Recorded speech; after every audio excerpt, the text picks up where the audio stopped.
The Jack Benny Program. Quality of product is essential to continuing success. It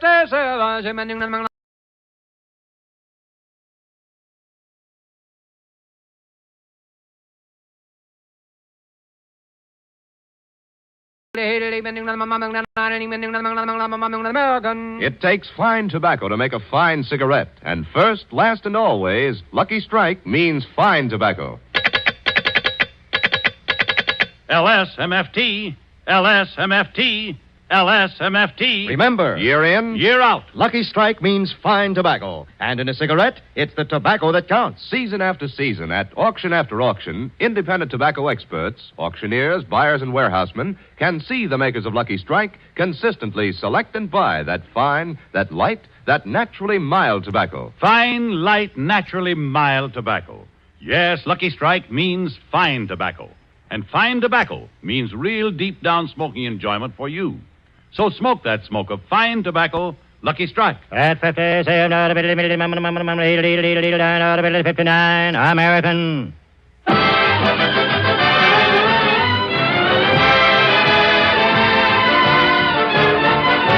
Lucky Strike program starring Jack Benny with Mary Livingston, Phil Harris, Rochester, Dennis Day, and yours truly, Don Wilson.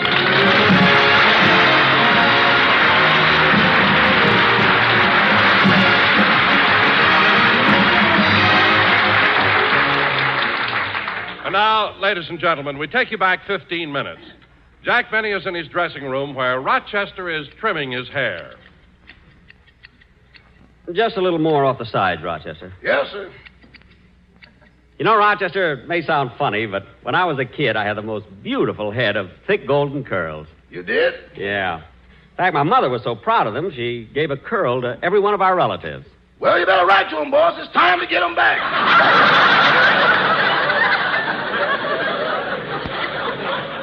Yeah. Hold it, Rochester. How much have you trimmed off the sides? Almost a handful. Good. Now sprinkle it around on top.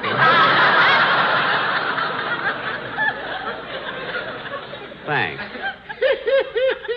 What are you laughing at? This ain't no haircut. It's a landscaping job. Well, it's a little trick I learned in agricultural school. Good old Bandini Tech. Yes, sir. I better start shaving you now. Raj, I thought you said you forgot my shaving cream. I did, but this stuff will work fine. Well, I don't know. Are you sure it's good for shaving? Yeah, it says so on the box. Does everything.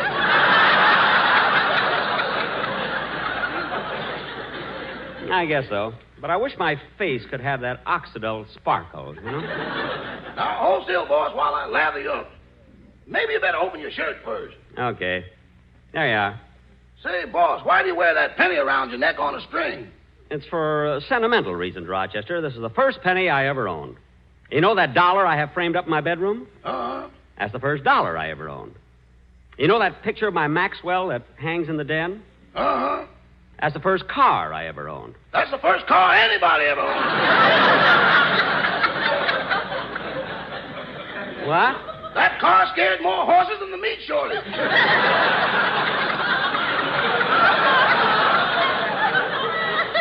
No, I don't know. Now, hurry up and shave me, Rochester. Okay. Hold still while I lather you up. Rochester, you have to use that much. Hold still, boss. There, that ought to be enough lather. Now, where's it? Come in. Hiya, Roch. I was just passing by and I... Say, that looks wonderful. Phil, stop trying to blow the foam off. It's me.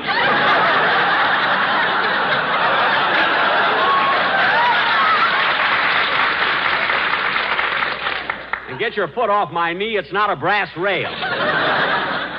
What a guy. Okay, I'm sorry, Jackson. What do you want, Phil? Well, I'd like to ask you what number I should play on the program today. I've been rehearsing 2 of them all week. What are they? Well, one of them, Stardust.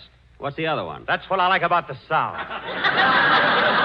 You better play the first one, Phil. I don't think the public is ready for the second one.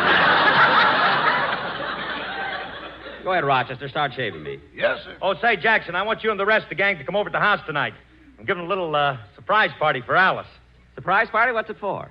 Well, I think it's her birthday. Think? Yeah, it's either today, March 12th, or June 29th. Phil, for heaven's sake, you mean to tell me you don't know when Alice was born? Look, Jackson, I'm her husband, not her mother.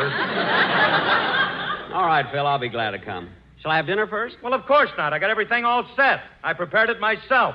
Now, what are you having? Well, there'll be martinis, Manhattans, old fashions, bourbon highballs, Scotch and soda. Phil. I mean, what kind of food are you serving? What? Food. Well, how do you like that? I knew I forgot something. Phil, how in the world? Ouch! Rochester, you cut me. It's about time you felt it. I did it a minute ago.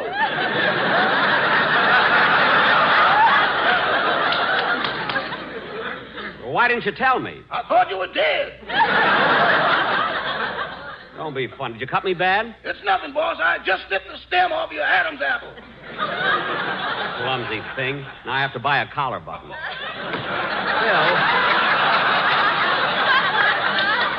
Phil, about the party, I'll be at your house at 8 o'clock. That'll give me enough time to buy a gift for Alice. I think I'll get her some candy. Well, you gave her candy last year, and she never got to eat any of it. She didn't? No, she was carrying it upstairs, and the bag broke.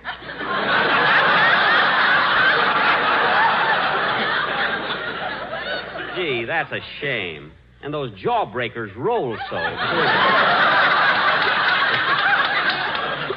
I'll have them put in a double bag this time. Uh-oh. What's the matter, Rochester? Did I cut you again? Can't you tell? Well, it would help if you'd bleed a little.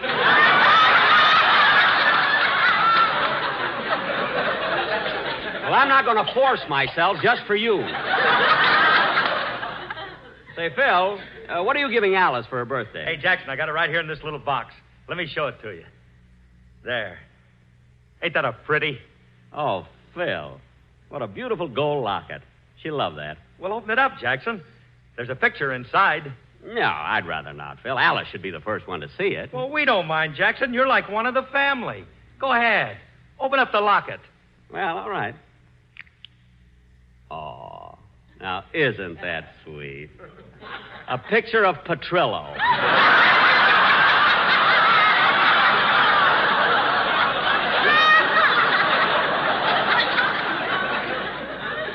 How thoughtful. Yeah. That's very nice. Phil, you can raise your head. I closed the locket. Here. Look, Jackson, I better get out on the stage and get my musicians ready for the broadcast. I'll be seeing you, huh? Yeah. Well, I guess I better get in the studio, too. Rochester, wait for me here in the dressing room. Yes, sir. And you can tune in the radio and listen to my program if you wish. If I wish. Yes. Once I didn't listen to it, and you put me in solitary confinement. Now, Rochester, you know I didn't compel you to stay in that room. No, but you took away all my clothes, told me I was free as a bird, and pointed to Capistrano. What? I was shot down over Pismo Beach.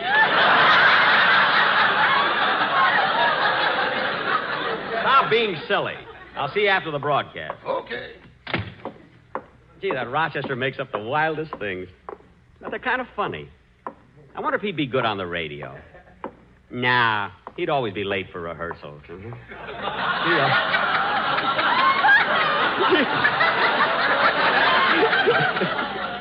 Gee, I hope we have a good show today. Oh, Mr. Benny, excuse me. Well, hello, Mr. Kitzel. Pardon the intrusion, but last week you promised me a ticket for your broadcast. Oh, yes, I have one right here in my pocket. Here you are. Thank you. You must like my program, eh, Mr. Kitzel? Oh, it's one of my favorites. I like your program, Fibber, Magoo, and McGee. Take it or leave it. Huh? A date with Juliet. Juliet? And on Friday night, I'm listening to People Are Schnooks.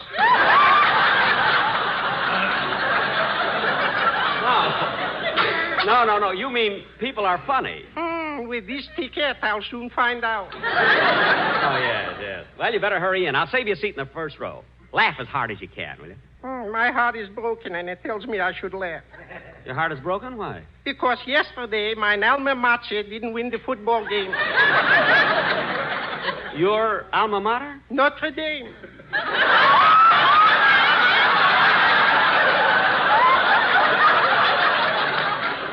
Oh, did you go to Notre Dame? Do you remember the Four Horsemen? Yes. I was the stable boy. Well, you better hurry, Mr. Kitzel. It's time for the show. Okay. Goodbye. Goodbye. Hey, Jackson, we're all set. Okay, Phil, let's go.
South America, Take It Away, played by Phil Harris and his orchestra. And that strange click-clack in the back was his boy shooting dice. And now, ladies... Thanks, Mary. I thought that was pretty clever myself. That strange click-clack in the back was... I wasn't laughing at that. What? I was reading a letter from Mama. Oh, a letter from your mother, eh? Well, what does the Hildegard of Plainfield have to say? Oh, it's so funny, Jim. I know. After her last letter, she had to join the Radio Writers Guild. Go ahead, let's hear it, Mary. Okay. My darling daughter, Mary, I received your last note and was very glad to hear from you. As you know, last Tuesday was Election Day, so your father got up early, went to the polls, and voted for Hoover. What? He feels he owes it to him because since 1928, Hoover has been the top button on his underwear.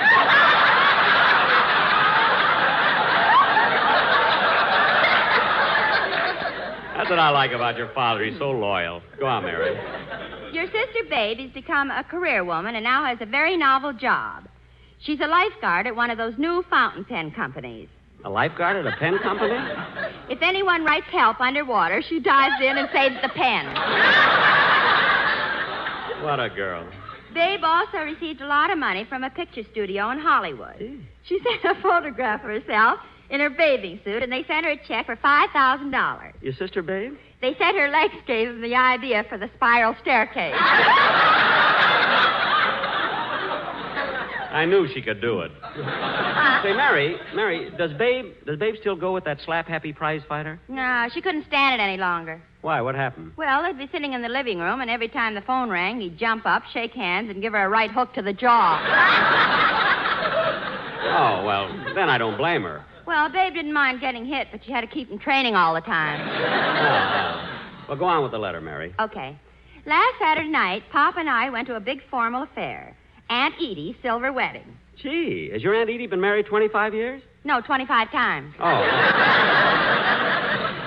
Now, don't interrupt anymore, Jack. Okay.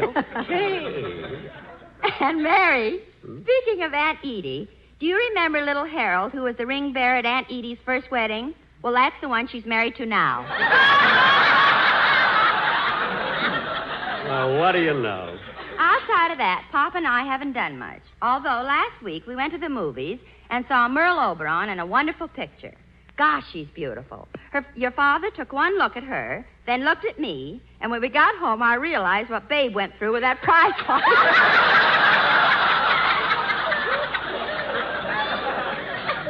Gee. Fortunately, my girdle broke, and I wedged him into a neutral corner.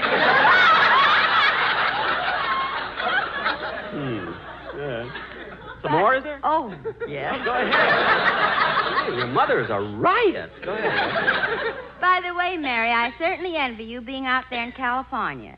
It was so cold here yesterday that Papa's teeth chattered all night. They made so much noise, he took them out of the glass and put them back in his mouth.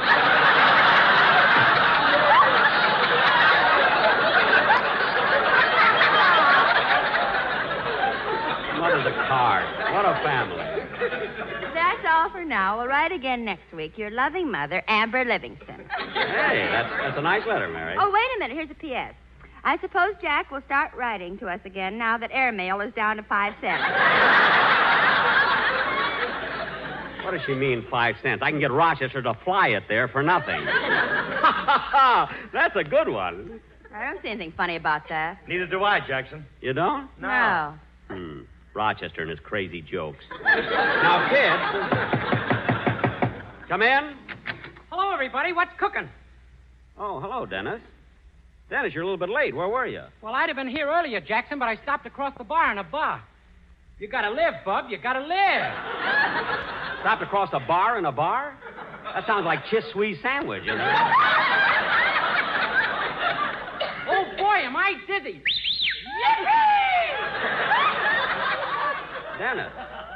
Dennis, you mean to say they served you a drink? No, they said I was too young, so they just spun me around on the stool.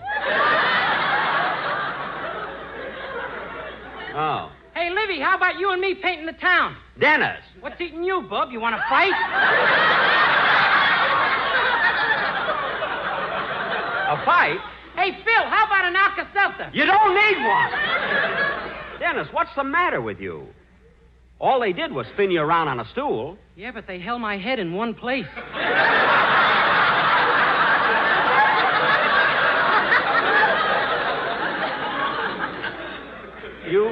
You mean they... I don't know whether I'm coming or Dennis.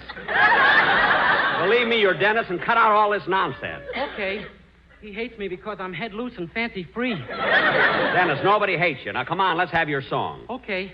That kid can find... Phil, where are you going? I'll be back in a minute, Jackson. Hey, Dennis, what stool were you on? Phil, come back here! Dennis is going to sing. Now, go ahead, kid.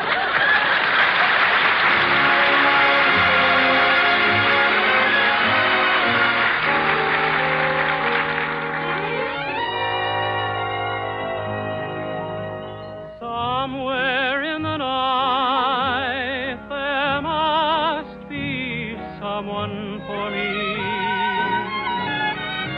Somewhere in the night, who knows where somewhere may be, across the way, or maybe way beyond a distant star. I wish I knew just where and who you are. Somewhere in a dream I find her here by my side. Then when I awake, my dream drifts out with the tide. My lonely heart keeps saying to me, no, this doesn't seem right. There must be someone somewhere in the night.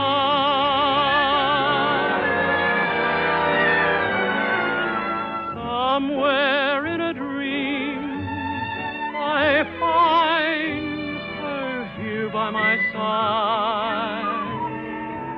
Then when I awake, my dream drifts out with the tide.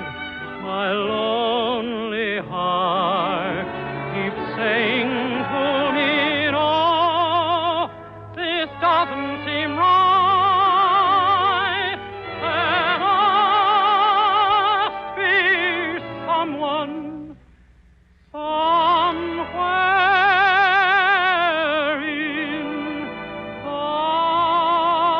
in the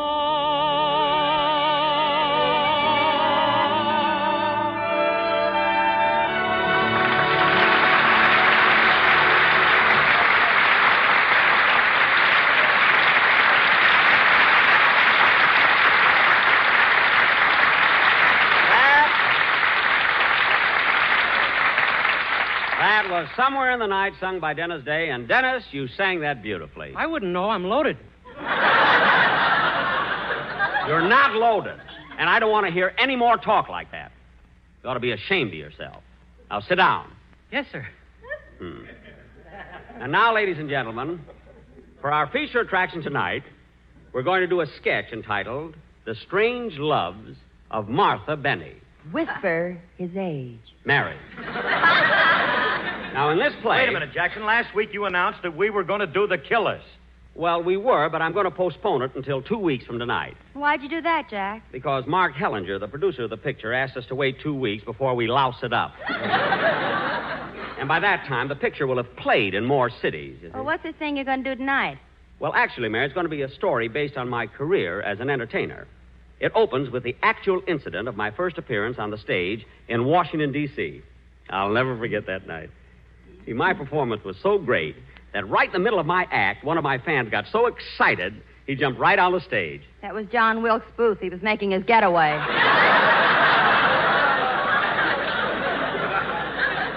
Chesterton, Chesterton. Now, in this play, ladies and gentlemen... What? Jack, before we do the sketch, what about the commercial? The commercial? Oh, yes. Go ahead, Don. Okay. Ready, fellas? Not with them, Don. The quartet is out. But, Jack, you've got them signed for 3 more weeks. I don't care if they're signed for 3 years. And another thing, they've got an option coming up, and I'm dropping it. Okay, if that's the way you want it. Well, you fellas can take that offer you got from the Hollywood Bowl. It's all right with me, just so they... Hollywood Bowl? They had an offer from the Bowl? Yes, I hate to bring this up, Jack, but they were offered so much money that they... Oh, yeah? Well, I've got them under contract. They can't break it, I know, because I've already tried. Well, all right, then. Will you listen to the commercial we've prepared? Well, all right. What's it going to be? Our musical background will be Till the End of Time. Oh, well, that might be good. Yeah, go ahead. Ready, boys? LSMFT, LSMFT. Lucky Strike means fine tobacco. Yes, Lucky Strike means fine tobacco. LSMFT, LSMFT, LSMFT. Don. Hi.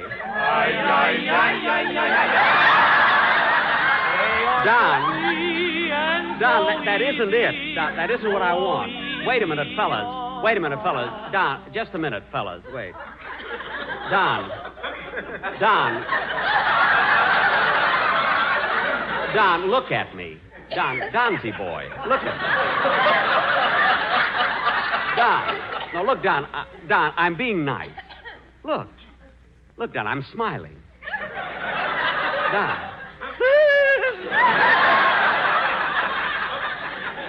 Don, can't you see that isn't in keeping with the rest of the program? It's too slow, Donzy Poo. I mean, Don,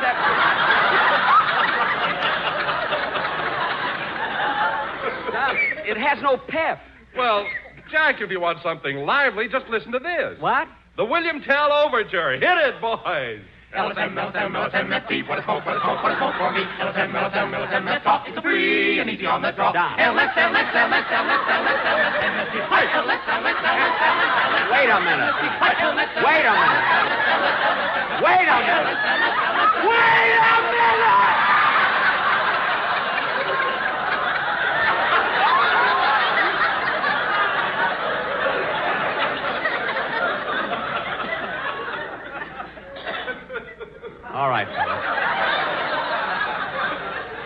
All right, fellas, get out.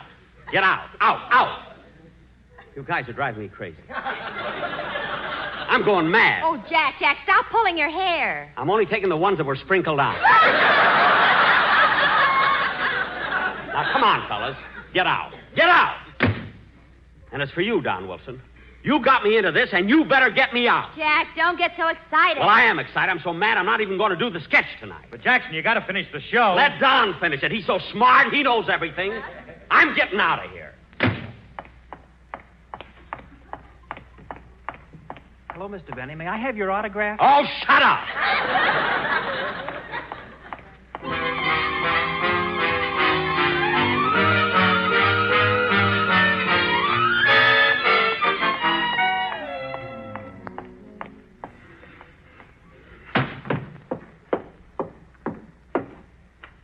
What'll you have, mister? How much is a scotch and soda? 75 cents. How much is a bourbon and Coke? 60 cents.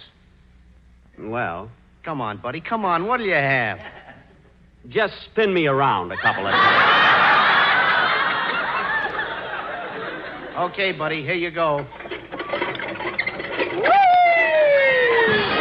Now hold my head.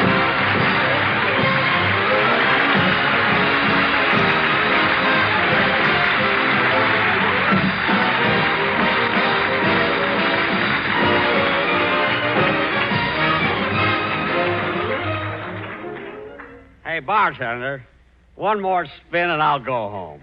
Okay. Once more. Excuse me a minute. Now, will you gentlemen have the same as usual? Well,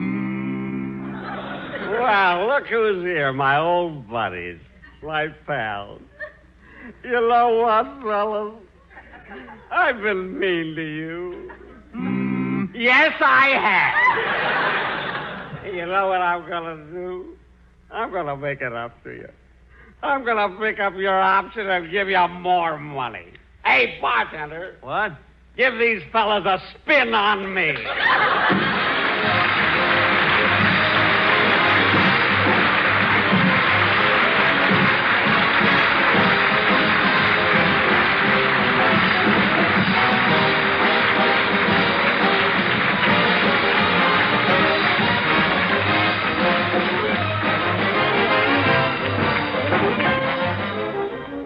Ladies and gentlemen, saving bonds are vitally important in the nation's battle against price inflation and for the future and welfare of us all.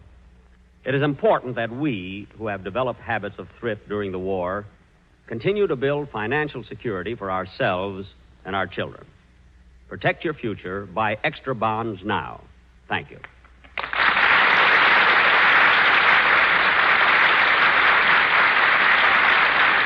Jack will be back in just a minute, but first, here's my good friend, Mr. L.A. Speed Riggs.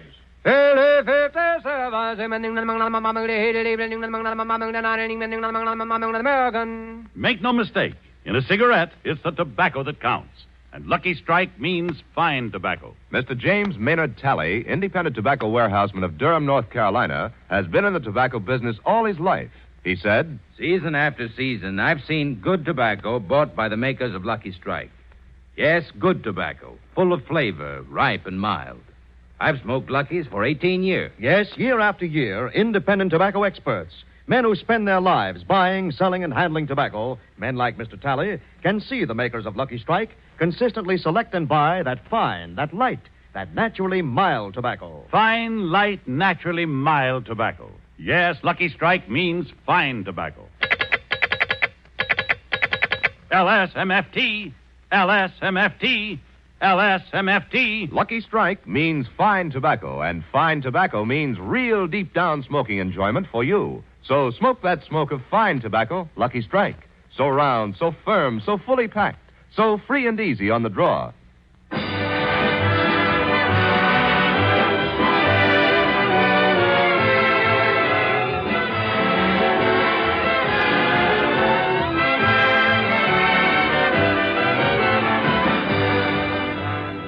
Ladies and gentlemen, we'll be back with you next Sunday at this time when our guests will be Mr. and Mrs. Ronald Coleman and Leo DeRocha.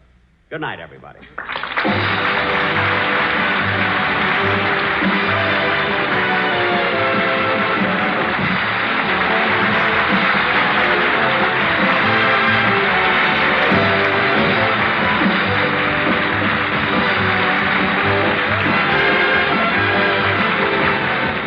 This is NBC, the National Broadcasting Company.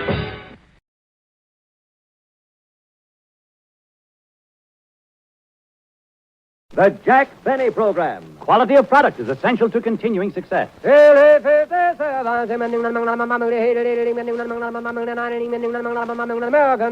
that historic chant remind you that year in, year out, Lucky Strike means fine tobacco. It takes fine tobacco to make a fine cigarette, and LSMFT. Lucky Strike means fine tobacco. Yes, Lucky Strike means fine tobacco. In a cigarette, it's the tobacco that counts. And season after season, at market after market, independent tobacco experts, Auctioneers, buyers, and warehousemen can see the makers of Lucky Strike consistently select and buy that fine, that light, that naturally mild tobacco. Fine, light, naturally mild tobacco. No doubt about it. Lucky Strike means fine tobacco. And fine tobacco means real deep down smoking enjoyment for you. So smoke that smoke of fine tobacco, Lucky Strike. So round, so firm, so fully packed, so free and easy on the draw. American.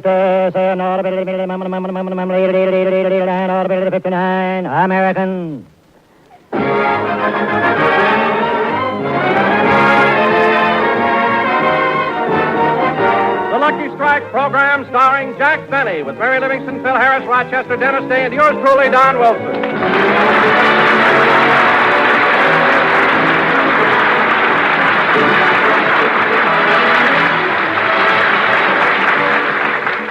Now, ladies and gentlemen, we take you out to Jack Benny's house in Beverly Hills, where we find Jack and Rochester in the garage.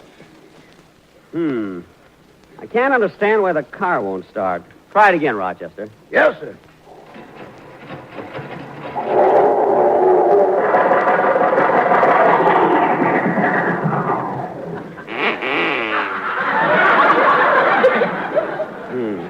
Try it again, Rochester. Okay.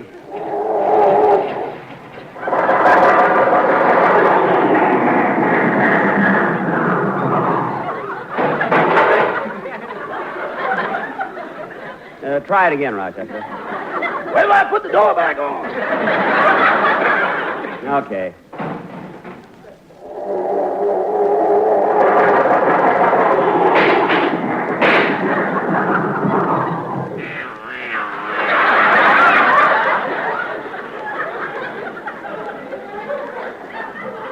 Well, that's more like it. Rochester, it didn't start. No, but the door stayed on.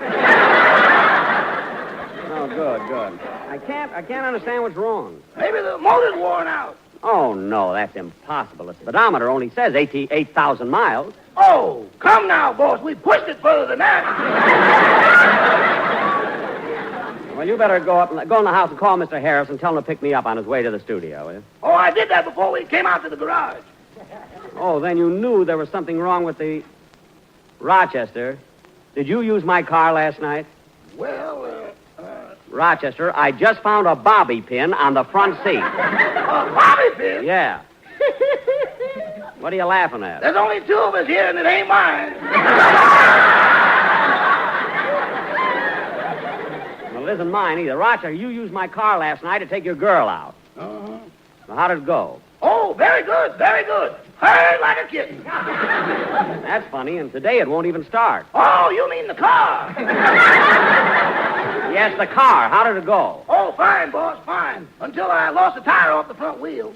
You lost a tire? Why didn't you come back home? Well, the rim got caught in the trolley car tracks, and I had to go all the way to Pasadena before I could make a left turn.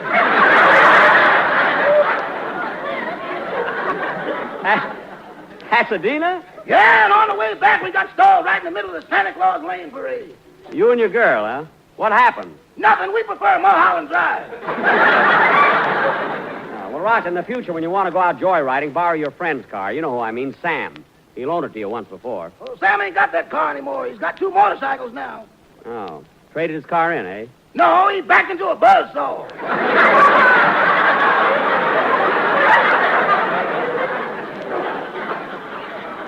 Oh, my goodness. Did Sam get hurt? No, but if he hadn't leaned over to put down the window, he'd have been twins.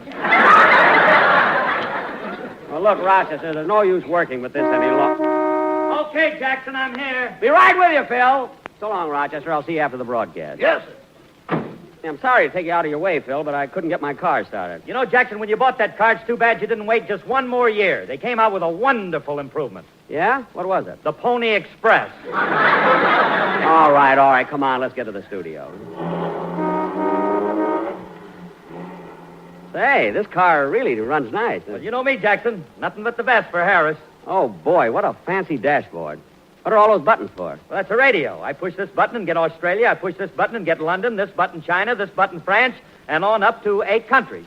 Gee, my radio, I've only got 3 buttons. Anaheim, Azusa, and Cucamonga.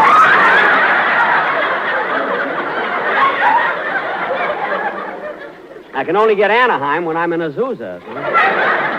How do you get Cucamonga? Short wave. They got a wonderful program from there, too. John's Other Smudge Pot. I never miss it, you know. Oh, boy. Phil, this is really a swell car. How much did it cost, Phil? $3,500. $3,500. Gee, I wish I had 2 shows.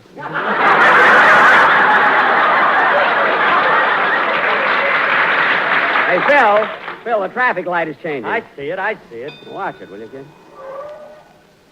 Oh, Martha, look who's sitting in that car. Jack Benny. Well, isn't that a coincidence? 3 weeks ago we were standing here, and he drove by then, too. Yes. Isn't he handsome? Martha, what are you crying about? Well, I can't help it. When Mr. Benny was in vaudeville, he was my husband's favorite comedian. Well, that's nothing to cry about. I was thinking of my husband. He's been dead for 40 years.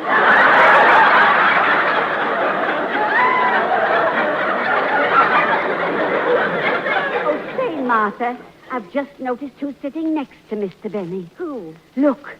Well, box back my coat and button my shoes if it isn't ham hocks and turnip greens.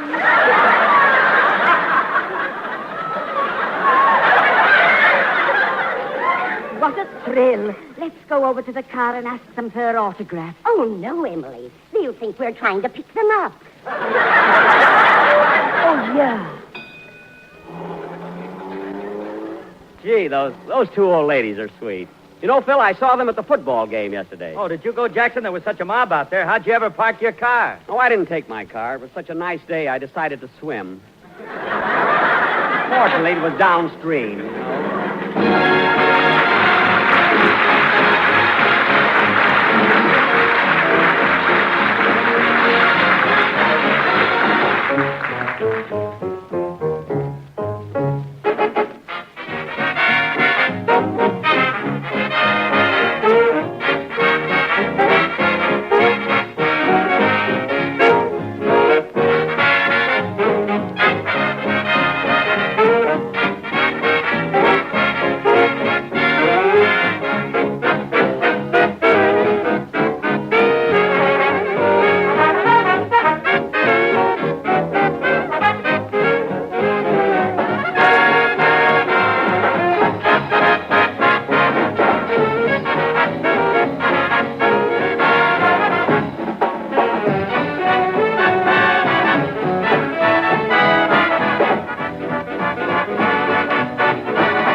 It's a pity to say goodnight played by the orchestra. Now, ladies and gentlemen... Okay, Don, okay, we're here. I'm sorry we were late, but I couldn't get my car started, then we got held up in traffic. Well, that's all right, Jack. We filled in with a couple of orchestra numbers. Good, Don. But who led the band? Frankie. Frankie? What does he know about music? Are you kidding, Jackson? Frankie's a natural. He was born with a banjo on his knee. He was? Yeah, they had to operate on him before they could get his pants on. Keep that up and you'll be another Carmen Lombardo, Phil. I'll settle for anybody. Now, Don, Mary is still in Palm Springs, so when we do our play tonight, we'll have to... Hello, Mr. Benny. Hello, Dennis. Hello, Phil. Hiya, kid. Hello, Don. Hello, Dennis. Hello, Mary. I guess she's mad at me. Dennis, she's not mad at you. Mary isn't here. She's in Palm Springs. Oh. Now, Don... Well, if she isn't mad, why doesn't she call me up? Well, she has no reason to call. Dennis, take my word for it. If Mary were here, she'd say hello to you. Oh, yeah? Well, I wouldn't even answer her. All right. Don't answer her. Now, Don... Yes, Jack? As you know, 2 weeks ago, we were going to do our version of The Killers, but we had to postpone it until tonight. Who does she think she is, anyway? Dennis, I told you Mary's in Palm Springs. Now, will you please forget it? Okay. Oh, say, Jack, before you tell me about the play tonight, do you mind if I talk to you about a very delicate subject? Delicate subject? What is it, Don? The quartet is here, ready to do the commercial. Don, look, Don, I want to talk to you a minute. Not in anger. Look, kid. Look, Don, just a nice, friendly chat. Sit down, Don. Well, there isn't any chair here. Well, sit on the quartet. Go ahead. Get up, you're hurting them. Now, Don, let's get one thing straight. The quartet is through. Finished. Listen, Jack, give them one more chance, and if you don't like what they've prepared for today, I'll never bother you again. Don, look. Come on, boys, Il Trovatore. I don't want Il Trovatore. LSMFT, LSMFT. Don, Il Lucky Trovatore. Strike means fine tobacco. Yes, Lucky Strike means fine tobacco. Don, Il Trovatore is not for... El son de la preci, solenni funeste, et vivo che torri, LSMFT. Don, that doesn't fit. Look. LSM, LSO, LSP. Don, look. Don, boys, Don, fellas, boys, Don. Look, Don, this doesn't... Fine tobacco, yes, fine tobacco. Don, look at that. It's no good, believe me. Quality of product is essential. LSMFT,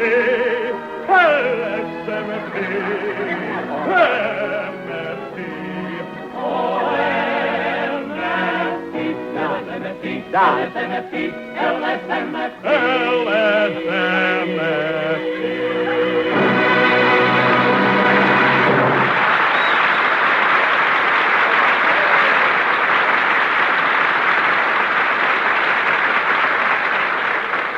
Did you hear that applause, Jack? They were sensational. Don, I don't care if they applaud all night. Opera has no place on this program. All right, Jack, then listen to this. Don, I've Take had it, boys. Holiday for Strings. Holiday for... Don. LSMFT, I do. RSCPDQ, MIOK for you, babe. Wait a minute. Fellas, wait a minute. RSCPDQ. Wait a minute!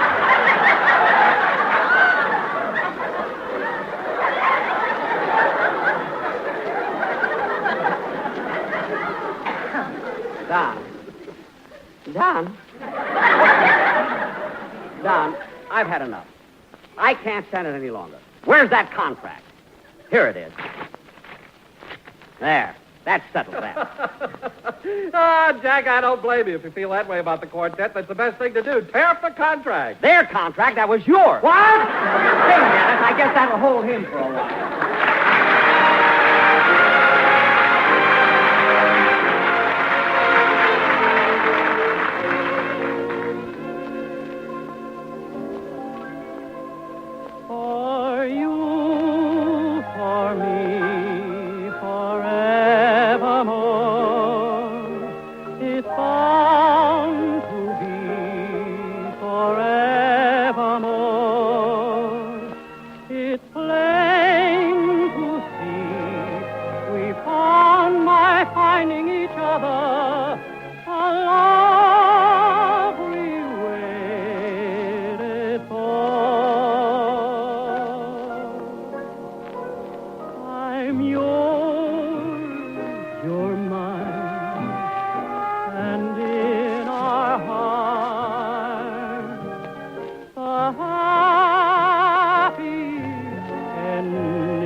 was For You, For Me, Forevermore, sung by Dennis Day. Very good, Dennis. Hello, Mary. What was that? I'm giving her one more chance. Oh, go sit down. Okay. Tonight, for our... Not on the quartet.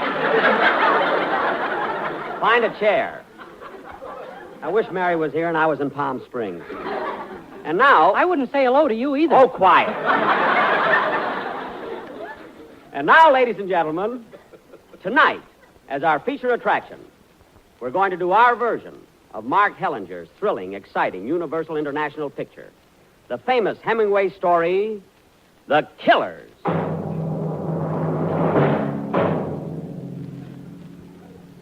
This is the story of two gunmen who walk into a little lunchroom looking for a guy called the Swede.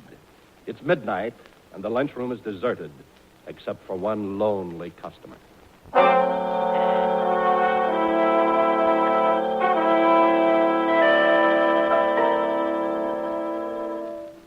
Well, I think I'll have a bite to eat and then go home. Yeah, I wish I could close up and go home myself. This place is quieter than a coal mine.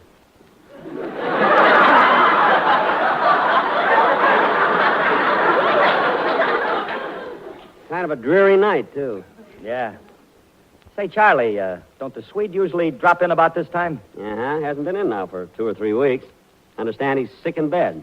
Oh, a Democrat, huh? Yeah.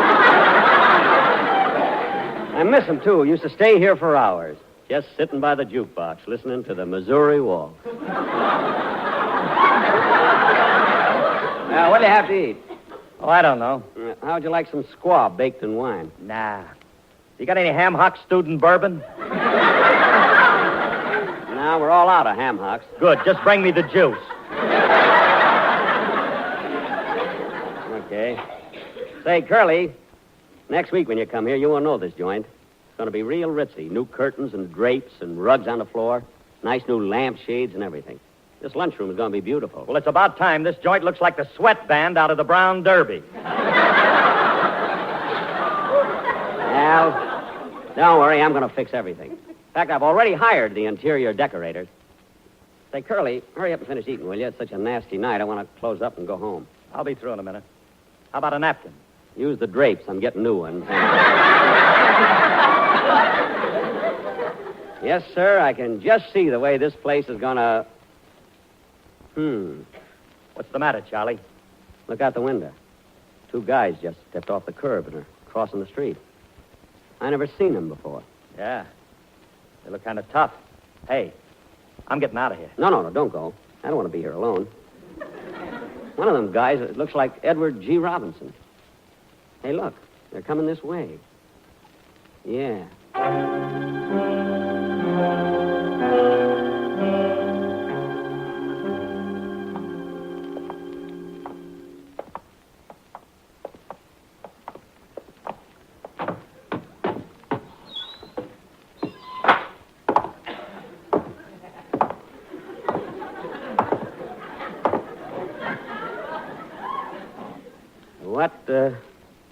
What'll it be, gentlemen? I say, what'll it be, gentlemen? Gentlemen, what'll it be? What are you shaking for, Blue Eyes? It ain't cold in here.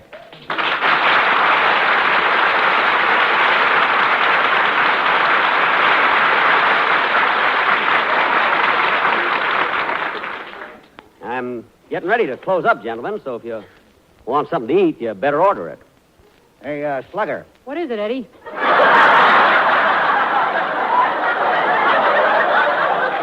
Blue Eyes is in a hurry. Maybe we ought to slow him down. Yeah, down. Now, look, gentlemen, I don't want no trouble. What'll you have? You can have some ham and eggs or some corned beef hash or a mixed green salad.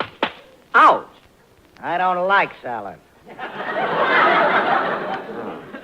Now, look, mister, I want to close up this joint, so you better order or get out of here, because if you don't, I'll call the police. Well, did you hear that, Slugger? Blue Eyes is going to call the police. Yes, I am. And one move out of you, and I'll fill you so full of holes you look like a Chiswee sandwich.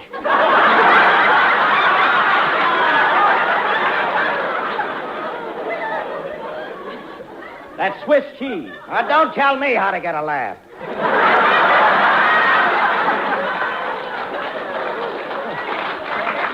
What? It amuses Slugger. Yes.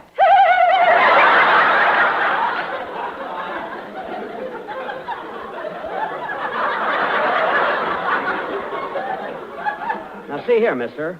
I want to ask you a question. Would you fellas... Now, look, Bright Boy, I ask the questions around here, see? You just answer them and do as I tell you, see? If not, you'll get hurt, see? Now, get me something to eat, see? And be quick about it. Look.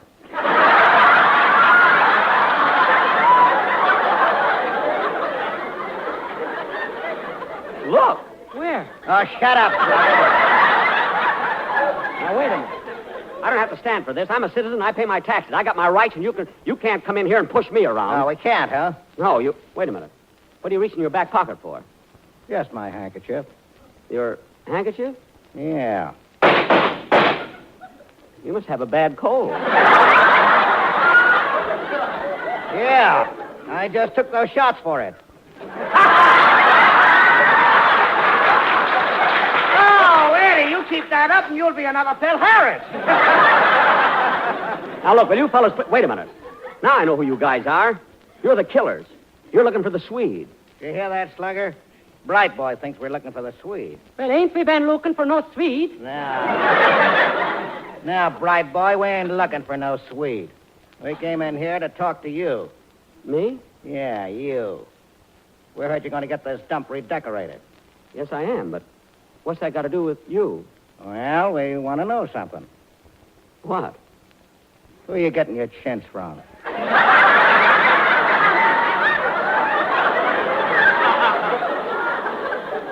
Chintz? Yeah.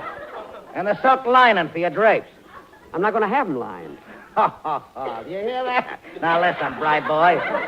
You're going to have drapes, and you're going to have them lined. You're getting them from us, see? I can't get them from you. I'm buying all my curtains and drapes from Johnson and Company. Right on the corner. Johnson ain't there anymore. You mean to say that... What's that? Johnson, he just passed by. Gee, rumors are flying, and so is Johnson. Well, you guys can't frighten me. I'm buying my curtains, drapes, and chintz from anybody I like, see? And that gun in your hand ain't scaring me either, see? I don't even think you can shoot straight. Oh, I can't, huh? See that row of plates up there? Yeah? Well, watch this. And the plate next to it. And the plate on the other side. Ha ha! You missed!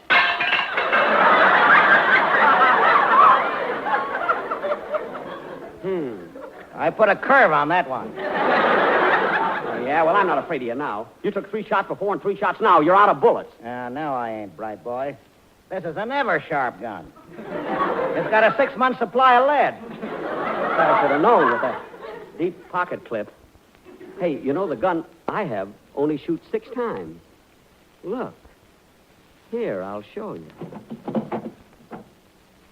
See? Hey, that's a pretty nice gun you got there.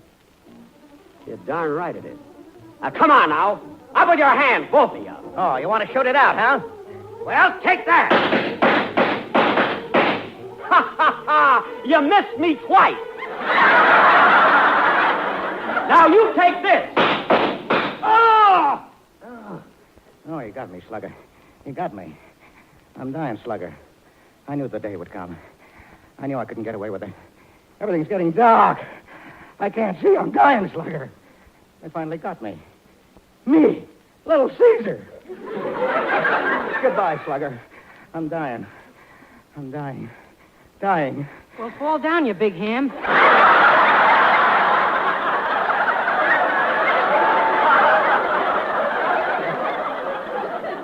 Maybe this will help. Oh!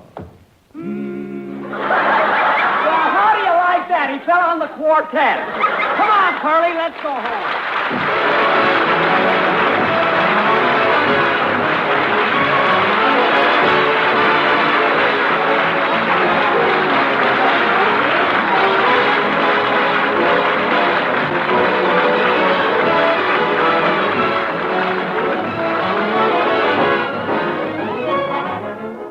Jack will be back in just a minute, but first, here is my good friend, Mr. L.A. Speed Riggs.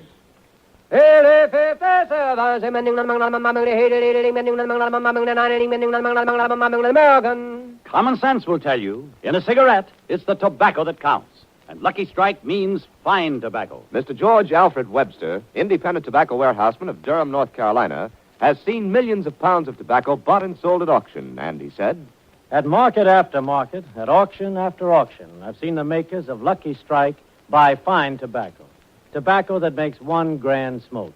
I've smoked Lucky's myself for 29 years. Year in, year out, independent tobacco experts like Mr. Webster, men who spend their lives buying, selling, and handling tobacco, can see the makers of Lucky Strike consistently select and buy that fine, that light, that naturally mild tobacco. Fine, light, naturally mild tobacco. Yes, Lucky Strike means fine tobacco. So remember... LSMFT. Lucky Strike means fine tobacco. And fine tobacco means real deep-down smoking enjoyment for you. So smoke that smoke of fine tobacco, Lucky Strike. So round, so firm, so fully packed, so free and easy on the draw. Ladies and gentlemen, I want to thank Edward G. Robinson for appearing with us tonight through the courtesy of the Thalia Productions, producers of that soon-to-be-released picture, The Red House.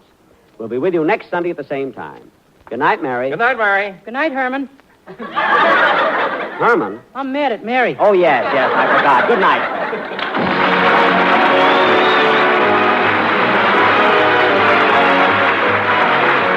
The portrait on our show is called The Portrait. This is NBC, the National Broadcasting Company.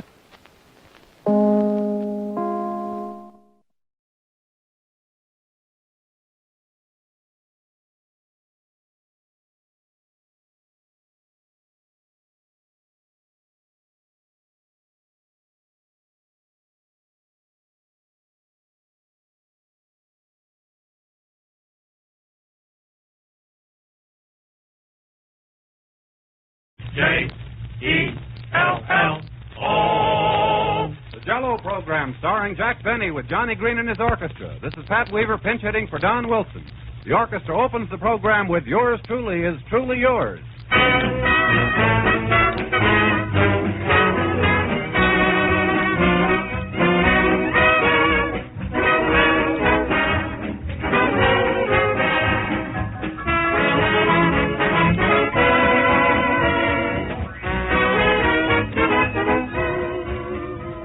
Now is the time for springtime salads, and that makes it an ideal time to serve Jell-O as a salad. Jell-O combines perfectly with fruits and vegetables. Lime Jell-O, for instance, blends wonderfully well in salads with grapefruit slices. Orange Jell-O is delicious with sections of an orange and sliced bananas. Lemon Jell-O makes a grand combination with grated carrots and shredded canned pineapple. Try one of these delightful combinations as a salad real soon. It's another way to enjoy Jell-O's true fruit goodness. No other gelatin dessert can equal Jell-O's extra-rich fruit flavor. Every one of Jell-O's 6 flavors is good with an added goodness, satisfying with an added satisfaction. So if you want the best, always order Jell-O by name. Always insist on genuine Jell-O.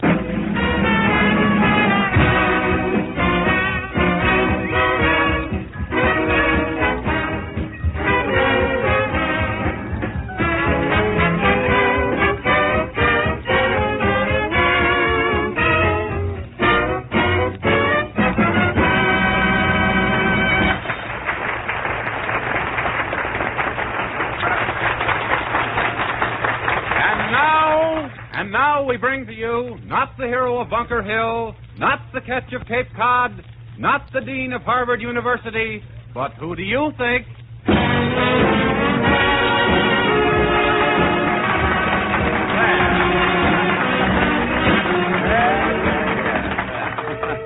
Give up? Hello again. It's only me, folks. Were you fooled for a minute? No. Fine welcome to Boston. Well, anyway, here I am. 1 week in Baltimore, next week in Cleveland, this week Boston. Oh, I guess it's the gypsy in me. Say, Don, you've lost a lot of weight since last Sunday. Have you been on a diet? No.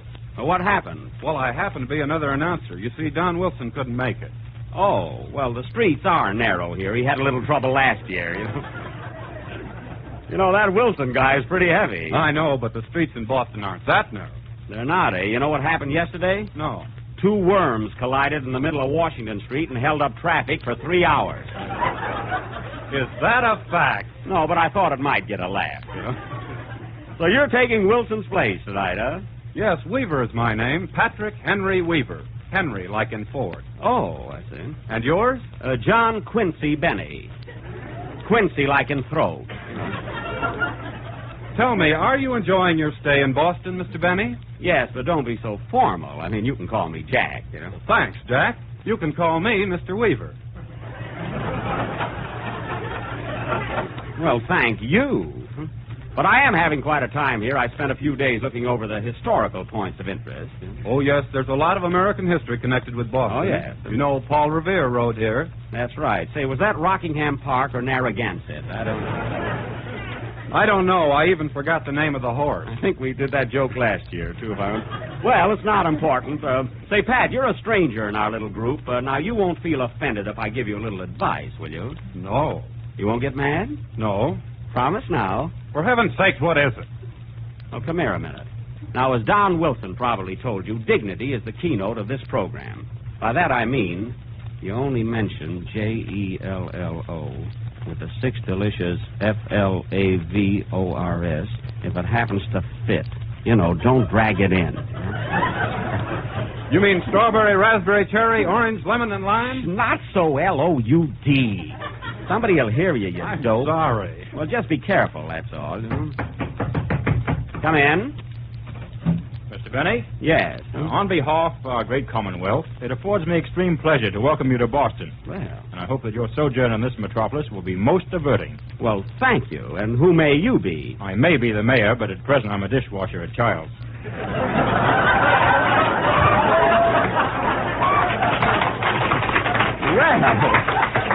Well, a fraternity brother, huh? Washer, drop a disher?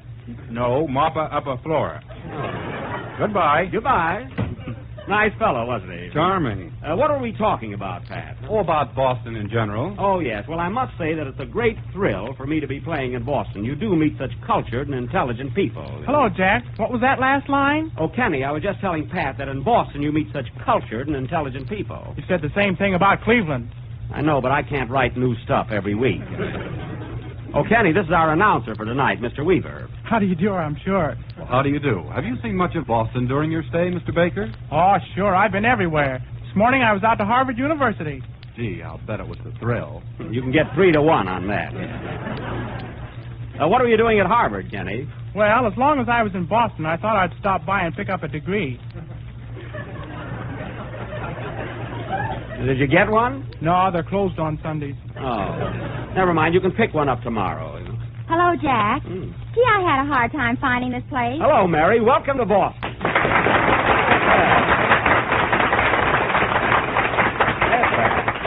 Say, Jack, want to hear something? What? The cutest little Boston bull followed me all the way down the street and right up the steps of the studio. He did? Yes, and he's still here. Well, maybe he's lost, Mary. Is there any identification on his collar? Yeah, Officer 215. Oh, that kind of a bull. Hello, officer. Hello, Jack. Thought I'd drop in on you.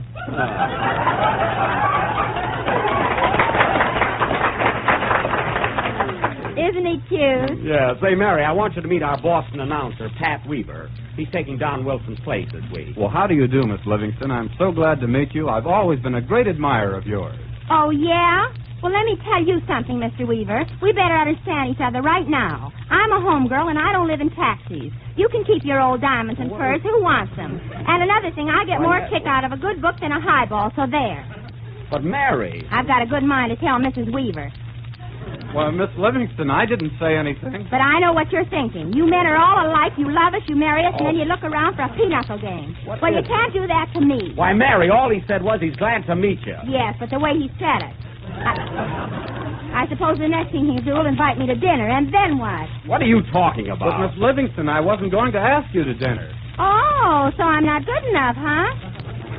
Well, you can keep your old New England boiled dinner. I don't like that kind of food anyway. What And is another it? thing, a girl isn't safe anymore. Believe me, you wouldn't Mary, talk to me like that if my big brother was around. Listen, All you men play, do is Johnny, murder, will you sit play, around,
because I'm young and pretty, you think you can take me out. I've got Mary. some nerve. That was Lost, played by Johnny Green and his orchestra with Some Nerve by Mary. And now, ladies and gentlemen, for our feature attraction this evening, we are going to offer... Oh, say, Jack. Yeah? How did you like that last number I played? Oh, all right, Johnny, but you have been better. I thought your baton was a little off-key there for a little bit. Oh, yeah? Yeah.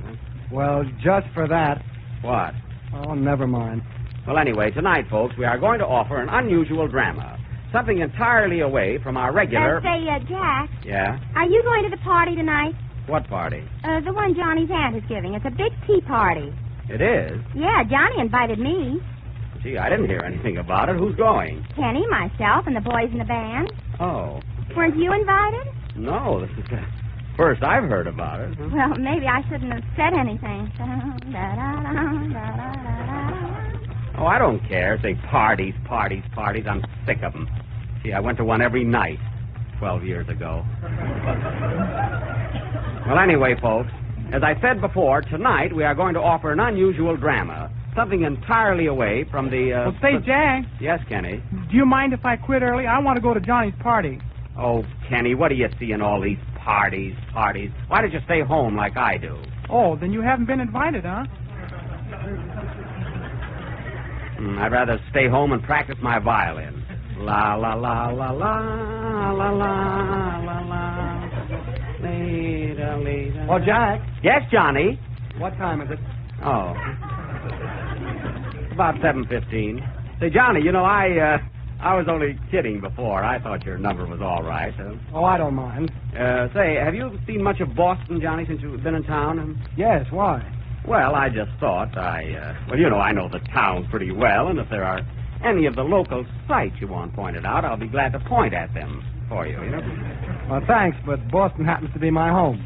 Oh, well, I didn't know that, but, Johnny, you know, there's an old saying that nobody knows less about a town than a man who was born there. Well, I don't agree to that. Wait a minute, you take my hometown, Waukegan. Why, until I was 18 years old, I never even knew where the railroad station was. How'd you find out? The sheriff showed it to him. Oh. He did not. Well, anyway, Johnny, I hear that your aunt is giving a little... Pardon me, Jack, will you? I've got to arrange some music. Oh, okay, Johnny, okay. Do you need any help? No, thanks. Well, I just thought I'd be glad to... Excuse me, I'll see you later. All right. No, say, Johnny, I was just thinking I'm not doing anything this evening, and would you like to join me in a little party?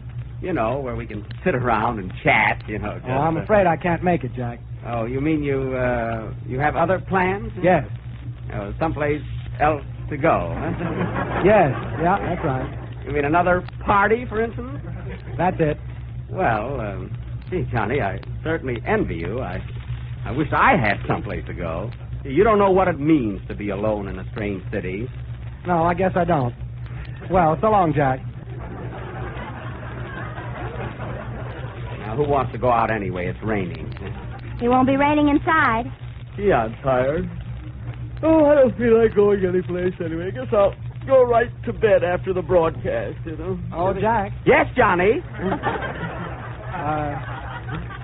Doesn't Kenny have to sing his song now? Yes, sing, Kenny. Oh, parties, a bunch of kids.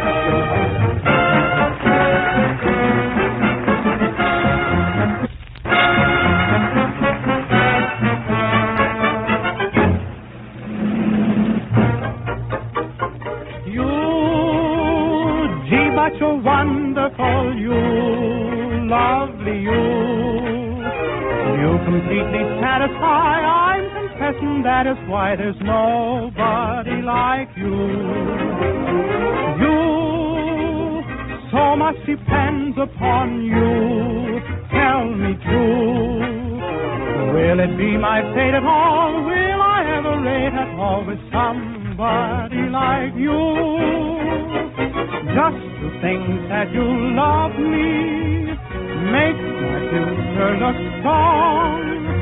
I swear by stars above me, I'm darned if I don't feel like writing a song about you. Music and words about you, lovely you. Let me think of phrases for, let let me sing out praises for nobody but you.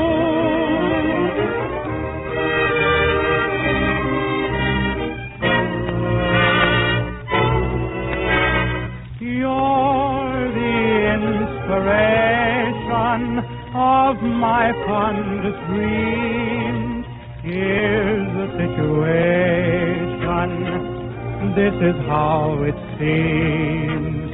You can make me happy. You can make me blue. All I am or hope to be is really up to you, dear.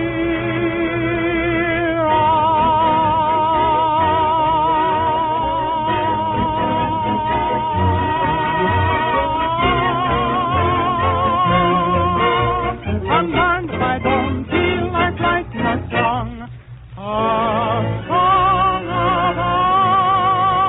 you. Music and words about you, lovely you. Let me think of praises for, let me sing out praises for nobody but you.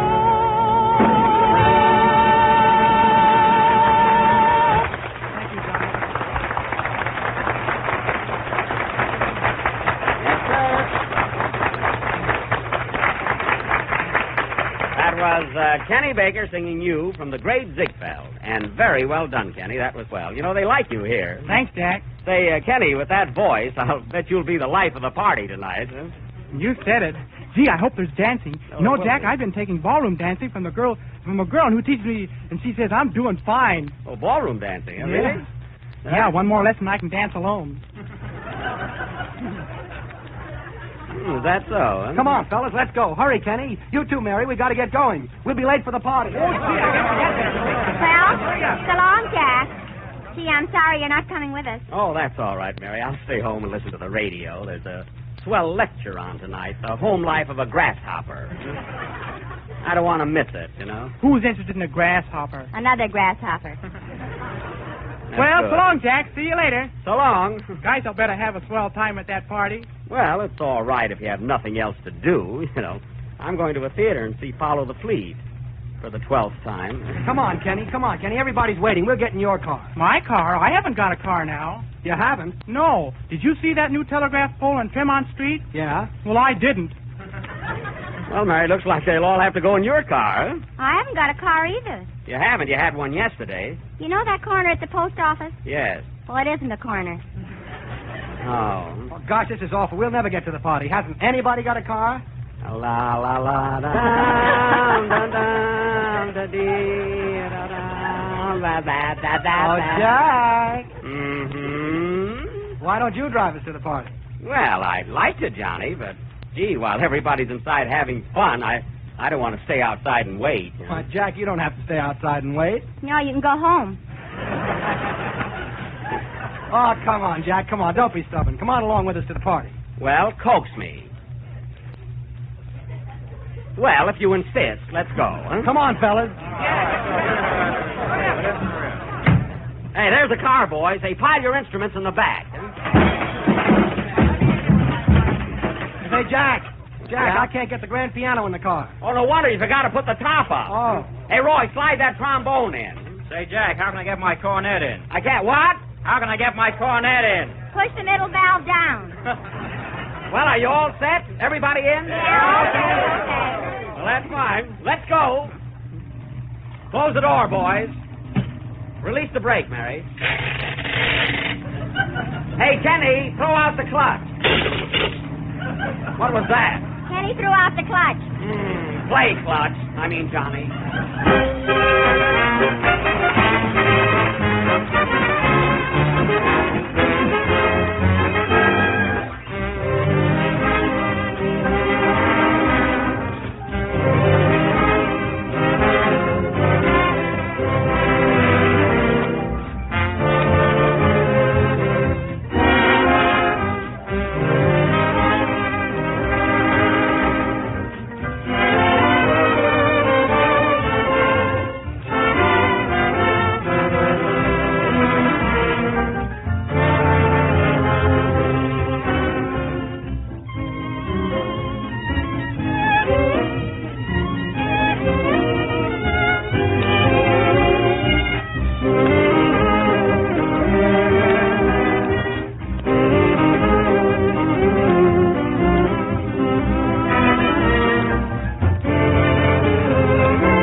dance from the picture Follow the Fleet, played by Johnny Green and his orchestra with the piano on Johnny. Say, Mary, I want to see what street this is. Would you mind getting off my lap? Sure, Jack. Say, Kenny, get off my lap, will you? Okay. Say, Johnny, get off my lap. Oh, watch out, Jack. Watch out. Oh, what's the matter, Kenny? You almost hit a car. Oh, I thought you were driving. Hey, this is the place, Jack. Stop right here. Here we are. Everybody out. Hurry up there. You're going to throw the horn. Hey, say, Johnny, you sure this is the right place? This is the waterfront. I know, Jack. We have to take a rowboat out to the party. A row what? A rowboat. Oh.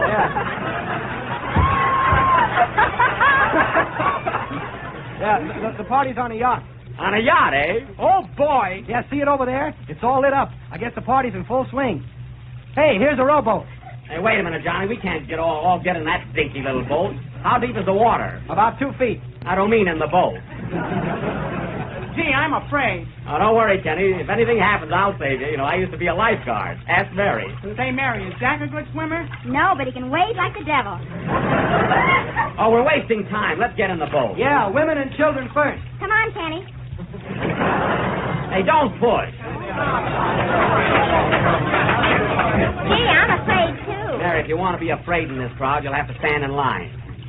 Boy, this is a heavy load. Hey, who'll do the rowing? Well, let's take turns. Who wants to be first? Mutiny on the rowboat. Come on, Johnny. Who's going to row first? Say, Jack, you want to hear a riddle? It's a fine time for riddles. What is it? When you're in a theater, where do you like to sit? Well, I like the first row. Give him the oars, Johnny. I should have known better. Gee, I'm afraid. Okay, Jack, shove off. Aye, aye, sir. Hey, be careful of the dock. Okay. You know, it's the oldest dock in the country. Hey, Mary, what are you laughing at? The country dock. Boy, this is a tough pull. Say, Johnny, what kind of a party is your aunt giving? Why, it's a patriotic affair to commemorate the Boston Tea Party. Oh, no kidding. Uh-huh. Say, where's Mary? Here I am, Jack. I just went below deck. Below deck? This is a rowboat. Oh, no wonder I'm all wet. Oh, Jack, what was that Boston Tea Party about? Well, as I remember it, they were having a little blowout in Boston Harbor, and the tea was too strong, so they threw it overboard. They might have thrown the tea overboard, but they certainly ate the Jell-O with its new extra rich fresh fruit flavor. Attaboy, Pat, that was fine. You didn't drag that in. Much. So try Jell-O with its much delicious flavors. Strawberry, raspberry, cherry, orange, Hey, and wait a minute, Pat. The lemon was left out. Maybe they're saving it for the tea.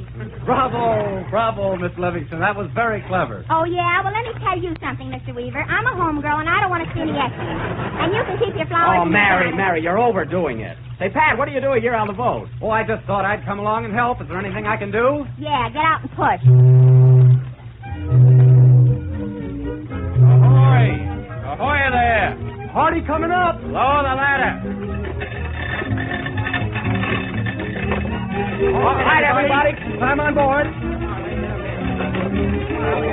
What is it, Kenny? I'm scared. Oh, shut up. Boy, this is some yacht. Come on, Mary, climb up the ladder. Where is it? On page 8. Ah, there's my aunt now. Good evening, Aunt Clementine. Oh, there you are, you naughty boy. You're late. Mary, get a load of Johnny's aunt. What a ritzy dame. Yeah, look at those eyeglasses on stilts. You may introduce me to your friends, Jonathan. Jonathan. Auntie, this is Kennethan. Oh, how do you do, Kennethan? Hello. And who is this young lady? I'm Marison. Auntie, this is Miss Livingston. How do you do, Miss Livingston? Are you of the East Smythe Livingstons of Salt Lake City? No, Springfield. Springfield? That's what it says in my scribe. That's a lot of trees. And who is this distinguished-looking gentleman? Allow me, I'm Jackson Benny. My uncle is S. Van Dyke Chatsworthy Benny. Do you know him? Yes, the louse. I say, here comes Uncle Kensington. He's looking rather chipper, isn't he, Auntie? Quite. Dear old Kensington is a new man since he recovered from his recent inhibited neurosis. My, how utterly devastating. Was he in a bad way? Rather. He went nuts, you know. Oh, well, them things will happen. Uncle Kensington, I want you to meet my good friend, Mr. Bennett. Hello,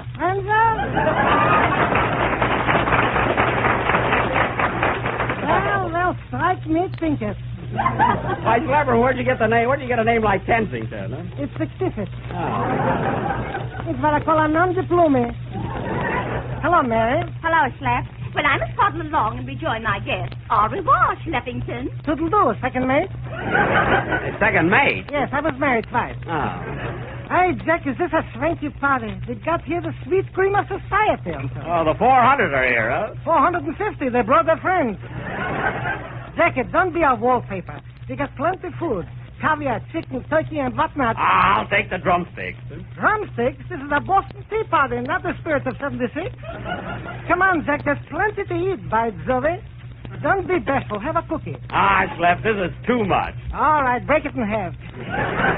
Here, have a cup of tea. A cup of tea? Oh, boy, that's just what I need. I'll have another cup of tea. Get into the spirit. Be careful, Jack. Say, this isn't bad, you know. Here, have another cup. Hey, what's the idea of a spoon in it? To keep the lemon down, you dopey. Hey, this tea is all right. Sure, come on, have another cup. It's stimulating.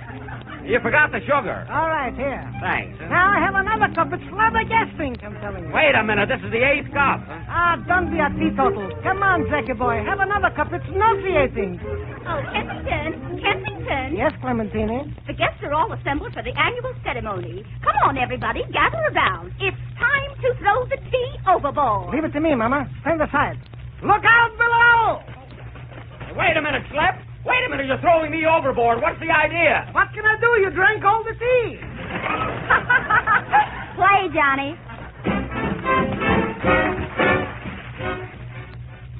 Here's a special announcement for you who are listening to station WJZ, either in metropolitan New York or New England. Jell-O is introducing a new product in your territory. Its name is Jell-O Ice Cream Mix, and with it you can make the best ice cream you've ever tasted. Jell-O Ice Cream Mix comes in 5 luscious flavors: vanilla, chocolate, strawberry, orange, pineapple, and tutti frutti.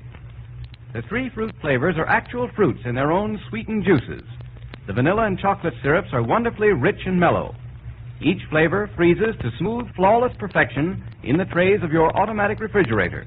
Just open a can of Jell-O Ice Cream Mix, add some milk, some whipped cream, pour the mixture in the tray of your automatic refrigerator, stir just once during the freezing, and you'll have your ice cream, 6 generous portions of it, rich, fluffy, amazingly smooth and creamy. Real luxury ice cream. Ask your grocer for Jell-O Ice Cream Mix tomorrow, and if he hasn't it in stock yet, be sure he orders it for you. Don't accept any substitutes. There's no better way of making truly fine ice cream than Jell-O Ice Cream Mix. Remember the name, Jell-O Ice Cream Mix.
Of the 31st program in the new Jell-O series. And we'll be with you again next Sunday night at the same time, broadcasting from New York City. Oh, Pat, I want to thank you for helping us out tonight. Oh, that's all right. I was glad to do it. So long, Jack. So long, Pat. And goodbye, Miss Livingston. It's been a pleasure knowing you. Oh, yeah? Well, let me tell you something. I've said about enough from you. If you think that I'm a kind of a girl that you can just toss aside like a cat's off shoe, you have another guess. Good night, folks. Good night.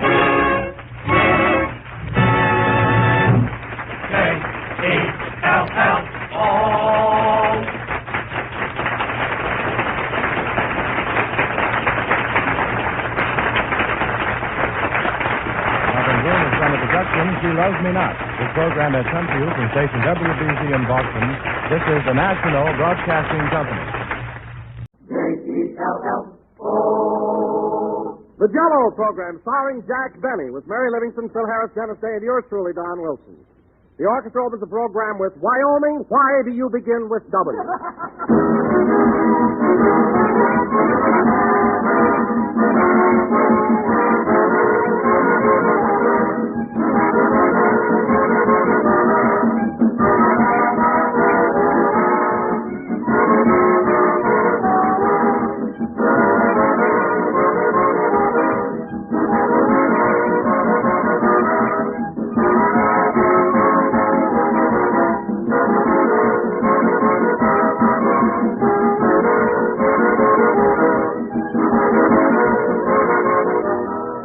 When it comes to gay, colorful beauty, ladies and gentlemen, the flowers that bloom in the spring certainly have a real rival in Jell-O. Jell-O is one of the most attractive, most inviting desserts you can possibly serve. It fairly glistens with goodness, shining and shimmering with a rich, lustrous look all its own. And Jell-O's bright, glowing colors are a joy just to behold. As for flavor, well, Jell-O's flavor is simply irresistible, as delightful and refreshing as the juicy ripe fruit itself. And Jell-O is pleasantly inexpensive, pleasantly easy to make. So enjoy this swell treat real soon in all of Jell-O's 6 delicious flavors: strawberry, raspberry, cherry, orange, lemon, and lime. Be especially sure to try strawberry, raspberry, and cherry Jell-O, because each has a new improved flavor obtained by using a natural flavor base artificially enhanced. And that means a new distinctive goodness, something really fine. Make up a luscious mold of rich, radiant Jell-O tomorrow.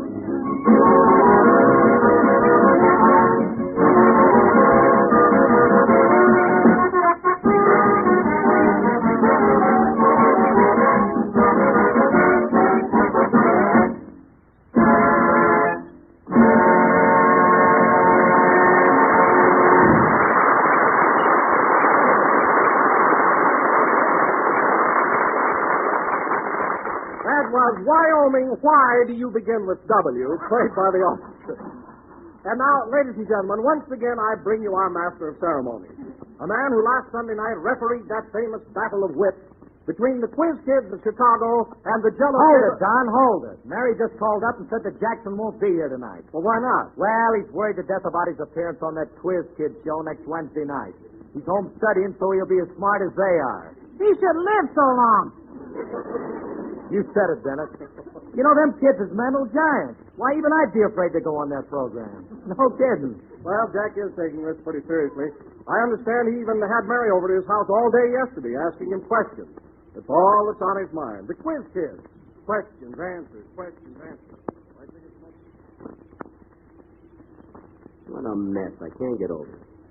If my father told me once, he told me 1,000 times. Go to college, learn something. But no, I had to get into vaudeville. Jack, concentrate. Have you got the answer to this question yet? I can name you every vaudeville theater in the country. I even know the first name of every one of Pink's mules. From Bessie to Jerome. But will they ask me that next Wednesday? No. Oh, quit beefing. Do you know the answer to this question or not? No, what is it? 1492.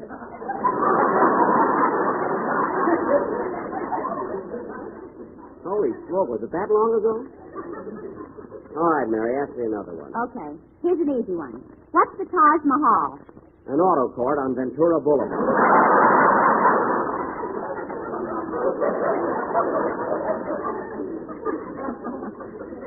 Oh, for heaven's sake. The Taj Mahal is in India, and it's one of the 7 wonders of the world. Oh. Gee, I'm dumb. I guess I don't know anything, do I? Well, let's keep on anyway. Here's another question. Name the President of the United States whose likeness appears on a $20 bill. A $20 bill? I don't know. Well, go up and look in your mattress. Oh, stop, will you? Say, I wonder if the Quiz Kids know anything about the Taj Mahal. I'll have to ask them after dinner. After dinner? Yeah, didn't I tell you, Mary? You know, I'm so nuts about those kids, I invited 3 of them to stay here at my house. I just couldn't let them go to a hotel. Oh, Rochester. Yes, boss? Where are the Quiz Kids? Well, Richard and Gerard are in the backyard discussing anthropology. Anthropology, eh? Well, did you hide in the bushes and make notes of what they said, like I told you to? Yes, sir. And say, boss. What? Did you know I'm not a Caucasian?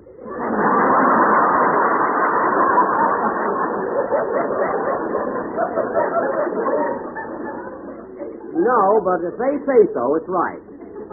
Now, where's the other boy, Claude? He's in the library reading Shakespeare. Shakespeare? I'm going to have a tough enough Wednesday night without him pulling that on me.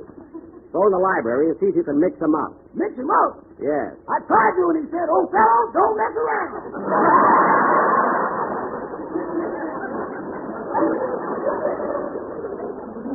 Gazooks, I'm cooked.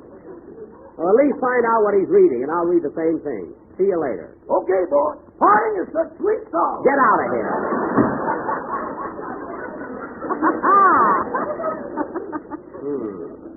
Say, Jack, here's a question in American history they might ask you. A lot of good that'll do. All I know is show business and vaudeville theaters. Go ahead anyway. What city is on an island that was purchased from the Indians for $24?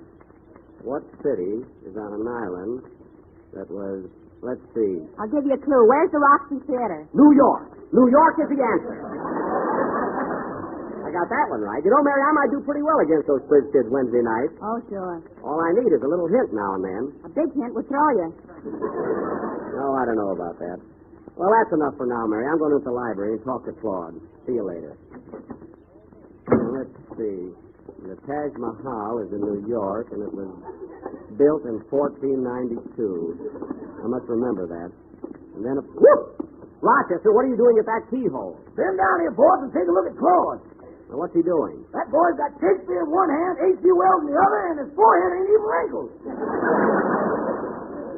Well, I'm going in there and talk to him. Meanwhile, Rochester, why don't you get Richard and Gerard and take them down in the basement to see Carmichael? I better not, boss. That bear's been in a mean mood ever since he came out of hibernation last week. Oh, nonsense. Carmichael's as gentle as a lamb. Then what happened to the gas man?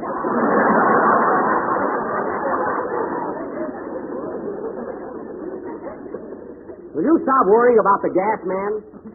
He probably went downstairs, read the meter, and walked out the basement door. Well, we know he went downstairs, and we know he read the meter. Uh-huh.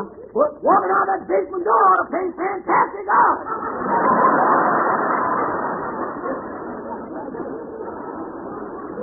Oh, don't be so pessimistic. Now, take Richard and Gerard down to see Carmichael. I'm going in and talk to Claude. Well, how's my little man this evening? Fine, thank you, Mr. Benny. Good, good. I see you're studying up on the immortal bard. That's Shakespeare, you know. How are you coming along? Very well. I'm memorizing Hamlet. Memorizing? Well, look, Claude, I want to ask a little favor of you. It's nothing much, but it might help me out. What is it, Mr. Benny? Well, when I appear on your program, I wish you and the rest of the kids would kind of take it easy and miss on a few questions. Miss? Yes. Now, I wouldn't ask you any favors, Claude, but you see, when I was a child back in Waukegan, I was kind of a poor kid, and I didn't have any books or much of an opportunity to learn anything. You know? Well, didn't they have a library in Waukegan? Yes, Claude, but you had to walk up 3 flights of steps to get there. I was such a weak, sickly child, I didn't have the strength to climb those steps. Huh? Well, didn't you have any friends who could go to the library and get a book for you? No, Claude. Everybody hated me.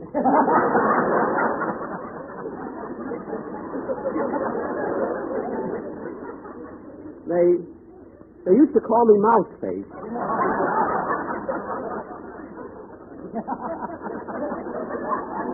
So you see, Claudie boy, if you'll just give your Uncle Jackie a break Wednesday night, you'll be doing me a great favor. Well, I'd like to, Mr. Benny, but I'm afraid that wouldn't be ethical. Oh. We must answer the questions if we know them. All right, kid. If it's a battle you want, let's go.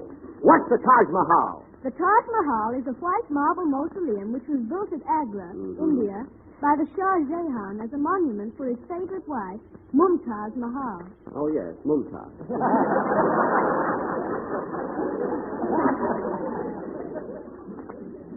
It took 20,000 men 22 years to construct. That's enough, Claude. You know it all right. Now, let me tell you something. As long as you're so ethical, I'm going back and study my books, too. But, Mr. Benny, I didn't mean to hurt your feelings. You didn't, eh? Well, before I go, kid, here's one that'll stump you. Answer this. who is the manager of the Penn Theater in Wilkes-Barre, Pennsylvania?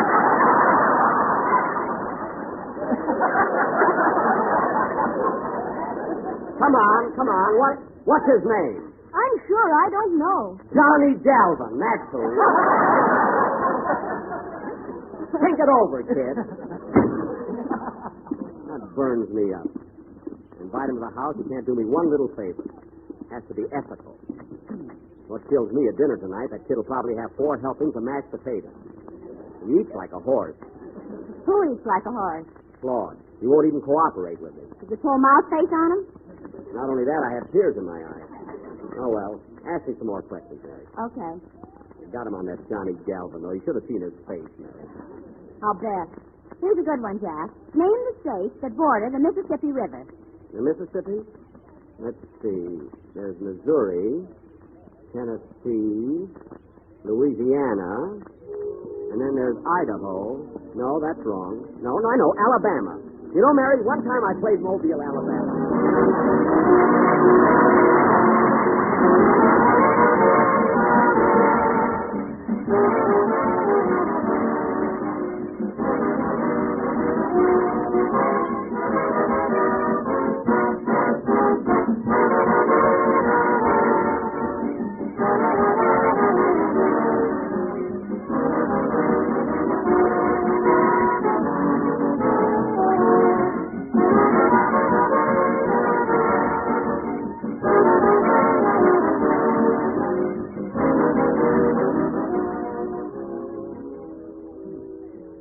And then there's Kentucky.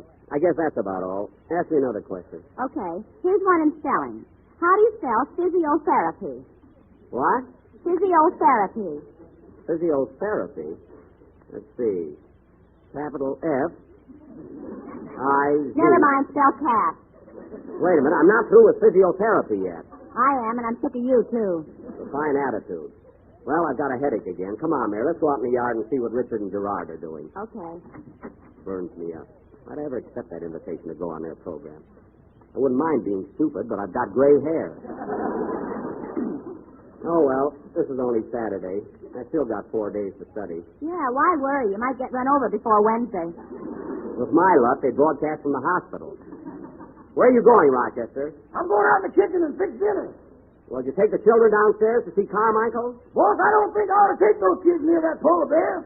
Now, listen, Rochester, if you're so worried about what happened to the gas man, for goodness sake, call up the gas company. I did call the gas company. What did they say? Where's the man?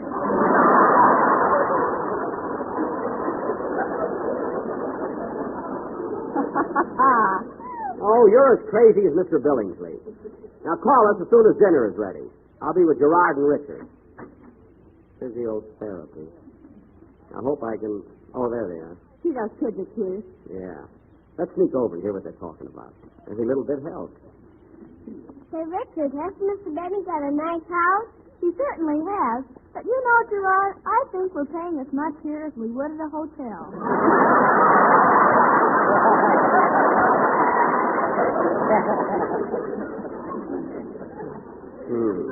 Why, Jack Benny. So that's why you put that sign out front Beverly Hills Tourist Haven.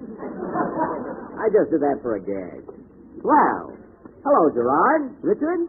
Hello, Mr. Benny. Are you still worrying about next Wednesday night? No. I've been studying like a little demon, and I expect to be very good on your program. I hope so, Mr. Benny. We like you. We sure do. Well, that's good. You know, kid, I didn't intend to bring this up, but when I was a child, your age, Mary, I had a stand on the street corner selling newspapers when I should have been in school. I mean, what chance did I have to study? Well, why didn't you read the newspapers? My eyes were bad. I tell you, kid, I used to stand there on the street corner barefooted. Get your paper here, I'd say. Extra. Julie takes vanilla. Oh, stop. Anyway, kid, if I miss on some of the questions Wednesday night, you miss some of them too, will you? But, Mr. Benny, we don't know what the questions are until they ask us. I know, but, Richard, whatever they do ask you, miss a few, just as a favor to me. That wouldn't be ethical. Ethical, schmethical, that's all I hear. How would you kids like it if I raised your rent? Now, look, fellas, I don't like to get tough. But Hey, Jack, look who's coming. Oh, yeah. Pardon me, kids. Good evening, Mr. Billingsley. Good evening, Mr. Benny. Playing with the kiddies, I see. Yes, we're having a lot of fun. They're adorable little rascals. Very brilliant, too. Yes, I know. I asked one of them to look at my watch this morning, and he told me the exact time. Your watch? Well, what's so difficult about that? The hands have mittens on them.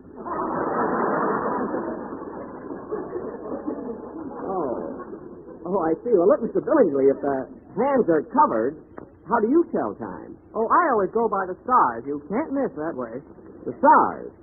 Well, that's a good system at night, but what do you do during the day? I'm a busboy at the Brown Derby. Well, I can see we're not getting any place, so let's discuss this later. Shall we, Mr. Billingsley? Yes. Goodbye, Mr. Benny. Goodbye. Oh, I wouldn't dare.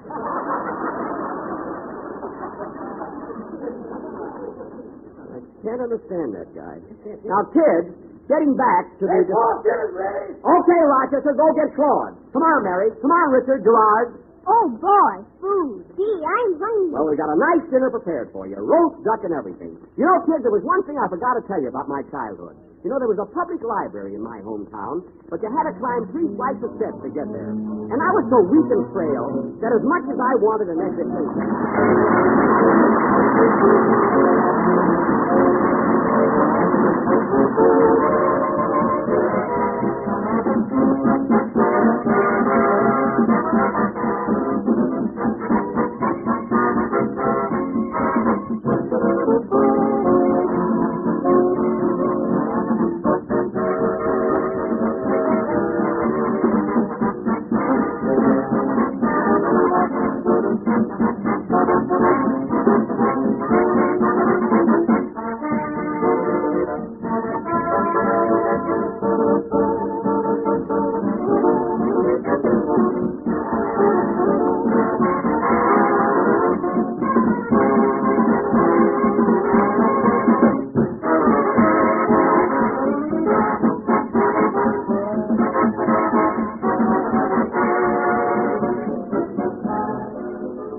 Gee, I'm full.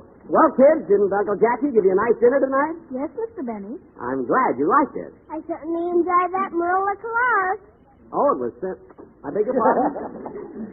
Marilla Colares. What's that, Gerard? That's the Latin word for duck. Oh, the roast duck. The Latin word. Yes, it was delicious. I thought the mashed potatoes were a little too lumpy.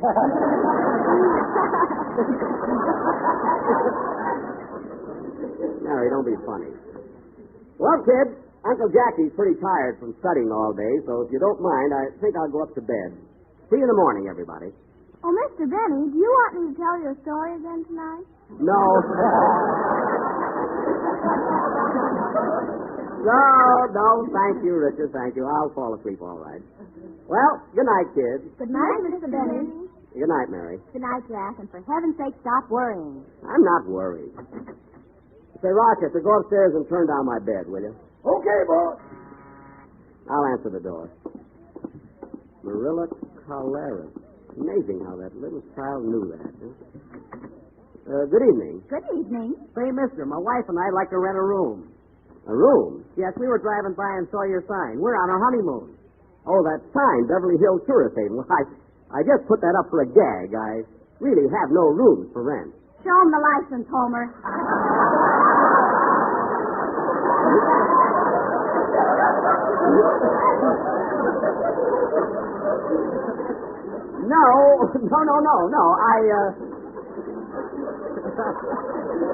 No, I really haven't any vacancies. I'm sorry.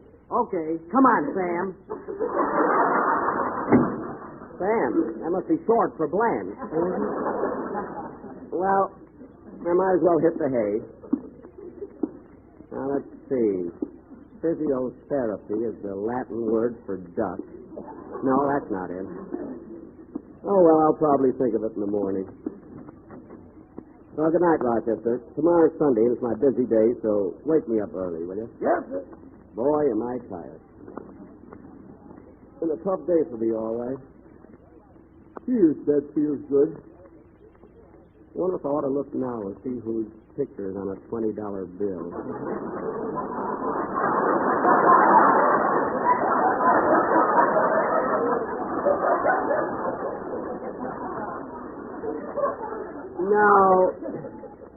No, I'll wait till morning. You better take your clothes off, boss. You're liable to fall asleep that way. I'll just rest for a few minutes and take them off later. Good night, Rochester. Good night, boss. I left your chin strap on the dresser. Thanks. Oh, boy, am I all in. Questions, answers. I don't know why I ever got into this mess. Taj Mahal.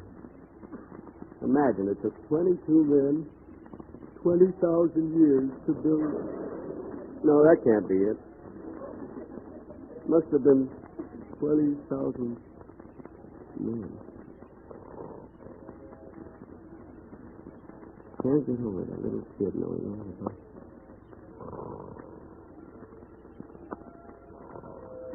Physiotherapy.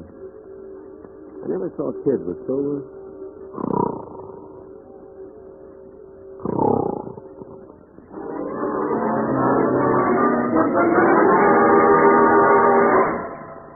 Here they are, the Quiz Kids, presented every Wednesday night by the makers of Alka-Seltzer.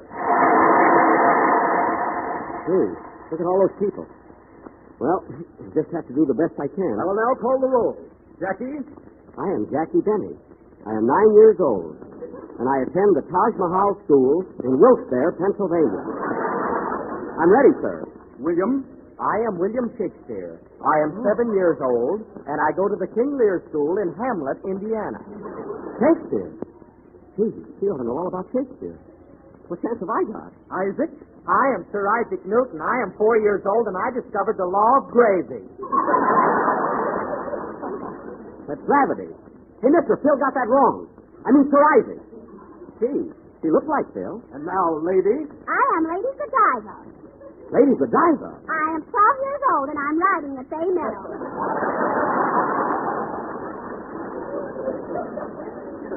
Oh, boy. I pity the horse. Well, let's get going with the questions. Did Uncle Jackie give you a nice dinner tonight? Yes, Mr. Benny. Yes, Mr. Benny. Yes, Mr. Benny. Yes, Mr. Benny. Yes, Mr. Benny. Yes, Mr. Benny.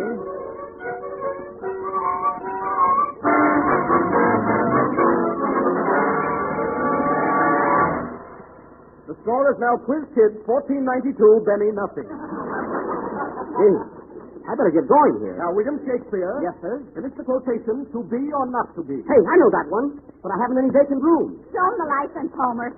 To be or not to be? To be or not to be, that is the question. And the answer is Jell-O, America's favorite gelatin dessert. That's John Wilson. It is not only economical and easy to make, but comes in 6 delicious flavors.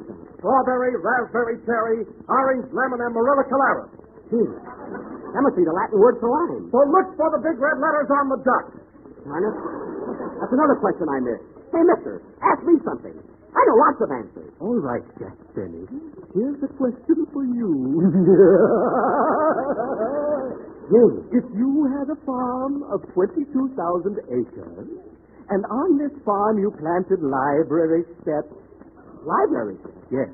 And each of these farmers had 3 sons, but the 5th son could only work every 8th day. And the 7th... Wait a minute. Wait a minute. Now, here's the question. How wide is the river? What? What river? The Taj Mahal. The Taj Mahal? What are you talking about?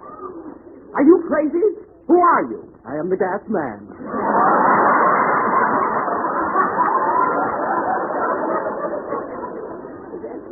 I am 32 years old, and I'm wearing a white fur coat.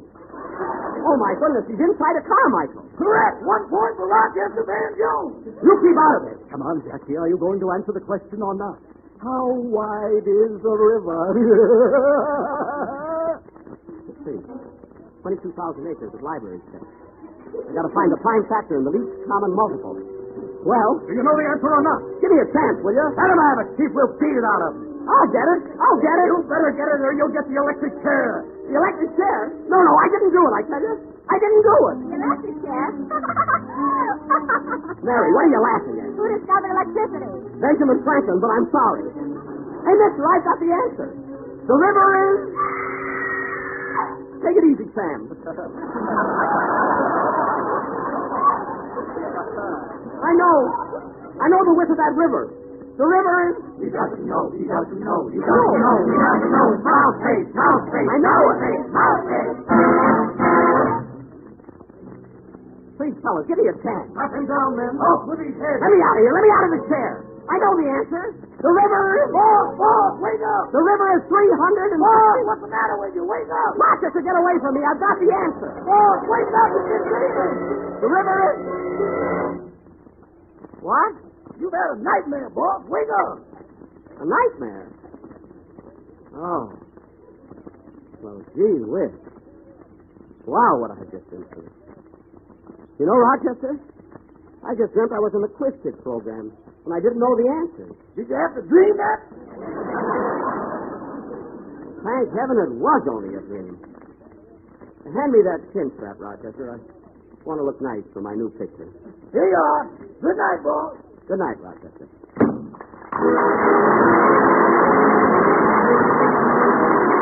Friends, when you receive your copy of General Foods' new dessert recipe book, I bet the very first thing you'll say is, what a beauty. Because it certainly is one of the most attractive books you ever saw. Just take the cover itself. Front and back, it's one big, beautiful picture, showing almost 24 different luscious desserts in a vivid pattern of red, blues, yellow, pinks, and every other color you can think of.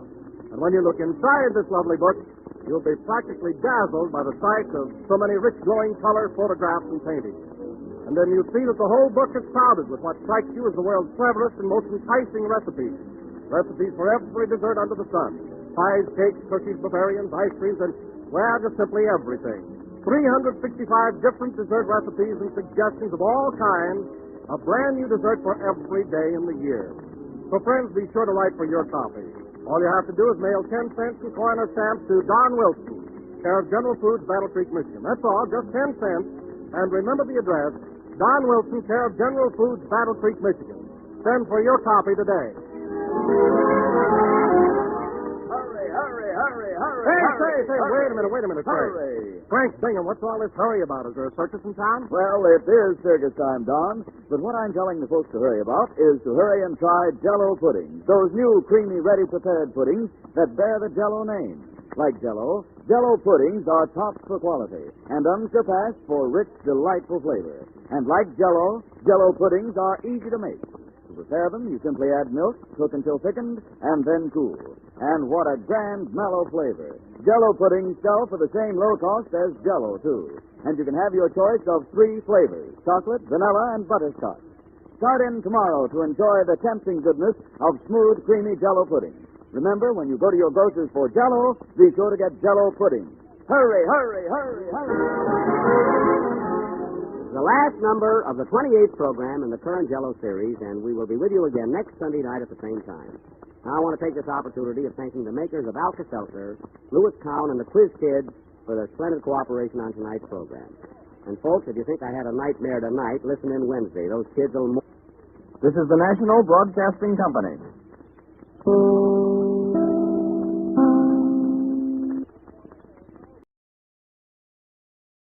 The Jack Benny Program, transcribed and presented by Lucky Strike.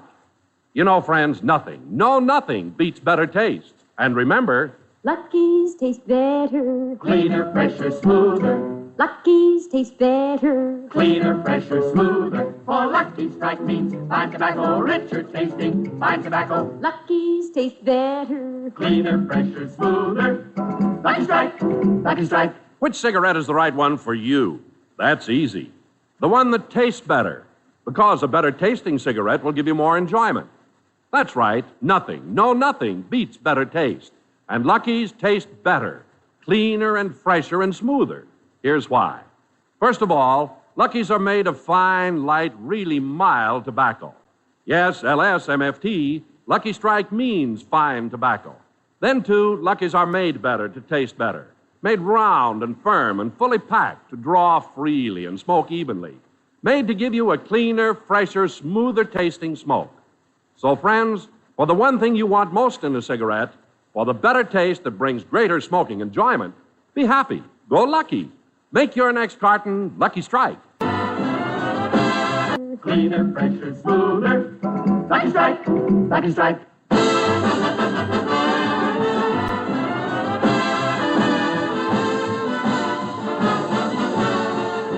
Broadcasting from the American Legion Hall in Palm Springs, California, the Lucky Strike program starring Jack Benny, with Mary Livingston, Rochester, Dennis Day, Bob Crosby, and yours truly, Don Wilson.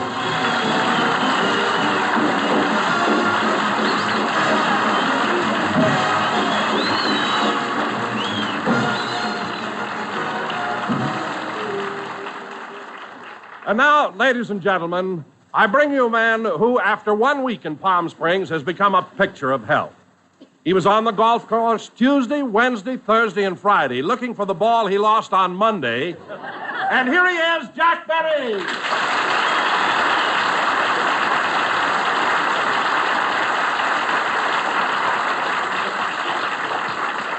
Thank you, thank you, thank you. Hello again. This is Jack Benny talking. And now, ladies and gentlemen, since this is our second week... Oh, wait a minute, Jack. Wait a minute. Huh? Jack, did you really lose a golf ball? Certainly, Don. I even asked you to help me look for it all over the desert. And now, ladies and gentlemen, since this is our second week... Oh, Jack, something tells me you tricked me. I tricked you? Yes. As we were coming past Roger's stable, you said, Don, you'll never find the ball that way. Stoop over. I did. You threw a saddle on me, and for the rest of the day, tried to rent me out for $1.25 an hour. Oh, God. He found out. I thought I was being subtle, too. You know, I can't... Oh, hello, Mary. Hello, Jack. Hello, everybody.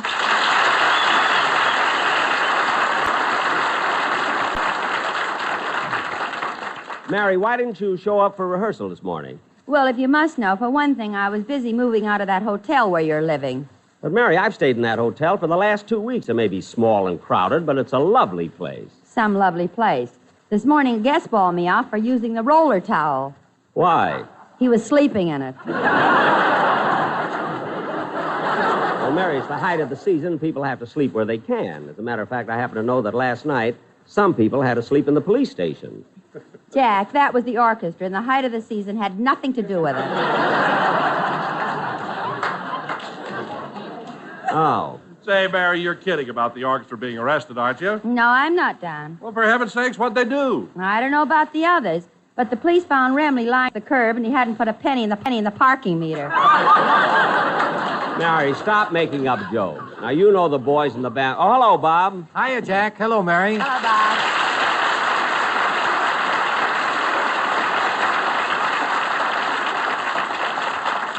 Well, Bob, are you still enjoying yourself here in Palm Springs? Oh, pretty good.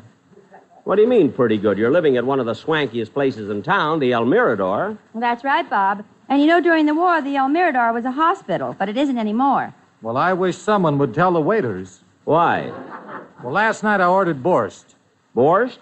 Mm-hmm. Well, didn't it taste good? Who knows? They laid me on the table and shot it in my arm. You're kidding. Kidding. Look at this muscle. It's a potato. Well, how do you like that? Then for dessert, they gave me an anesthetic. Well, Bob, that had nothing to do with the dinner. Everybody who lives at the El Mirador gets an anesthetic. Yeah, but why? That way they can give you the bill and you won't come to till you go through banning.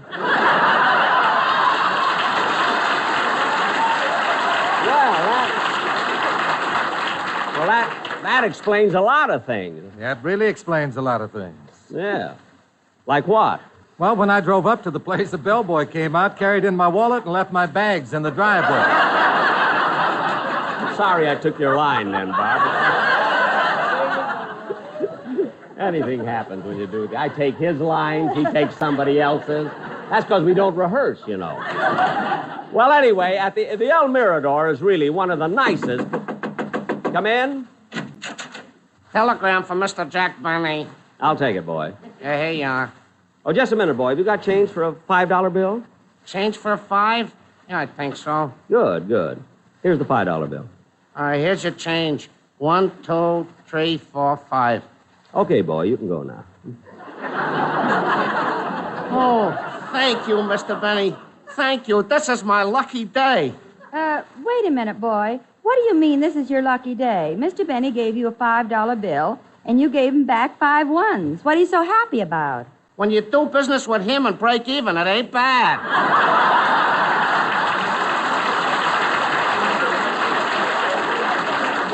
Of course not. Go already. Jack, who's the telegram from? Just a minute, I'll see. It's from Dennis Day. Says, sorry, I can't be on the program today, so I'm sending a substitute singer to take my place. The reason I am missing the program is because I'm eloping with Marilyn Monroe.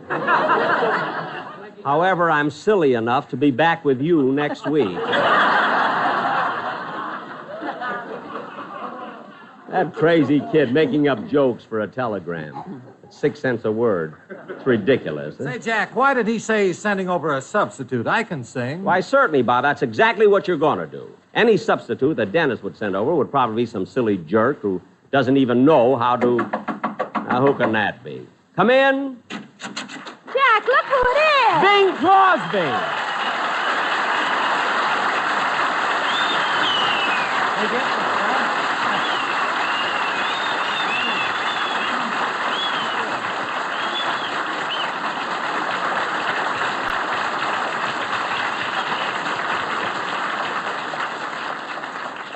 Well, Bing. Just call me substitute. Bing, I'm surprised, actually amazed that you're the one that's taking Dennis's place today. Why, Jack? What's so amazing about that? Well, let's face it, how can a kid like Dennis afford to pay a big star like you for a guest appearance? Wait a minute, Jack. Dennis isn't paying me anything. The kid and I worked out an exchange deal. An exchange? Mm-hmm. I do a guest shot for him today, and he caddies for me tomorrow. Well, Bing, I don't like to cast aspersions on your business ability, but I think Dennis got the best of you on the deal. No, he didn't, Jack. You see, tomorrow I'm playing a match with Ben Hogan at $100 a hole. Wait a minute, you can't beat Ben Hogan. He's the best golfer in the country. That's what Hogan wants with Dennis. He'll drive Hogan nuts.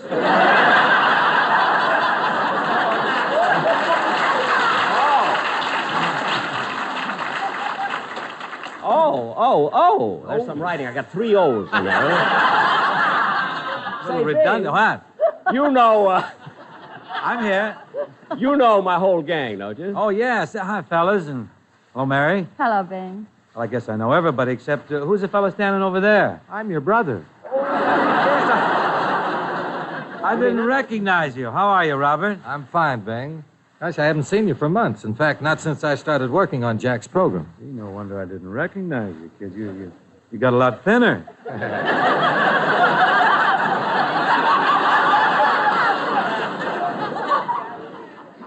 Now, wait a minute, Bing. If Bob lost any weight, it's not Jack's fault. Certainly not. Bob's working for peanuts, and peanuts are fattening. Well, thank you, Mary. You know, Bing, it's quite a coincidence having you on the program. Only 3 weeks ago, we had your sidekick, Bob Hope, as a guest star. Oh, really? How was old Sickle Snoot? Sickle Snoot? Why do you call Hope that? Well, his nose looks like a bagel with one bite out of it. I think that's pretty... It does. It does. You know, it does at that. Uh-huh. Say, Bing, you and Bob Hope have made an awful lot of pictures together, haven't you? Yes, and don't hit that word awful so hard, will you? Just kind of gloss that. Anyway, Beaglebeak is a little mad about it now because, you know, in every picture we make, I get the girl. Oh, is that what makes him mad? I get the money, too.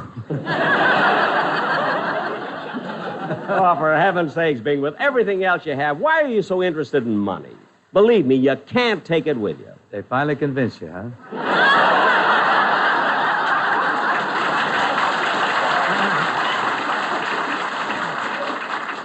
Well, almost. Say, Bing, what are you doing down here in Palm Springs? Well, I've been doing some broadcasts, Marion. I've been writing my autobiography. No kidding. Yeah, finally finished all the writing. I've titled it Call Me Lucky. Say, Bing, the story of your life must be very interesting. Tell me about it. Well, I was born in Tacoma, Washington, and... I tell you about it, Jack. You can read it in the Saturday Evening Post. Oh, yes, the Saturday Evening Post, sure. That's only 15 cents. Comes in 8 installments. Oh, well, tell me about it. Well, Jack,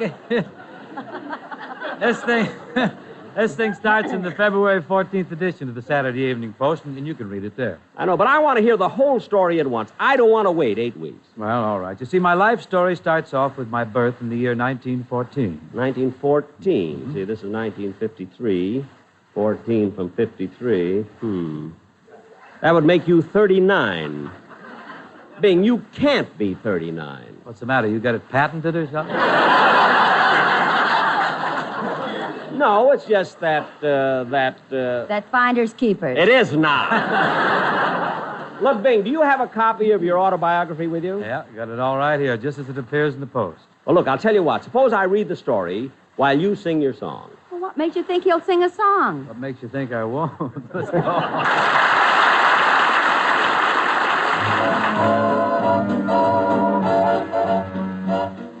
Open up your heart and let the love shine through.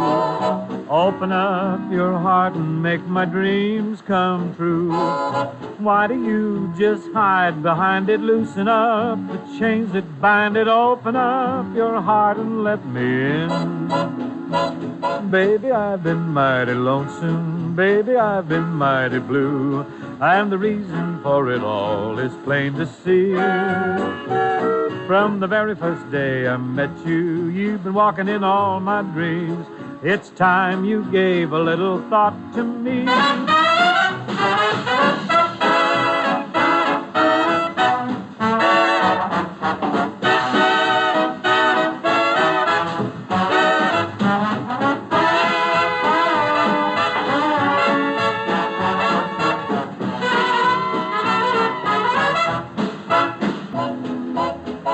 Open up your heart and let me in.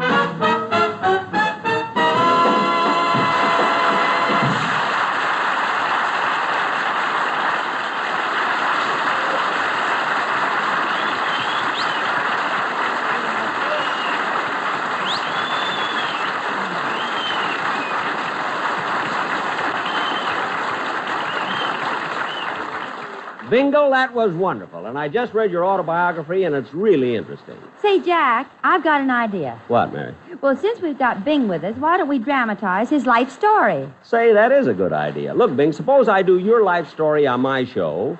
Then you can do the story of my life on your show. Your life on a half-hour program? Don't worry, we'll work it out. 8 installments. And now, ladies and gentlemen, a special preview of the life of Bing Crosby as it appears in the Saturday Evening Post. Oh, excuse me a minute. Hello? I have a long-distance call from Mr. Jack Benny. This is Jack Benny speaking. I'll take the call. It's collect. Collect? Look, operator, I'm not taking any collect calls. Just a moment. I'm sorry, Mr. Paley, but Mr. Benny said he isn't Mr. taking... Paley? Oh, my goodness, operator, certainly I'll take the call. Very well, Mr. Benny. Go ahead. Hello? Hello, Mr. Benny. This is Rochester. What?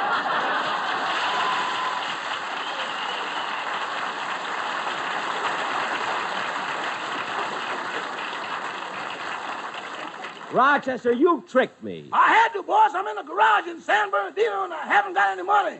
The garage? Something wrong with my car again? Rochester, answer me. Is there something wrong with my car? Just a minute, boss. This is such a long story, I wrote it down. Never mind that. Just tell me what happened. Well, I was on my way down to Palm Springs to pick you up. Uh-huh. And as I was coming through Cucamonga, I was driving along the railroad tracks when suddenly I noticed the super chief was trying to pass me. Trying to pass you? So I accepted the challenge, put my foot down to the floor, and would you believe it? For the next 22 miles, we were side by side. Rochester, how could you keep up with the super chief? The mail hook had me by the back of the neck.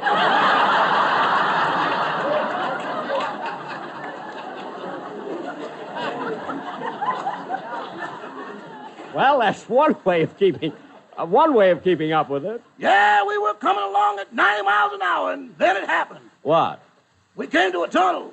A tunnel? Oh, my goodness. Was the car wrecked? Boss, if you see 4 flying saucers with hubcaps, they're yours.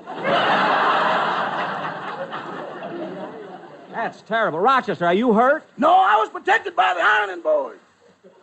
Rochester, you had the ironing board in the car? Why? If you found out I was just sitting there driving, you'd be awful mad.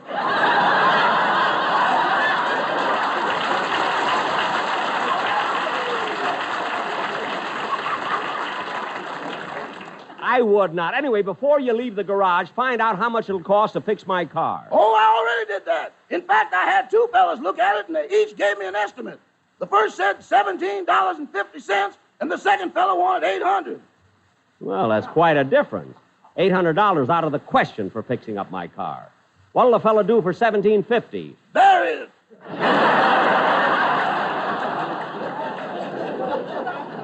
Bury it? Rochester, you didn't really have a wreck, did you? Well, no, I didn't, boss. Then why did you make up such a story? Well, I knew I'd be late getting down to Palm Springs, so I started to make up an excuse, and it got away from me.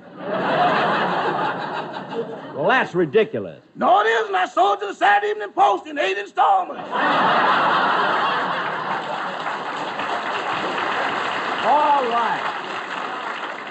All right, goodbye. Goodbye. Oh, say, boss. Now what? The director of your television show called, and he's already hired 700 dancing girls for your TV show next Sunday. Rochester, I'm not having 700 dancing girls on my television show next Sunday. Boss, you know that, and I know that, but let's lure the listeners. Oh, yeah. Thank you, Rochester. Goodbye. Goodbye.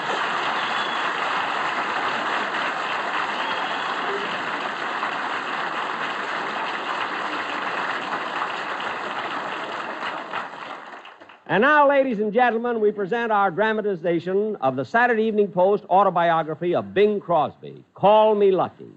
Curtain. Music. In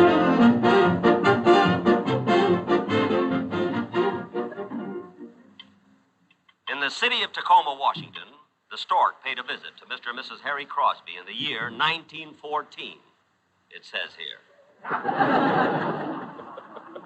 The newborn baby was called Harry Lillis Crosby. Harry Lillis was a precocious baby and learned to speak quite young. At the age of 3 months, he said, Da.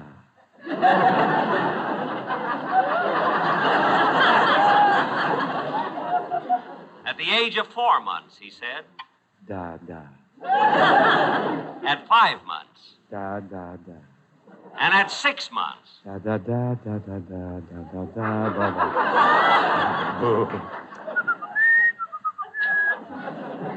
The baby grew into a child of school age, and he was a good pupil, and a clever one, too. While other kids brought the teacher apples, he brought her Minute Maid orange juice.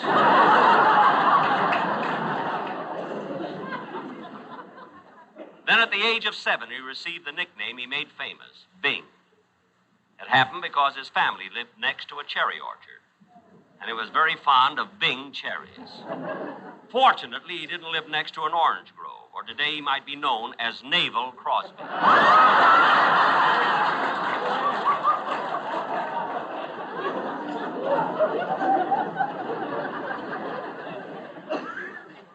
At about this time, another blessed event took place in the Crosby home. The newcomer joined brothers Bing, Larry, Ted, and Everett, and he was named Robert. Bing took care of little Robert and tried to teach him to talk. Come on, Bobby. Say mama. Da. Now, come on, Bob. Say mama. Da. No, mama. Say mama. Mama Shepardovitz.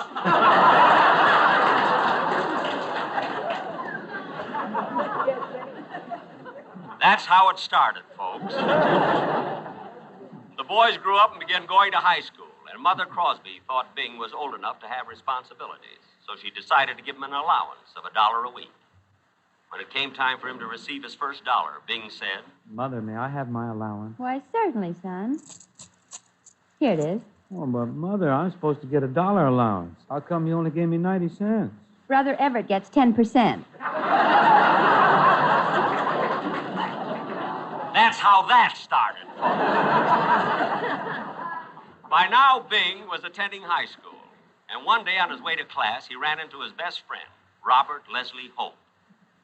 Hope suggested they play hooky, which they did. They went down to the corner fruit store and swiped apples, and they went around tipping over ash cans and breaking windows. This was the start of their first picture, The Road to Reform School. But Bing went on to college. He and his brother Bob shared the same room at Gonzaga University. They shared everything. They even took their Saturday night baths together. And they enjoyed it because it gave them a chance to harmonize. The roads are the dustiest, the winds are the gustiest, the gates are the rustiest, the pie's the crustiest, the song's the lustiest, the folks the trustiest, way back home.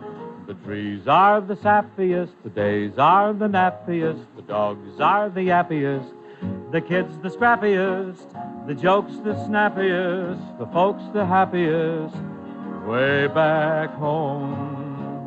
I don't know why I left the homestead.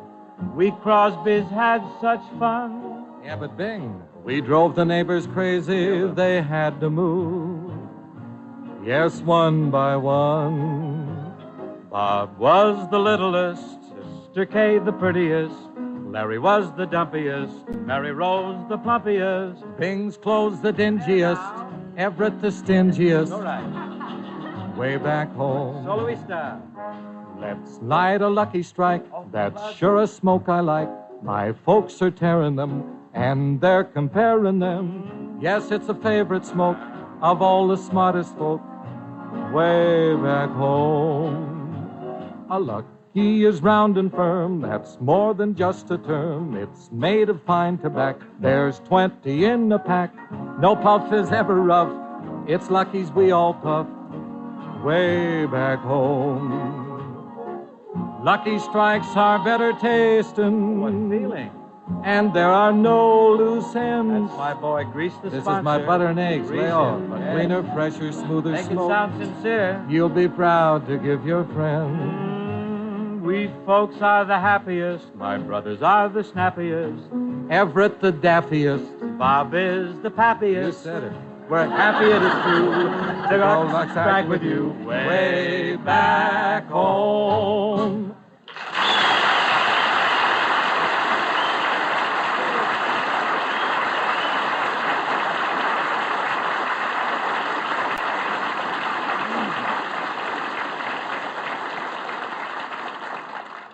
When he graduated from college, Bing's ambition was to become a singer. His career really started with an audition in Los Angeles. Your name is Harry Lillis Crosby? Yes, sir, but most people call me Bing. Tell me, have you made any phonograph records? Yes, sir. I made lots of records. I made them for a company owned by Rudy Valley, but gee, I think he's jealous of me. Now, how can you say Rudy was jealous? He let you make the records, didn't he? Yeah, but he wouldn't put the holes in the middle.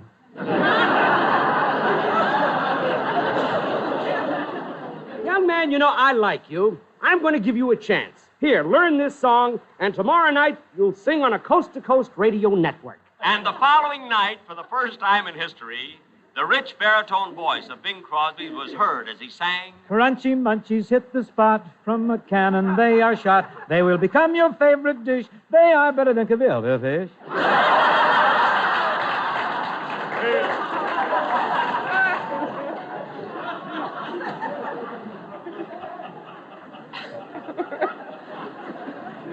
Bing was on his way to success, and with fame and wealth, his interests became diversified. For instance, one day he witnessed the following scene. I'll buy that racehorse. That's a very good horse you're buying, Mr. Crosby. All right, but tell me, what does he go the mile in? Well, I don't know. He never quite made it. I don't know if Well, look, Mr. Crosby, your horse can win its first race if you'll tell the jockey that's riding it to holler giddy-ap and throw this little electrical switch on the saddle. Oh, is there a battery under there? No, it turns on his hearing aid.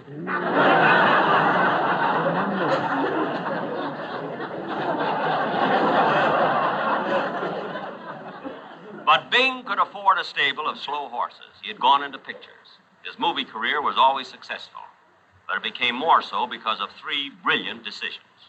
He made Going My Way, he made Bells of St. Mary's, and he turned down The Horn Blows at Midnight. His career really reached its zenith on a night in March in 1945 when he won the Academy Award. His acceptance speech was quite modest, as he said, I want to thank everyone who helped me win this Oscar. Even though I have supposedly reached the top as a singer, I want you to know that it has not been easy. I've had to overcome many hardships, poverty, disease, hunger, Como and Sinatra.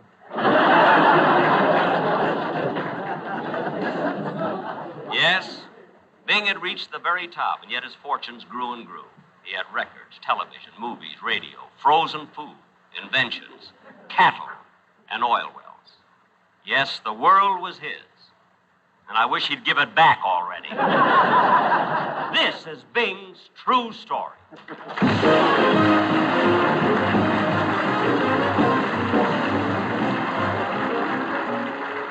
Jack and his guest star, Bing Crosby, will be back in a moment. But first, nothing, nothing beats better taste.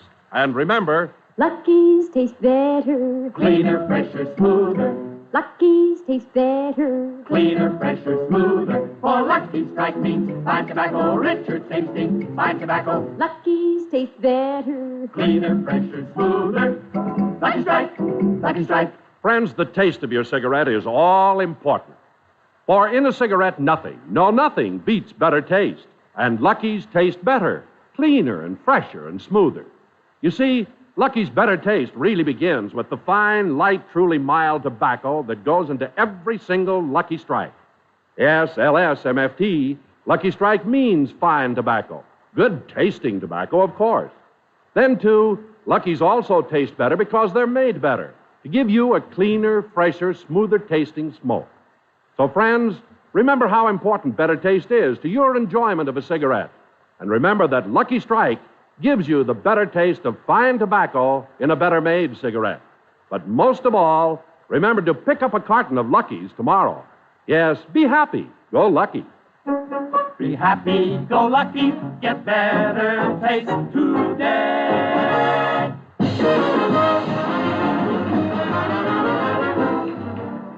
Bing, I want to thank you very much for taking Dennis Day's place on the program. I was glad to do it, Jack. Tell me, Bing, is Dennis really going to caddy for you when you play golf with Ben Hogan tomorrow? That's right. And you and Ben are playing for $100 a hole? Mm-hmm. Well, do you mind if I join you? You know, I'd like to pick up a little extra money. Well, what makes you think you'd win? I can't lose. I'm going to caddy for Hogan. Oh. Good night, Bing. Good night, folks.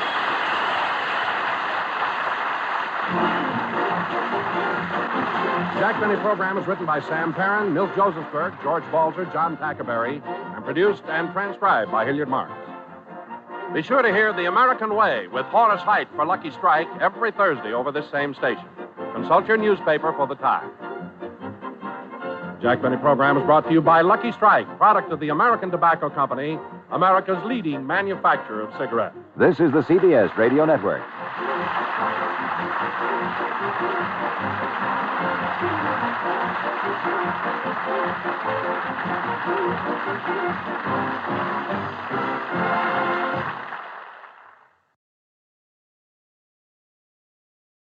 Jack Benny is the guest of Mr. and Mrs. Ronald Coleman on the Halls of Ivy.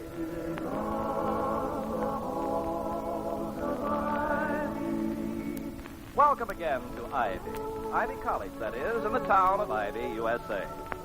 For the past few days, Dr. William Todhunter Hall, president of Ivy College, has been almost completely unaware of the undercover campus activities of his wife, Victoria, former star of the English stage. In fact, he betrays his unawareness by asking at the breakfast table, Vicky, my darling, I've been so busy lately, I've hardly seen you. What have you been doing that's interesting? Oh, the usual things, sorry. I chairman the book club Monday, met with the faculty women Wednesday, gave the student mothers group a short lecture on diaper folding on Thursday, met with Excuse me, but where did you learn diaper folding? in the theatre in England. Really? Of course, I know naturally that no course in dramatics is complete without the eternal triangle, but my mental picture of that geometric figure seems to have been badly painted. To me, you were always the glamorous beauty, waited on hand and foot by adoring lackeys, champagne at elbow, and sobbing violins behind the potted palm. Well, I've seen my share of potted lackeys in my day, but this is before I rated a star on my dressing room door, when I was the Cromwell kid, the one with the rather good legs in the second row. What else have you been doing? Well, for one thing, I've signed Jack Benny for the annual charity benefit show. That's nice. What else? What do you mean, what else? Didn't you hear what I just said? Of course I heard you, my sweet. You signed somebody for the annual Ivy benefit show. It's not just somebody, Toddy. Jack Benny. Oh, how did you manage to persuade this John Benny to help out? It's not Don, Toddy. It's Jack. Oh. You know, the instant intimacy established between two members of the theatrical world is a beautiful thing. 3 minutes after meeting for the first time, you find them locked in a fervent embrace, calling each other darling, swearing never to part again.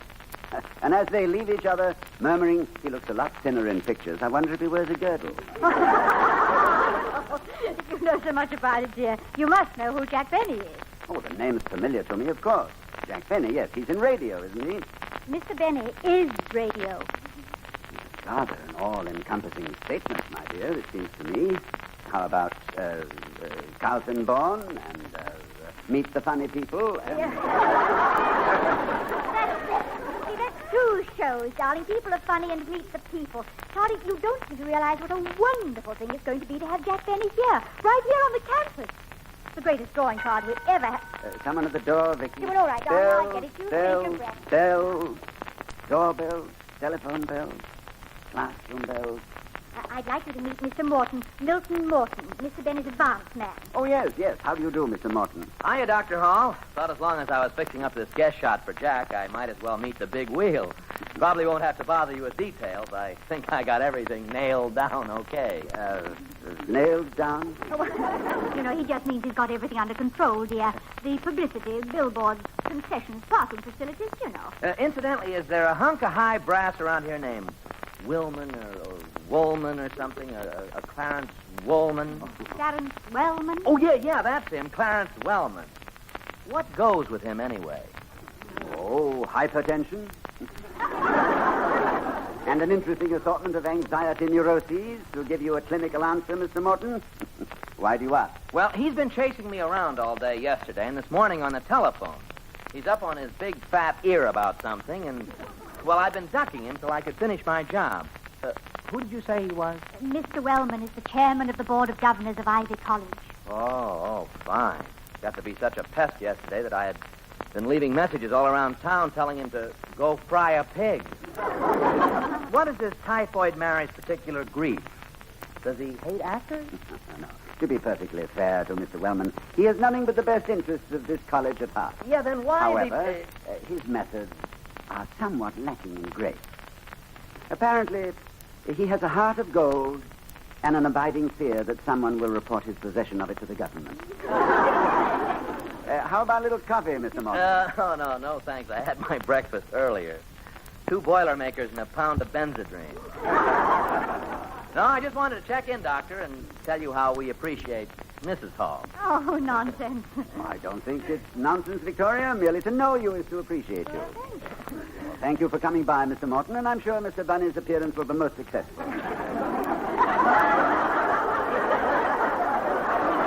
It's Benny, dear, not funny. Oh, well, wasn't there a John Bunny? Stout chap. Played opposite a woman named Flora Finch, I believe. Well, when I was a boy... No, that was another fella, Doctor. No, this is Jack Benny. Rhymes with Penny if he can arrange it.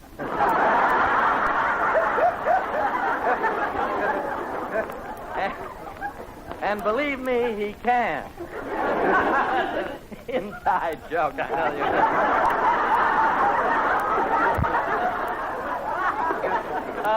Mrs. Hall, thanks for your help, and take my word for it, you were a help. No, never underrate her, Doc. This kid's really hep. Well, it's nice to have met you both. Goodbye. Well, it's nice to know I am married to a charming, beautiful woman who is also a kid that is hep. I suppose from Mr. Morton's tone of voice that this is the show business equivalent of the Nobel Prize. Well, yes, it was intended to be complimentary, at least. Yeah, I'm going over to the auditorium, Toddy. Wait a minute, darling. I'll go to the door. Dr. Hall! Oh, please come in. Mr. Wellman. I did not come over here to bandy words, Dr. Hall. I came because of the situation which this campus, which affects seriously the dignity and the... What I mean is when Ivy College must stoop to acquire the services of a radio buffoon... bolster some charity affair. It's a pretty how do you do, Mrs. Hall. Well, how do you do, Mr. Wellman? I assume you are speaking of the guest appearance here of Mr. Jack Benny. I certainly am.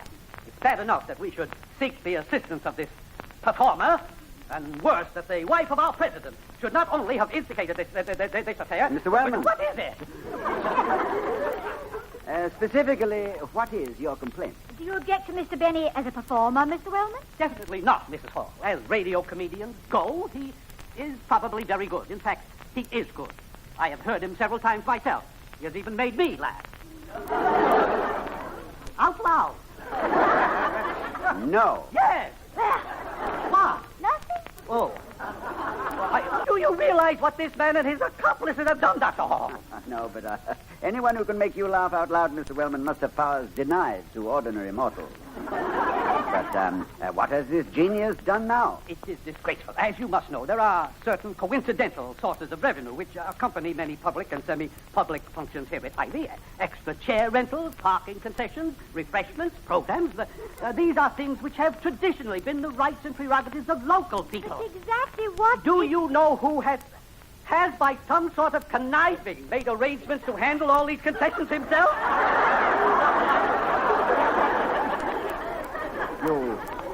You don't mean... Jack Benny! He signed up every possible need of revenue. He will sell the programs. He will rent the extra chairs. He will sell the hot dogs. The beer and the popcorn. He will park the cars, and for 29 cents, he will wash the car.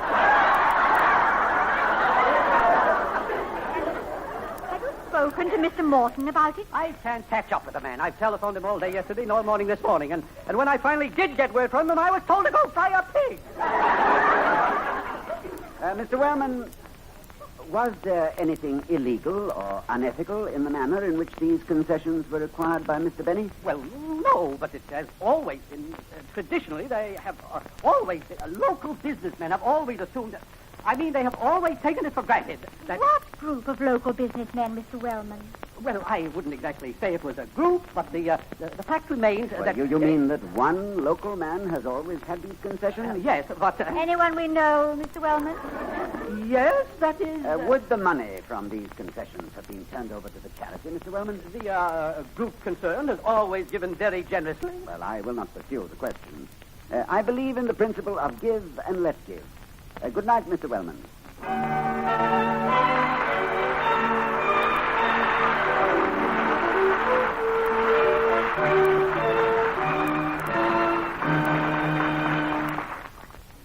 Get it. Dr. Hall's residence. Oh, yes, Mr. Morton. Indeed you may. We'll be delighted. Yes. Goodbye. Jack Benny is on his way over. He is? Well, now, do I need any particular coaching or information to talk to a radio comedian? Darling, you don't need any coaching to talk to anybody. Oh, I'm not too sure, my sweet. In any business or profession, there are certain subjects to be avoided. Yeah, well, don't worry about Mr. Benny. There's nothing... Oh, yes. Yes, there is one thing. What's that? Well, he made one rather unfortunate motion picture. Well, we better not refer to it. Oh, no. No, of course we hadn't. Cinematic skeleton in the professional closet. What picture was it? Dear, I can't remember the name of it. It was, Someone Blew Something at Midnight. Well, it would be safest, I suppose, not to talk about motion pictures at all. Fortunately, I am not particularly loquacious on the subject. Billy Dove, I think, was my last really emotional... Oh, dear. You let him in, Toddy. I'll run upstairs and let my fix it. Imagine me being so nervous. Well, I guess it's up to me. Can't think of a single joke. Oh, well. One shouldn't tell jokes to a comedian anyway. He couldn't afford to admit he hasn't heard it before.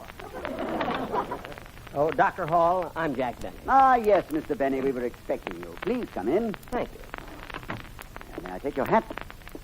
And your violin case?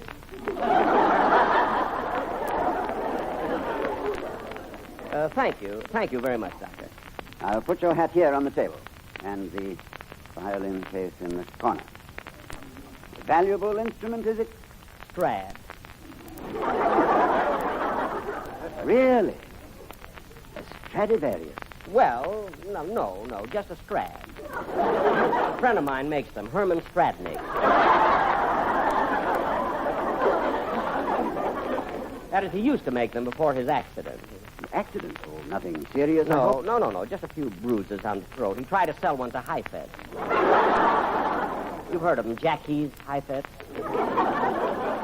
Is Mrs. Hall here, Doctor? Oh, yes. She'll be down in just a minute. Sit down, won't you? Can I get you something to drink? Why, yes. If you have some, I'd like a glass of beer. Fine. I'll get it for you. Gee, the Halls have a nice home here. Hey, this must be his diploma on the wall. Let's see what it says. Semperis Universitum. Know all ye men that William Todd Hunter Hall has this day been made a Bachelor of Arts. Bachelor? Then what is she?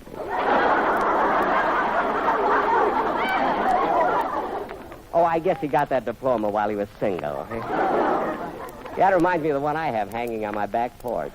Sic tempus, a victim, haec et valorem. Not responsible for laundry left over 30 days. See, look at all the books the professor has here. Look at the title. Origin of Species by Charles Darwin. Einstein's Field of Nuclear Fission. The Decline and Fall of the Roman Empire by Gibbon. The G-String Murder Mystery by Gypsy Rose Lee.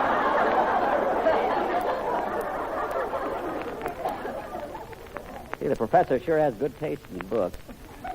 I ought to know. I read them all except the G-String Murder Mystery. Be happy, go lucky. We'll be down in just a minute. Oh, fine. Nice place you have here, Doctor. Yes, thank you. It's very comfortable, but I imagine it looks rather insignificant compared to Radio City. Oh, I don't live in Radio City. Oh. No, see, I live in California. Oh, do you really? Well, I've many friends out there. Dr. Lyon and I carried on one chess game for 18 months over the long-distance phone. You did? Long distance? Oh, yes, indeed. It's quite a usual custom among college professors. 18 months? Of course, in this case, it was exceptional. We were very evenly matched. Oh. Is Dr. Lyon a banker?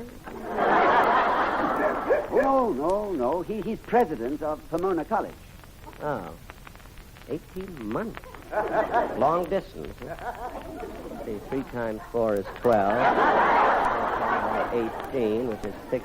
Well, I'm very glad to meet you, Dr. Hall. Thank you. You live in Hollywood, Mr. Benny? Beverly Hills. See, I live there because it's very expensive. Well, I must say that seems an odd reason. Oh, well, prestige, you know, and you can get far better prices. Prices? For what? Oh, laundry, car wash, everything. You know. That's very funny, Mr. Benny. Very funny indeed. I must remember that you are a comedian. Yes. Yes, you must. My darling, this is my wife, Mr. Benny, Victoria, Mr. Jack Benny. How do you do, Mrs. Hall? I'm delighted to meet you, Mr. Benny, and so grateful. I can't tell you how kind you were to come here to Ivy. Oh, it's nothing. Oh, but it is. Nothing? No, it's a great deal. I still read my variety, and I know what prices are these days. I just read last week that Mr. Benny's salary at the Palladium in London... Please, Mrs. Hall. You know how theatrical trade papers exaggerate, and when you figure the rate of exchange, it was nothing at all. I came back with nothing, really. Nothing? Why, it wouldn't even be a telephone bill for Dr. Hall. 18 months. Vicky, we were talking about California. Mr. Benny lives in Beverly Hills. Yes. I'm right next door to Ronald Colman. The who? Ronald Colman, the movie actor. Oh, Toddy, you've heard of him. Oh, yes, I remember. Yes, saw him in, let me see, A Tale of Two Cities. Overplayed it a bit, I thought. Yes, I thought so. Well, I just love him. Oh, we're very close friends. You see, neighbors can be so close, don't you think? Oh, yes. Yes, indeed. Oh, yes, one can learn and profit much from one's neighbor. Yes. Can't one? Yes, indeed. Ronnie and Benita. That's Mr. Coleman's wife. Such nice people. See, we exchange Christmas cards every year. Do you? I dearly love Christmas cards. You do? Really? Yes. Well, they're sort of a hobby with me. I almost never go away without them. I think that somewhere, let me think. Oh, yes, of course, how silly of me. I always carry samples in my violin case. Excuse me, Mr. Benny. Oh, you go right ahead, Doc. Now, in this collection, Mrs. Hall, I have some beautiful snow scenes, and there's some churches. And, oh, yes, I do remember putting in a few of ivy-covered colors. Dr. Hall speaking. Oh, yes, Professor. Well, I'm busy just now, but may I call you back? When? About 12 o'clock tonight, right after the show? All right, Professor. Goodbye. Who was it, dear? Professor Hornblower, darling, but he's going out and won't be back until quite late. I must talk to him and his wife about redecorating the Great Hall. Now, don't forget to remind me. To do what? To call them. Call who? The Hornblowers at midnight.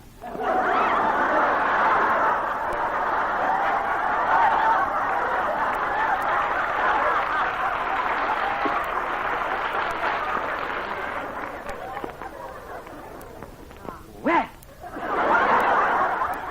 of all the contrived, here's your bill, Doctor. Bill, are you being paid in advance, Mr. Benny? Well, so many people change their minds about Christmas cards. Christmas cards? Well, yes, dear. Mr. Benny just happened to have some that I absolutely loved, so I... Of course, darling. I'm delighted. Particularly with the sacrifice Mr. Benny is making to be here. I'm glad you bought a few. Well, thank you. Here's the bill. Oh, let's see.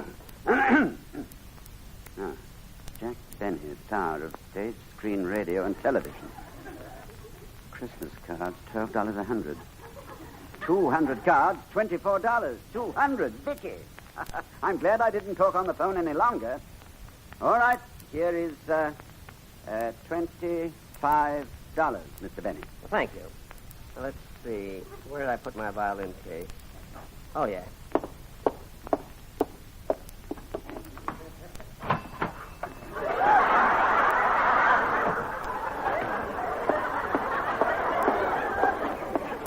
Now, here's $3 change. The extra $2 is for Mrs. Hall's theatrical discount.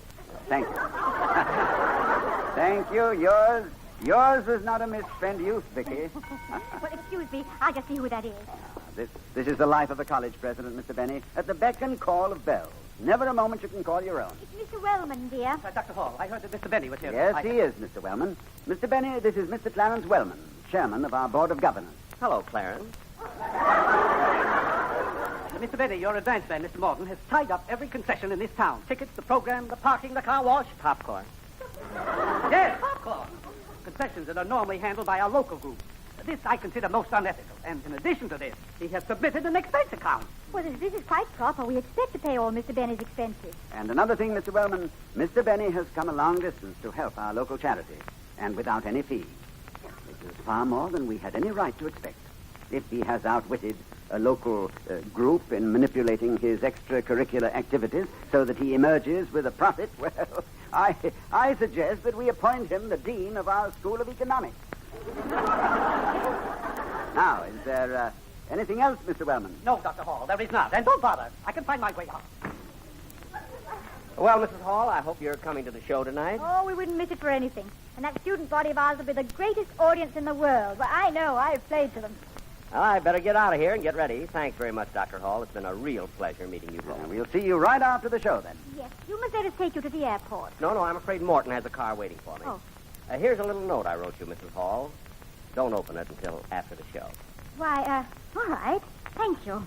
And Dr. Hall, if you ever come to Beverly Hills, give me a ring, will you? I would be delighted. You know, somehow I feel just as if you were a neighbor of mine. Well, goodbye. Goodbye.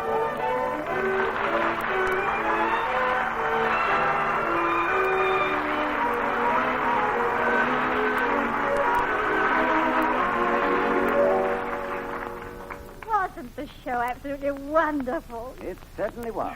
And so was Jack Benny. I haven't laughed so much for years. But Vicky, doesn't he play that violin abominably? Oh, he does. By the way, have you read his note yet? His note? I forgot it. I have it in my bag. Well, read it, son. Dear Mrs. Hall, I saw you in London a long time ago and give them tears. When I found out it was you that wanted me to come, I couldn't wait. Isn't that charming? You gave me tears in London, so I hope I've given you a few laughs that I did. Incidentally, though I hate to admit it, I think your husband is terrific. My best always, Jack Bennett. P.S. The enclosed check is the concession money I took from Mr. Wellman and his, quote, local group, unquote. Will you give it to the charity with my love and affection? Besides, I made an absolute killing in Christmas cards.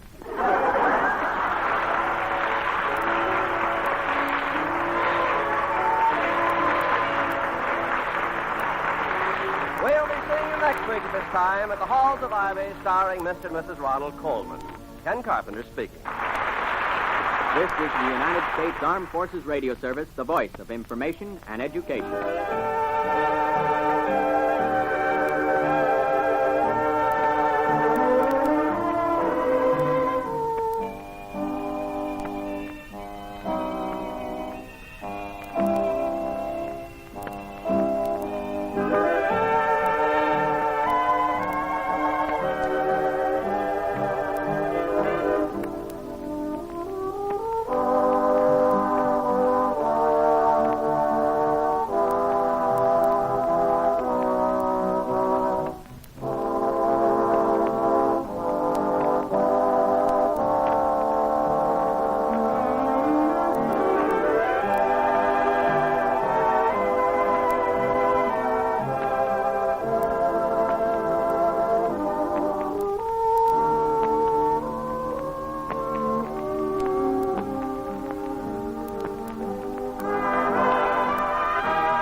The Jack Benny Program. Quality of product is essential to continuing success. In a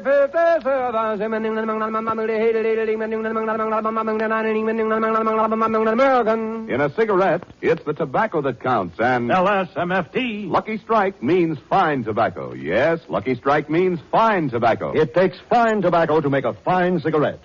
And year after year, at market after market, independent tobacco experts, men who spend their lives buying, selling, and handling tobacco, can see the makers of Lucky Strike consistently select and buy that fine, that light, that naturally mild tobacco. Fine, light, naturally mild tobacco.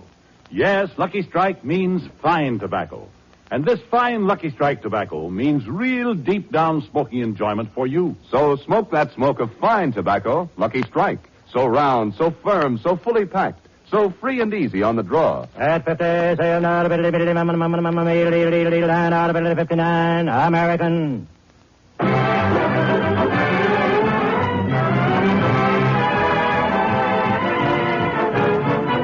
The Lucky Strike program starring Jack Benny with Mary Livingston, Phil Harris, Rochester, Dennis Day, and yours truly, Don Wilson.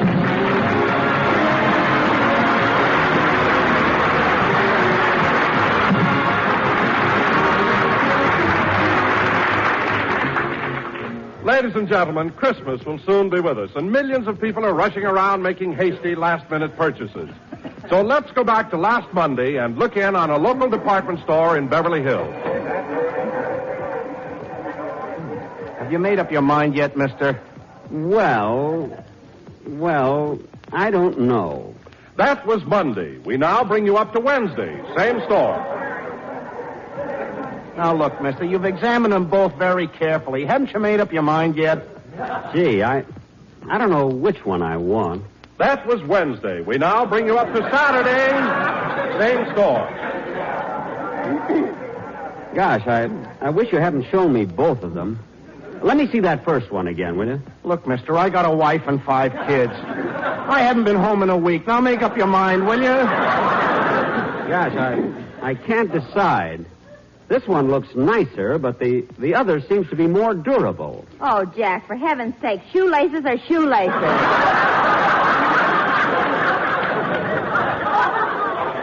Mary, when you're buying a gift for somebody, you don't rush into things. Now, let's see. If I take the... Oh, pardon me. Hello? Yes? Oh, thanks. Thanks for telling me. Goodbye.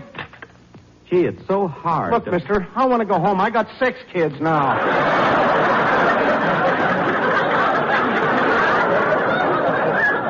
Oh, well, congratulations. A new baby. Do you mind if I buy something for the little fellow? No. No, why don't you buy him a razor? A razor? Yeah, by the time you pick it out, he'll be old enough to use it. That's an old joke. It was new when we came in here.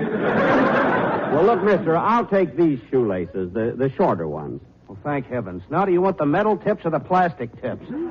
Here we go again. I'll take the plastic ones. The metal ones rust. You're right, Jack, but of course you know the plastic ones crack. Oh. Well, then wait a minute. Let me see. If that phone rings again, I'm going to punch you right in the nose.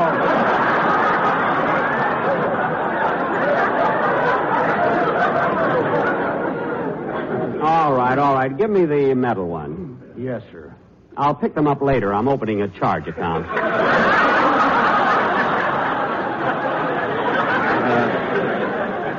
Come on, Mary. Mary, you have my Christmas list, haven't you? Yes, here it is. What does it say? It says, Dear Jackie boy, I couldn't meet you last night because the customer spilled a chocolate soda all over my uniform, so I had... The list is on the other side. Give it to me. Wait a minute, Jack. Who's Josephine? The little blonde car hop at Simon's Drive-In. She used to work at the Glendale branch, but they promoted her to Beverly Hills. Gee, I hope that chocolate soda incident doesn't send her back to Glendale. You know, she's very pretty, Mary. The Drive-In uses her picture in all their newspaper ads. Oh, yes, I remember. She was Miss Cheeseburger of 1945. Yeah. She'd have made it this year, too, but her mustard was on crooked. Just goes to show you. Fate. A little thing like that. Let me see that list, Mary. Here. Can I help you, young man? Help me? Yes. You've been standing in front of this counter for 10 minutes. Oh, I'm sorry. I'm confused. Well, that's understandable. You're confused because it's Christmas time. You've got the Christmas spirit. You're doing your Christmas shopping. You're looking at so many different things. Well, that explains why I'm confused in December. What about the other months?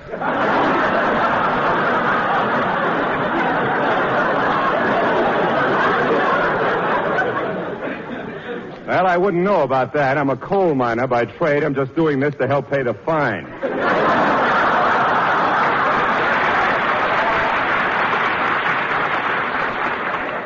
Oh, well, gee, I'd like to get something for my parents. Oh, your mother and father, eh? Yeah, how did you know?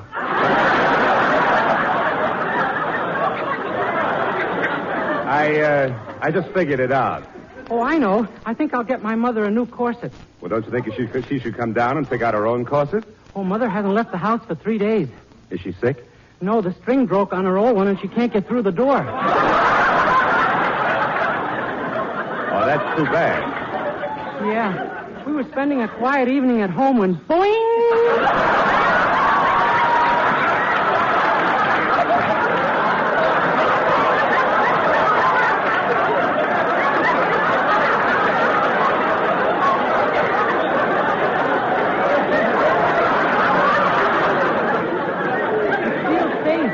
Directions. Oh, my goodness. Was anybody hurt? No, but my father got pinned to the wall. Anyway, wrap me up that size 44 corset and I'll take it with me. Yes, sir. Now, let's see that list again, Mary. Oh, yes, a dozen blades for Phil, some handkerchiefs for Rochester, some little toy for Dennis. You told me at Ciro's last night you were going to buy Dennis a grand piano. Last night I had 4 glasses of Muscatel.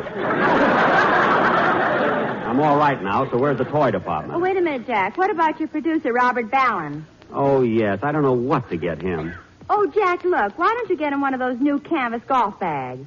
Yeah, he'd love that. And it's only $15. Oh. Gee, I just happened to think he doesn't play golf. Well, why don't you give him a nice cocktail shaker? Say, that sounds good. And it's only $12.50. I just happen to remember he doesn't drink either. What else can I buy him? A knife and fork. Let's see you get out of that.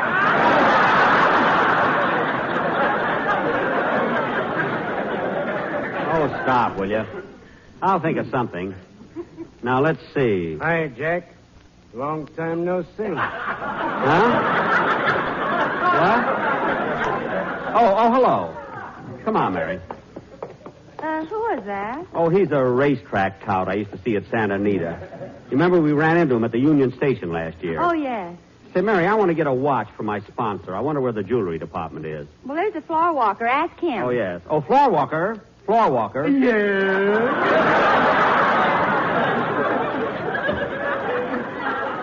Can you tell me where the jewelry department is? Yes, but you'll hate yourself in the morning. Look, I didn't ask for any wisecracks. You either give me a civil answer or I'll report you. Now, where is the jewelry department? It's on the 3rd floor. Thanks. Like fun it is.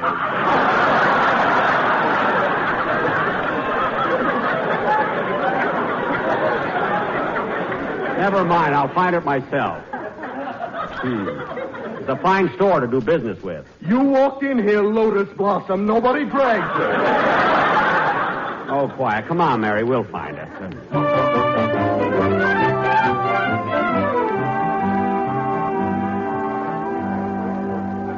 Mary, let's go upstairs and get that watch for my sponsor. We'll take one of these elevators. Number 5 is just about to go up. Yeah, let's hurry. Hey, Jack. Hey, Jack. Huh? Oh, it's you again. Yeah. Come here a minute. What is it? Where are you going? Upstairs. Which elevator are you taking? Number 5.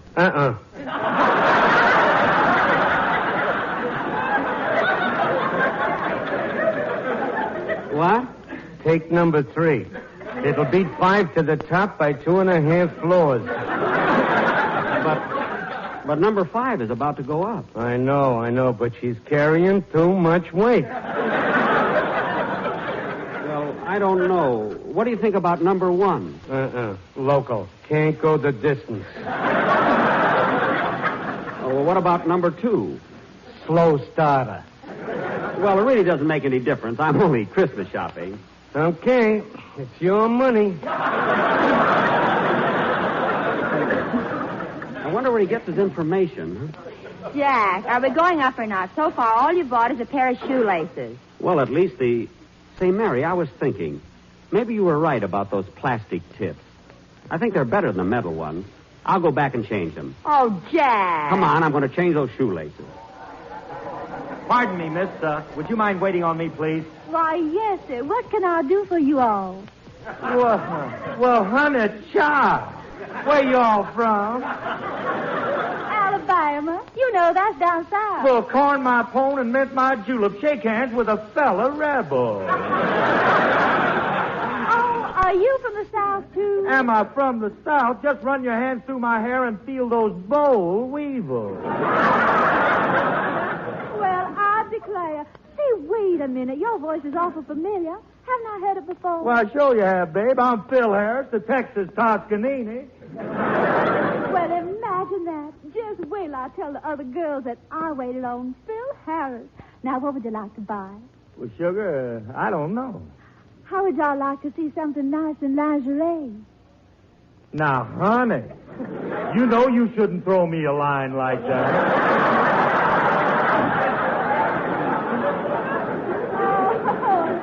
Oh, gee, Mr. Harris, you're so cute. Yeah, everybody notices it.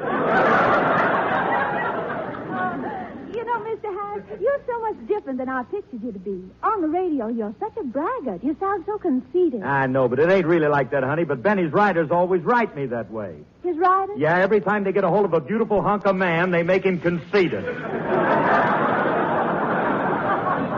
Now, look, let's see what I can get for my wife. Oh, I know. Give me one of them negligees there. Yes, sir. Shall I wrap it as a gift? Yeah, and fix the package so she can't peek into it. You know, seal it over with some of that there scotch and soda tape. I'll have it wrapped up for you in just a minute. But look, Mr. Plastic tips or metal tips, what difference does it make? Well, it's a gift, and I want it to be right. But those other shoelaces are more expensive. I don't care. I'll take them anyway. When he buys shoelaces, money is no object. That's right. Give me the expensive one. All right. You're not hurting me. I work on commission. Just wrap them, and I'll pick them up later. Come on, Mary. Jack, I want to stop a minute at the lingerie counter. I like this shade, miss. I'll take this pair of 2-thread hose. You're wrong, lady. This hose is 3 threads. Oh, no, it's 2-thread. I beg your pardon, but it's 3 threads. Listen, sister, don't argue with me. Not so long ago, I was standing right where you are.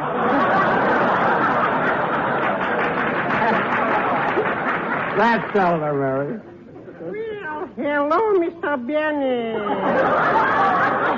I see the Yule time is catching up with you. Oh, hello, Mr. Kitzel. Are you doing your Christmas shopping? The things I am buying, for my little daughter I am buying, you should excuse the expression, a piggy bank.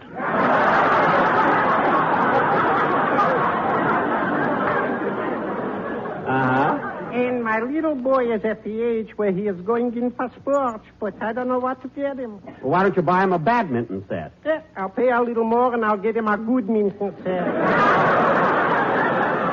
What? Christmas only comes once a year. I guess you're right.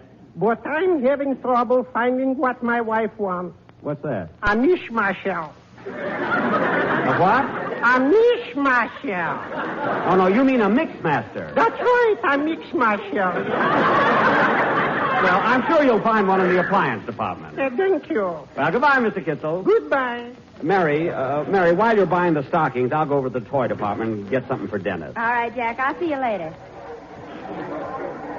Well, there you are, Mr. Wilson. How does that shoe feel? Oh, it fits perfectly. I'll take that pair. That's fine. And would you like some extra shoelaces? No, I always get a pair for Christmas. Well, that must keep you excited. Yes, I never know whether I'm going to get plastic tips or metal tips. Oh, well, I'll have these shoes wrapped for you in just a minute, Mr. Wilson. Fine. Oh, hello, Don. Well, how are you, Jack? Doing your Christmas shopping? Yeah, I was just going over to the toy department. I just came from there, and I bought you the most novel thing you've ever seen in your life. For me? Yes. In fact, I'm not even going to wait till Christmas. I'm going to show it to you right now. Well, what is it? Look. But, Don, that's nothing but a set of toy wooden soldiers. That's not for me. Just watch what happens when I wind them up. But, Don...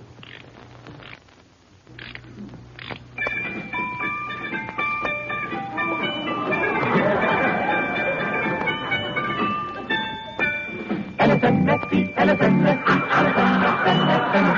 it's all for you, it's all for me, it's all for we. LSM, LSM, LSM, Don, it was nice of you to think. Don, I don't want that. It's around, beautiful, better buy Lucky's, Lucky's lights the smoke for me. Better try Lucky's, LSLSM.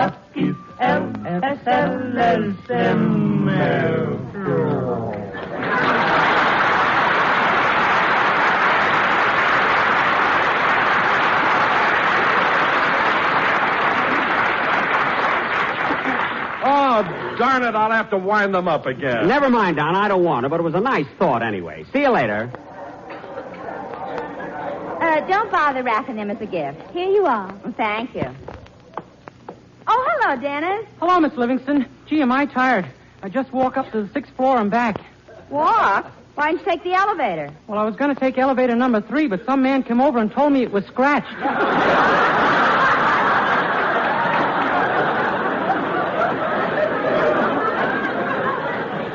Oh, yes. He's a friend of Jack's. What are you doing here in the music department? Oh, I was just going to buy some records. Here's a swell one, Mary. You want to hear it? Yes, put it on. Okay.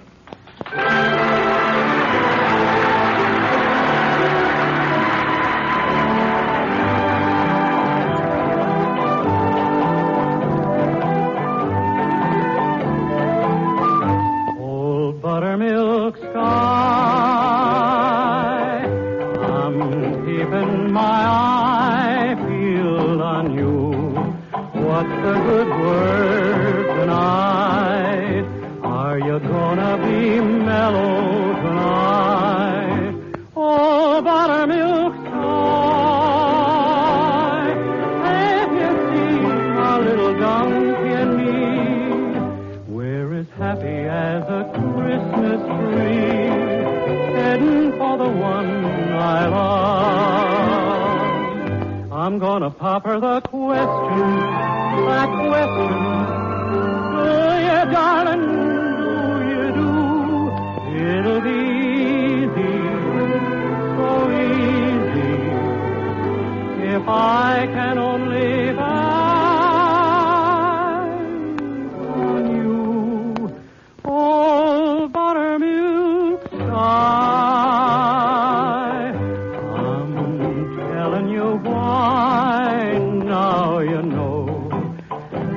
it in mind tonight. Keep a brushing those clouds from sight. Oh, buttermilk sky. Oh, you tell me when I'm needing you most. Hang a moon above her hitching post. Hitch me to the one I love. You can if you try. Don't tell me no lie. Will you be mellow and bright tonight? Buttermilk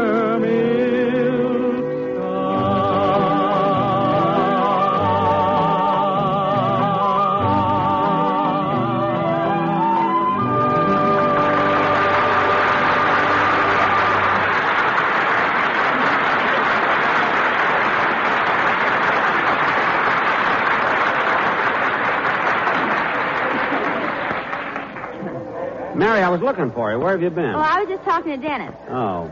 Now, let me look at that list again, will you? Here you are. Gee, I still have to get a present for my old girl, Gladys Zabisco. I don't know what to get her. Do you think she'd like a lipstick? I don't know. She got lips.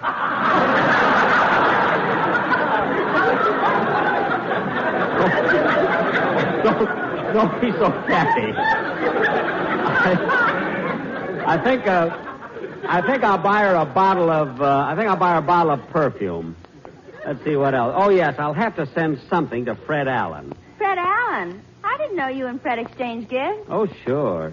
This year I'd like to get him something he needs.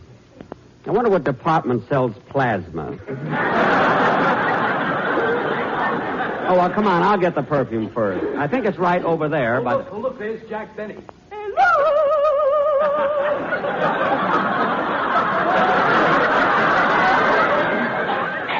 What's that? May I have your autograph, Mr. Benny? My autograph? Yes, it will make me so very happy. Yes, indeed, so very happy.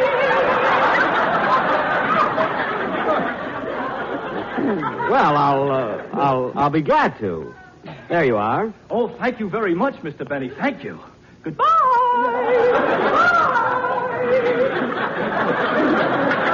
Goodbye. Who was that guy anyway? What's the difference as long as he's happy?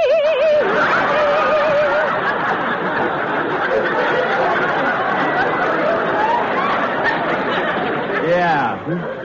Well, here's the perfume counter. What? Here's the perfume counter. Oh, yes. Pardon me, sir. I'd like to buy some perfume. Okay, mister. What kind of perfume would you like?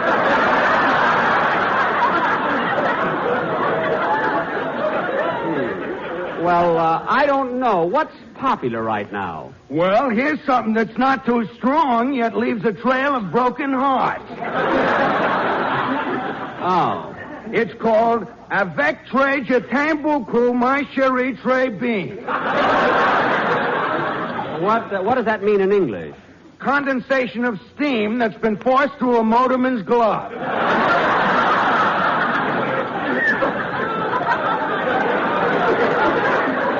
Gee, they go to so much trouble. No, I don't think I'd like that. Well, here's some other perfume called Essence of Smog. Well, I don't know. Mary, do you think I ought to take a bottle of this? Certainly. How much is it, mister? This is $25 an ounce, and the other one I showed you is $30. Well, haven't you anything a little more reasonable? Yeah. I even have some perfume for 25 cents an ounce.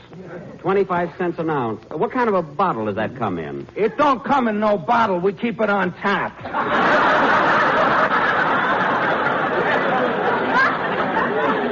On tap? I bet they serve pretzels with it. Well, I don't think I'll take any. By the way, mister, how come they put a fellow like you behind the perfume counter? Oh, my regular job is in a delicatessen department slicing Limburger cheese. Limburger cheese? Yeah. Once a month they send me here to neutralize it.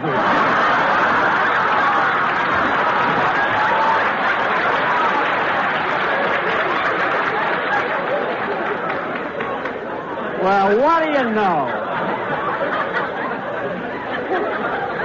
Come on, Mary. I'll get the perfume later. Let's go home, huh?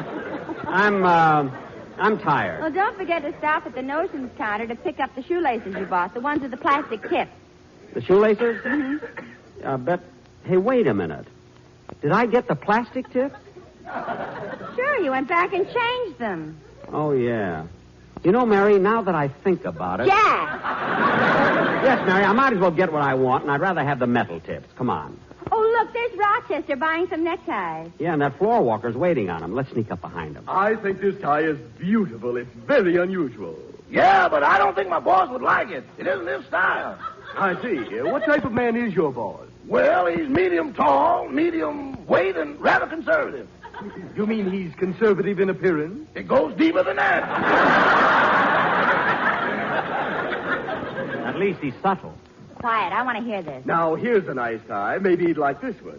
Yeah, that's a pretty thing. How much is it? It's only $3.50. How much? $3.50. Too bad. He would have liked that one. Oh, fine. Well, if you don't want to spend quite so much, here's a nice tie for 89 cents. Well, that's close to what I have in mine and wallet. Of course, it might be a little too plain for your boss. Is he a young man? No. Is he middle-aged? No. Is he elderly? Wrap it up. Rochester Van Jones. Oh, hello, boss. I didn't see you. I know you didn't. Don't be buying me any 89-cent tie. You keep out of this. I'm working on commission. Well, now, look, Rochester, you've been with me 10 years now, and I've been very nice to you. I've always tried to make things pleasant for you and keep you happy, haven't I? I'd like to hear Judge Goldberg's opinion on that. Never mind. Now, I'm leaving you here, and I want you to decide for yourself whether or not I'm worth more than an 89-cent tie. Come on, Mary, let's go. Say, Mary, which tie do you think Rochester's going to buy me? The one for $3.50 or the one for 89 cents? Well, if you were Rochester, which one would you buy? I'll fire that guy. Oh, here we are, Mary. Here's the notions counter. Oh, say, mister. Yes? About the shoelaces I bought. Oh, yes. I've got them all wrapped up. Here you are. Well, I've been thinking about the plastic tips, and I think the metal tips would be much better. No. But all I want to do is change them. Change them, he says. This can't be happening to me. This must be a dream. Look, mister. I've always been a good man. Always did the right thing. Look, mister. Worked hard in the store. A loyal employee. Look, clerk. When the Christmas season started, they gave us our choice of departments. I know. I could have had any counter I wanted. But I took shoelaces. Look. Shoelaces! And why? Because I thought it would be easy. Simple. Mister. Metal tips. Plastic tips. And we've got rubber tips, too. But I wouldn't tell you.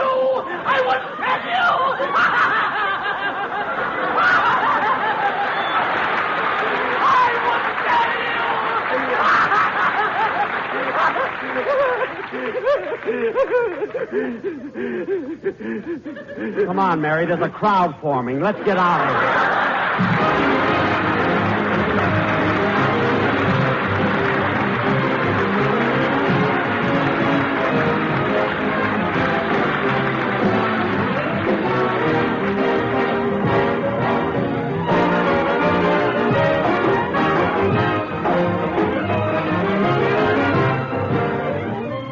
Jack will be back in just a minute, but first, here's my good friend, Mr. L.A. Speed Riggs.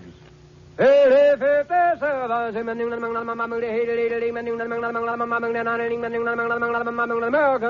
a cigarette, it's the tobacco that counts. And today, tomorrow, always. Lucky Strike means fine tobacco. Mr. Dewey H. Huffey, an independent tobacco auctioneer of Reedsville, North Carolina, was born and raised in the tobacco business. He said, "Season after season, I've seen the makers of Lucky Strike buy tobacco that's mild, ripe, and mellow. Fine tobacco that tastes good and smokes good. I've smoked Lucky's myself for 29 years. Year after year, independent tobacco experts like Mr. Huffine, auctioneers, buyers, and warehousemen, can see the makers of Lucky Strike consistently select and buy that fine, that light, that naturally mild tobacco. Fine, light, naturally mild tobacco. real Lucky Strike tobacco. Yes? LSMFT. Lucky Strike means fine tobacco. And fine tobacco means real deep-down smoking enjoyment for you. So smoke that smoke of fine tobacco, Lucky Strike. So round, so firm, so fully packed, so free and easy on the draw.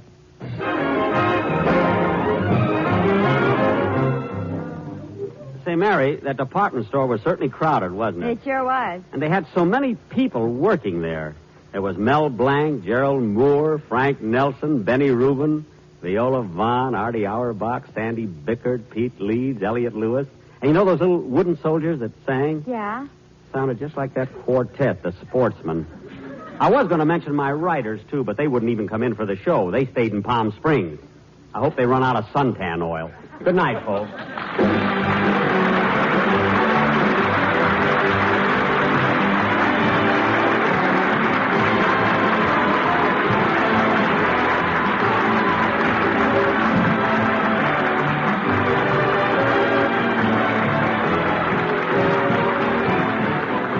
NBC, the National Broadcasting Company.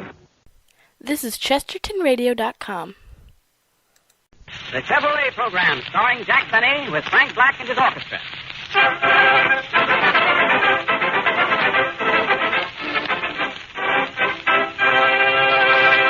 Frank Black opens the program with Charlie's Home.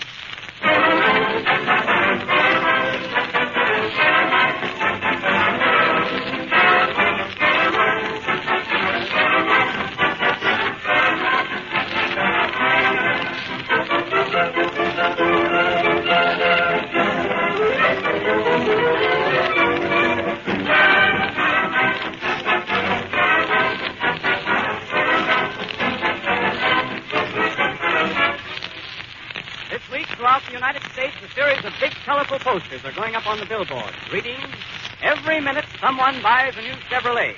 Watch for these new signs, my friends, and bear in mind when you see them, they're signs of better times. They're signs of bigger business for the world's largest builder of motor cars.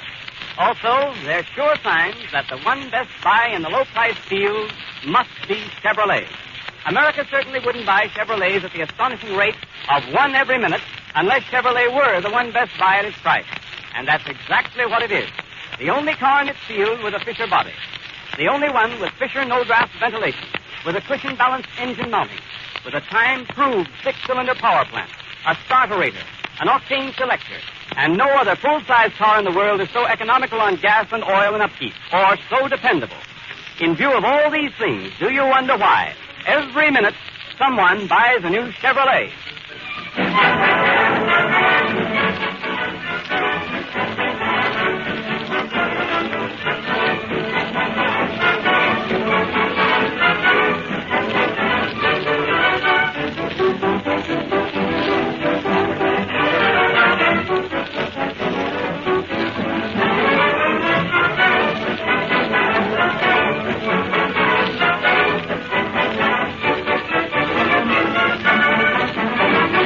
And now, Jack Benny.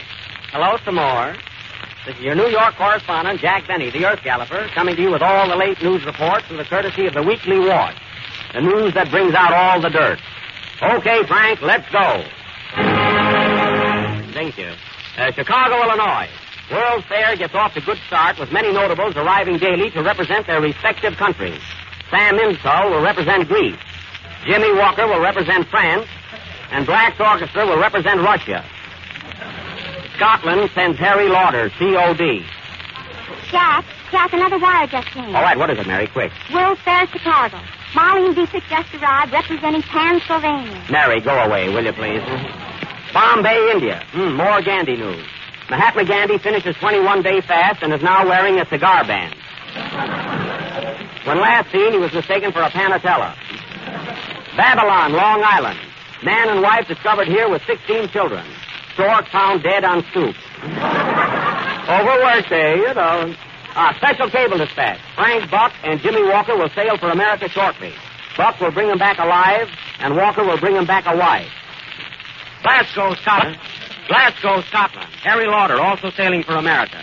Local citizens give him big blowout by putting tack in his rear tire. Pretty good for Scotland. And now, folks, we have also added a want ad column to our paper as we cannot exist on circulation alone. So take down these addresses if you are interested. Traveling salesman wanted. Must be familiar with traveling, salesmanship, farmers, and farmers' daughters. Address Box 482, this paper. Wanted, 30 chorus girls. Apply Minsky Theater, New York. Wanted, 3 more chorus girls. Apply to Melton, Black, and Benny. Got you in on this, Frankie. For sale, baby grand piano by lady with electric attachment. What's that?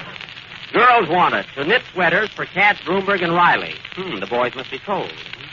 Woman 55 will trade a Pekingese dog and a canary for slightly used husband. Realizes mistake. Address RFD 4, Pump Handle, Ohio. Female help wanted. Good secretary. If good looking, don't have to be so good. Jack, can I read one now? Go ahead, Mary. Wanted. Good master of ceremonies for Chevrolet program. Graham. Wanted. Howard Claney to say something about Chevrolet. Oh, yes. You will find that Chevrolet saves you on oil, gas... Play, Frank. Don't wait for this. Play. Don't wait. Play, Frank.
That was My Darling from the Vanities, played by Frank Black and his orchestra.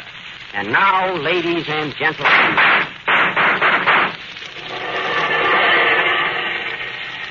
We continue with our penthouse murder that was started last Friday. You all remember our terrible murder mystery last week? Well, it's terrible this week, too.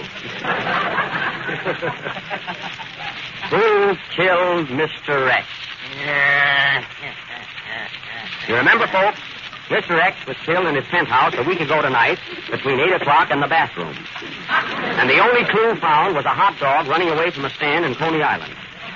You may also remember that during the trial we were unable to place the guilt where it belonged. Garbo had to go home, Mae West had a date, and the other prisoners were not interested. So it still remains a horrible unsolved mystery.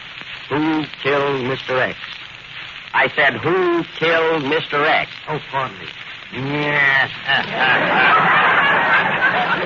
Watch those cues. Now, what could have been the motive for this crime? Let us analyze it.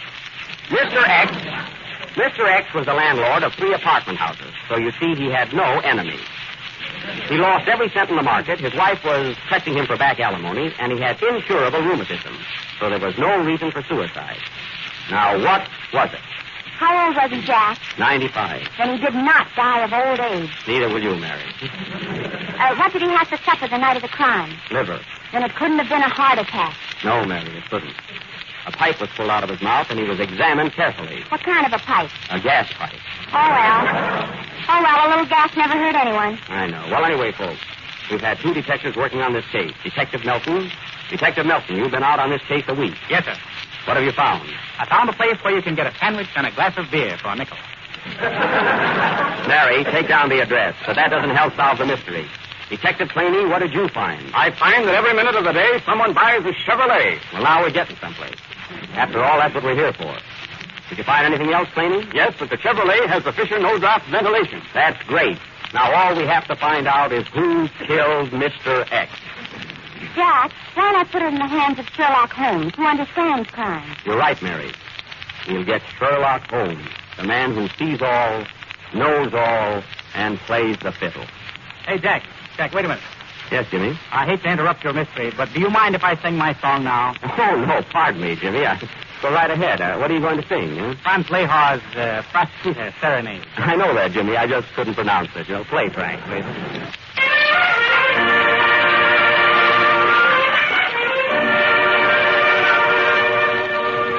In the silence of the night, when the moon is shining bright, and the world at last is fast asleep, every creature goes to rest in his cozy little nest,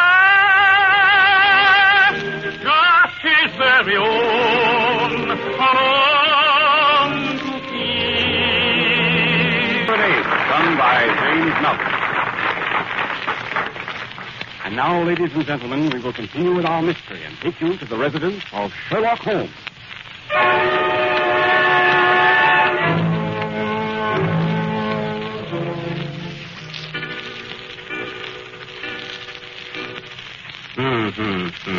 A 7:15.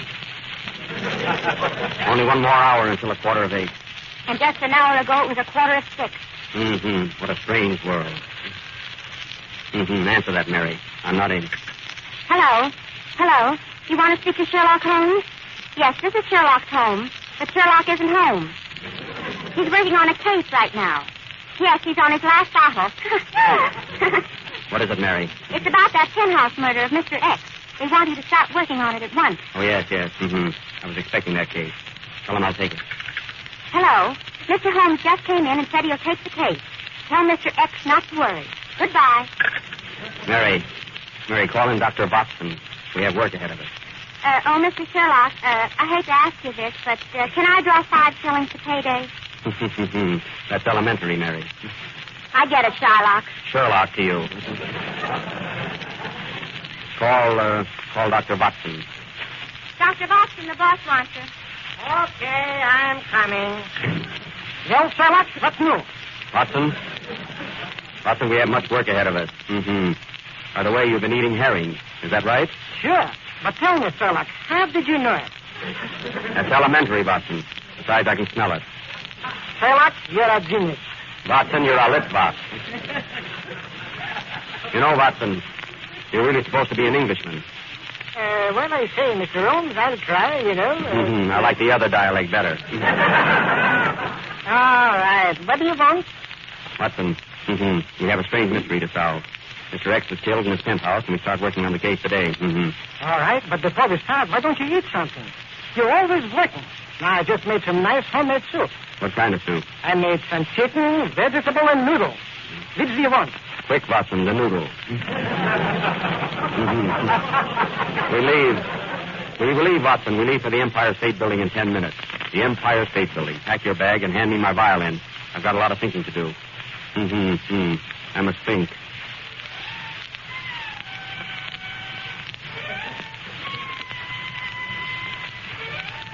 They laughed when he picked up his violin, but when he started to play, they screamed. Quiet, Mary. Quiet. I must think. Come, Watson. A thought just struck me. We must get to the Empire State Building in a jiffy. Why in a jiffy? My Chevrolet will get us there just as sweet. And what's safer? At times, Watson, you show signs of intelligence. You have just heard what these two famous detectives have said about the Chevrolet. It is quick, safe, and dependable. That's elementary, Claney, and get out of my study. Come, Watson, we must hurry. And by midnight, we will find the murderer of Mr. X. Sherlock, you're uncanny. Watson, you're nuts. Come, let us away.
Just heard Playing with the Devil.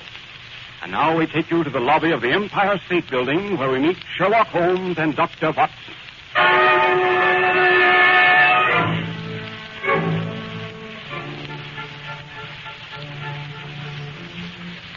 Tell me, Sherlock, why did we come here to the Empire State Building?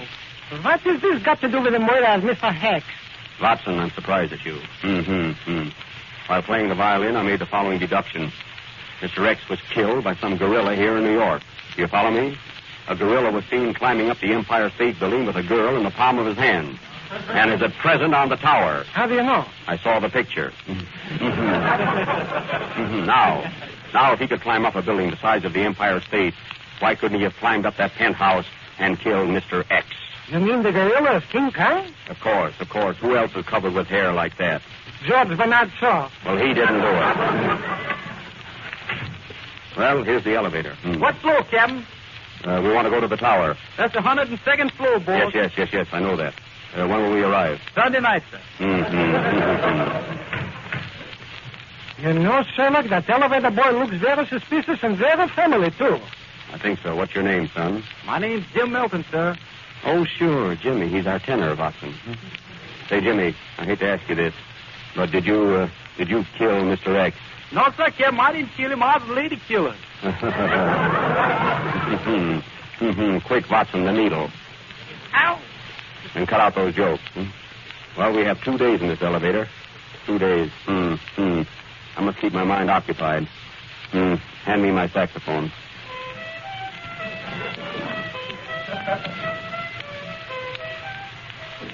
That was Stormy Weather, brought to you through the courtesy of the Chevrolet Motor Company. 102nd floor. All out.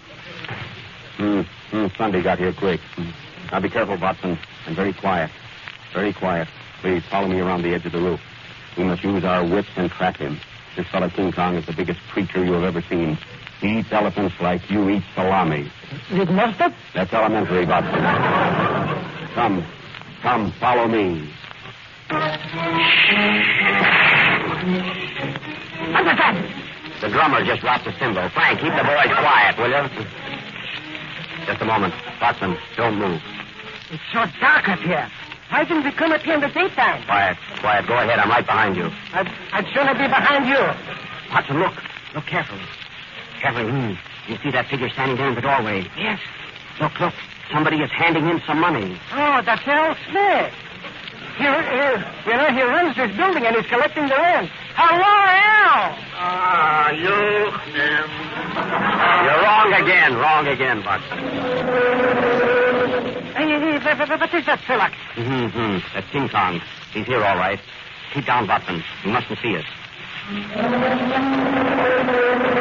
Be careful, Philip. I think he sees us. Grab him, Watson, and don't let him get away. Thank you. Look. He's got the girl right in the palm of his hand. It looks like Mary Livingstone. Wait. It is Mary. Mary, what are you doing there with King Kong? There's something in his eyes that makes me realize he got me in the palm of his hand. The thrill of his Quick, Mary, we must rescue. We must rescue Mary from that brute. I'm not afraid of him. Hey, King Kong. What's the idea of climbing buildings and carrying women with you? Well, it's oodles of sport, and I just love the fresh air. Is that King Kong? I'll get him. Wait, Watson. It may be a trick. Now, look here, Kong. You've been climbing buildings, dragging people out of their beds and murdering them. Did you climb up to the penthouse on Park Avenue and kill Mr. X? No. You lie. You did murder Mr. X. Why, you're big enough to eat him alive. Well, I did have eggs for breakfast this morning. Then you admit that you killed him. No. Take him away, Watson. Goodbye, Mary. I'm sorry. I can't play with you anymore.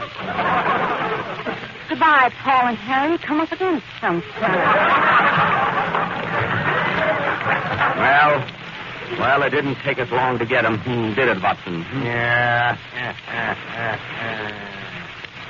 Who's that? It's me, the voice of the shadow. What do you want? You think you've got the murderer,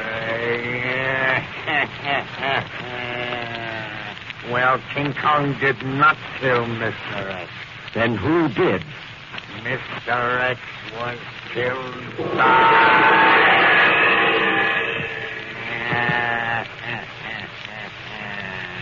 Ladies and gentlemen, this mystery will be continued next Friday night. But there's no mystery about the Chevrolet motor car. It's the best buy in America today and the nation's choice. Play, Frank.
You're to blame for you to wrong. Why don't you kiss me, my God? Take us back where we belong. It broke my heart to see the home you planned for me in that little second-hand store.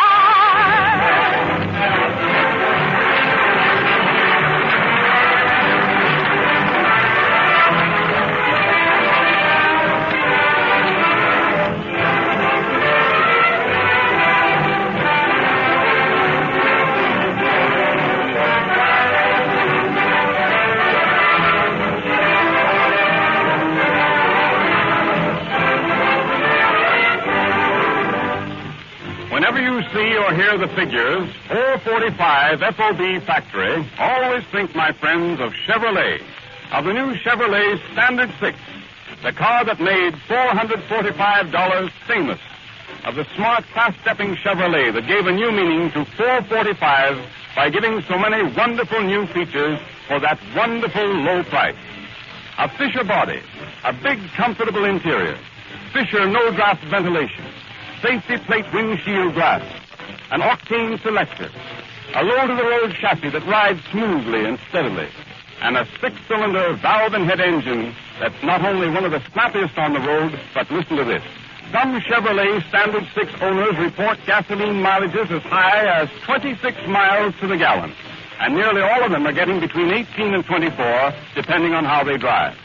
So if you have a minimum of money to spend on a new car and want that money to do you the most good, to bring you the most fun and the greatest savings in return, save with a new Chevrolet Standard 6, the big General Motors value that made $445 famous.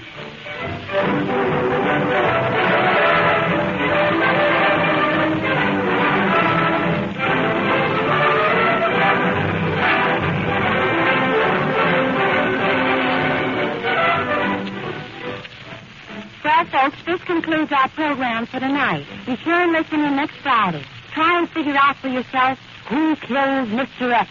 Mary, hand me my violin. I must sing.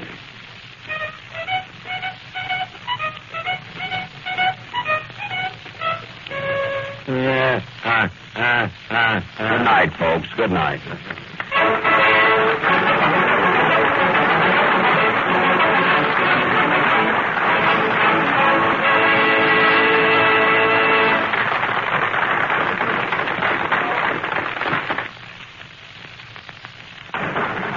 This is the National Broadcasting Company.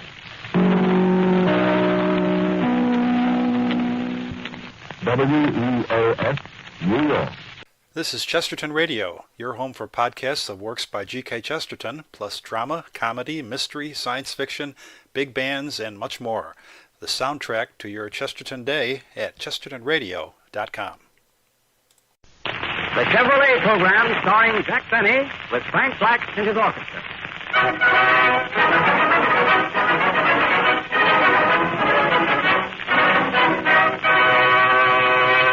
Frank Black opens the program with Roll Up the Carpet.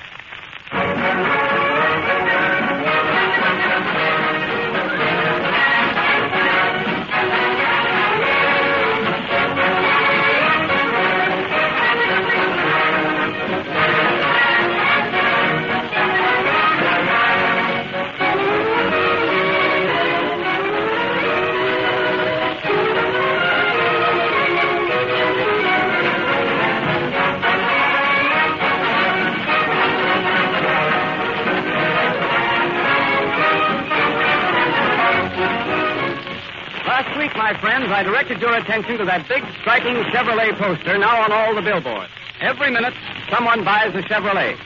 Ladies and gentlemen, that statement is incorrect.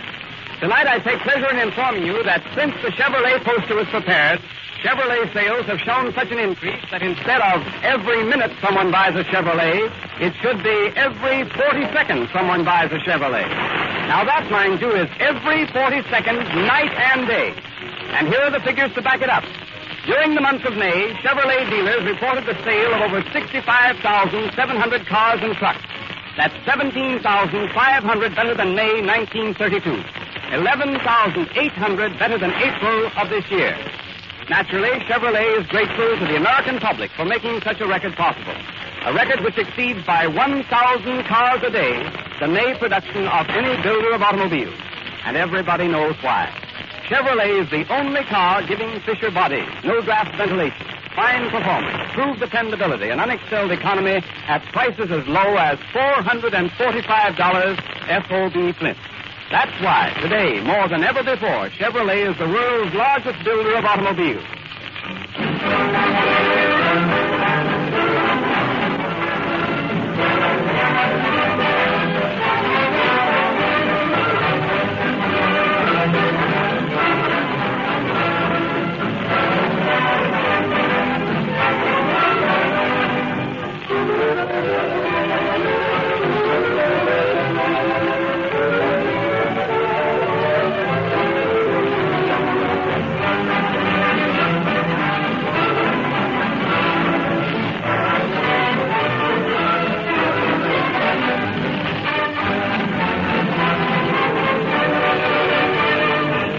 And now, Jack Benny. Hello again. This is Jack Benny, the Earth Galloper, coming to you with all the late news events. And tonight we have a big surprise for you. We are going to give you a full description of the smelling bear fight which was not broadcast last night. We have here our own film of this famous fight held at the Yankee Stadium, where the New York Yankees play baseball while at home. Run the film, Hank. The preliminaries are over, and Smelling and Bear are now in the center of the ring taking their instructions. What a crowd, folks. 60,000 people and only 30 vacant seats. Primo Carnera walks in and the 30 seats are filled. Carnera sits down and 2,000 people behind him get up and go home. Ah, what a crowd. Here goes the bell for the first round. Smelling and Bear walk to the center of the ring. Bear looks confident and Smelling looks German.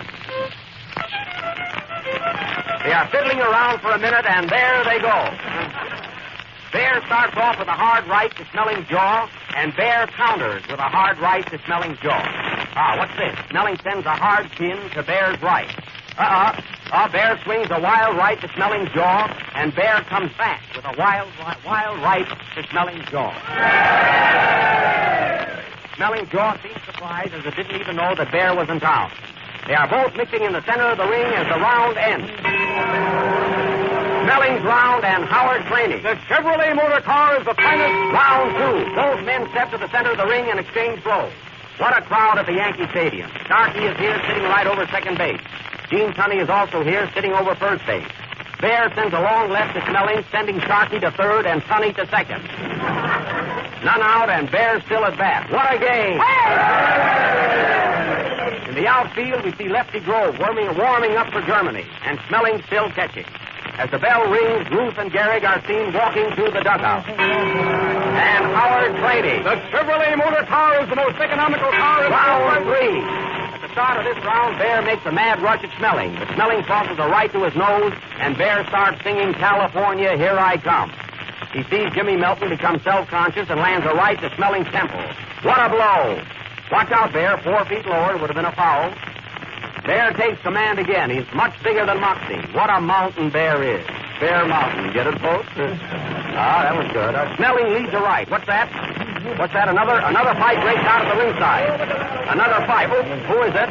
They tell me it's between a taxi driver and a tailor. Well, folks, now we have a doubleheader at the good old Yankee Stadium. The tailor lands a right to the taxi driver's jaw. Smelling blocks it and crosses a left to Bear's chin. Bear sends a wicked right to the tailor, and the tailor sends a wicked note to his lawyer for a triple play. Lawyer to Smelling to Bear. What's this? Bear sends a dozen assorted rights to Smelling's jaw while we weren't looking. He sends another right to his head, a right to the heart, and a right to the liver. As there are no more places for Bear's right, he rings the bell, ending the third round. Now, the next 6 rounds were nip and tuck. Bear nipped and Smelling tucked. And as there was nothing outstanding in these 6 rounds, I'll tell you a story. Once upon a time, there were 3 little bears. Mama Bear, Papa Bear, and Maxie Bear. They all lived in the woods. So one day, Poppy Bear said to Maxie Bear, Round 10. Bear opens this round with a right to Smelling's ear and a left to the jaw. Smelling counters with a nasty look. Bear resents this and starts fouling. The referee warns Bear, Bear warns Smelling, Smelling warns Sharkey, and Sharkey leaves the stadium. Bear is now mad and sends another right to Smelling's jaw and a left to the head. They are now mixing it. Right, left, right, left, right, left. Company, halt. What a parade. Bear looked at his watch, remembers he has a date, and there he goes, forcing Smelling to the rope. Ah, what a chance for a cigar program. He sends 2 rights and a left to Smelling's head, and Smelling goes down for the count of 9. 1, 2, 3, 4. Oh, small and handsome, why don't you get up? 6, 7, 8. Are you hurt, Smelling? 9. He gets up at the count of 9.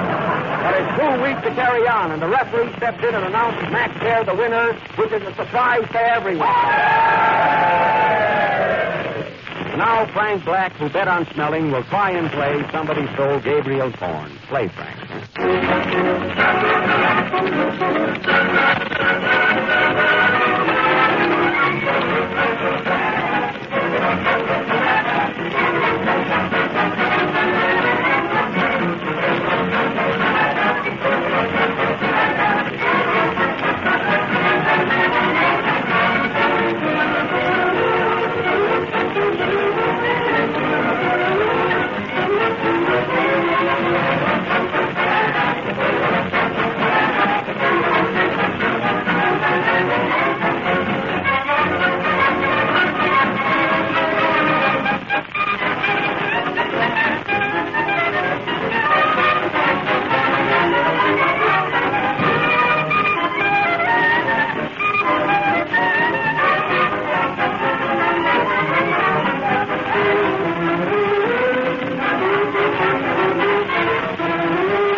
Of our misery, or mystery. Who killed Mr. X? The great penthouse mystery. Now, for the benefit of our new listeners, let me give you a brief synopsis of what happened. Mr. X was found dead in his penthouse. He was discovered hanging in midair from a chandelier, dangling from a long rope. Mary, did you find out where the rope came from? Yes, Jack. It was on a garble with shoelaces. Get it? Oh, well, disregard that, huh? Now dim your lights, folks. Get ready for thrills, romance, adventure, and the boogeyman.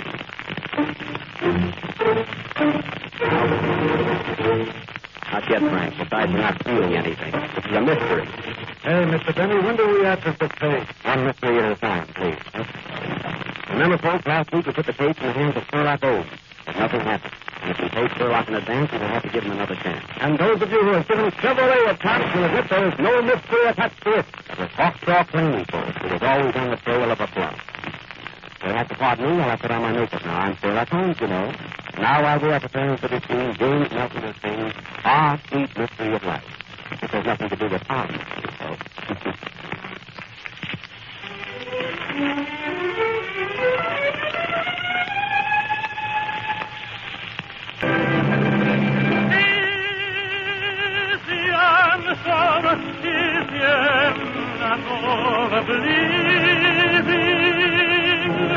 For it is love alone that rules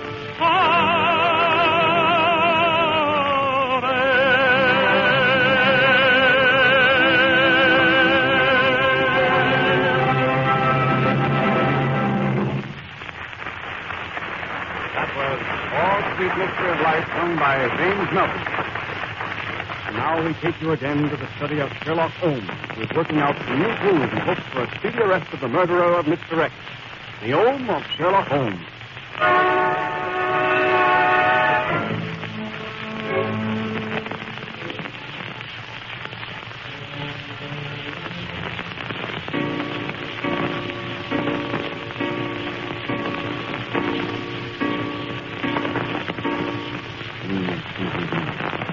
see. And the murder's still unsolved. That seems to be the trouble, Sherlock. I never saw you act like this before. Very mysterious case. Very mysterious, Watson. Mm-hmm. Very mysterious. Watson, I must think. Bring me my piano. The finance company took it away this morning. Mm-hmm. Then give me my violin. It's no use. No use, Watson. I will never learn shuffle off the buffalo. Then why don't you try Rochester or Albany? Albany, fine. How does it go? Albany. Why not take Albany? Watson, an idea just struck me. You couldn't loan me $10, could you? Sherlock, you're wonderful. How did you guess it? I felt it. Mm-hmm. Was there anybody here to see me today? Yes, 3 fellows. What's their names? Sir Arthur, Cohen, and Doyle. Very good, Watson. But you better let me get a laugh or you won't be on the program next week. That's elementary, Sherlock. Hello. This is Owens in Boston, in Calcutta. You want to speak to Mr. Owens? Wait, I'll connect you with the bathtub. I'm not taking a bath, Mary. Well, you should be. Here, it's for you. Who is it? Mr. X, he wants to know how you're doing with his case. Give me that phone. Mr. X? Yes, we'll find the man who murdered you. Just keep your shirt on. Yes, you'll get a report. What's the address? All right. Goodbye. Put down the address, Mary. Box 32, Evergreen Cemetery. See, he lives right next door to my great-grandfather. Mary, see who it is. Be on your toes, Watson. Who do you wish to see, sir? Mr. Holmes, I've got some news for you. Let him in. Well, young man, what can I do for you? I have a clue to the murder of Mr. X. You have a clue, eh? Who are you? I'm a stool pigeon. Oh, a stool pigeon, eh? Sit down. Mary, get him a stool. Here you are. Mr. Pigeon. Mary, lock the door. Close the window and pull down the blinds. Now tell me, who do you think killed Mr. X? Well, give me $5 and all I know. For $5, eh? Mary, have you... Certainly not. Watson. No. How much do you want to sell all? $5. Here's 50 cents. Just give me a rough idea. Well, you're a new customer. I'll take it. Now, what's your clue to the murder of Mr. X? Well, I saw a fellow flying over the penthouse less than a week ago. He looked very suspicious. He was flying over 200 miles an hour, and he didn't stop until he got to Oslo, Norway. Oslo, Norway. Yes, and when he turned around and saw me looking, he left quickly for Moscow. Yes. Go on. And as soon as I got to Moscow, he left for Siberia. How did you keep up with him? Don't tell anybody. A Chevrolet. Mary, a Chevrolet. It was a Chevrolet, folks, the most dependable car in the low-price field. Now, Mr. Pigeon, your face looks very familiar. What did you do before you became a stool pigeon? You... I thought so. Now, tell me one more thing. Did you get the name of this aviator? Yes. His name is Jimmy Mattern. Oh, Mattern, eh? Watson, put down that salami. Get me my aeroplane. There's no time to lose. We'll follow him to the ends of the world. But wait, Sherlock, how did you figure he could have killed Mr. X by flying over the penthouse? Well, I'll tell you, Watson. All those aviators carry sandwiches. Now, he may have had a 3-decker sandwich and dropped it. And that would kill anybody. Sherlock, you're a bear. Watson, you're smelling. Get the aeroplane.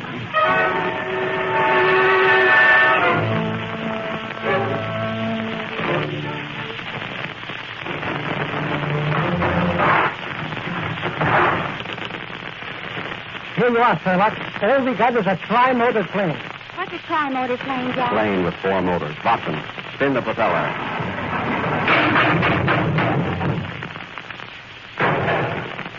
Watson, you've got her in great shape.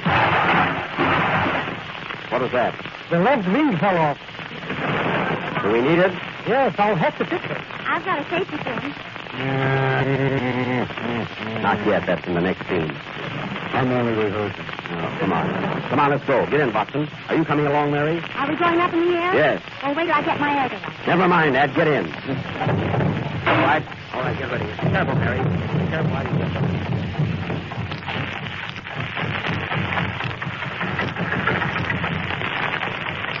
Happy landing! I doubt it!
3 hours later, Sherlock Holmes and Watson are still on the trail of the murderer of Mr. X.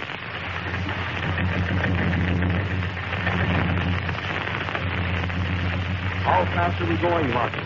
600 miles an hour. 600 miles, and I'm only in second.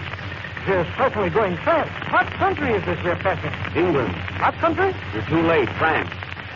Look, Sherlock, somebody left a pack lying on the ground. Pack nothing. It's the Eiffel Tower. Sherlock, you're telephone. Hallelujah, you're a bum. Watson, I'm afraid we're running out of gas.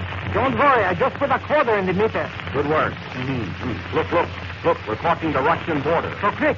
Remember, this is a half-hour program. Look up. Look, there's another airplane. You're right, Sherlock. Maybe that's the man we want. Get closer.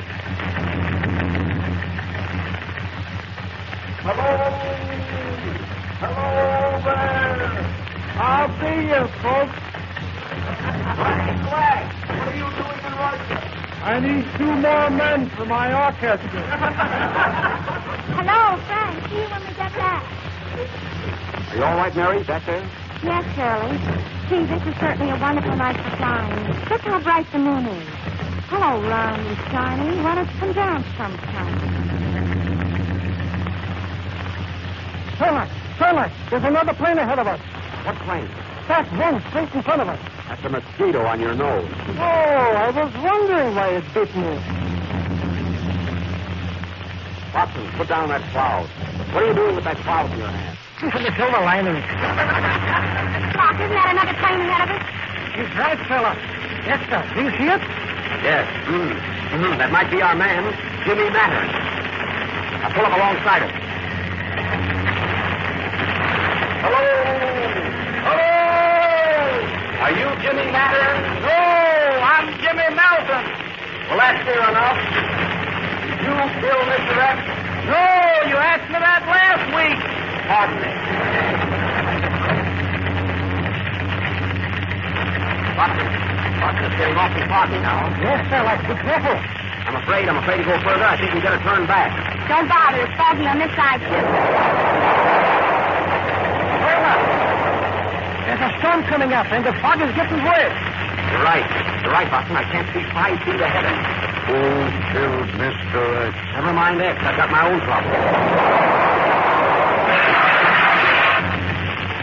What was that? The other wing dropped off. You see, folks, this couldn't happen in the Chevrolet, as it is safe, dependable, and does everything but fly. We're in terrible danger. Watson, I can't control the stick. Oh, there goes the propeller. How are we on gas? The tank is dry. Well, good night, folks.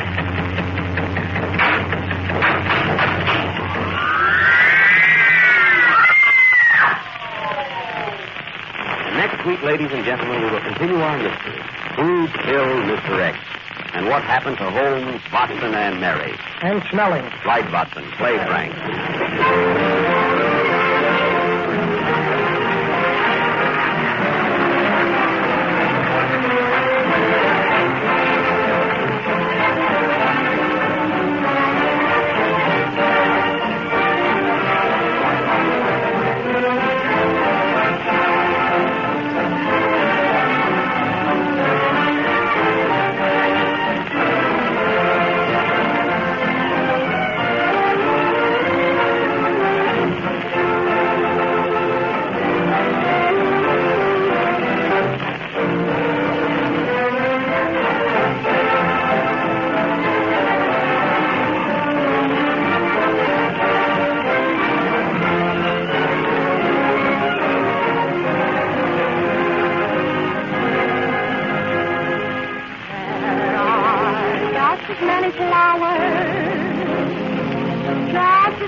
just as many sweethearts. Love will always try. Keep right on repeating, it's great to be alive.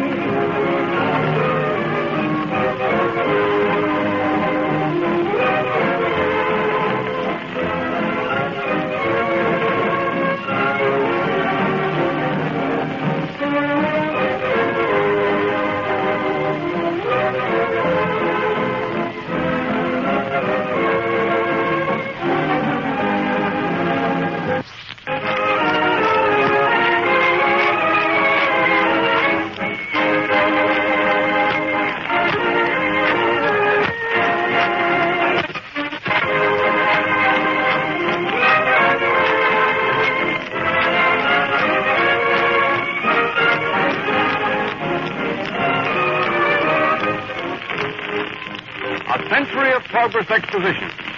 Ladies and gentlemen, it's off to a grand and glorious start. Everybody's excited about it, talking about it, planning and figuring how and when to go. And nearly every person who's been to Chicago comes back with the same enthusiastic story. Chevrolet has stolen the whole show. That perfectly amazing World's Fair factory of Chevrolets, in which cars are built right before your eyes, is a fascinating sight. It's the highest of all the high spots in 3.5 miles of thrill. Now, here's a tip, my friends, on how to get to the World's Fair, the easiest way, the coolest way, and by far the cheapest way. Drive in a Chevrolet, America's most economical car. You can travel all day long, and based on average gasoline costs throughout the country, 4 people in a Chevrolet can cover over 200 miles for less than 40 cents apiece. Yes, you'll not only have a cooler, more restful, more enjoyable trip in a Chevrolet, but you'll have more money left to spend at the fair when you get there. On to Chicago, America. On to the World's Fair, the most economical way. In that big, thrifty, dependable 6, Chevrolet.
That was Mary singing It's Great to Be Alive. And don't forget to listen in next Friday, ladies and gentlemen, and follow our thrilling mystery, Who Killed Mr. X?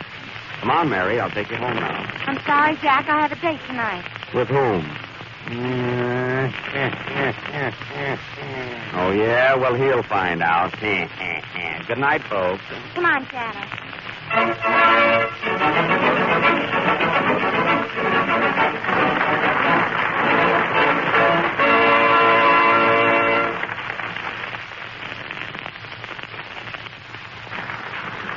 In the Park is from The Gold Diggers of 1933, and It's Great to Be Alive is from Strike Me Pink. This is the National Broadcasting Company. WEAF, New York. This is Chesterton Radio, the true, good, and beautiful at chestertonradio.com.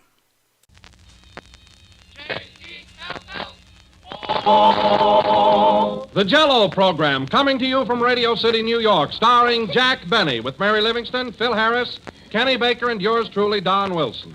The orchestra opens the program with For No Rhyme or Reason.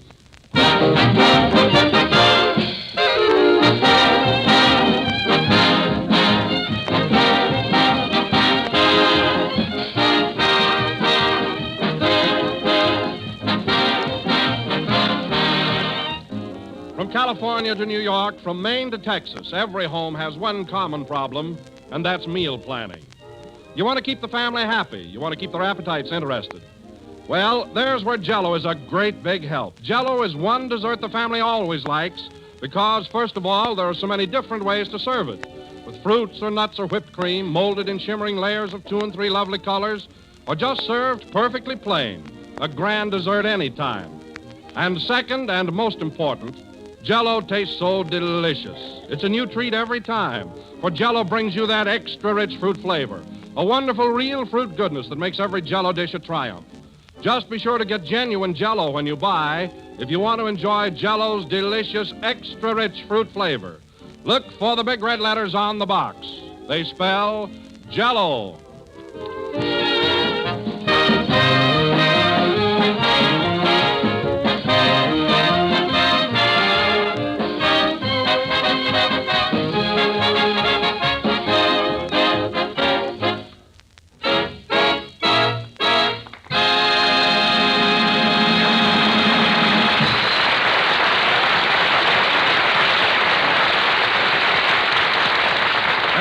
Ladies and gentlemen, let us welcome to New York that little ray of California sunshine.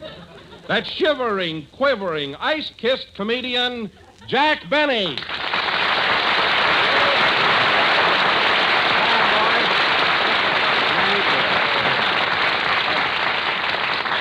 Thank you. Hello again. This is Jack Benny coming to you through a suit of long underwear. And, Don, it's sure great to be back in New York again, but, boy, this cold weather is really too much for me. Oh, Jack, I'll admit it has been pretty cold, but it's certainly much warmer today. I know that, Don, but I defrost very slowly. You know, coming from California, my blood happens to be thin, what there is of it. Oh. I can hardly stand it. I know how you feel, Jack. After the sun goes down, it does get pretty frigid. Frigid? Why, Don, the other night I slept under 6 blankets. I felt like the bottom wheat cake. But cold or no cold, it's good to be back in old Manhattan. Huh? Well, tell me, Jack, you've been in town now since Thursday. What have you been doing with yourself? Oh, I've had a lot of fun, Don. I saw some shows, went to a couple of nightclubs, and last night I was invited over to Fred Allen's apartment for dinner. Oh, Fred Allen, huh? Yeah, he and I are pretty good friends now. You know. Well, I'm glad to hear it. Has Fred got a nice apartment? Oh, how could I tell, Don, with all that laundry hanging in the living room?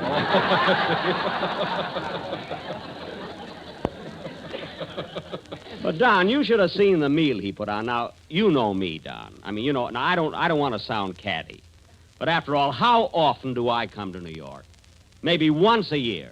Well? Well, you think he could have had sardines some other night. Sardines? Yeah, I wouldn't have liked them if he'd opened them with the key to the city.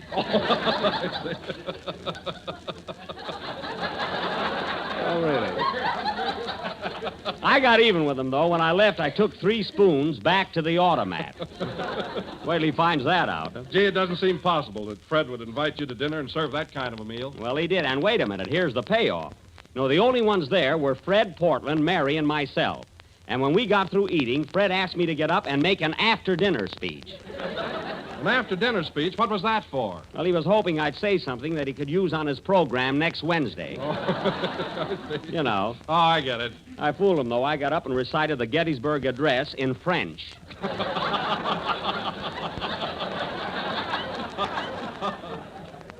Let him use that. Anyway, Fred and I are friends now. I'm not going to start running him down. Running him down? What have you been doing up till now? Well, oh, it's you, Phil. Well, welcome to New York. That's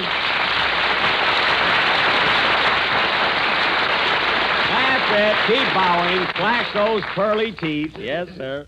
You know, Phil, I was wondering if you'd show up tonight. I haven't seen you since we got in town Thursday. Where are you living? At the Astor Bar.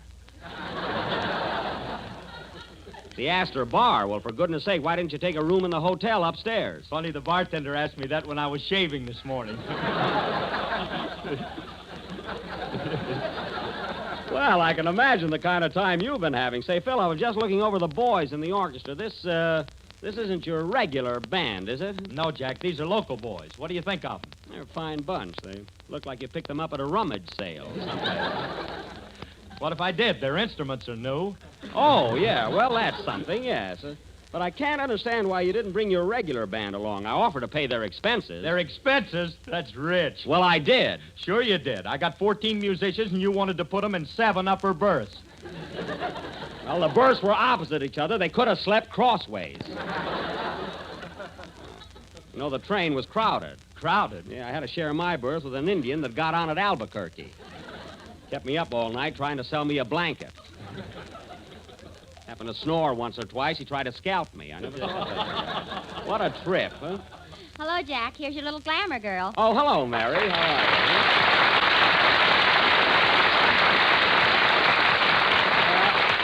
you? That's it, Mary. Keep bowing. Show your silly hat.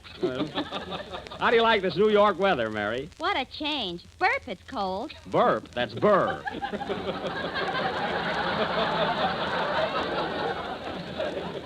Burp. Hello, Don. Hello, Mary. Have you been having a good time since we got here? Oh, swell, Don. Gee, I love winter New York. I've been taking long walks in Central Park every day. Walking in the park with all this snow? Are you crazy? It's almost gone now, Jack. Well, maybe it is, but I saw a picture of Mayor LaGuardia in front of the City Hall last week, and the snow was way up to his ears. Oh, how high is that? Plenty high. He was standing on Grover Whalen. Now, that's silly. What was Grover Whalen doing under the snow? He was keeping his gardenia fresh.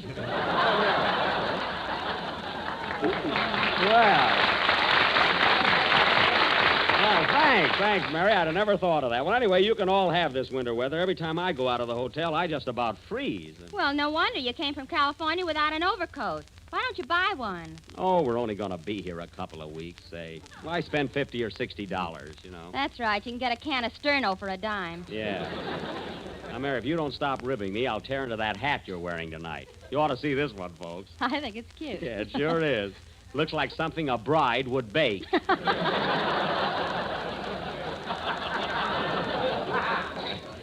That's what the girl in the store said. Well, she was sure clicking.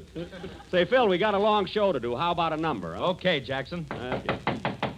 Hold it a minute. Come in. Oh, how do you do? Hello, Jack. Are you busy? Well, miss, right now I'm... Oh, for heaven's sake, I'll be doggone. Rosie Nicholson. That's me. Well, gee whiz. Come in. What a surprise. Hey, fellas, this is Rosie Nicholson, a girl I used to go with when I lived here. How do you do? Hiya, Rosie. Mary, this is an old sweetheart of mine. Oh, yeah? Well, Rosie, Rosie, I haven't seen you in years. I knew you were in town, Jack, so I just thought I'd come up and say hello. Well, I'm glad you did. You're looking great. But, Rosie, you've gained a little weight, haven't you? Yeah, now I go with a guy that feeds me.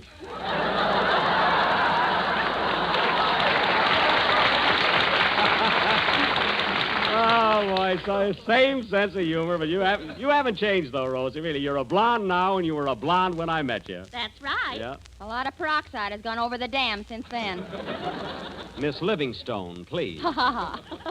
Gosh, after all these years, it's sure good to see you again. Say, Rosie, are you married yet? No, but I'm still in there punching. That's the spirit, gal. Don't give up. Say, will you ever forget the fun we used to have, and how crazy I used to be about you? Yeah. Remember the time you gave me a lock of your hair? I'll say. Don't you wish you had it now? Keep still, Mary. We're reminiscing. Say, Rosie, let's sit down and talk over old times, huh? All right, Jack. Play, Phil. Hey, Rosie, will you ever forget the time you got fired from the delicatessen for giving me extra pickles?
Full of Dreams, played by Phil Harris and his Van Steeden Orchestra. And now, folks...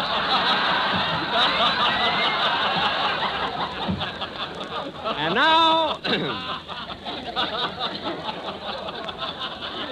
and now, folks, Don Wilson... Don Wilson has an announcement of great importance to make. Take it, Don. Ladies and gentlemen, the scene is the residence of Mr. and Mrs. Homer T. Griddle in the thriving little town of East Orange, New Jersey. They've just finished their roast beef and are now enjoying their dessert. Let us tune in and hear what they have to say about our product.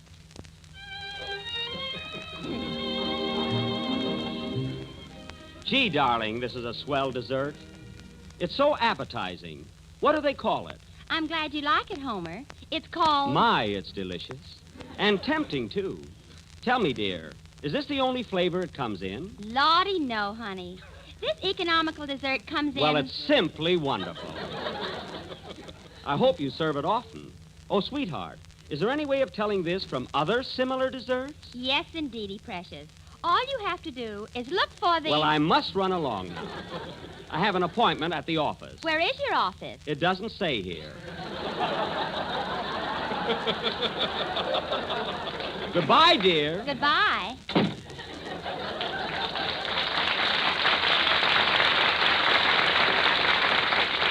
Ladies and gentlemen, I venture to say that this happy couple were eating Jell-O. It is economical, easy to make, and comes in 6 delicious flavors. And now, folks, to resume in a lighter vein, tonight as we are visiting to New York, we are going to present an original murder mystery. A play that we feel... Hiya, Jack. Am I late? Oh, a little bit, Kenny, but it's all right. It's all right.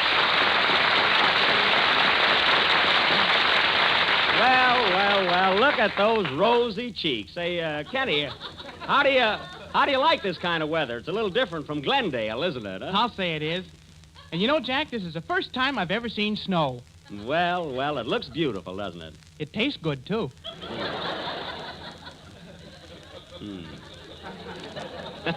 Gee, but snow is funny stuff. Say, Jack, I wonder where it comes from. Well, it's very simple, Kenny. Snow is fundamentally rain. But due to atmospheric conditions, the moisture in the clouds condenses into minute crystals. And these tiny particles fall to the earth in dainty white flakes. Well, shut my mouth. Well, it serves me right for even attempting an explanation. Now, why don't you tell him about the stork? No, keep still. He asked me a question, and I answered it. I know, but ever since you bought that encyclopedia, you've been showing off. I have not. You have, too. The other day, I just asked you what time it was, and you told me how they make watches. Oh, forget it. And now, ladies and gentlemen, as I started to announce, we are going to present an original... Say, Jack, Yes? is that Kenny Baker, your tenor singer? Oh, yes, Rosie. Oh, Kenny, this is Miss Nicholson, the girl I used to go with. Gee. Yeah. Do you live in New York, Miss Nicholson? Yes, I do. Are you a siren? Kenny!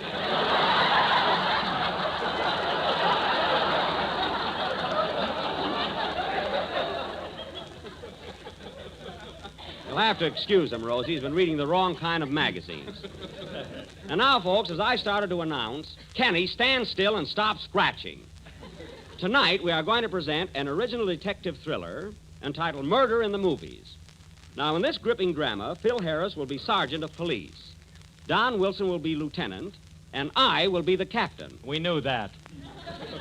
Phil, if you're not happy here, I can arrange a taffy pull with your contract. You see, they'd like that.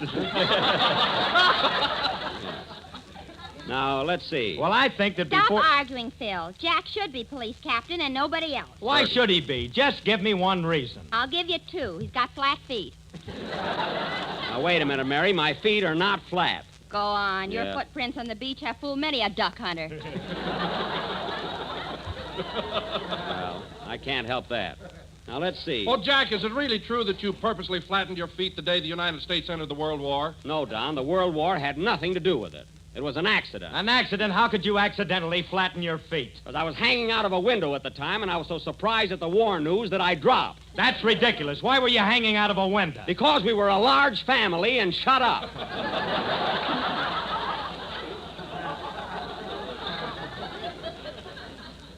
Let me ask you something, Phil. Where were you during the World War? I was in kindergarten. Kindergarten? What are you laughing at? I'll bet he had a flask at his rompers. You said it. Any guy that'll put on rompers just to avoid being shot, I have no sympathy for. Now, getting back to our play, I will be the captain, and Kenny, you work in a moving picture theater, so you're a ticket taker. Okay. Can I wear my new galoshes? No, Kenny, and incidentally, you're not supposed to wear galoshes indoors, so take them right off. What, and go barefooted? Barefooted? Kenny, you mean to tell me you haven't got shoes under those galoshes? What do you think I am, a sissy? Well, you got a high voice, if that's what you mean. Now, Mary, you're going to work in the same moving picture theater. You're a cashier. That's me, Shortchange Livingston. Well, there'll be none of that. And now, folks, our play, Murder in the Movies, will go on immediately after Kenny's song. Are you ready, Kenny? Yeah. Well, go ahead. And stop that scratching. Are you wearing long underwear or have you been to the flea circus? Both. Oh, you poor kid. Sing.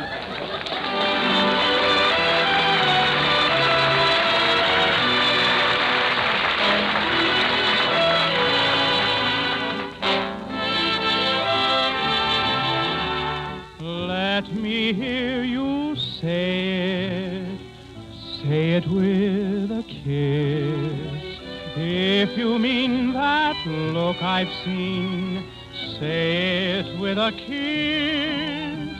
You don't have to know the words to love's familiar tune. Say it with a kiss and say it soon.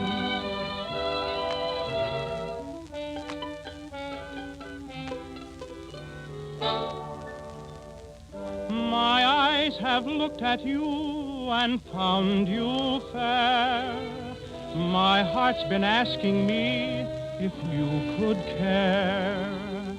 And now my heart and I are standing by. We await your reply. Let me hear you say it with a kiss. If you mean that look I've seen, say it with a kiss. There is wine and candles shine and music in your lips, magic in the touch of your fingertips. Words may not convey, say it with a kiss, and your look might speak a book that my eyes might miss. You don't have to know the words to love's familiar tune. Say it with a kiss and say it so.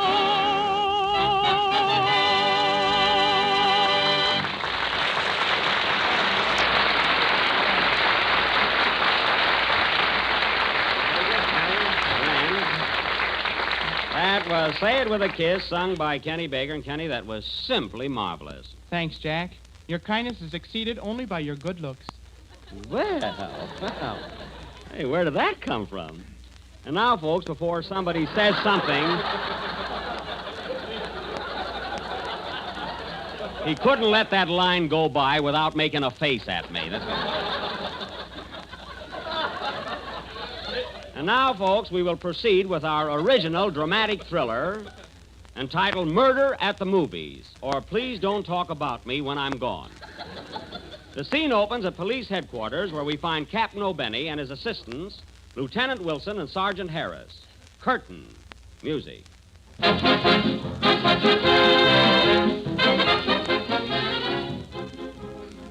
Now listen, men. Things are going from bad to worse. The chief just called me up and said we better clean up the crooks in this district or else. Oh, we're doing all right. Doing all right. Now listen, Harris. You were on duty in Central Park last night when two men stole an elephant from the zoo. And you let them get away with it. Well, they told me they were Barnum and Bailey. I wouldn't care if they were Damon and Pythias. Which they probably were. Well, I'm sorry, Chief. Sorry. And you, Wilson, you're a fine-looking policeman. Why are you wearing your badge on the seat of your pants? The patch fell off. Oh. Well, listen, fellas, I want action around here. Action. I'll fill this jail if I have to serve $1 dinner.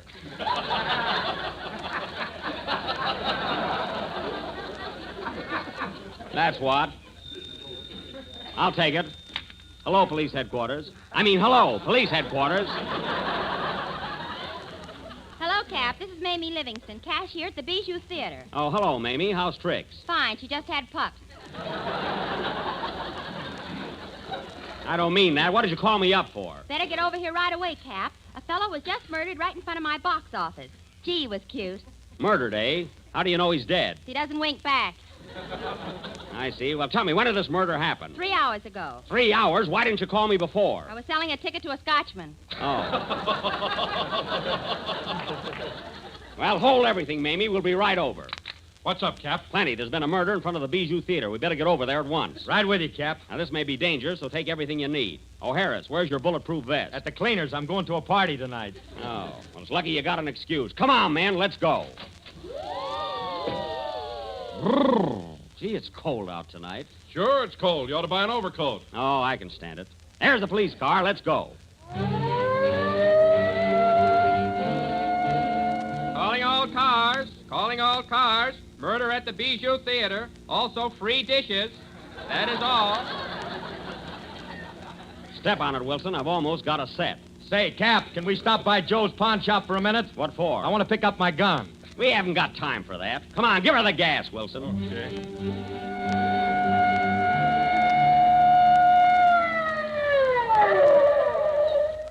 Here's the place, fellas.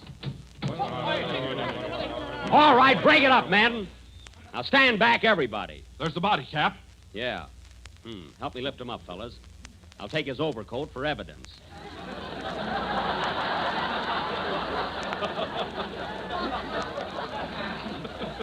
Evidence? Shut up. Now, let's see. Well, he was shot right through the little finger. Little finger? How could that kill him? He was scratching his head at the time. There's Mamie in the box office. I'll get the lowdown from her. Hello, Mamie. Hello, Cap. I'm glad you got here. Now, listen, Mamie. Now, tell me all you know about this murder. Well, Cap, I was sitting here selling tickets when all of a sudden... How many, please? 2 on the balcony. Thank you. All right, Mamie, all right. What happened? Well, anyway, I heard a shot, and all of a sudden... How many, please? 6. I want to lie down.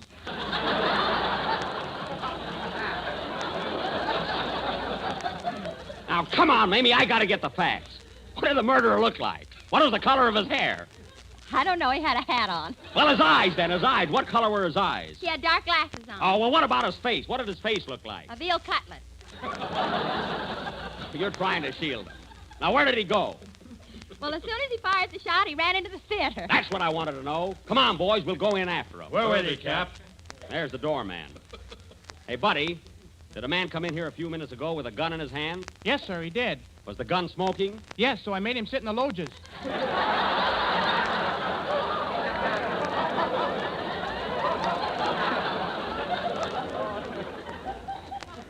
You hear that? Now, let's go in, men. This is a cinch. Oh, I'm sorry, mister, but you fellows will have to have tickets. Tickets? We're the police, and we're after a criminal. Here, look at our badges. They're very pretty, but you gotta have tickets. Oh, all right. Hey, Wilson, buy 3 tickets. Okay. Now, see here, buddy. Did you get a good look at the murderer? Yes. He had purple hair, yellow eyes, and light green complexion. Now, that's ridiculous. How could he look like that? It could have been something I ate, you know. Oh, you're no help. Here are the tickets, Cap. Here you are, buddy. Hold your stops, please. Now, come on, man. The kid told us he went upstairs. Follow me. Okay, men. Here are the loges. Now, let's take it easy. We got them cornered now. Stubs, please. Oh, here you are. I'm sorry, sir, but these tickets are for the main floor. Now, look here, buddy. We're the law. We're after a desperate criminal. He's sitting in the loges. Well, if he can afford it, can't you? Oh, all right. What do we owe you? 45 cents extra for 3 tickets. Here you are. Make a note of that, Harris. 65 cents for expenses. Now, let's see. Here are the loges. Hey, fellas, I bet that's him there on that end seat. He looks like a killer. Yeah. Quiet, men. Let's sneak up on him.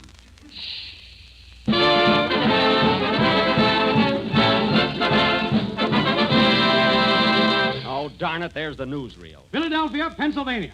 Army beats Navy 14-7 in thrilling football game. The crowd is in a frenzy as Army scores its first touchdown. Wow, look at that guy run. Harris, you're here on business. New York City, New York. Animal lovers mourn the loss of Oscar the elephant, which was stolen last night from Central Park Zoo. Police are baffled. We are not. Then where's the elephant? Never mind, we'll find him. Hollywood, California. Bevy of beautiful girls arrive in Hollywood to take part in beauty contest. Look at those gorgeous creatures as they step off the plane.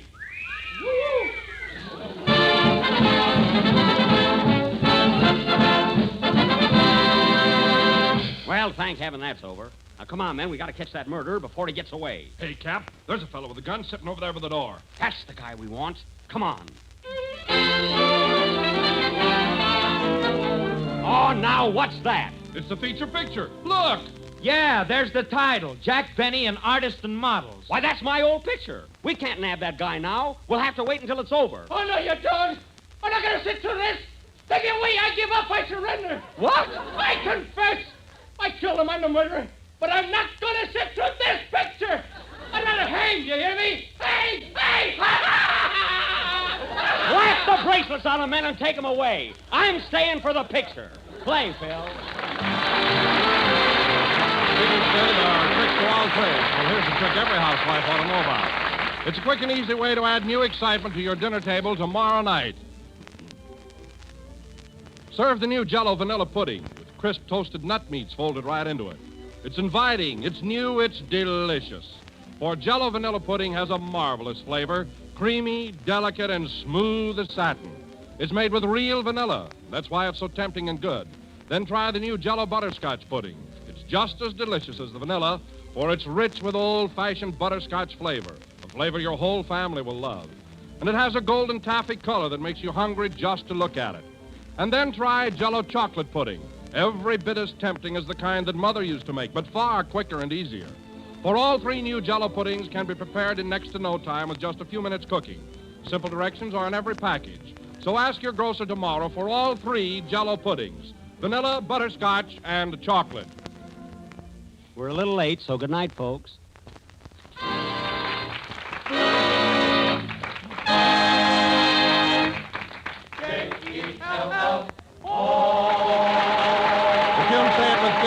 From Going Places, Kenny Baker appears on the Jell-O program through courtesy of Marvin Loy Productions. This is the National Broadcasting Company.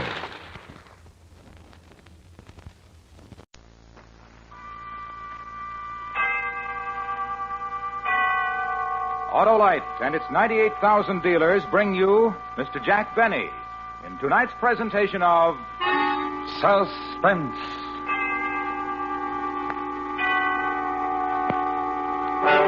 Tonight, Autolite presents a story about a man who worked for 30 years to prepare a most unique personal retirement plan. The story is called A Good and Faithful Servant. Our star, Mr. Jack Benny.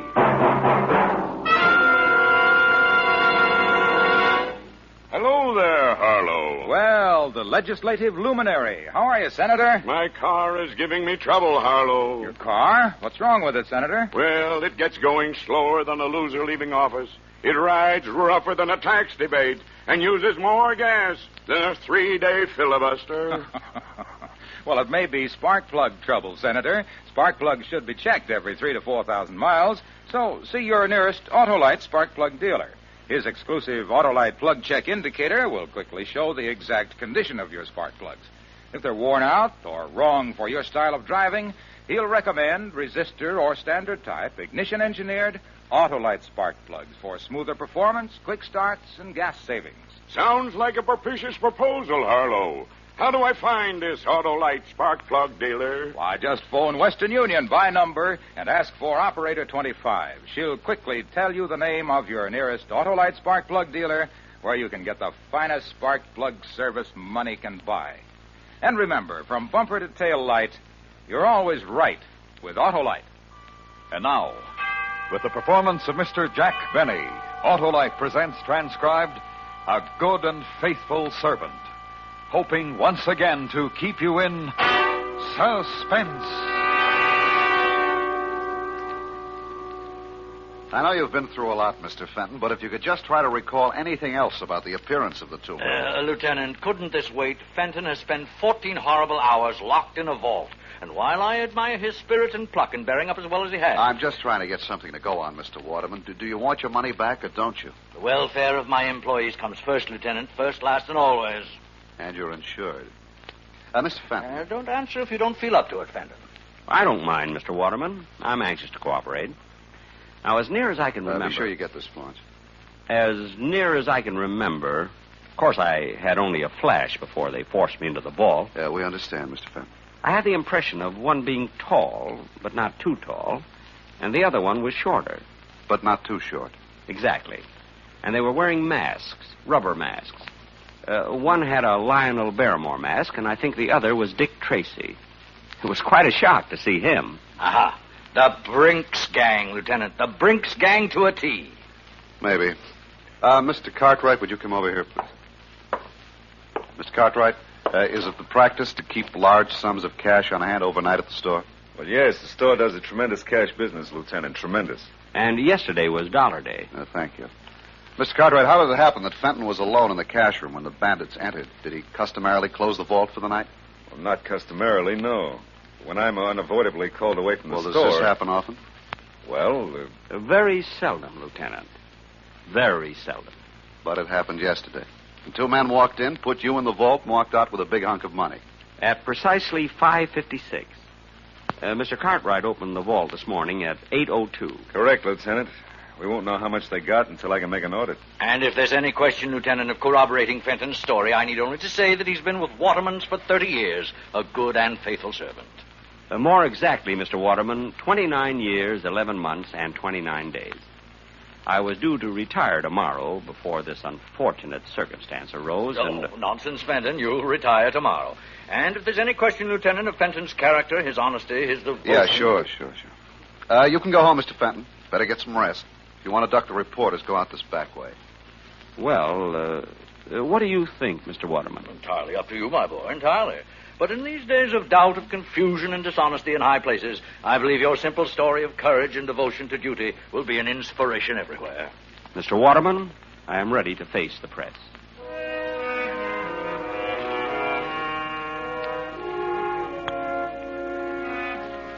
They were all very nice to me. The reporters, the police, Mr. Cartwright, and especially Mr. Waterman.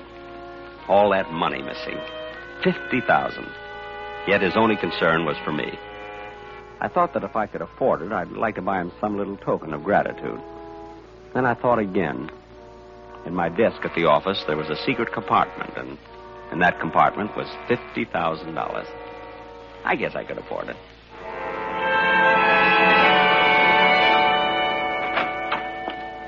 Yoo-hoo!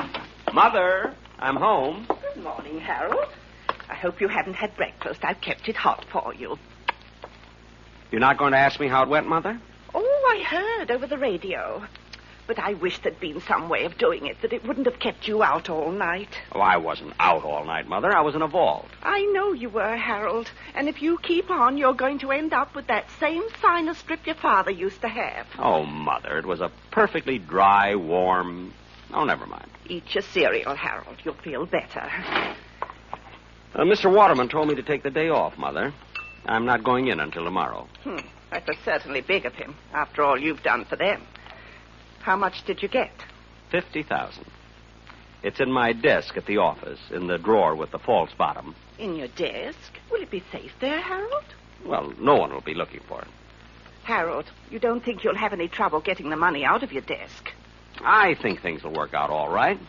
See, according to my plan, Harold, you see, I told you from the beginning you weren't strong enough for this type of thing.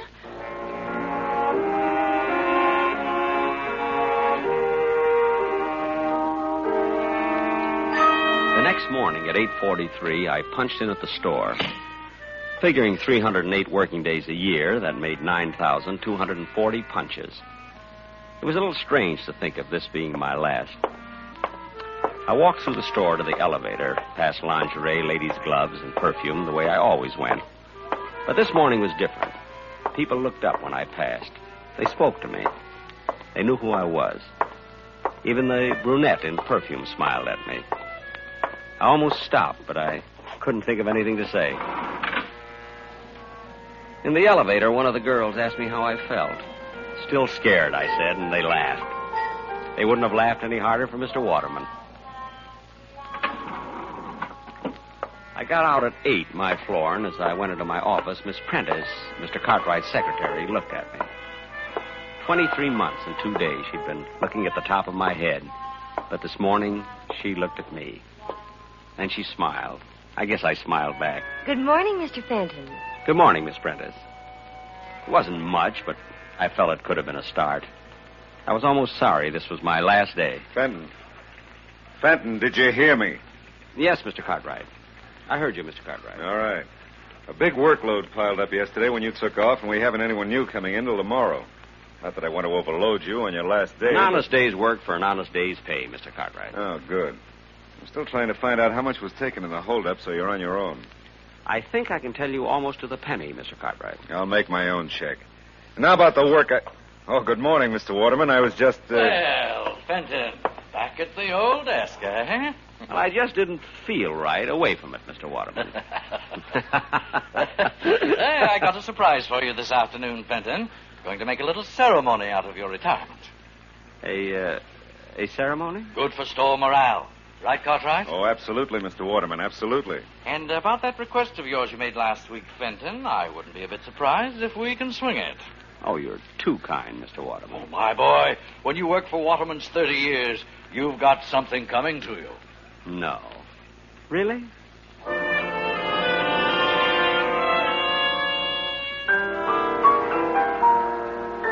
I ate my usual lunch that day, the Thursday Blue Plate Special at Elmo's Grotto. 70 cents plus the usual 10% tip. 7 cents. With the usual 20 minutes left in my lunch hour, I headed for the park with a nickel bag of peanuts. The squirrels were going to miss me. No, Mr. Waterman. You've had 3 already. Give Mr. Cartwright a chance. Sit up, Mr. Cartwright. Sit. That's it. That's it. Excuse me. Would you mind if I join you, Mr. Fenton? Why, Miss Prentice. Of course. Of course not. Sit down. Thank you. Move over, Mr. Waterman. He does look a little pompous, doesn't he? Which one is Mr. Cartwright? There, with the small mustache.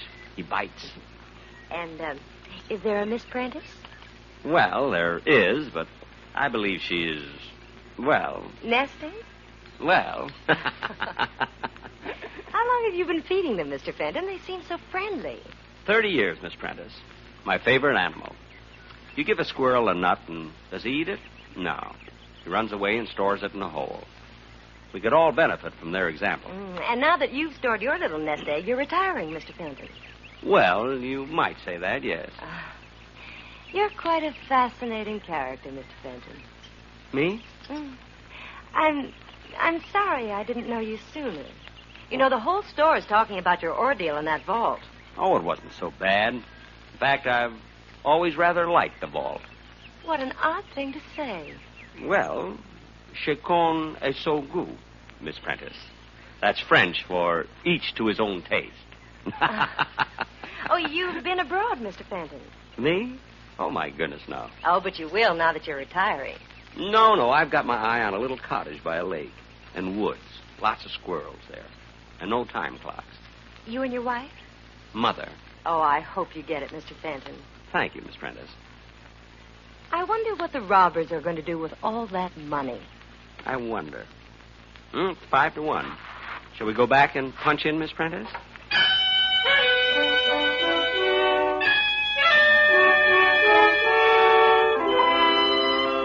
She let me walk all the way back to the store with her. And in the elevator, Mr. Bixler, Sporting Goods, winked at me. Funny, for 10 years I'd had the feeling Mr. Bixler didn't like me.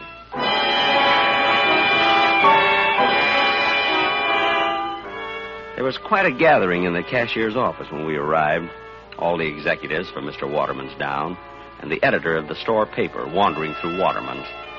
I'd sent an item to him last summer. Mr. Fenton of Cashier's Department spending his 2-week vacation at home. But he never printed it. Well, come in, Fenton. We've been waiting for our, shall we say, guest of honor. Me, Mr. Waterman? You, Fenton. We have a little ceremony which I'd hope to conclude before the lunch hour was over. Oh, I'm sorry, Mr. Waterman. Think nothing of it. This is your day, Fenton, your day. Oh, going to get a shot of the two of us, Wolf? Yes, sir, Mr. Waterman. Over by the door?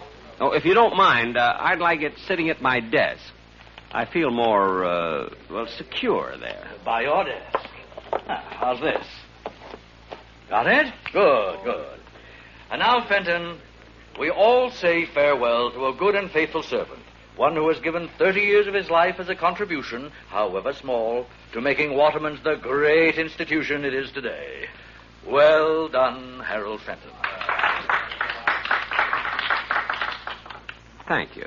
A modest man, but conscientious. His regular comings and goings passed almost unknown to many until his ordeal of 2 days ago. Locked all night in the vault by brutal and rapacious thieves. A night in which, in his own words, he relived each and every day of his 30-year service to Waterman's. Oh, greater devotion hath no man. Oh, it was nothing, really. And now, his labor's done, his burden borne, Fenton will live out the rest of his days in ease and comfort, because he has arrived at the retirement age of the Waterman pension plan, by which he will receive... $31.68 a month. $31.68 a month for as long as he lives. Thank you. And now, a little surprise for Harold Fenton. A week ago, in a letter to me, our good and faithful servant asked that on his retirement he be given permission to purchase for his home his old desk. Actually, Mr. Waterman, I don't know what I'd do without it. Oh, frankly, I put in a lot of thought on this simple request. I weighed the factors in my mind. On the one hand was Fenton's 30-year service. On the other... Mr. Waterman. On the other, he was already receiving his pension of, his pension. However... Please, Mr. Waterman. However, Fenton, my boy, I decided to go you one better. One better? Not a new desk. Nothing so unsentimental. Fenton, instead of allowing you to purchase the desk, I'm giving it to you. Phew. All right, boys, right in here. Take the desk wherever Fenton here wants it. And now, back to work, everybody. Month-end clearance today. Whoops. Easy, men. Don't drop it. Easy. Fenton, my boy, in the years ahead, when you're seated at your old desk, think of us, won't you? I certainly will, Mr. Waterman. I certainly will.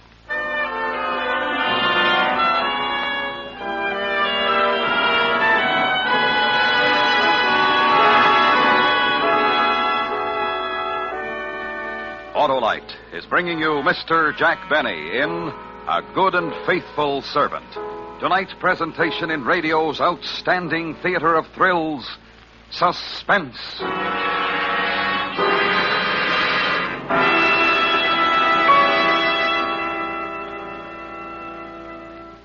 Well, Senator, did you take my advice? Why, yes, Harlow. My Autolite spark plug dealer turned my worn spark plugs out of office and elected a set of ignition-engineered Autolite spark plugs. A wise move, Senator. Those Autolite spark plugs are designed by the same Autolite engineers who designed the coil, distributor, generator, and all the other important parts of the complete ignition system used as original equipment on many leading makes of our finest cars, trucks, and tractors.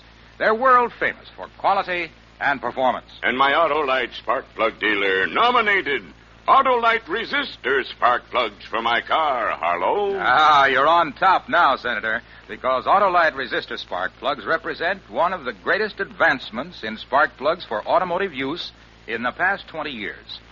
They offer proven advantages such as double life, gas savings, and smoother performance. And they're specified as original equipment on many leading makes of our finest cars. What's more, the Autolite resistor spark plug is just one of a complete line of ignition-engineered Autolite spark plugs for every use. So, fellow citizens, be sure, vote for Autolite. Right, Senator. Friends, take a tip from me and see your nearest Autolite spark plug dealer this week. And remember, from bumper to tail light, you're always right with Autolite. And now, Autolite brings back to our Hollywood soundstage Mr. Jack Benny in Elliot Lewis's production of A Good and Faithful Servant. A tale well calculated to keep you in suspense.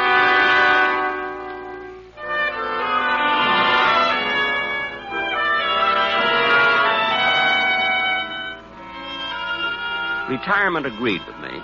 A walk to the park to see my friends when I felt like it. A leisurely lunch at Elmo's Grotto when I felt like it.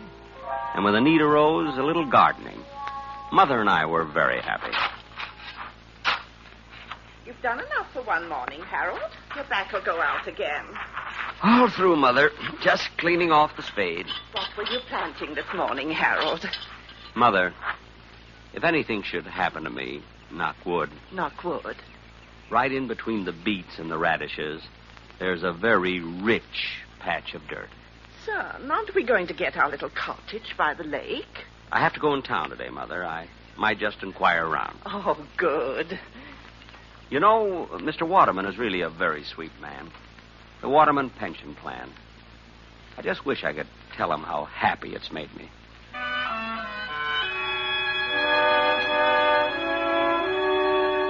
I hadn't told Mother, but Miss Prentice had called that morning. Mr. Cartwright wanted to see me that afternoon at the office, she said. And she asked how I was. What would have happened if I'd asked her to lunch? I almost did, too.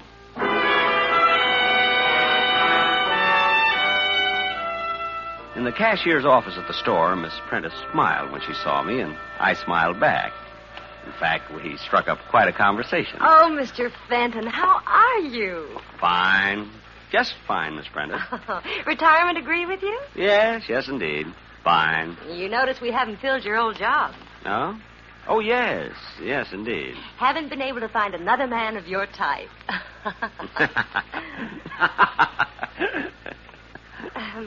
Well... Well... Is that you, Fenton? Come on in here.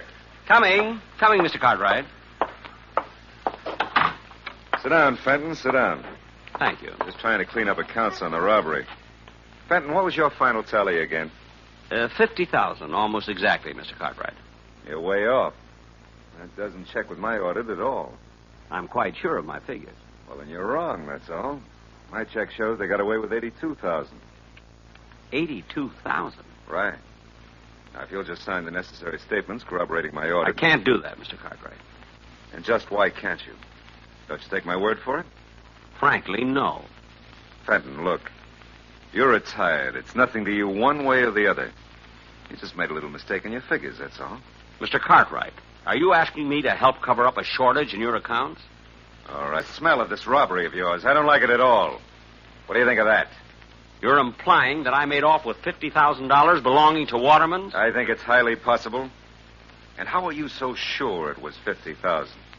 Supposing me, for one instant, capable of such a thing, Mr. Cartwright, wouldn't I be much too clever to put my head in a noose by covering up for you? Fenton, if I was talking to an honest man, wouldn't he have taken my story right to Mr. Waterman? I'll give you 5 minutes. Either sign my audit or I go to the police and accuse you of stealing $82,000. Think it over, Fenton.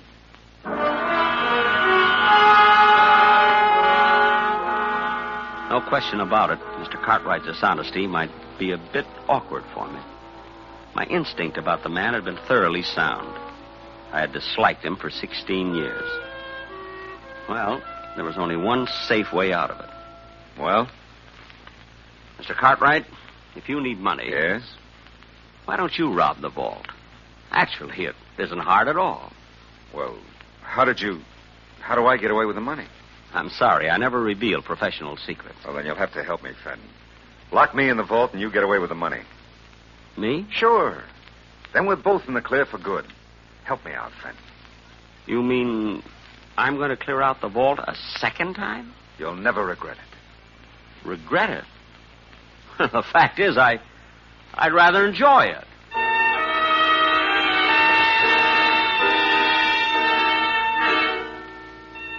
We settled on the following Friday. Friday nights, the store stayed open till 9, and they were having a big white sale that day.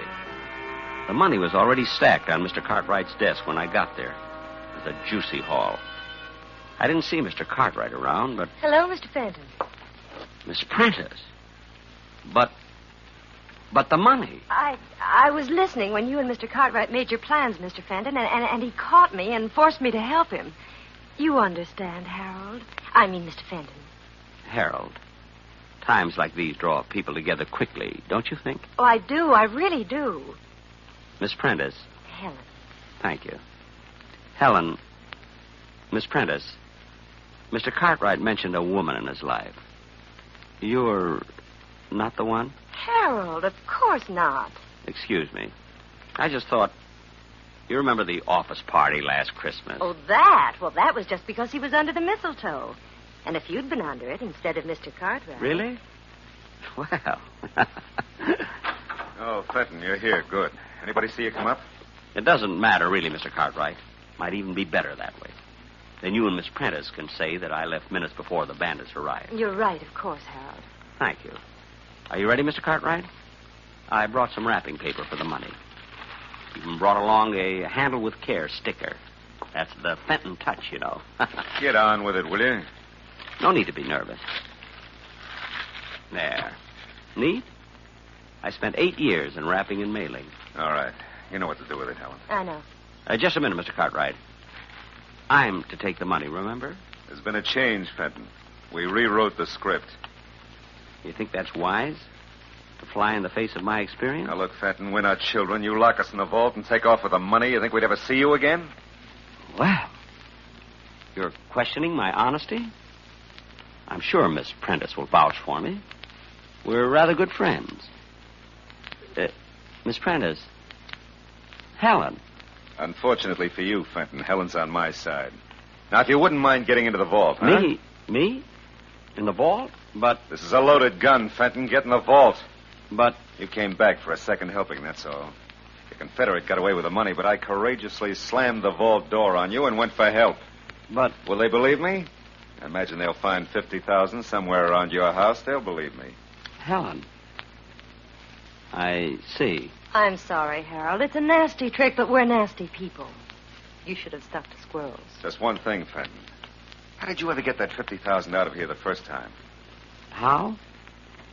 Well, I didn't, Mr. Cartwright. You didn't? Then where is it? It's still in the vault. I don't believe it. Oh, it's quite cleverly hidden. It took me most of that night. I was locked in. Get in there and show me. I'm sorry, Mr. Cartwright. Get in there. No. I went through a lot for that money, Mr. Cartwright. 30 years. I'd just as soon you shot me. Helen, hold the gun on him. I'm going in and look. Well, don't be long. What if somebody should walk in? I'll be able to see if he's lying. Just watch him. You see anything? Not yet. I don't think it's possible that... Open the door so I can get some more light. Must be true. Crime changes people.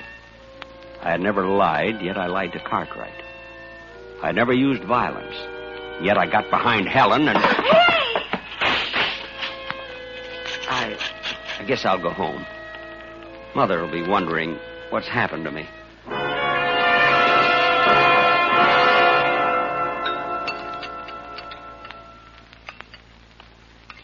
Some more cereal, Harold? I don't think so, Mother, thanks. What time is it? 8:10, son. Well, they would have opened the vault at 8 this morning. The police should be here any minute. Are you sure those two will implicate you, Harold? It seems likely, Mother. The gun would be hard to explain. And I think Miss Prentice will turn on Mr. Cartwright after a night in the vault. Yes, she's just the type. I'm sorry, Mother. I guess I just don't know much about women. It's all right, son. You think they'll be hard on you? Not very. I haven't spent any of the money. The insurance companies always look kindly on such cases. There they are. Harold, how long? 2 years, Mother. Maybe less. Maybe even 1. It's still a long time. A long time? After 30 years in Waterman's? Hardly. I'll get the door.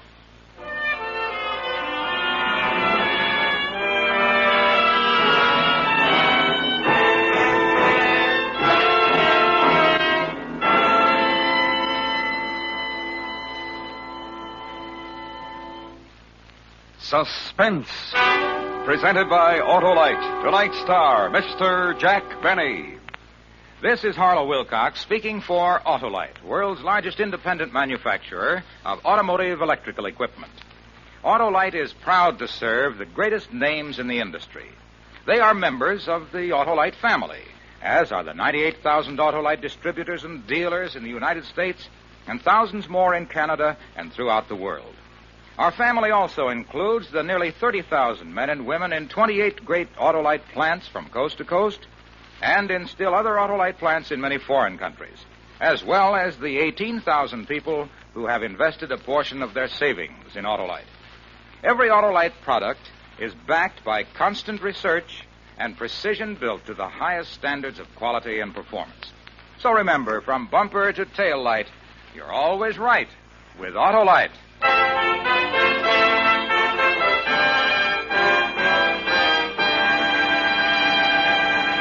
Next week, a story of revenge. The desperate effort of a murderer to destroy the man who had committed him to prison. The story is called Concerto for Killer and Eyewitnesses. Our star, the director of suspense, Mr. Elliot Lewis. That's next week on Suspense. Suspense is produced and directed by Elliot Lewis, with music composed by Lucian Morowick and conducted by Lud Gluskin. A Good and Faithful Servant was written for Suspense by Richard M. Powell. Portions of this program were transcribed.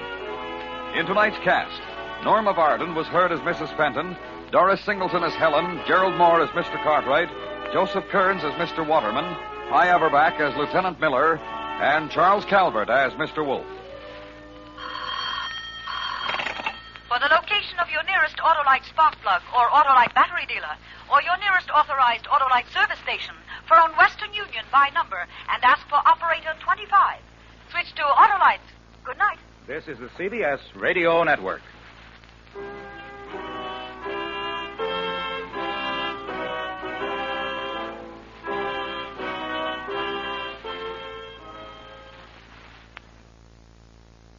This is ChestertonRadio.com. The Chevrolet program starring Jack Benny with Frank Black and his orchestra.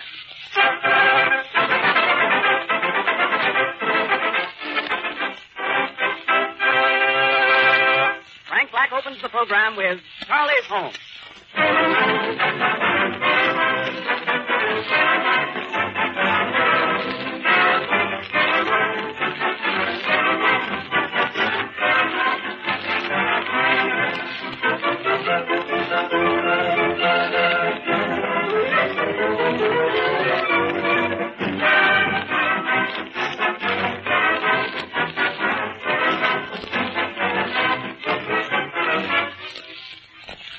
Throughout the United States, a series of big, colorful posters are going up on the billboards, reading, "Every minute someone buys a new Chevrolet."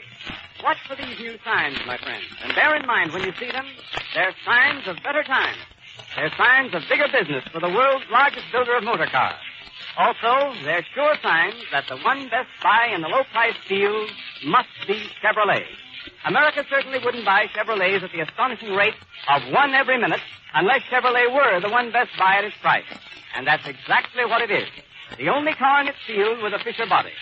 The only one with Fisher no-draft ventilation, with a cushion-balanced engine mounting, with a time-proved six-cylinder power plant, a starterator, an octane selector, and no other full-size car in the world is so economical on gas and oil and upkeep, or so dependable. In view of all these things, do you wonder why every minute someone buys a new Chevrolet?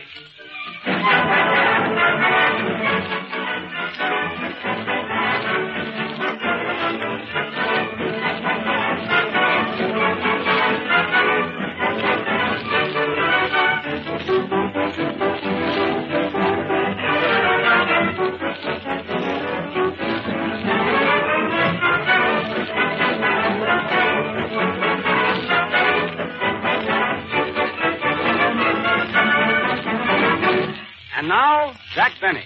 Hello, some more. This is your New York correspondent, Jack Benny, the Earth Galloper, coming to you with all the late news reports with the courtesy of the Weekly Watch. The news that brings out all the dirt. Okay, Frank, let's go. Thank you. Chicago, Illinois. World Fair gets off to a good start with many notables arriving daily to represent their respective countries. Sam Insull will represent Greece. Jimmy Walker will represent France. And Black's Orchestra will represent Russia. Scotland sends Harry Lauder, C.O.D. Jack, another wire just came. All right, what is it, Mary? Quick. World Fair, Chicago. Molly and Dietrich just arrived representing Pennsylvania. Mary, go away, will you, please? Bombay, India. More Gandhi news. Mahatma Gandhi finished his 21-day fast and is now wearing a cigar band. When last seen, he was mistaken for a Panatella. Babylon, Long Island. Man and wife discovered here with 16 children. Stork found dead on stoop. Overworked day, you know. Special cable dispatch. Frank Buck and Jimmy Walker will sail for America shortly. Buck will bring them back alive, and Walker will bring them back a wife. Glasgow, Scotland. Harry Lauder also sailing for America. Local citizens give him big blowout by putting tack in his rear tire. Pretty good for Scotland. And now, folks, we have also added a want ad column to our paper as we cannot exist on circulation alone. So take down these addresses if you are interested. Traveling salesman wanted. Must be familiar with traveling, salesmanship, farmers, and farmers' daughters. Address Box 482, this paper. Wanted 30 chorus girls. Apply Minsky Theater, New York. Wanted 3 more chorus girls. Apply to Melton, Black, and Benny. Got you in on this, Frankie. For sale, baby grand piano by lady with electric attachment. What's that? Girls wanted to knit sweaters for Katz, Broomberg, and Riley. The boys must be told. Woman 55 will trade a Pekingese dog and a canary for slightly used husband. Realizes mistake. Address RFD 4, Pump Handle, Ohio. Female help wanted. Good secretary. If good looking, don't have to be so good. Jack, can I read one now? Go ahead, Mary. Wanted. Good master of ceremony for Chevrolet program. Graham. Wanted. Howard Claney to say something about Chevrolet. Oh, yes. You'll find that Chevrolet saves you on oil, gas... Play, Frank. Don't wait for this. Play. Don't wait. Play, Frank.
Black, thank you. That was My Darling from the Vanities, played by Frank Black and his orchestra. And now, ladies and gentlemen...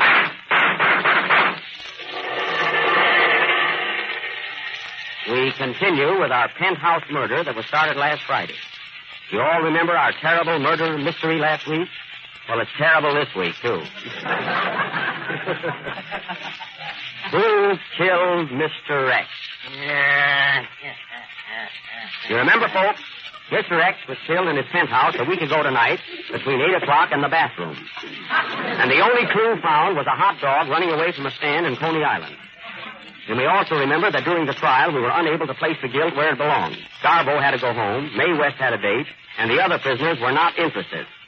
So it still remains a horrible, unsolved mystery. Who killed Mr. X? I said, who killed Mr. X? Oh, pardon me. Yes. Watch those cues. Huh? Now, what could have been the motive for this crime? Let us analyze it. Mr. X was the landlord of 3 apartment houses, so you see he had no enemies. He lost every cent in the market, his wife was pressing him for back alimony, and he had incurable rheumatism, so there was no reason for suicide. Now, what was it? How old was he, Jack? 95. Then he did not die of old age. Neither will you, Mary. What did he have to suffer the night of the crime? Liver. Then it couldn't have been a heart attack. No, Mary, it couldn't. A pipe was pulled out of his mouth, and he was examined carefully. What kind of a pipe? A gas pipe. Oh, well, a little gas never hurt anyone. I know. Well, anyway, folks, we've had 2 detectives working on this case. Detective Nelson. Detective Nelson, you've been out on this case a week. Yes, sir. What have you found? I found a place where you can get a sandwich and a glass of beer for a nickel. Mary, take down the address, but that doesn't help solve the mystery. Detective Planey, what did you find? I find that every minute of the day someone buys a Chevrolet. Well, now we're getting someplace. After all, that's what we're here for. Did you find anything else, Planey? Yes, but the Chevrolet has the Fisher no-drop ventilation. That's great. Now all we have to find out is who killed Mr. X. Jack, why not put it in the hands of Sherlock Holmes, who understands crime? You're right, Mary. We'll get Sherlock Holmes, the man who sees all, knows all, and plays the fiddle. Hey, Jack, wait a minute. Yes, Jimmy? I hate to interrupt your mystery, but do you mind if I sing my song now? Oh, no, pardon me, Jimmy. Go right ahead. What are you going to sing, huh? Franz Lehar's Frostita Serenade. I know that, Jimmy. I just couldn't pronounce it. Play, Frank, please.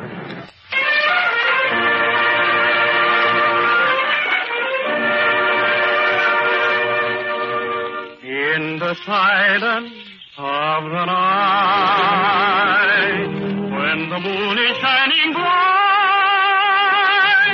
and the world at last is fast asleep, every creature goes to rest in his cozy little nest. That was the Frostita Serenade, sung by James Melton. And now, ladies and gentlemen, we will continue with our mystery and take you to the residence of Sherlock Holmes.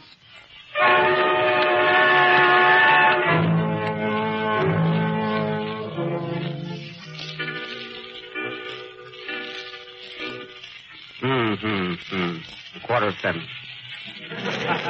Only 1 more hour until 7:15. And just an hour ago, it was 6:15. What a strange world. Answer that, Mary. I'm not in. Hello? You want to speak to Sherlock Holmes? Yes, this is Sherlock's home, but Sherlock isn't home. He's working on a case right now. Yes, he's on his last battle. What is it, Mary? It's about that penthouse murder of Mr. X. They want you to start working on it at once. Oh, yes. I was expecting that case. Tell him I'll take it. Hello. Mr. Holmes just came in and said he'll take the case. Tell Mr. X not to worry. Goodbye. Mary, call in Dr. Boston. We have work ahead of us. Mr. Sherlock, I hate to ask you this, but can I draw 5 shillings to payday?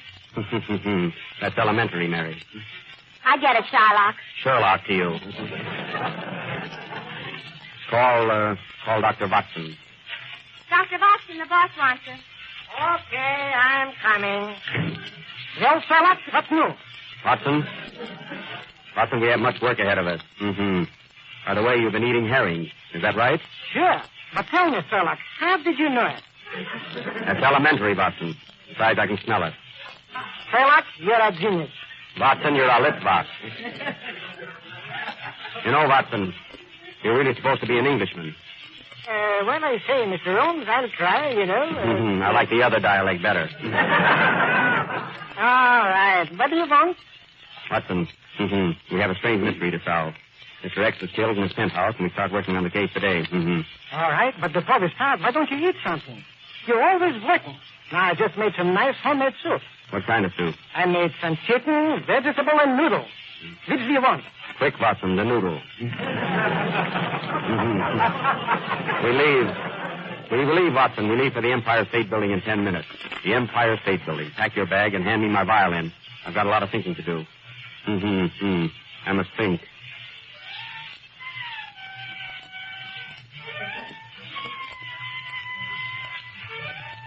They laughed when he picked up his violin, but when he started to play, they screamed. Quiet, Mary. Quiet, I must think.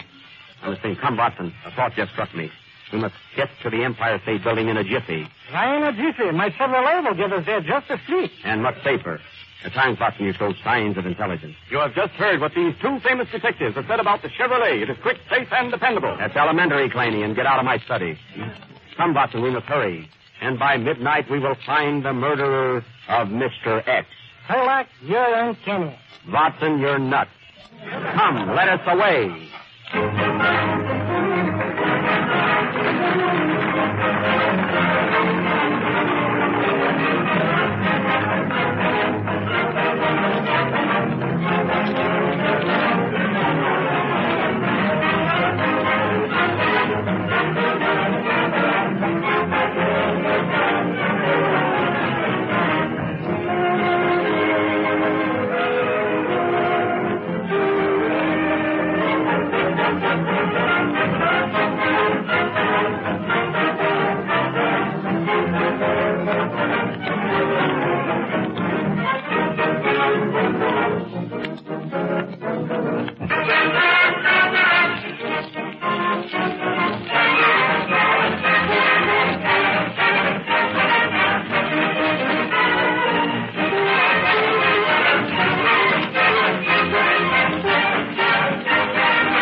Just heard Playing with the Devil.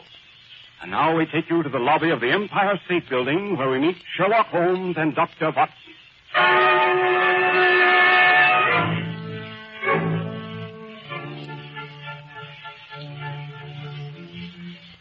Tell me, Sherlock, why did we come here to the Empire State Building? What has this got to do with the murder of Mr. Hex? Watson, I'm surprised at you. While playing the violin, I made the following deductions. Mr. X was killed by some gorilla here in New York. Do you follow me? A gorilla was seen climbing up the Empire State Building with a girl in the palm of his hand. And is at present on the tower. How do you know? I saw the picture. Now, if he could climb up a building the size of the Empire State, why couldn't he have climbed up that penthouse and killed Mr. X? You mean the gorilla is King Kong? Of course. Who else is covered with hair like that? George Bernard Shaw. Well, he didn't do it. Well, here's the elevator. What floor, Captain? We want to go to the tower. That's the 102nd floor, boss. Yes, I know that. When will we arrive? Sunday night, sir. You know, Sherlock, that elevator boy looks very suspicious and very friendly, too. I think so. What's your name, son? My name's Jim Milton, sir. Oh, sure, Jimmy. He's our tenor, Watson. Say, Jimmy, I hate to ask you this, but did you kill Mr. X? No, sir, Captain. I didn't kill him. I was a lady killer. Quick, Watson, the needle. Ow! And cut out those jokes. Well, we have 2 days in this elevator. 2 days. I must keep my mind occupied. Hand me my saxophone.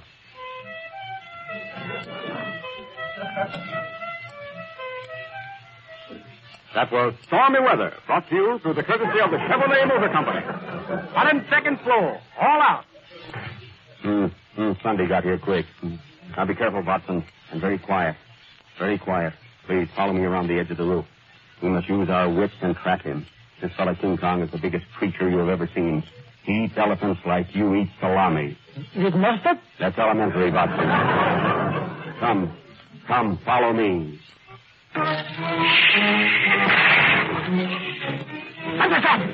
The drummer just dropped the cymbal. Frank, keep the boys quiet, will you?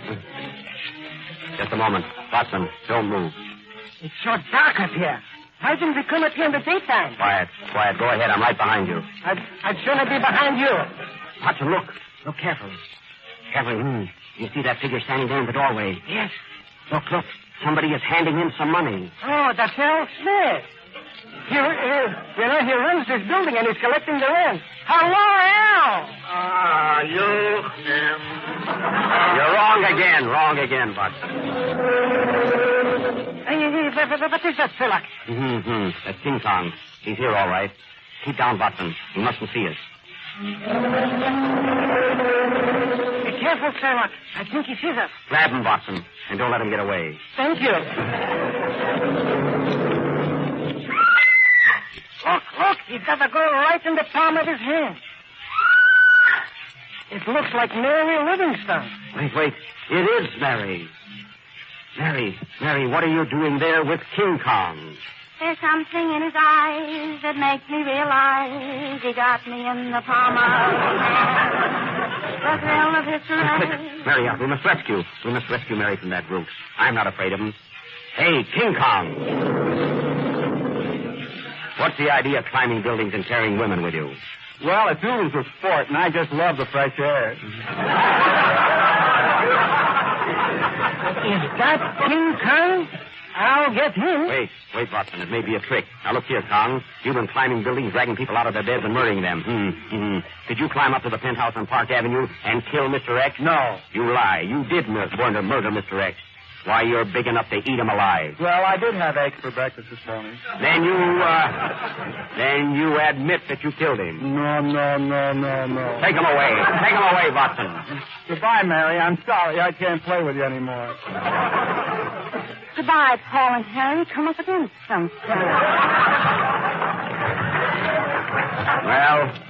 Well, it didn't take us long to get him, did it, Watson? Yeah. Who's that? It's me, the voice of the shadow. What do you want? You think you've got the murderer, eh? Well, King Kong did not kill Mr. X. Then who did? Mr. X was killed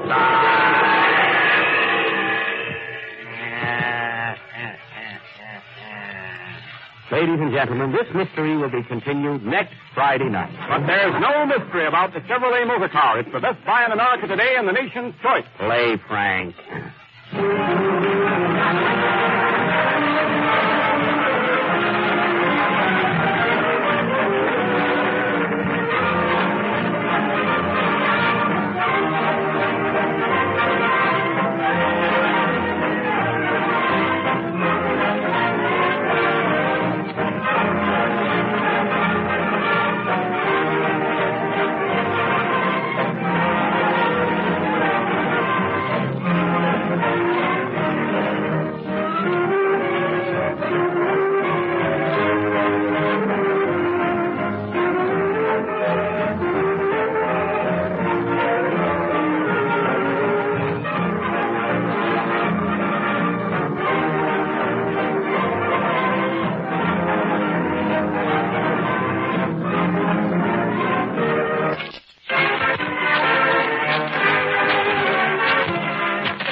about the mother where I first learned how to cook. They look so out of place without your smiling face. In that little second-hand store, I found a little armchair and the oriental rug. The cold sofa where we used to kiss and hug. My merry folks. So dusty there, and no one can compare in a little second-hand store. Odds and ends that we got from a friend. How they thrill my heart. I'm screaming. Thinking back a day, wedding day of May, when we said we never part. I seem to hear them whisper, you're to blame for you did wrong. Why don't you kiss and make up? Take us back where we belong. It broke my heart to see the home you planned for me in that little second-hand store.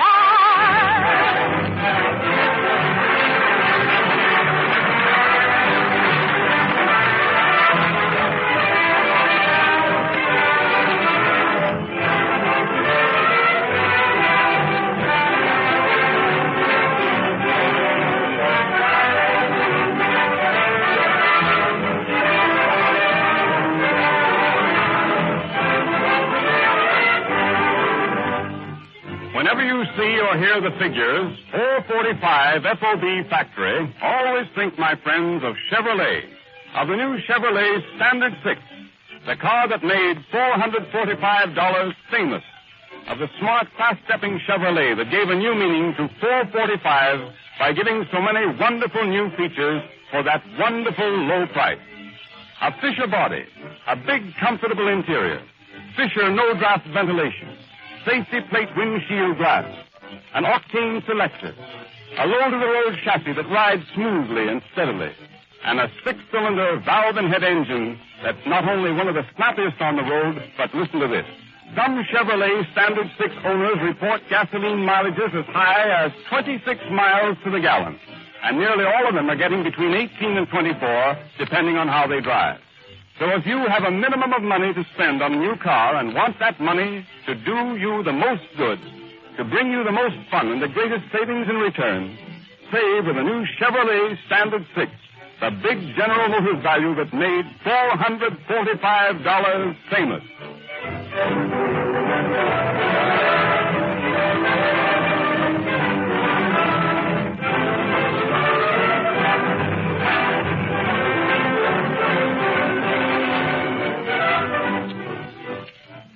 Well, folks, this concludes our program for tonight. Be sure and listen in next Friday. Try and figure out for yourself who killed Mr. F. Mary, hand me my violin. I must sing.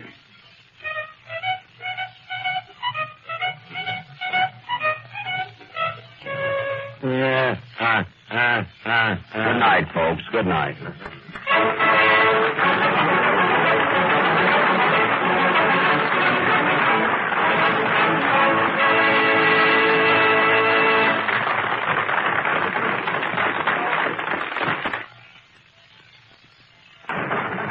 This is the National Broadcasting Company.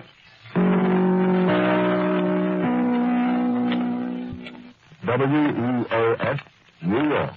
This is Chesterton Radio, your home for podcasts of works by G.K. Chesterton, plus drama, comedy, mystery, science fiction, big bands, and much more. The soundtrack to your Chesterton day at chestertonradio.com. The Chevrolet program starring Jack Benny with Frank Black and his orchestra.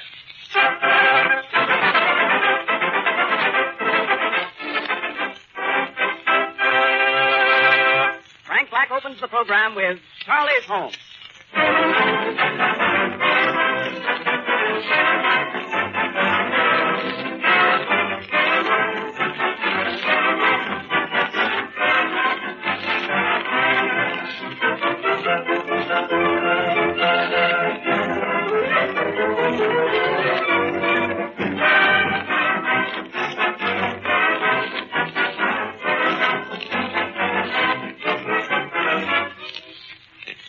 Throughout the United States, a series of big, colorful posters are going up on the billboards, reading, "Every minute someone buys a new Chevrolet."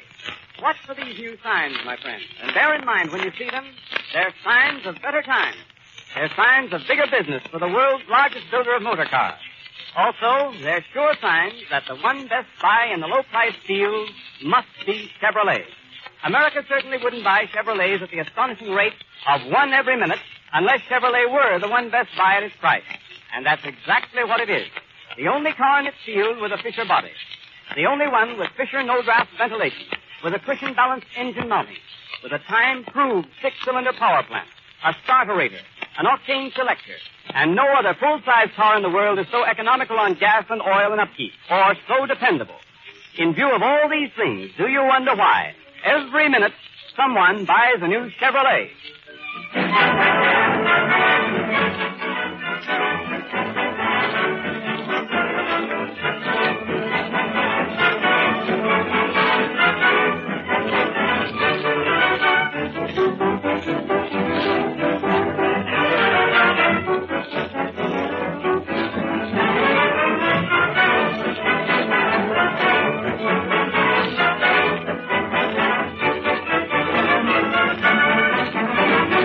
And now, Jack Benny.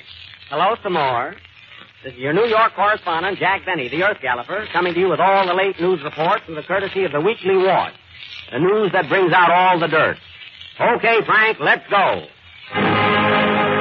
Thank you. Chicago, Illinois. World Fair gets off to a good start with many notables arriving daily to represent their respective countries.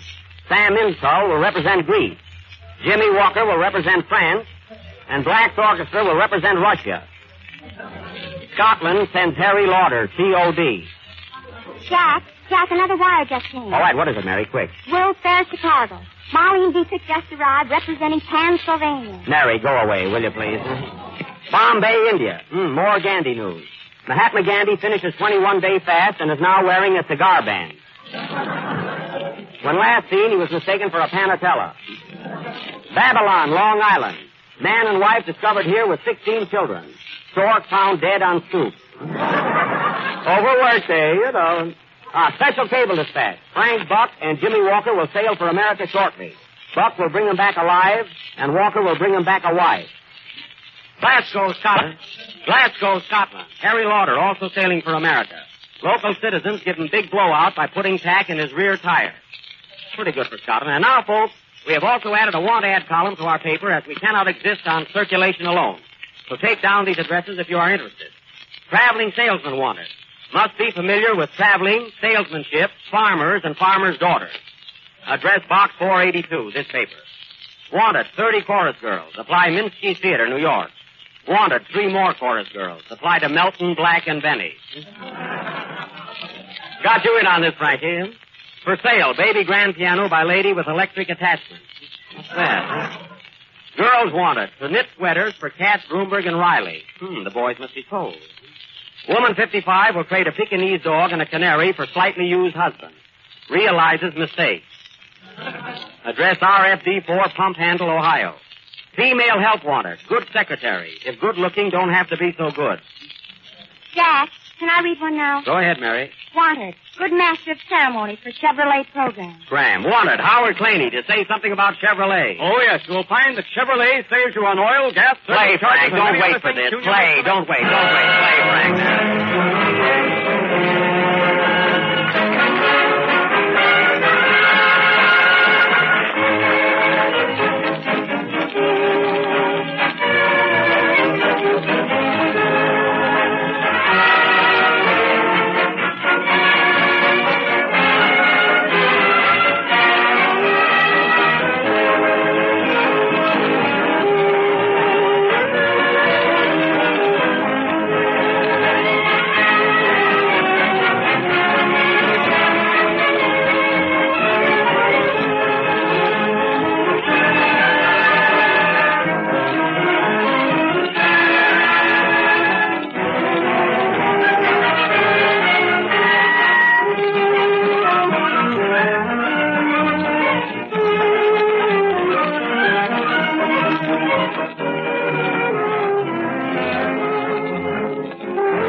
Black, thank you. That was My Darling from the Vanities, played by Frank Black and his orchestra. And now, ladies and gentlemen,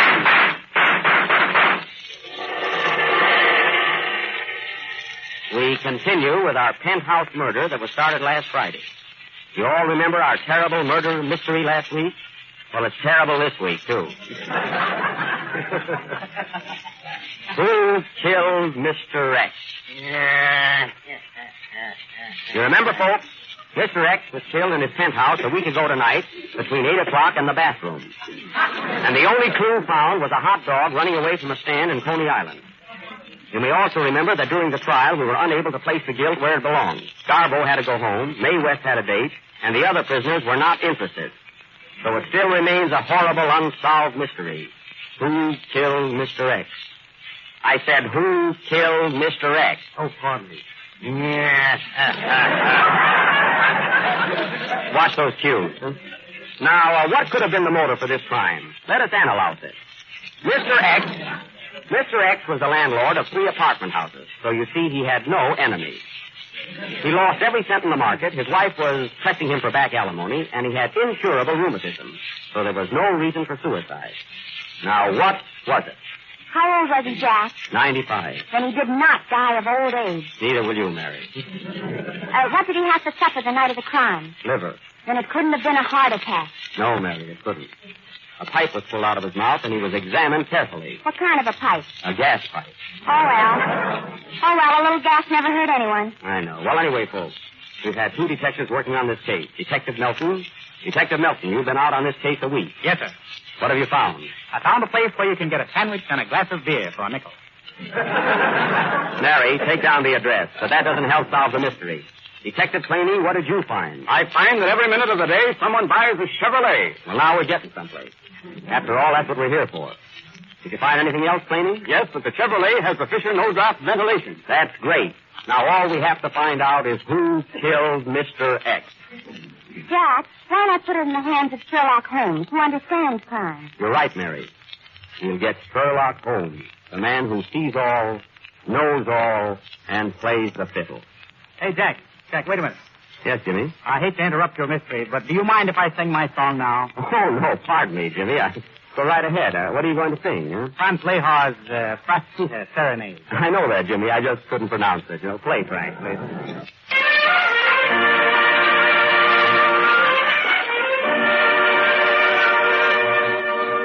In the silence of the night, when the moon is shining bright, and the world at last is fast asleep,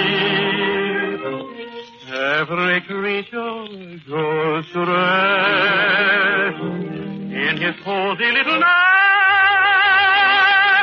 just his very own, alone to keep. There's a little... That was The Fastidious Serenade, sung by James Melton. And now, ladies and gentlemen, we will continue with our mystery and take you to the residence of Sherlock Holmes.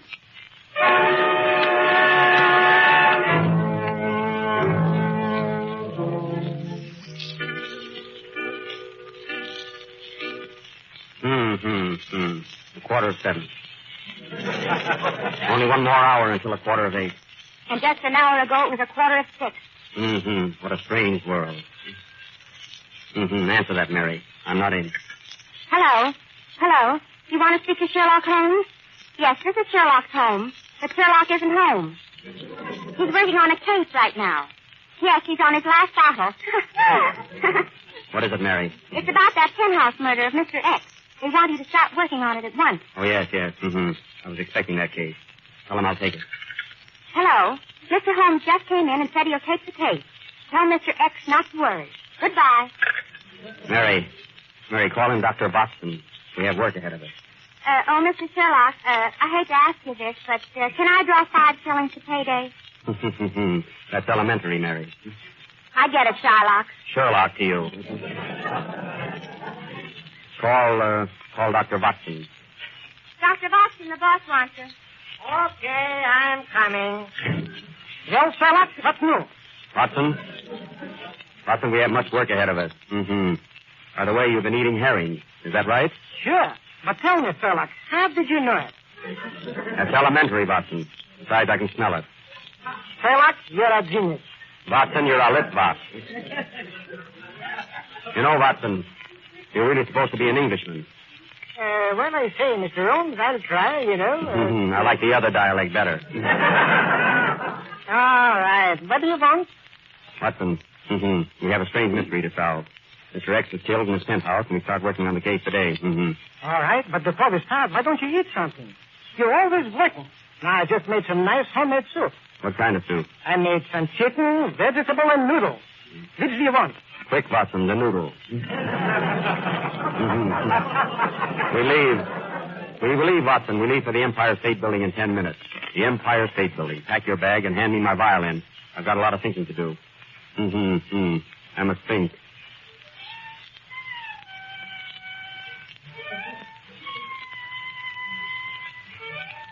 They laughed when he picked up his violin, but when he started to play, they screamed. Quiet, Mary. Quiet. I must think. Come, Watson. A thought just struck me. We must get to the Empire State Building in a jiffy. Why in a jiffy? My Chevrolet will get us there just as sweet. And much safer. At times, Watson, you show signs of intelligence. You have just heard what these 2 famous detectives have said about the Chevrolet. It is quick, safe, and dependable. That's elementary, Claney, and get out of my study. Come, Watson, we must hurry. And by midnight, we will find the murderer of Mr. X.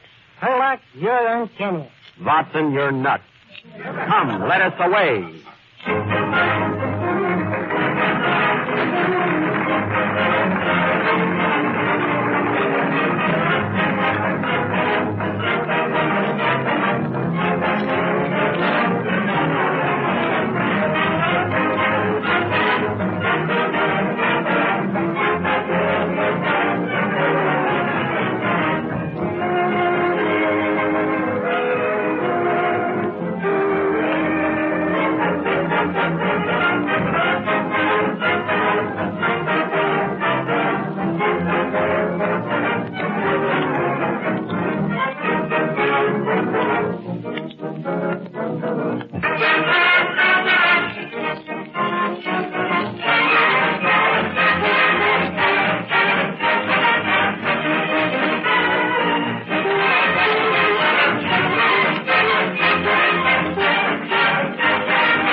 have just heard Playing with the Devil.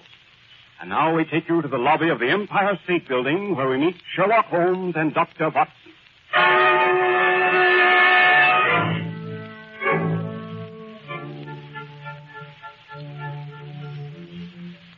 Tell me, Sherlock, why did we come here to the Empire State Building? What has this got to do with the murder of Mr. Hex? Watson, I'm surprised at you. While playing the violin, I made the following deduction.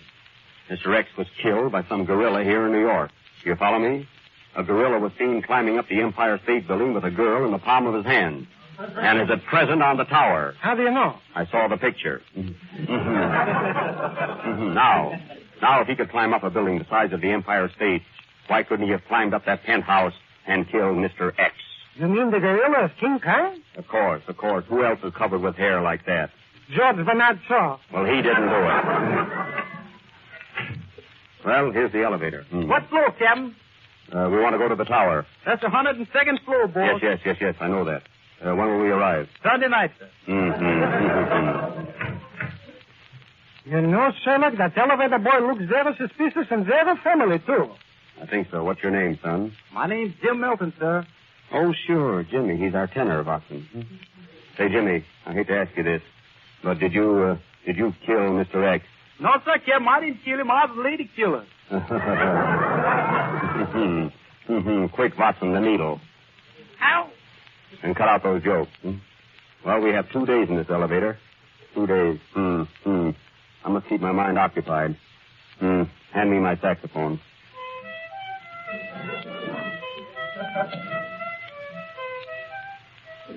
That was Stormy Weather, brought to you through the courtesy of the Chevrolet Motor Company. 102nd floor. All out.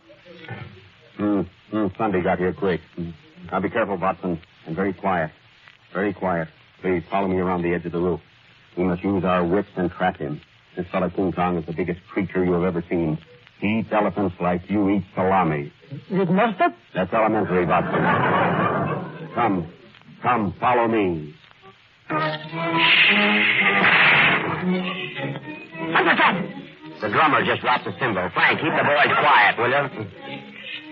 Just a moment. Watson, don't move. It's so dark up here.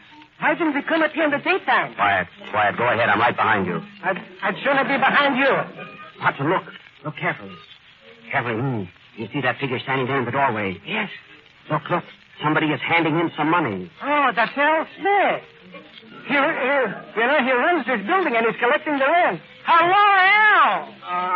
You're wrong again, Watson. What is that, Philip? That's King Kong. He's here, all right. Keep down, Watson. He mustn't see us. Be careful, Sherlock. I think he sees us. Grab him, Watson, and don't let him get away. Thank you. Look, he's got the girl right in the palm of his hand. It looks like Mary Livingstone. Wait. It is Mary. Mary, what are you doing there with King Kong? There's something in his eyes that makes me realize he got me in the palm of his hand. The thrill of his caress. Mary, we must rescue Mary from that roof. I'm not afraid of him. Hey, King Kong. What's the idea of climbing buildings and carrying women with you? Well, it's oodles of sport, and I just love the fresh air. Is that King Kong? I'll get him. Wait, Watson. It may be a trick. Now, look here, Kong. You've been climbing buildings, dragging people out of their beds and murdering them.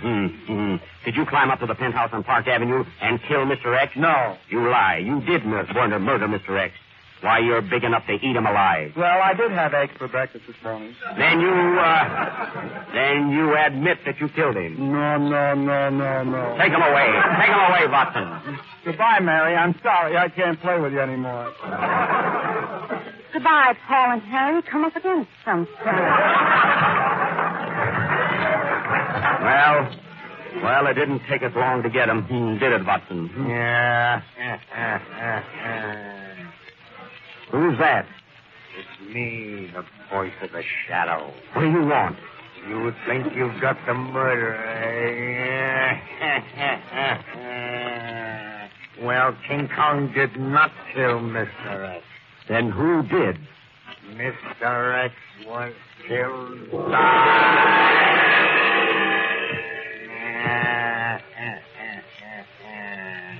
Ladies and gentlemen, this mystery will be continued next Friday night. But there's no mystery about the Chevrolet motor car. It's the best buy in America today and the nation's choice. Play, Frank.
the mother where I first learned how to cook. They looked so out of place without your smiling face. In that little second-hand store, I found a little armchair and the Oriental rug. The cold sofa where we used to kiss and hug. My Mary, Looked folks. so dusty there, and no one answered there in a little second-hand store. Heart and end that we got from a friend. How they thrill my heart. I'm screaming. Bringing back a day, wedding day of May, when we said we'd never part. I seem to hear them whisper, you're to blame for you did wrong. Why don't you kiss and make up, take us back where we belong. It broke my heart to see the home you planned for me in that little second-hand store.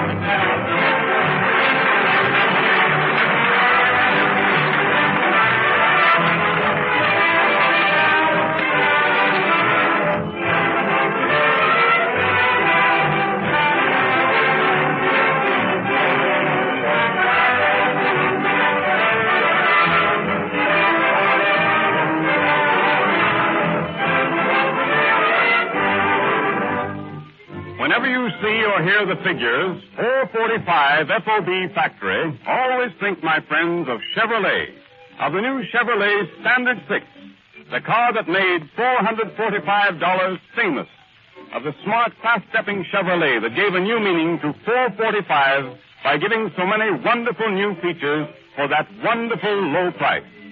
A Fisher body, a big, comfortable interior, Fisher no-draft ventilation, safety plate windshield glass, an octane selector, a low-to-the-road chassis that rides smoothly and steadily, and a six-cylinder valve and head engine that's not only one of the snappiest on the road, but listen to this. Some Chevrolet Standard 6 owners report gasoline mileages as high as 26 miles to the gallon, and nearly all of them are getting between 18 and 24, depending on how they drive. So if you have a minimum of money to spend on a new car and want that money to do you the most good, to bring you the most fun and the greatest savings in return, save with a new Chevrolet Standard 6, the big General Motors value that made $445 famous.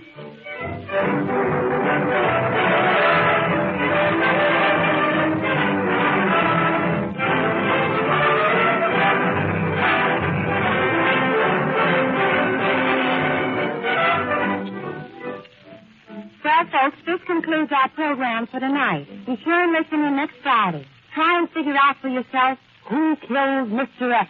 Mary, hand me my violin. I must sing.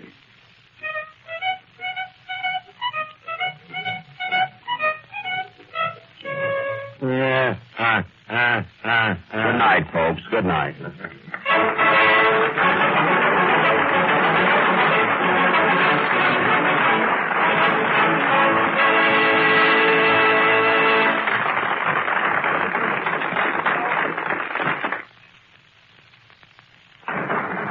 This is the National Broadcasting Company.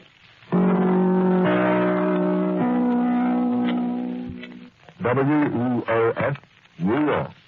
This is Chesterton Radio, the true, good, and beautiful at chestertonradio.com. J-E-L-L-O. The Jell-O program, coming to you from Hollywood, California, starring Jack Benny, with Mary Livingston, Phil Harris, Dennis Day, and yours truly, Don Wilson. The orchestra opens the program with Goodbye Broadway, Hello Figueroa Street.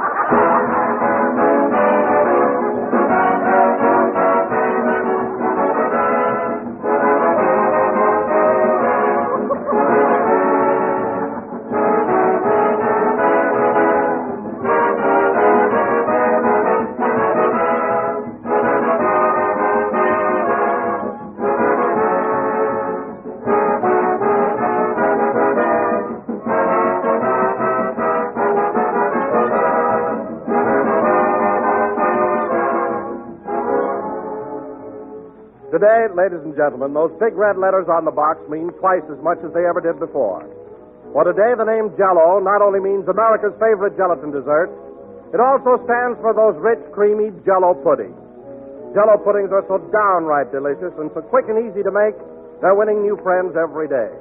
With Jell-O puddings, all you have to do is add milk, bring to a boil, and pour into sherbet glasses to cool. And there, almost before you know it, you've made the family a smooth, creamy pudding with a mellow flavor so grand that it outrivals any other pudding you ever tasted. So the next time you ask your grocer for Jell-O, ask him for Jell-O puddings, too. In all three flavors, chocolate, vanilla, and butterscotch. And when you buy, be sure the name Jell-O is on the package. Jell-O is a trademark, the property of General Foods. And it identifies two of the finest desserts that ever graced the dinner table, Jell-O and Jell-O's creamy pudding.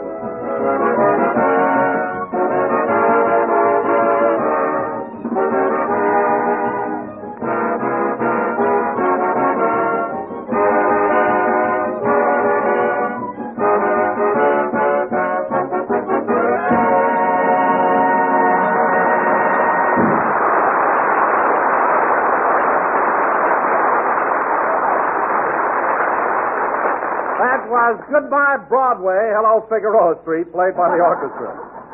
And now, ladies and gentlemen, it is with great pleasure that I bring you a man with whom I have been associated for many years. A man whose friendship and thoughtfulness... Hold it, Don, hold it. We've got a long play to do tonight, so you needn't bother with the introduction. But, Jack, I had a very special reason for wanting to... Hello again, this is Jack Benny talking. And, Don, I'm sorry I had to rush you like that, but as I said, we're doing a very important play tonight, Tobacco Road. And I'm anxious to get into it. Did the rest of the gang get here yet? Don, did the rest of the gang get here yet? Who cares? What's the matter with you? I simply asked if the gang got here yet. Well, if they mean more to you than I do, I'd like to tender my resignation.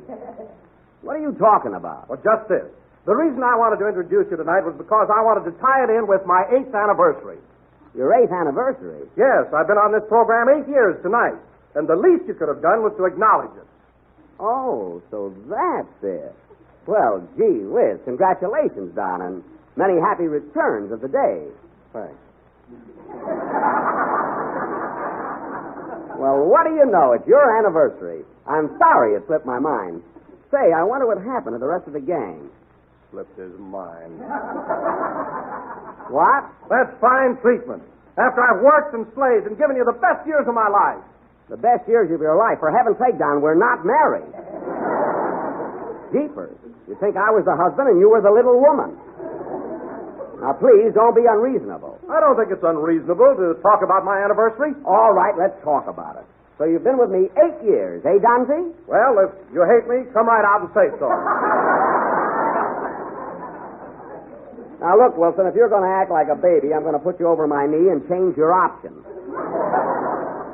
Now, pull your lips in and behave. And stop laughing when you're supposed to be mad.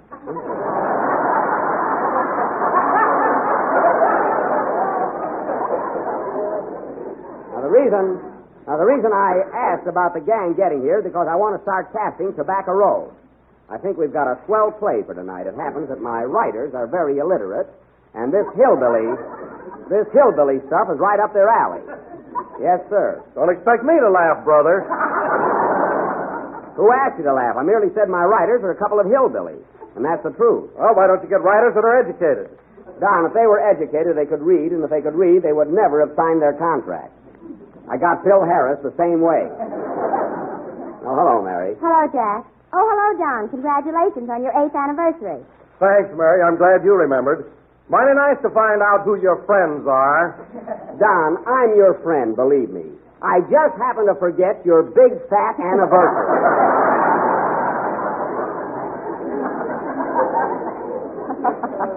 That's all. Oh, yeah? Yeah. Now, look, there are only 2 ways out of this, Don. You can either accept my apology and I'll buy you a lovely present, or I can kill myself. Now, which do you want? Which is easier for you? Well... I'll be darned, he's thinking it over. Just thinking how silly you are, and Wilson, too. Well, I don't blame Don. He never forgets your birthday, does he? Nobody forgets it. How can you? Every year I send each one of you a telegram. Don't forget Jack's birthday, a friend. It's lucky that I'm sentimental, or I wouldn't get a thing. Why, Jack, you even send us telegrams 2 weeks before Christmas. Well, certainly, those are just holiday greetings. Some greetings. Merry Christmas. All the stores know my sizes. I don't remember sending anything like that, and if I had, it would have been funnier.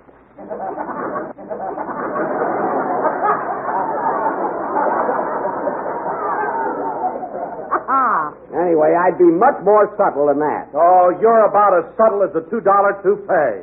Now, let's analyze that little remark, Mr. Anniversary. In the first place, you can't get a toupee for $2. They cost a lot of money. You got yours for nothing. Never mind. Remember that windy day? Now, wait a minute, Mary. That thing I grabbed that was rolling down the street was not a toupee. It was a bird's nest. Well, a seagull must have made it. Had a wave in it. All right, forget it. Now, Mary, I asked you to be here early tonight because I want to get going with Tobacco Road. Of course, I'm going to play the leading role, Jeter Lester. Why can't I be Jeter Lester? It's my anniversary. Don, you can't be a hillbilly. If you ever took your shoes off, your feet would spread out clear across the stage. Now, Mary, you're going to be my wife, and we have 18 children. 18 children? What are you laughing at? You can write anything.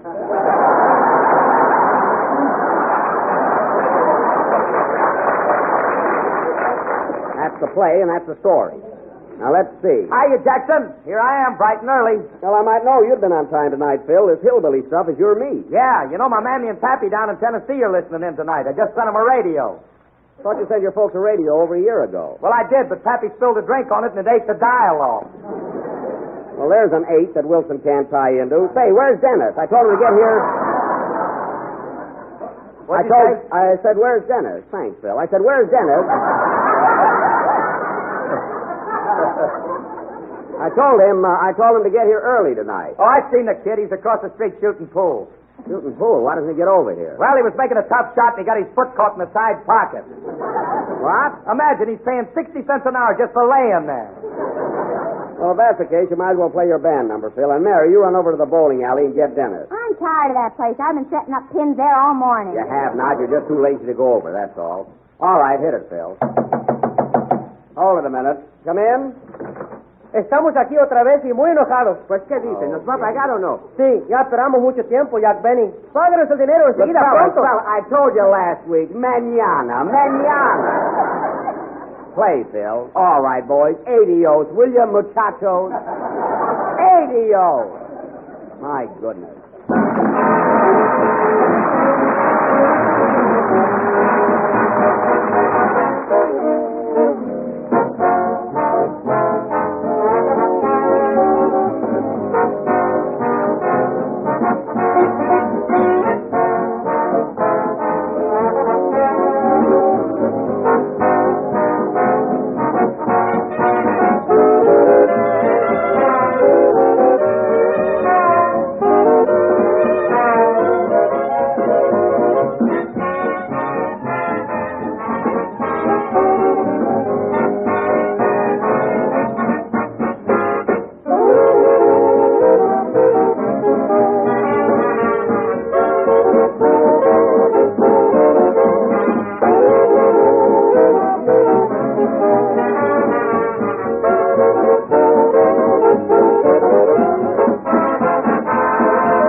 That was Trifle-Isservant,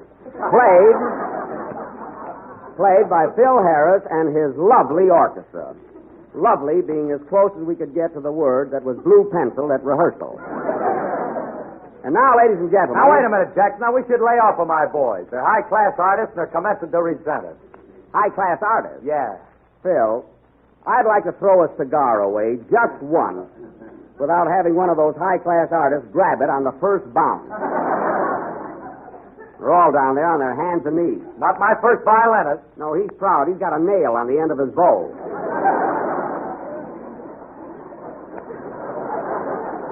Seriously, Phil, I wish you'd speak to your boys about that habit. It embarrasses me. Well, I will, Jackson. Hey, fellas, no more smoking cigars unless it's their maiden voice. Well, at last, we're on the right track. All right, Don. At last, we're on the right track. Sorry, Jack, I'm not going to do that. What? Don, at last, we're on the right track. Now, go ahead. I'm not going to read the commercial unless it ties in with my 8th anniversary. Don, I'm not going to argue with you. Now, go ahead. At last, we're on the right track. Oh, keep your old track. All right, then I'll read it. Mary, give me the lead. Okay. At last, we're on the right track. Ladies and gentlemen, you are always on the right track when you ask your grocer for a package of tempting and appetizing Jell-O. But even though you are on the track, don't let him switch you to another brand. Boy, is that obvious. Quiet. So remember, folks, always insist on genuine Jell-O. And look for the big red letters on the box. Yeah. Isn't that awful? Don, I'd kick you right in the pants if you could feel it.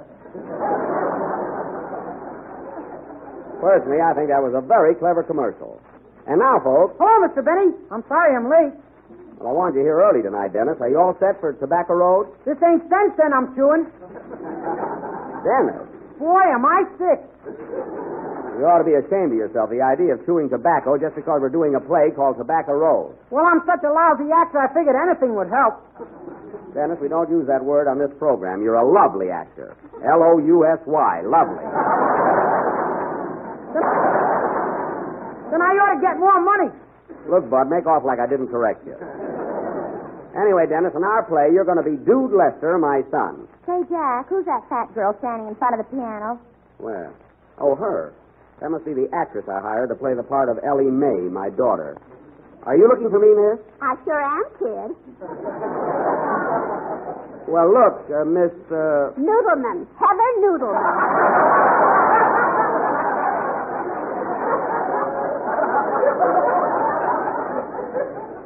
Heather Noodleman. Oh, yes. I saw you in your latest picture, Puppets of Passion. Wasn't I lovely in that? You certainly were.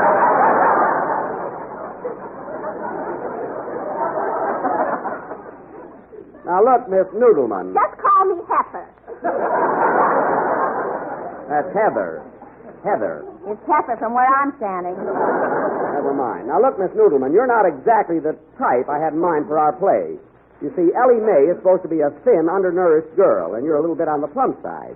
What do you weigh? I beg your pardon? I said, what do you weigh? I don't know. Every time I put a penny in the machine, a little card comes out that says, if you don't get off, I'll scream.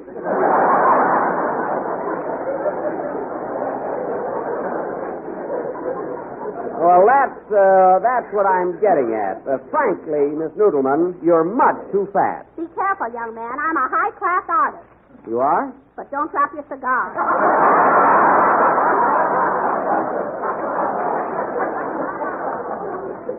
I won't. Well, Miss Noodleman, it's too late. It's too late to make any changes, so we let you handle the part. Thanks, kid. However, try and look as hungry as possible. And now that we're all here, ladies and gentlemen, our version of Tobacco Road will go on immediately after Harris and the boys get us in the mood. Go ahead, Phil.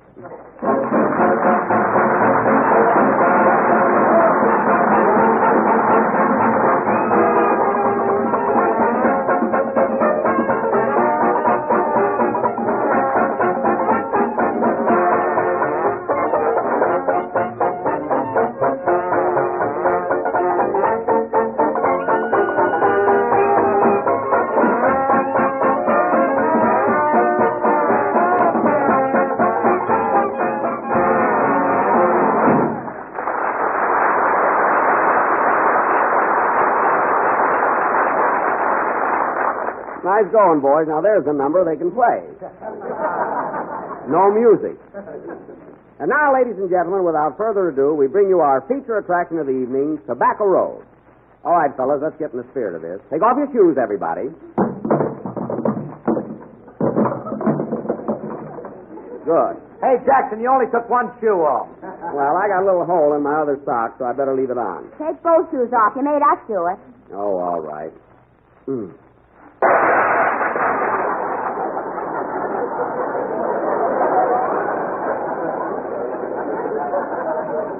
Darn it. Oh, boy! Get away from there, all of you. It's mine. See, our shoes are off. Phil, come on. You're a hillbilly, too. Muss up your hair. I'd rather die first. All right, if you won't cooperate. Well, let's go. Ladies and gentlemen, our version of Darrell F. Zanuck's 20th Century Fox production, Tobacco Road. Set the scene, Mr. Wilson. I won't do it unless it ties in with my 8th anniversary. It does tie in with your 8th anniversary. Look, Don. Tobacco Road is in its 8th year on Broadway. Erskine Caldwell wrote the novel. Caldwell has 8 letters. Jack Kirkland wrote the play. There are 8 letters in Kirkland.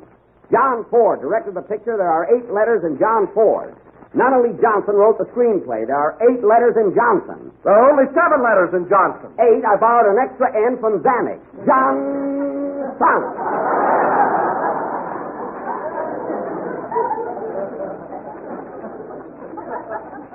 Now set the scene, will you, Don? Please. Oh, all right. Gosh, what I have to go through. Music, boys.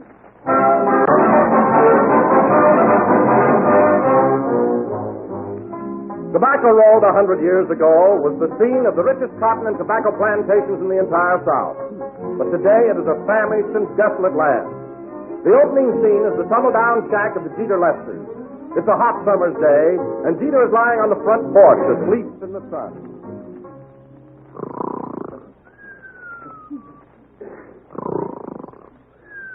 Jeter, Lester, you lazy good-for-nothing, wake up. Wake up, Jeter, wake up, I say. Hit me with something. Okay. Thanks, Mo. What do you want? I want you to go out and rustle up some food. We ain't ate for a month. Don't worry, Ma. We'll get some food one of these days. I hope so. I'd like to burp just once more before I die.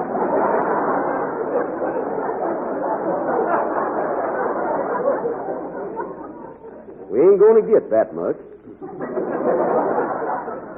Well, Ada, it's about time for my nap. If I dream of turnips, I'll save you one. Now, Jeter, Lester, you get up and go find Ellie Mae and Dude. I ain't seen them since this morning. Ellie Mae and Dude, them's our hogs, ain't they? No, them's our kids. The hogs moved out on us. Oh, that's right. You know, Ma, that Ellie Mae is getting to be a mighty pretty gal. And besides that, she's a half-wit. Yes, she sure is smart. You know, Pa, I was wondering, if Ellie Mae is a half-wit, what does that make Dude? I don't know. I never was no good at fractions. He's very happy, though. Giggles all the time. Yes, sir. Hello, Jeter. Hiya, Skeeter. Where's Peter? He went to Toledo. Oh. So long, Skeeter. So long, Jeter. Who is that, Pa? Just a stooge. I'm sick of talking to you. Hey, Ma, ain't that our son Dude coming down the road on his hands and knees? That's him, 18 years old, and he never learned to walk. Well, give the kid a chance. Maybe he never thought of it. Hello, son. Hello, Jeter. That's Jeter. The way you shake? Well, by gum and by jello, that's a fine way to talk to your poor old pa. Where you been? I drove your old car down the village and stole that load of wood that was in the back seat. What'd you get for it? $1.50, including the car. True deal, son. Now hand over the money. I ain't got it. I bought gasoline with it. Bought gasoline? What good is gasoline after you sold the car? If I knew that, I could walk standing up. Why, you... Leave him alone, Pa. At least we got a can of gasoline. Yep. Now, if we just had a lemon, we could have a cocktail party. Yes, sir. You know, Pa, I saw Banker Wilson down the village, and he said if you ain't got $100 by tonight, he'll send us all to the poorhouse. Poorhouse? What's wrong with that? We go there, you gotta take a bath. Not me. I've had 3 baths this year already. Getting caught in the rain don't count. Just 2. I was chewing soap at the time. Anyway, where am I going to get $100? Say, I got an idea, Ma. Hello, Skeeter. Where you going, Skeeter? Gonna buy a heater. Well, you can get one up the streeter. Street here. I had a reach for that one. So long, Skeeter. So long, Skeeter. I got an idea, Ma. If we can only get our daughter Ellie Mae married to some rich fella, our troubles is over. I'll be glad to marry a rich fella. You're a boy. Ma, haven't you never told him what he is? I didn't know.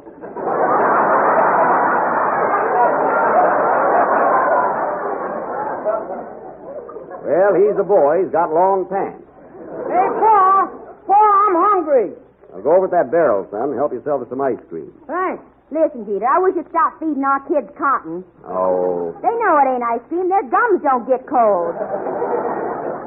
What's the difference? Got vitamins. Say, what's that coming down the road? That's our daughter. Hello, Ellie. Hello, Ma. Boy, is she thin. Sit down, Ellie. I want to talk to you. Okay. Well, there goes the chair. The only one in this county, too. Too bad. Now, listen here, Ellie Mae. We're up against it. The only way out is for you to get married in a hurry. I'm willing, Pa. I chased a man 10 miles today. Nice work. I'd have got him, but he took a shot at me. They always do. Say, how about you getting married to Twitch Harris? He works at the Wilshire Bowl, and he'd be a good catch for you. Well, tell me, Pa, do you think I'm his type? His type? Ellie Mae, that is a general classification if I ever heard one. Hear that, Ma? Ellie Mae want to know if she was Twitch Harris's type. I'm his type, and I got a mustache. There you are. I tell you, daughter, if you play your cards right... Hiya, Jeter. Well, howdy, folks. By gum and by jello, here's Twitch now. Hello, Twitch. You're looking good, Twitch. I see you got your banjo with you. That ain't my banjo. I just put strings on my jug to fool them revenuers. Well, I'll be doggone. Say, Twitch, have you ever thought of getting married and settling down? Sure, lots of times, but a little bromo in the morning takes care of that. Well, Twitch, you ought to have a wife. Someone to drag you in off the road at night. You're liable to get run over. Well, maybe I ought to get married. What gal you got in mind, Jeep? Well, there's a few of them around here. First is my daughter, Ellie Mae. I said Ellie Mae. Keep a talking, brother.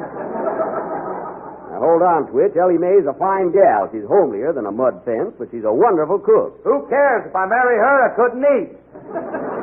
Now, wait a minute, Twitch. Ellie Mae is very affectionate. Give him a kiss, daughter. Okay. You come near me and I'll straighten your teeth. Wait a minute. Her teeth don't stick out so far. My hat's hanging on them, ain't it? Well, that's just plain rudeness. Now, listen here, Twitch. The reason I want... Hello, Skeeter. Hiya, Skeeter. Did you get the heater? Yep, and you can't beat her. That's good. So long, Skeeter. So long, Skeeter. Now, Twitch, the reason I want you to marry Ellie Mae is because I need $100 or Banker Wilson's going to take away my land. What you worrying about? You got most of it on you. Well, that's the last straw. Twitch, Harris, you get off my property. Get. Well, what's keeping you? Make Ellie Mae open her mouth. I want my hat back. Yeah, on, daughter.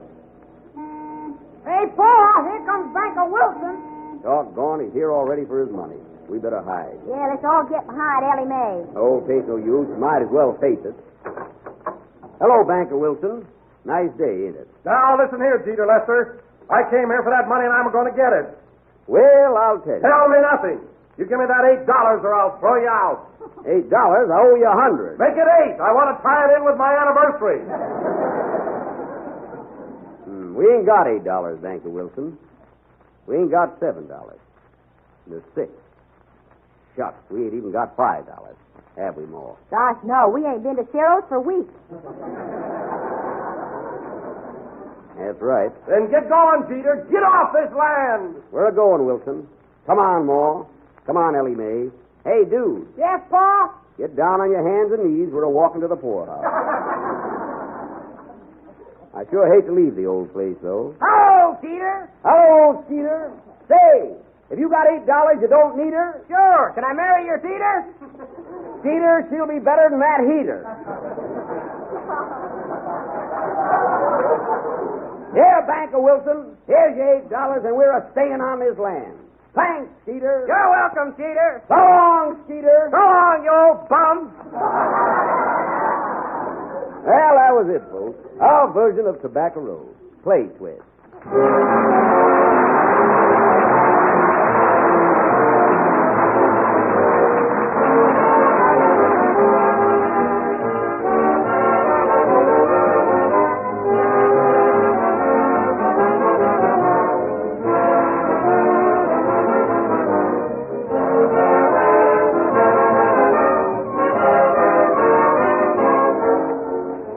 In a few months now, along about the end of May or the 1st of June, cherries will be on the market again, and once more we'll be able to enjoy their sweet summery goodness. But why wait until June, when all the rich, delightful refreshment of juicy ripe cherries can be yours right now in a big, red, shimmering mold of fruited cherry jello? This grand dessert is an eye-filling, taste-teasing treat that your family will ask for time and time again. And you'll always be glad to make it, too, because it's so easy to prepare. Just dissolve 1 package of cherry jello in 1 pint of hot water and chill until slightly thickened. Fold in 3/4 of a cup each of diced orange sections and diced grapefruit sections. Then mold. And there's a mighty swell dessert. A brilliant blend of sweet, juicy oranges, golden grapefruit, and bright crimson cherry jello. So get a package of cherry jello tomorrow and make up this luscious dessert. Cherry jello, like strawberry and raspberry jello, now has a new improved flavor obtained by using a natural flavor base artificially enhanced. And today you'll find it better than ever, even more distinctive, even more delicious. Try a glistening mold of rich, colorful jello real soon.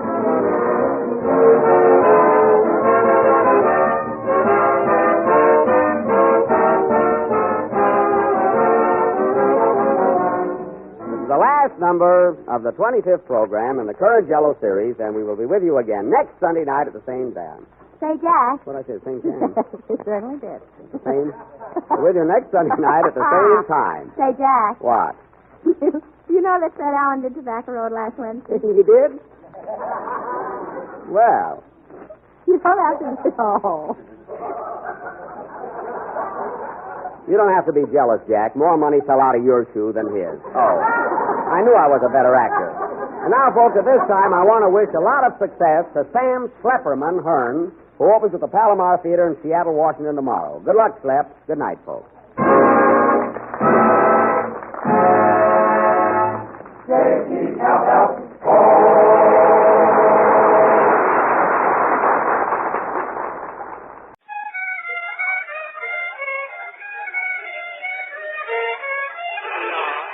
No, Mr. Benny. Please, tune up the violin. I will make the A on the piano.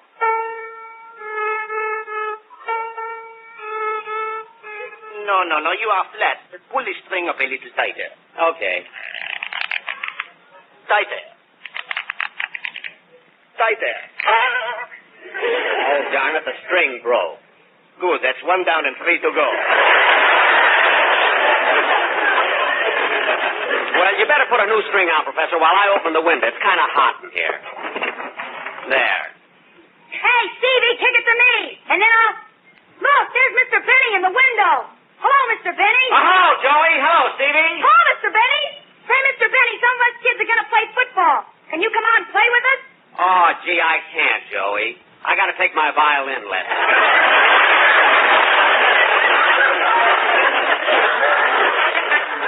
But I'll maybe a little later. Okay, we'll wait for you. Mr. Benny, you better close the window. It will be quieter. Okay. Here's your violin. We'll start with the piece I gave you last time. What was it again? The glowworm. Oui, monsieur, the glowworm. It is very pretty. Commence. Okay.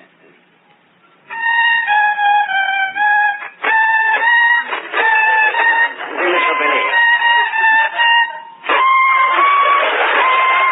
Mr. Benny, it is such a small worm. Do not kill it.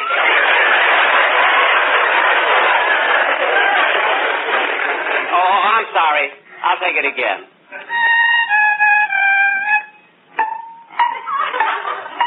Mr. Benny, what are the blink-blinks? I'm stepping over the worm.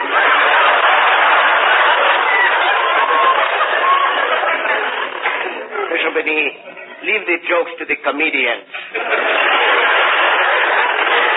Yes, sir. Perhaps we better limber up a little more with the exercises. As you wish.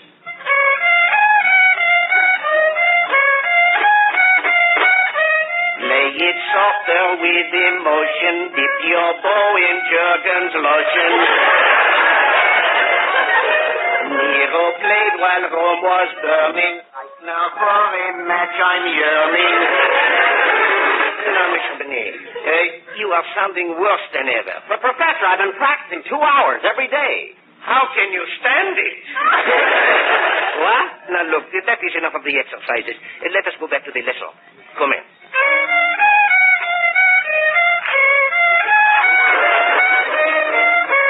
Now, Mr. Mr.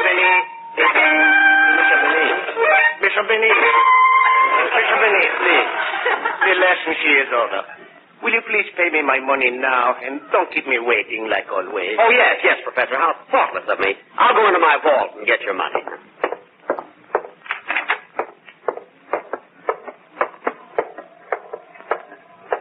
Gee, I wonder who keeps it further underground, me or Fort Knox? I must ask him someday when I'm there to collect the rent.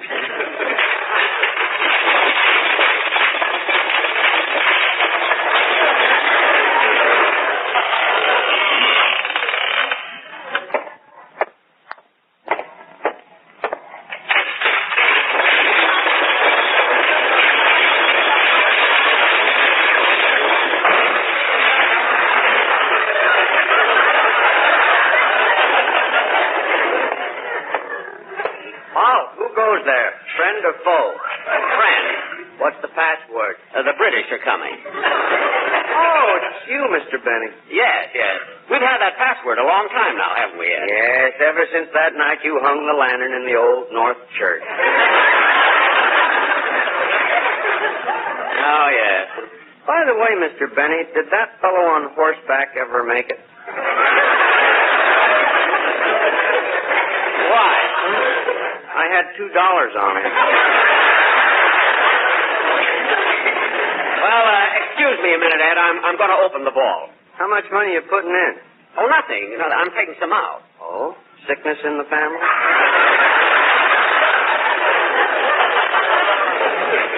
No, everything's all right. Well, I'm going to open the vault now. Shall I take a sleeping pill? No, Ed, you can watch. It's all right. See, the combination is right to 45, left to 60, back to 15, and left to 110. There.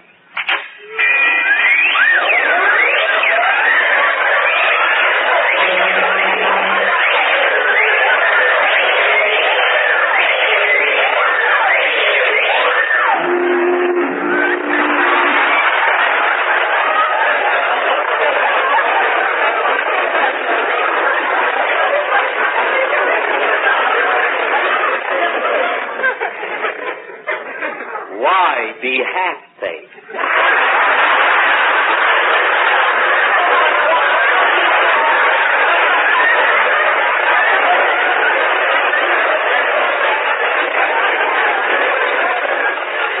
Now, let's see.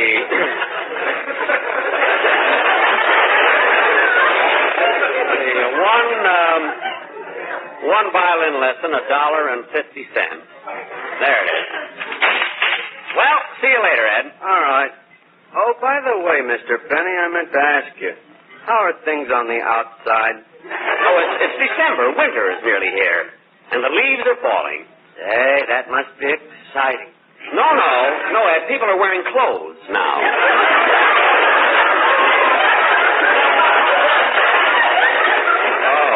Oh.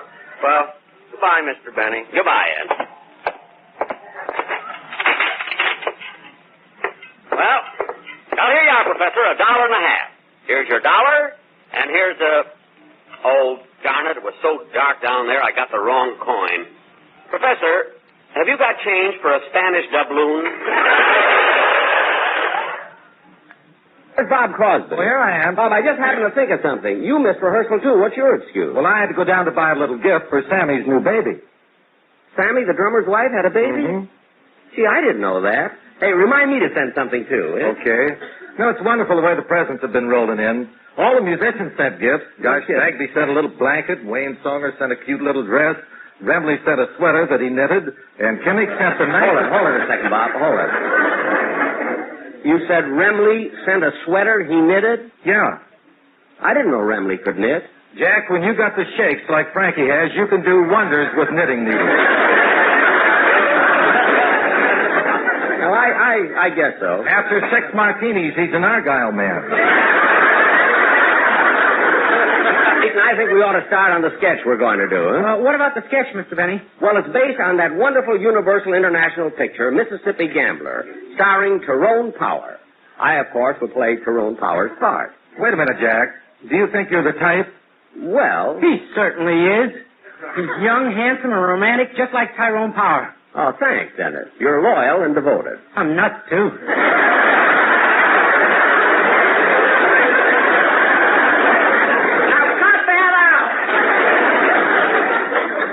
Now, Don, set the scene. And hold it a minute, hold it. Hello? Hello, Mr. Benny. This is Rochester.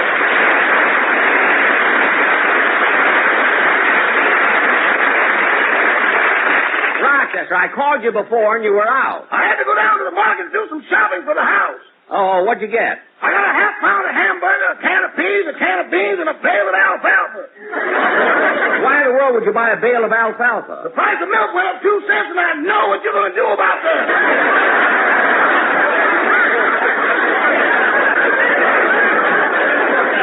I am not. They don't let you keep them in Beverly Hills. Pasadena, maybe, but not Beverly.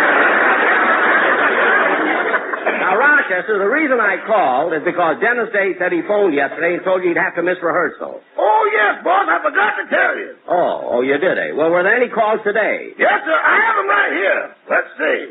The income tax department called. Income tax? What do they want? What do they want? Oh, it didn't concern you, boss. It was about the income I reported. Well, what was wrong with it? Nothing. They just called to offer their sympathy.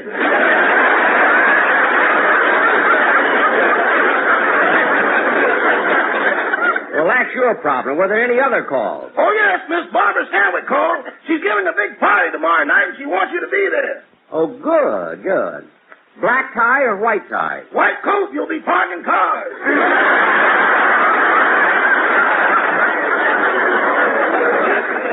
Oh, well, Rochester, put some new batteries in my flashlight. Goodbye, Rochester. Goodbye.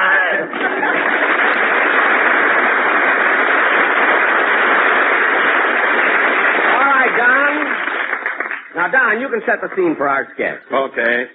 And now, ladies and gentlemen, the Playhouse presents its version of Mississippi Gambler. Curtain. Music.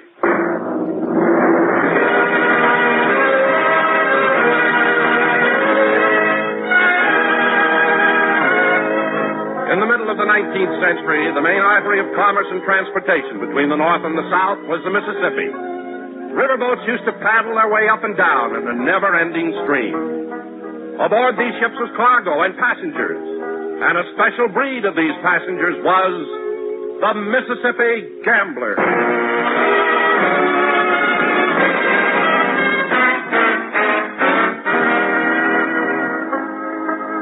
My name is Tyrone Benny. I'm a Mississippi gambler. I've been going up and down this river all my life. The first 20 years were tough. Then I got on a boat.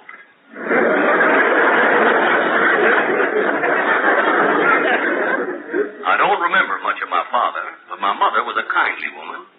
She always tried to teach me right from wrong. I remember when I was 2 years old, she sat me on her lap and said, "Look, son, you're very young, but try to remember this. Never draw to an inside straight."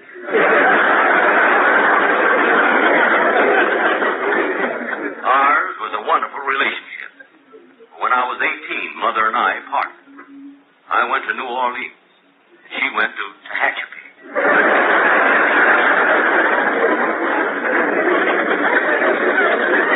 One day, my best friend, Robert Stonewall Crosby, and I found ourselves in St. Paul. And we boarded a riverboat back to New Orleans.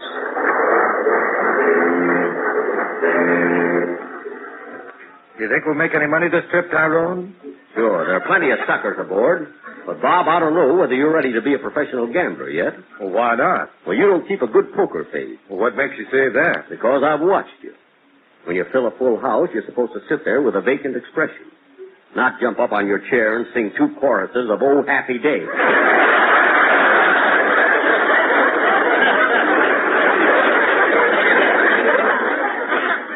Wait a minute. Here comes a couple of guys that look right for picking. Let me do the talking. Would you gentlemen care to while away the time in a friendly game of cards? Well, I don't mind if I do. I got $1,000 I can spare. And I got Canadian time. You got your tip. Get out of here. Now, come on, we'll play some three-handed poker. Well, suits me. Here's the table. I'll deal.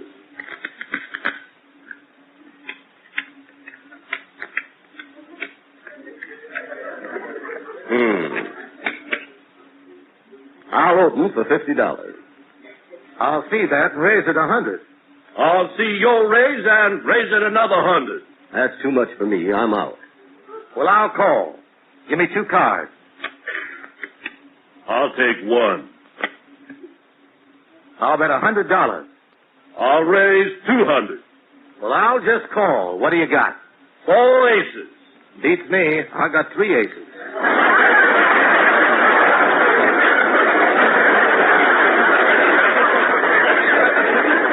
That's why I dropped out. I only had 2.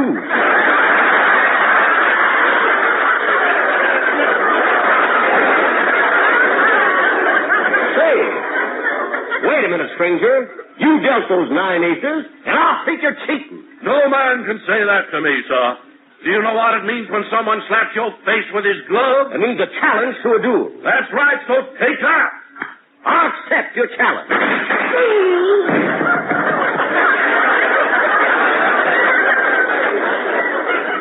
However, duels were small incidents on the river, and our boat pushed southward. Our ride took us down past Wisconsin, Iowa, Illinois, and then Missouri. No, that isn't who you think, folks. Yes, there was always plenty of melody and music along the river. Some nights, as we sailed close to the shore, we could hear voices harmonizing on the levee.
Glad to meet you, monsieur. And I hope you and I can become good friends. Very good friends. Her name was Yvette. And she had come aboard that morning at Albuquerque.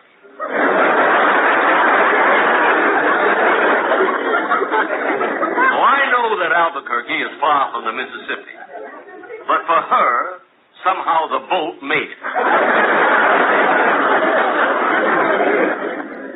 I told her that I, too, hoped we would become good friends. And she said... You are very kind, monsieur. She was a plain gal.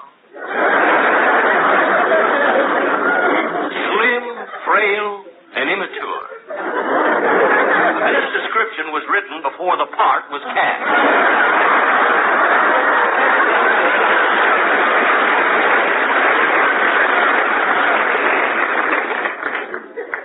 We fell in love, but because her brother hated gamblers, we had to meet each other secretly. One morning after we landed at New Orleans, she was supposed to meet me at the place where I lived. the Old Man River Hotel. It was called the Old Man River Hotel because when you stayed there, you were tired of living and feared of dying.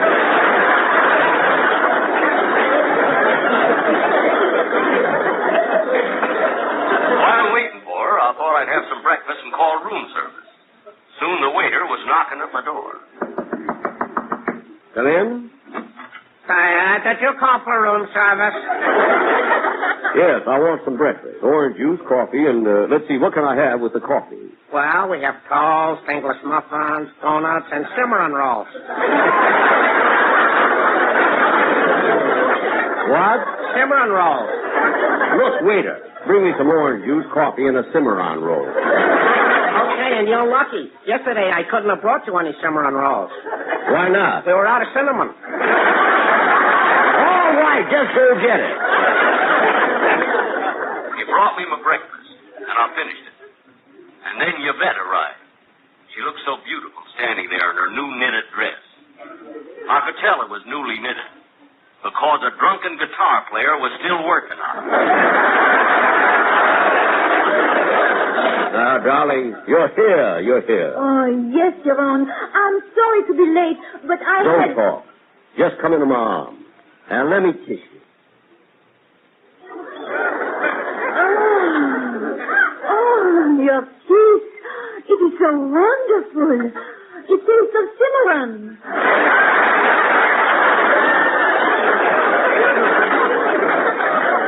Cimarron? That's French for cinnamon. Oh, then I must apologize to the waiter. Who can that be? Oh, it must be my brother. He followed me here. Hey, wait a minute. Monsieur, at last I have found you. You pig, you dog, you snake. I brought you in two. Oh, Dennis, my brother, listen to me. Oh, j'aime cet homme, il aime moi. Il croit qu'il est un joueur comme de flûte, et nous sommes des aristocraties. Je lui marierai sans égard pour qu'elle te dise. What did she say?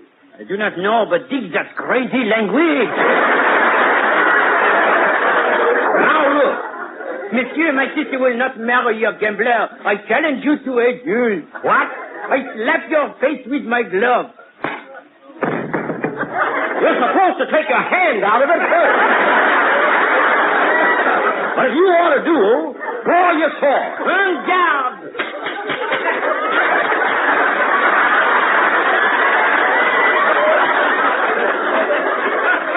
I thought he'd be an easy victim for me.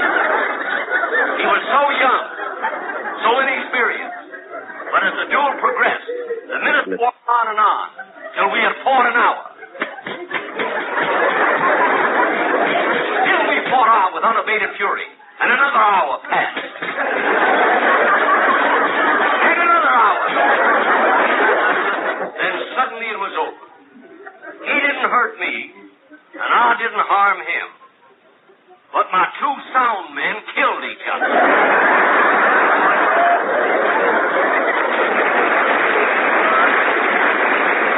That is my story. The adventures of a Mississippi gambler.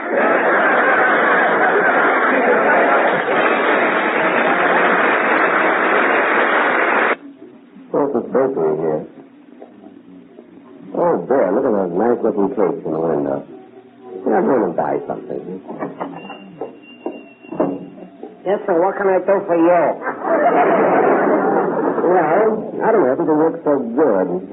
What do you recommend? Well, we got pies, cakes, donuts, brownies, and Cimarron rolls.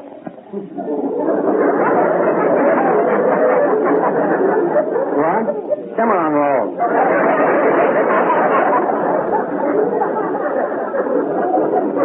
Don't you mean cinnamon? That's what I said, Cimarron rolls.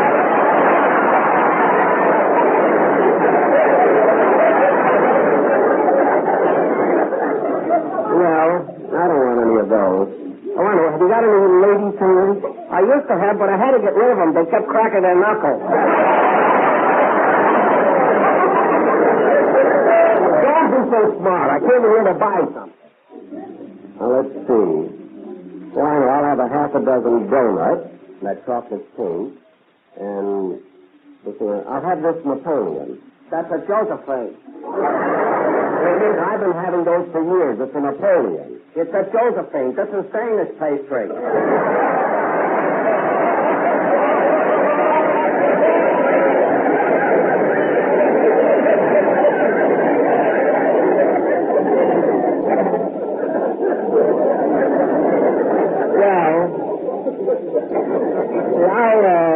I'll have it anyway. And say, on second thought, I think I'll have some of those cinnamon rolls. What?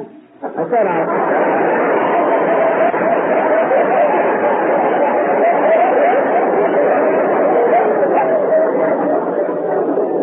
I'll have some of those cinnamon rolls. Don't you mean cinnamon rolls?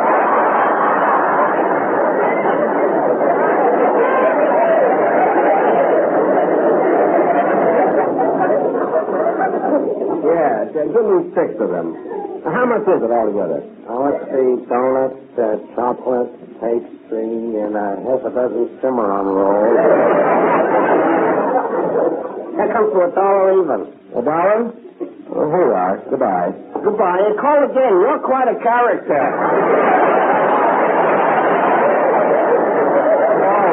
All right. Goodbye.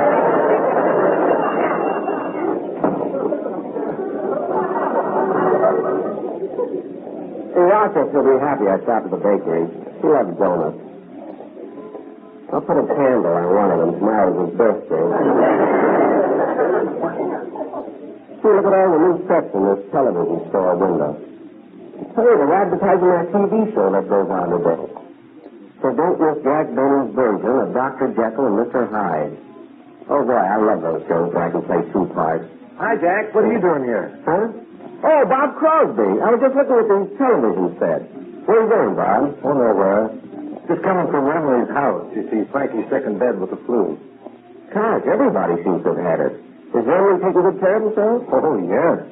Starts out in the morning with a hot toddy. 9 o'clock, he has grapefruit juice and bourbon. 10 o'clock, he has orange juice and vodka. At noon, he has lime and gin. He keeps repeating this until bedtime. Well, for heaven's sake, who's his doctor? Oh, he hasn't got a doctor. He's got a bartender.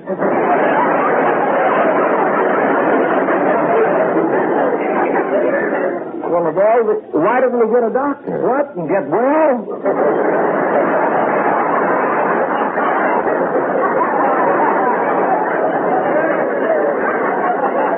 What a guy. Well, I got to be running along, Bob. Don't forget my television show this afternoon. Don't worry, Jack. I'll be watching it. Watching it? You're on it. Oh, yes. Well, see you later. So long. Oh, Bob. Yes? You know, I got something funny to tell you. You know that word that you always have so much trouble pronouncing? Manischewitz? Yeah. Well, I just ran into a fellow at a bakery who couldn't pronounce cinnamon rolls. Well, how do you like that? You mean you couldn't say cinnamon rolls?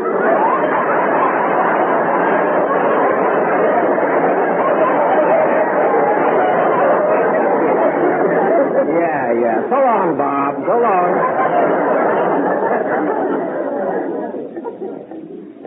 Imagine Bob almost forgetting my TV show. See, I can't wait till I get on and do Dr. Jekyll and Mr. Hyde. The part I like is when I change from the nice, kind-hearted Dr. Jekyll into the mean, cruel Mr. Hyde. Boy, that really takes acting. Oh,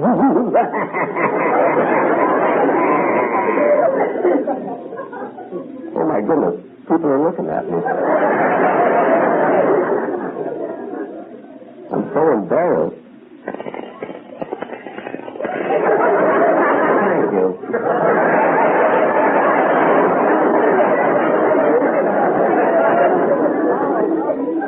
See, look what time it is. I better get down to the 2B studio.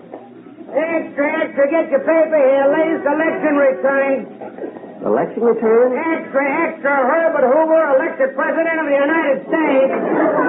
Hoover defeats Alfred E. Smith. Extra. Herbert Hoover, new president. Extra.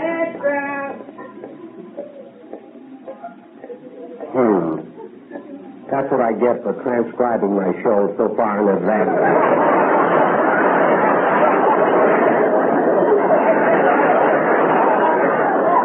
Oh, well, I better hurry.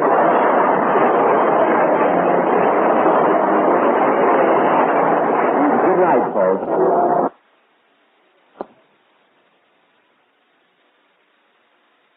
And now, let's go out to Jack Benny's house in Beverly Hills. It's such a lovely morning that outside on the front lawn, we hear the splashing of birds in the bird bath.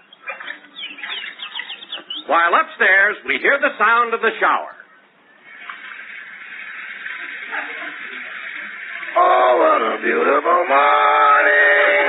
Oh, what a beautiful day. I've got a wonderful feeling that everything's going my way. Rochester, I'm through showering. You can stop singing now. Okay.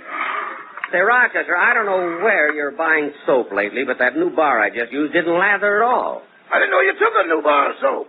Did you get it out of the service closet? No, I found it in the kitchen. In the drawer? No, in a dish near the drain board.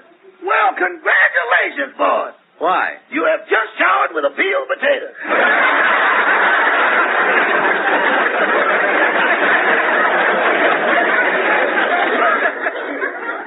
A peeled... Imagine showering with a peeled potato. You now have the skin that lamb chops love to touch. Never mind that. Here, take this towel and dry my back, will you please? Yes. Ah, that feels good.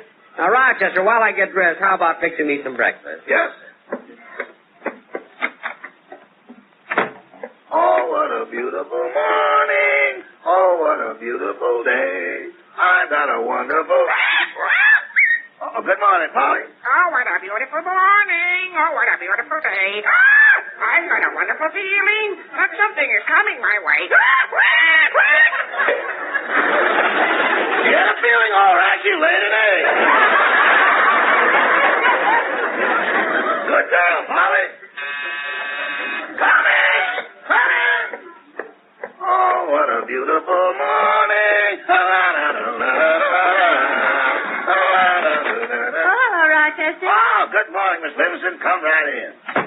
You must be in a good mood. I heard you singing as you were coming to the door. Oh, I always sing when it's getting close to my payday. Why do you sing so long before payday? There ain't much to sing about after. I know what you mean. Oh, good morning, Mary. Hello, Jack. You know, it's so early, I thought you'd still be in bed. In bed? Are you kidding? I've already taken my shower. Rochester, how about breakfast? Coming up. Mary, would you care for something to eat? No, thanks. I'm not hungry. You know, Mary, you look kind of cute this morning. You really do. How about a kiss? Okay.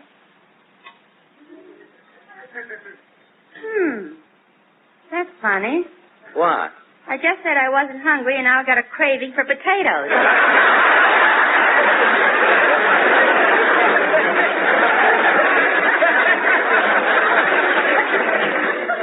Well, we've got the cleanest ones in town.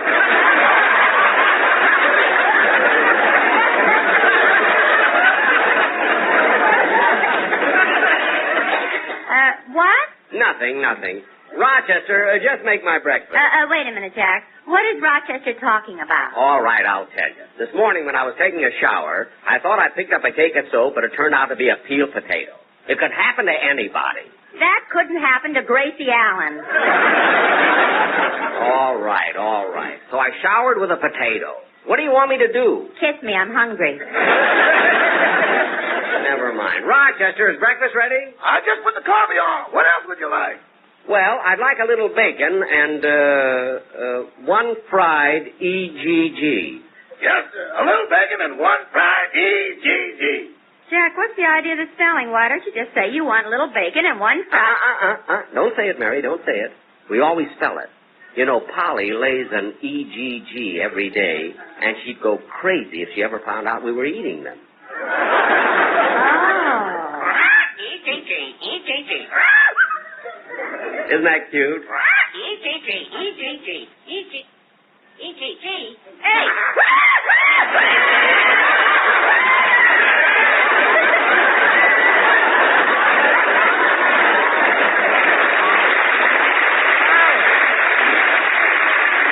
Polly, calm down.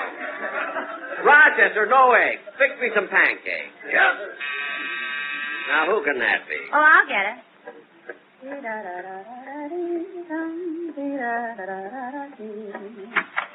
hello, Dennis. Hello, Mary. Is Mr. Benny in? Yes, he's having breakfast. Well, I'm sure glad he's here because I got plenty to tell him. Dennis, what's the matter? 14 years this has been going on, and I've had all I can take. I've stood enough, believe me. Well, Dennis, what is it? I wouldn't mind if it was only once or twice, but every week the same thing, week in and week out. After all, what did he take me for? I'm fed up, I tell you, fed up. Well, Dennis, I don't know what's on your mind, but obviously you should talk to Mr. Benny. Oh, I'll say I'm going to talk to him. I'm going to tell him off. Well, come on, he's in the breakfast room.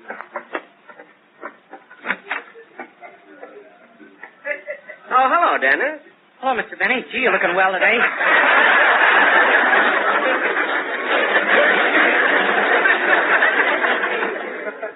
Thanks, kid. What'd you come over for? Oh, I just happened to be in the neighborhood, and I thought I'd drop in. Well, I'm glad you did. Dennis, what are you waiting for? Why don't you tell him off? What are you trying to do, start something?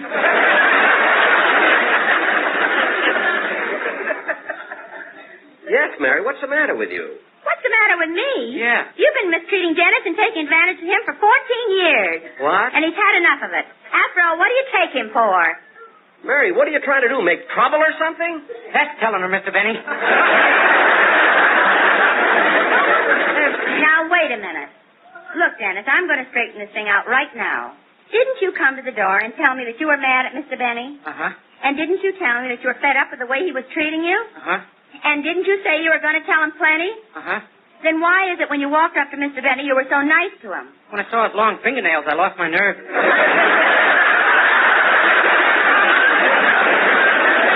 Stop being silly.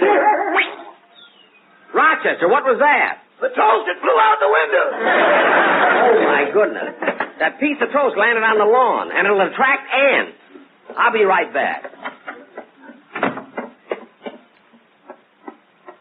Well, let's see. It flew out through that window, so it should be right on the lawn. I don't see it. Maybe it flew out into the street. Funny, I don't see it around here either. There's the Coleman's garbage can. It hasn't got a lid on it. I wonder if the toast could have gone in there. Gee, I gotta find her. It will be loaded with ants.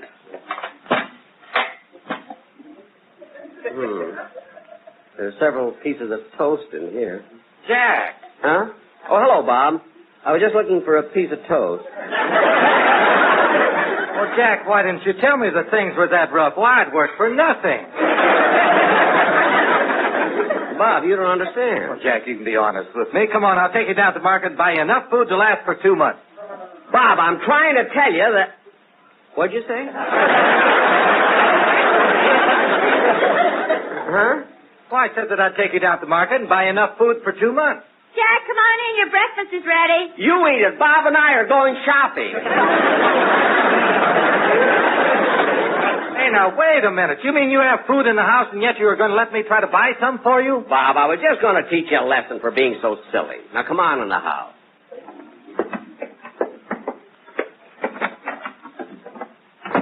Hello, Mr. Crosby. Hello, Rochester. Hiya, Mary. Hello, Bob. Hiya, Bob. Hiya, Dennis. Sit down, kids. Mary, pour everybody some coffee. Okay. There's someone at the back door. I'll answer. Hello, Mr. Benny. Oh, the man from the bakery shop, huh?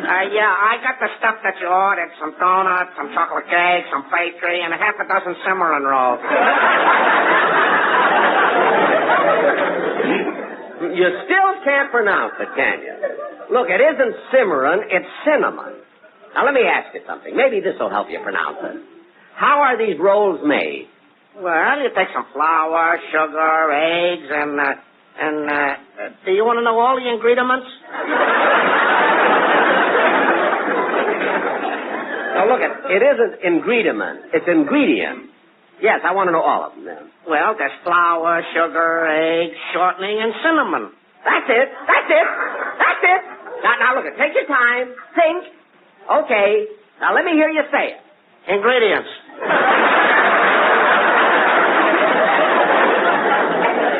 I don't mean ingredients. I'm trying to get you to say cimarron. I mean cinnamon. Why don't you order something else? You drive me nuts.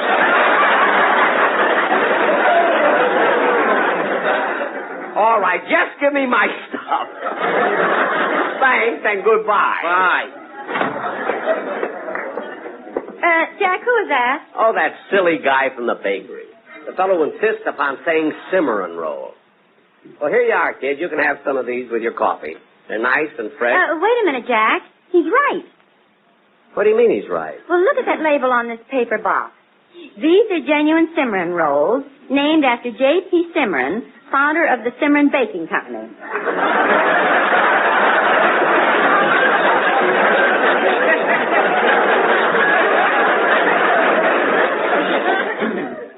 What?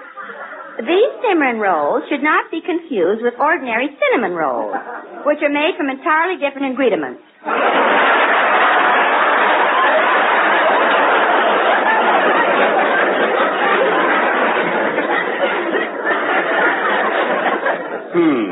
Well, Jack, I guess that'll hold you. Hold me nothing. That silly guy had that label printed himself just because he can't say cinnamon. He must be crazy. Well, boss, there's one way of finding out. How? Ask him if he showers with a peeled potato.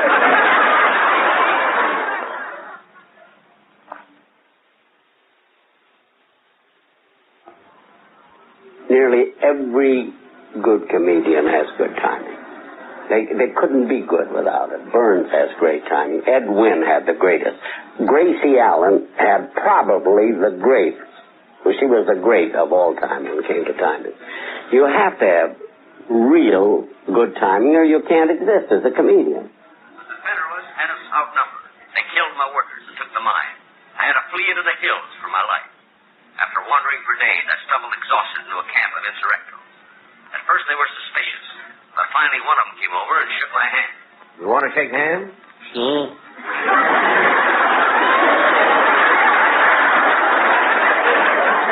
Then I consider you my friend? You will always help me? Then, to my surprise, he walked away. I turned to go. Someone pulled at my sleeve. Oh, Senor Iris. What is it? Before you leave, I would like you to meet my little 6-year-old son, Tomas. Oh, hello, Tomas. Tomas, he is learning to be a magician. He does a wonderful act on the stage with his sister. Really? So you're a magician, eh, Tomas? Sí. Do you have an act? Sí. With your sister? Sí. What is your sister's name? Sue.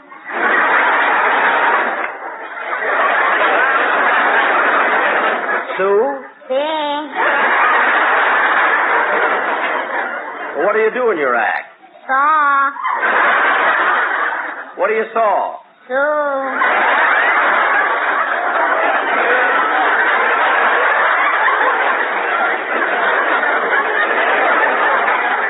Sue?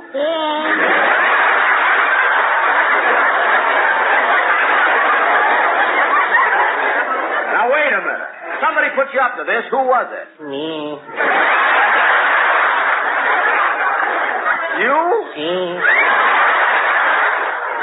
Who are you? I.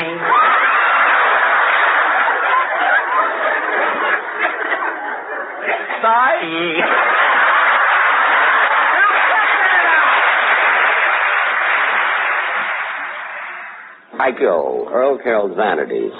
I had about 20 weeks to go, and I was making, $1,500 or $1,700 a week, even then, before radio. And that was a lot of money. And I realized that the coming thing now was radio, and I'd better get into it. And I went to Earl Carroll, Carroll's Vanities, and I asked for a release. He finally gave it to me. And I showed him why he could. I said, you're going to play some small towns now. We've played New York and the big city. You really don't need me. You'll save $1,500 a week, and I'll try to get on radio. Well, then I went back, played a few theaters, and there wasn't much vaudeville left. As you know, it kept dying out, because I used to play here at the Orpheum years and years and years ago. And finally, I went on Ed Sullivan. We were friends, and I went on Ed Sullivan's news show. And he did this thing, and he says, come on, be a guest. I said, what we do? Always said, we'll prepare something. So I got on his show, and the agency for Canada Dry Ginger Ale heard me. And they gave me a job right away. I work because I enjoy working. Excuse me. I work because I like it. What would I do, let's say, if I didn't work? Now, that doesn't mean that I have to work quite as much as I do. I'm going to try to cut down a little bit because I have a beautiful home in Palm Springs and I should spend more time there, taking a little holiday and a vacation.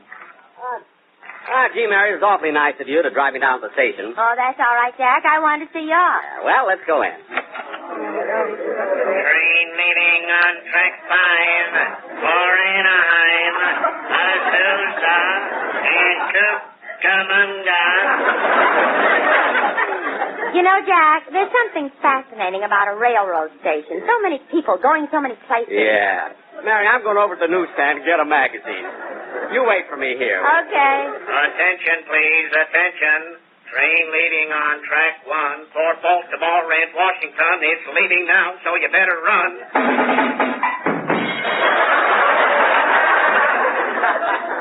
Let's see. I think the newsstand is over by the... Hello, Mr. Benny. Well, Mr. Kistler.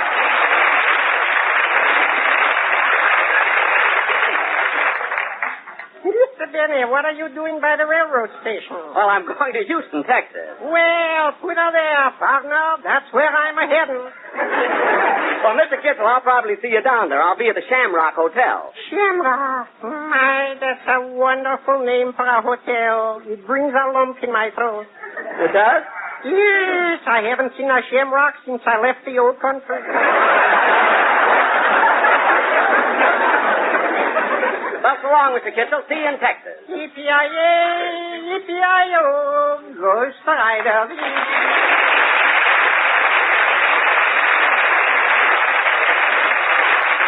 Well, I better go over and get that magazine before the train leaves. Attention, please. Attention. Train leading on track 3 all the way to Schenectady. Just one stop at Kansas City. I got to get a newspaper, too. I want to see if they have anything in it about... Jack, what time does your train leave? I don't know. It's not on the hit parade yet. What? Nothing. Attention, please. Attention. Train leaving on track 2 for Asheville, Nashville, Kalamazoo takes on water at Waterloo. Mary, I'm going to stop at the magazine.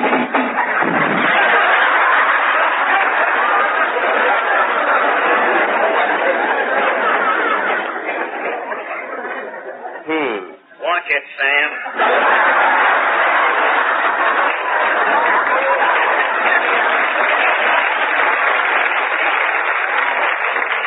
Mind my suitcase, Mary. I'll be right back.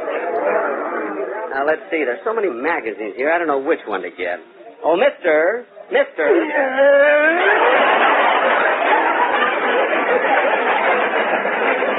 Why do I always have to run into him? Now, look, mister, all I want to do is buy a magazine. Okay. Do you want to read it or tear it in half to show me how strong you are?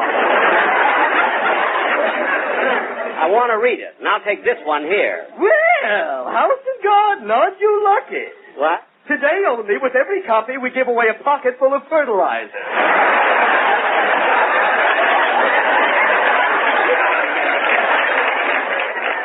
Now, look, clerk, I can't stand here all day. I'll take this magazine here, this copy of the Saturday Evening Post. Yes, sir. That'll be 15 cents. Here you are. You want it gift-wrapped, I suppose. Oh, quiet. You burn me up, you stupid jerk. When you come round, I go berserk. Train now leaving for Albuquerque. Now cut that out!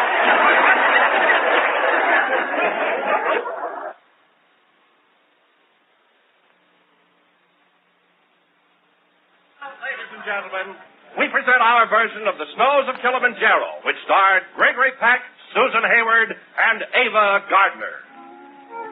Our story opens in the African jungle, at the foot of the majestic snow-capped mountain, Kilimanjaro.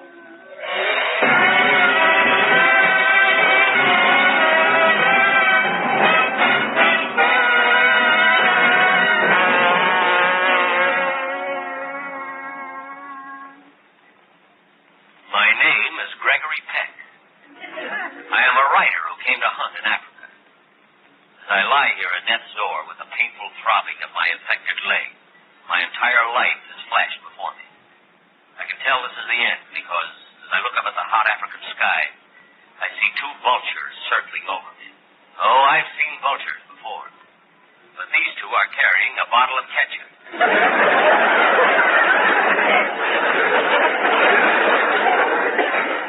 I was recommended to them by Duncan Hine.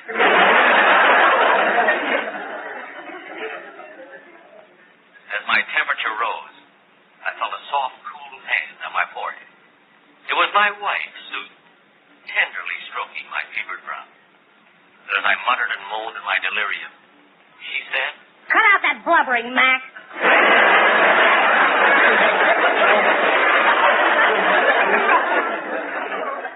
When is that medicine coming? When will the plane get here? When? The plane didn't arrive with the medicine, and I got worse. So in desperation, Susan sent for a native witch doctor. The witch doctor came, and for the next 2 hours, he kept stuffing hot sand into my mouth. When my hat got too big for me, I realized he was shrinking my head.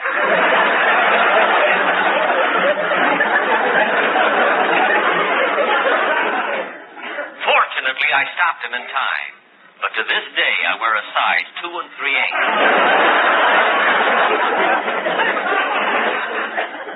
Oh, doctor, I'm in such pain. Here, you take on these herbs. You come morning sun, you'll feel all better like me. Oh, that's wonderful, doctor. How much do I owe you? Nothing. Blue Cross.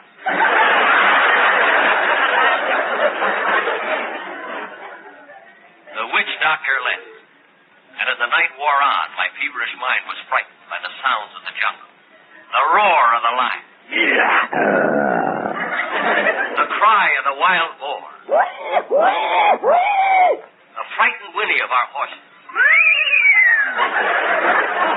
The wild chattering of the monkeys. The maniacal screech of the hyena.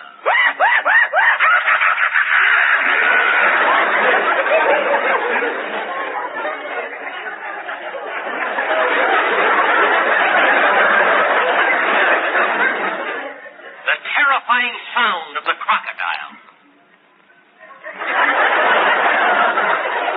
The terrifying sound of the crocodile.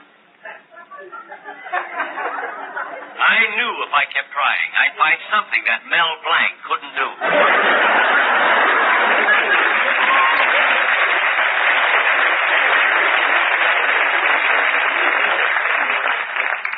The quietness of the long night was broken by the jungle sounds. I began to think of all the girls I had known. Constance Forsythe, Rosalind Winston, Valerie Fitzgerald. Then I began to think of the first girl I had ever really loved. It was in Spain. We went everywhere together, dancing, swimming. And finally she took me to the bullfight.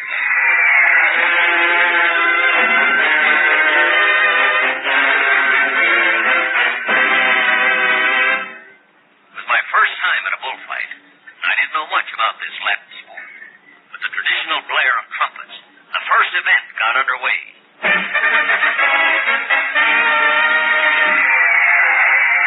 Look, here comes the bull. Wow, he looks big.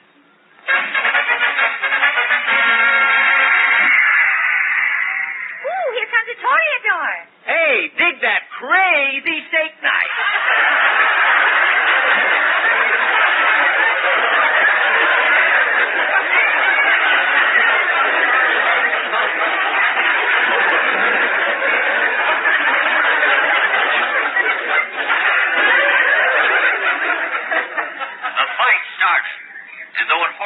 It was exciting. The toreador did well, and to show its appreciation, the crowd yelled and showered him with gifts. Maria took the rose out of her hair and threw it to him. I didn't have a rose, so I just threw him my hair.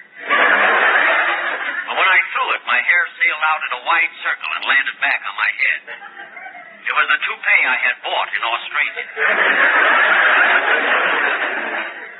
Yes, my thoughts were all of Maria this time, until I felt the throbbing of my leg. The great waves of pain swept over me and washed me back into consciousness in my camp in Africa. Susan was still standing guard over me. She must have realized I had been dreaming of Maria, because she said, "Wipe that smile off your face, Mac." Oh, it's you, Susan. I must have been dreaming. Has the plane arrived yet with the medicine? No, they were halfway across the Atlantic and they had to turn back for the peroxide. For my leg? No, for me. I wasn't born a blonde. Susan's voice soothed. And again I fell asleep. I forgot the pain of the present as I remembered the pleasures of the past. And it was at this point I remembered Ava. I first met Ava in Paris. Gay Paris. Ava had everything. Beauty, poise, and intelligence. But even though she was a society heiress, she insisted on earning her living by singing in a tiny French nightclub called the Bayou. I shall never forget the first time I heard her as she sang.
Rochester. Yeah, boss. Put on your red cap and carry my bags to the train, will you? I gotta meet my gang. Train leaving on track 5 for Anaheim, Azusa, and Cucamonga. See, we're all supposed to meet here at the information desk. Oh, there they are. Hey, Phil, John. Oh, hello, Jack. Hiya, Jackson. Say, what are you carrying there under your arm? Well, I heard it was pretty cold in New York, and I want to be on the safe side. The Jackson, a smudge pot.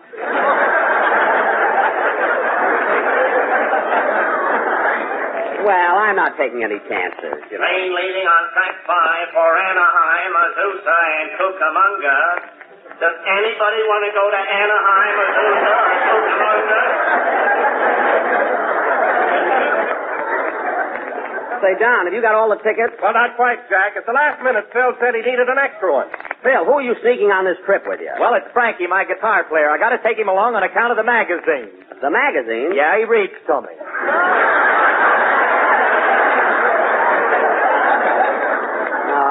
For goodness sake, now I have to buy another ticket. Hi, Jack. Where you been? Ain't seen you around. What? Oh, hello. Who was that, Jackson? Oh, he's a racetrack scout that used to hang around Hollywood Park, you know. Well, I'll meet you later, fellas. Now, let's see. The ticket window ought to be... Train leaving on track 5 for Anaheim, Azusa, and Cucamonga. Oh, come on. Somebody must want to go to Anaheim, Azusa, and Cucamonga.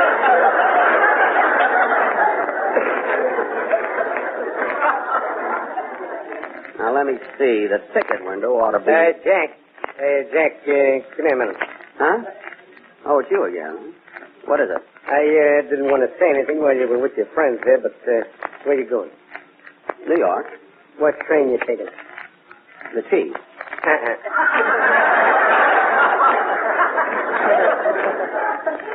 Why, what's the matter? Take the El Capitan. But I like the cheese. Come here now.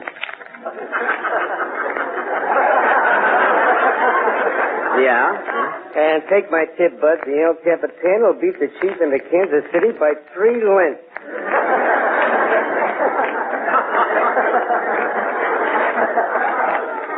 What? According to yesterday's performance, it can't miss.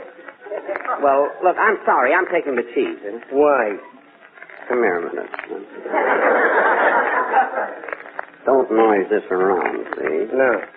But I found out that cheese is a sleeper.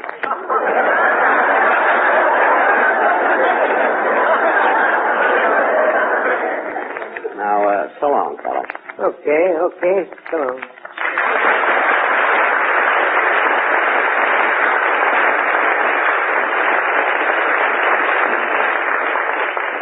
Now, let's see. The ticket window should be... Train leaving on track 5 for Anaheim, Azusa, and Cucamonga.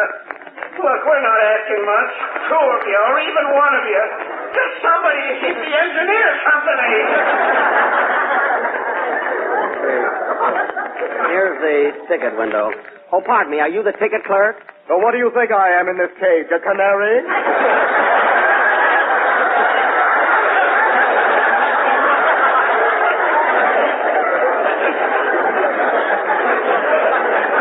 Don't get huffy about it. All I want is a ticket on the cheese. Oh.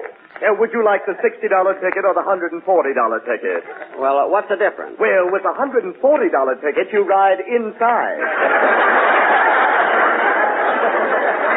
Well, naturally, I want to ride on the inside. After all, I'm not as young as I used to be. You're not as young as anybody used to be. Now, don't get fresh. All I want is a ticket to New York. Return trip? No, one way. Good.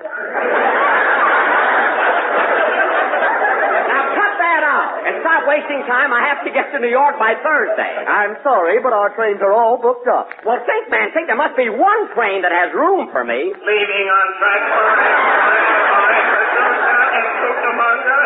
Look, there are 5,000 people in this station. Isn't there somebody, anybody, a ready volunteer? Please. I'll get fired if I don't get somebody on the train for Anaheim, Azusa, and Cucamonga.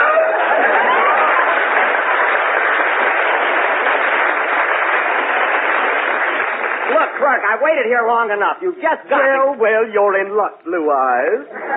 I found one ticket on the cheap. Good, I'll take it. The Chief, leaving for New York. Over. Hurry up, will you, clerk? Thanks. Wait for me. Hey, Jackson, we're moving. Hurry up. I'm coming. Wait for me.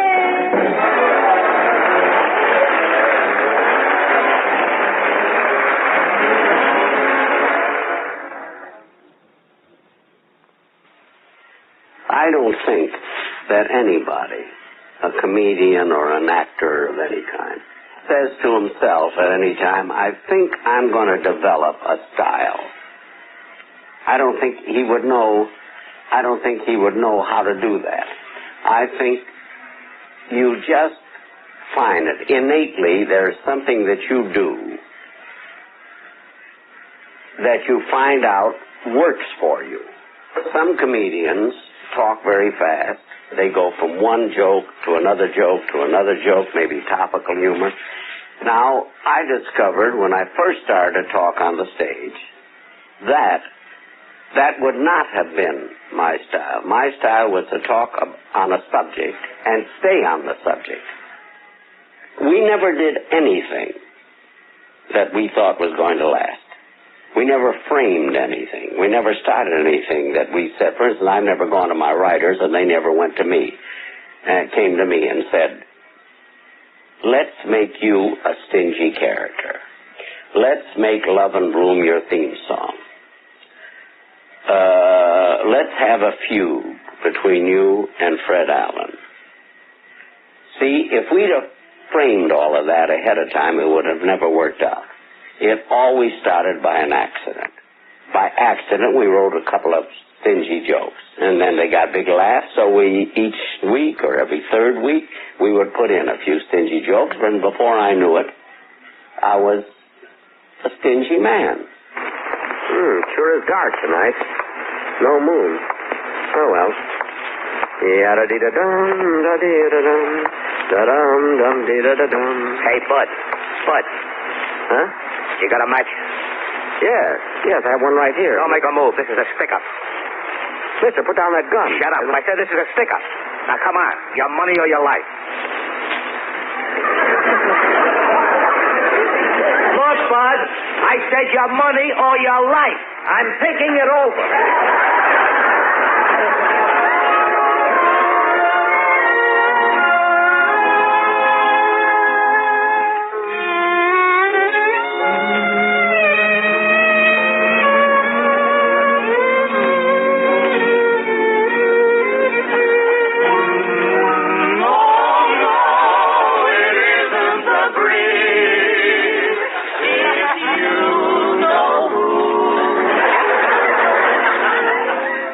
Start out by saying I want Love and Bloom as my theme song. I would have hated Love and Bloom as my theme song. I don't like it today as my theme song. I like it as a song. No, it's not, I think, sir. It's you.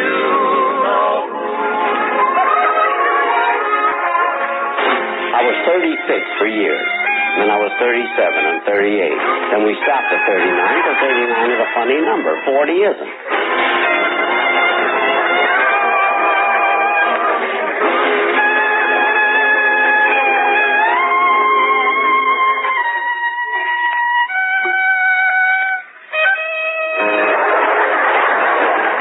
The feud with Fred Allen started by Fred Allen insulting me on his show, knowing that I was going to be listening.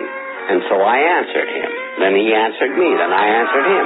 We were in the feud for 8 or 9 months before we even discussed it with each other. That's why it was successful.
I'm interested in the violin. I practice every day, sometimes anywhere from an hour to 3 hours.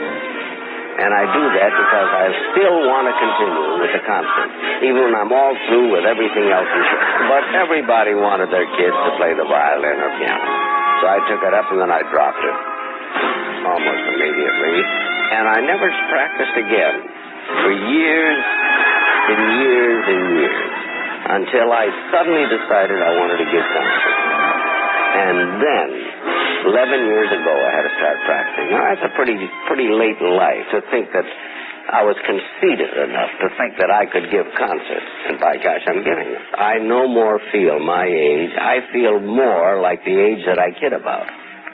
I feel absolutely wonderful.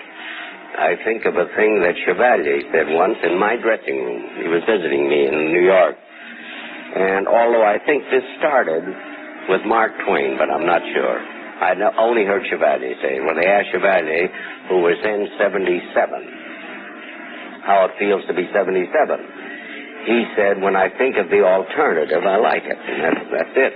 But it's a natural question to say to me, how would you like if through some miracle. Now, there's no miracle, but let's say there was a miracle where you could be again 39. Would you like that? My answer would have to be only if I felt as good as I feel now. When I was 39, I don't think I felt as good. I think I had too many things to think about, to worry about, because I was some kind of a star even then, so I had to worry about holding up a position. Well, now, there's nothing to worry about. I don't have to work if I don't want to. I work where and when I like, and there's no place for anybody to throw me out of show business anymore. It's too late. I passed it. Come in. Telegram for Jack Benny. Oh, here I am, boy. Yeah. Right here, boy. Boy, here's a tip for you. Oh, boy, $1. A whole $1. Thanks, Mr. Benny. I wonder who could be sending me a telegram right in the middle. Come in. Excuse me, Mr. Benny. What do you want now? I forgot my bicycle. You didn't forget it. I bought it.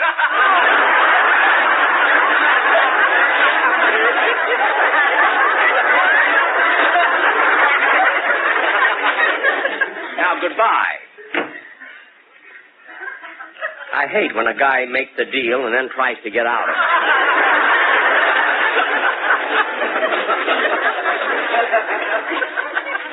See, the telegram's from my sister, Florence. Oh, what did she say?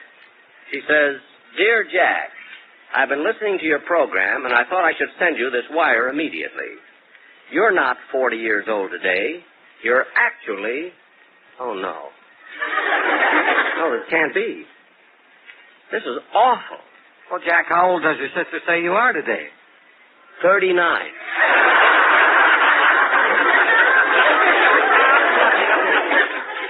Oh, my goodness, this is embarrassing. But my sister Florence ought to know. I guess instead of being born in 1914, it was 1915. I'm going to call Rochester and have them look at my birth certificate. My sister Florence says I'm 39, and I think I'm 40. I got to find out. Say, Mabel. What is it, Gertrude? Mr. Benny's line is flashing. Yeah. I wonder what Collier's cover girl wants now. I'll plug in and find out. Yes, Mr. Benny. I'll call your house immediately. He wants I to get him Rochester. Well, be nice to him. You know, today's his birthday. It is? How did you find out? Dial Ulrich 8900. Yeah, but how did you... Dial. Okay.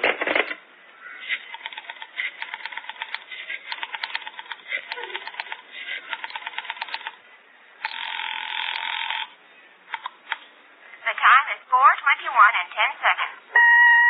And today is Jack Benny's birthday.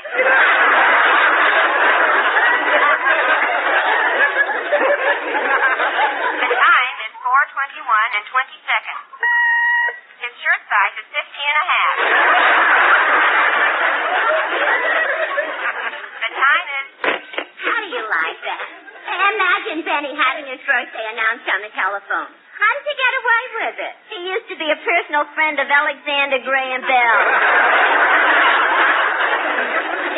But with all the advertising, he must be getting a lot of gifts. I can imagine. What did you send him? A beautiful calfskin glove.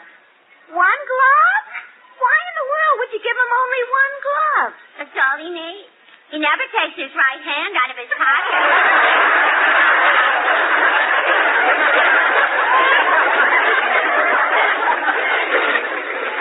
Very true.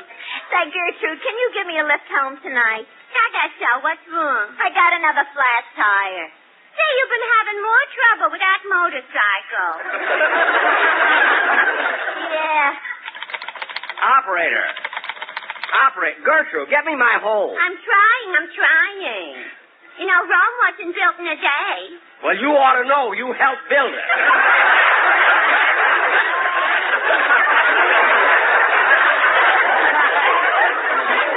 Well, thank you, Julius Caesar.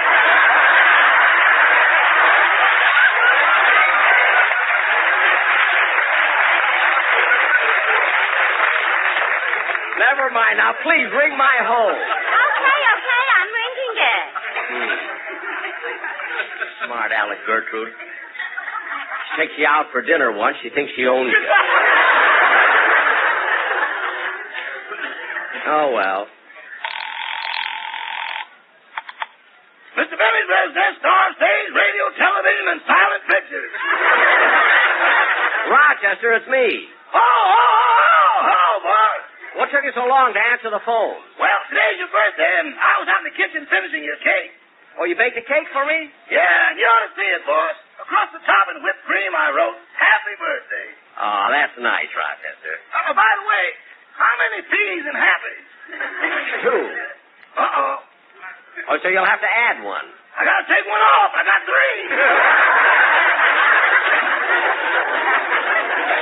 Well, look, you can do that later. Now, Rochester, here's why I called you. I don't know what to do. I thought today was my 40th birthday, but I just got a wire from my sister, and she says I'm 39. Well, don't argue with her, boss. Grab it. Roger, I gotta be honest with myself. Now, I want you to look at my birth certificate and tell me the date on it. Your birth certificate? Yes, you know where it is? It's right here on the desk. What's my birth certificate doing on the desk? You got it out the other day when you applied for your old age pension.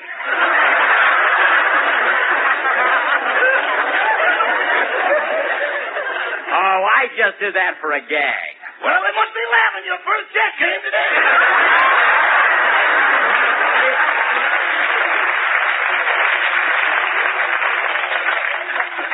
Rochester, stop making things up. Now, look at my birth certificate. I'm looking at it. Now, in the space where it says date of birth, what's there? A hole. A hole in the paper? Yeah, we erased it once too often.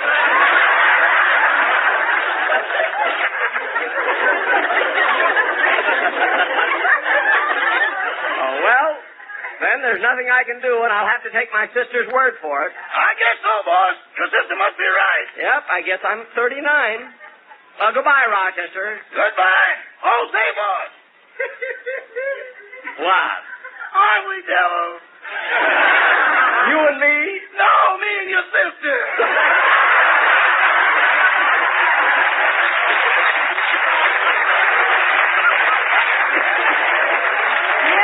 Yeah. Goodbye, Rochester.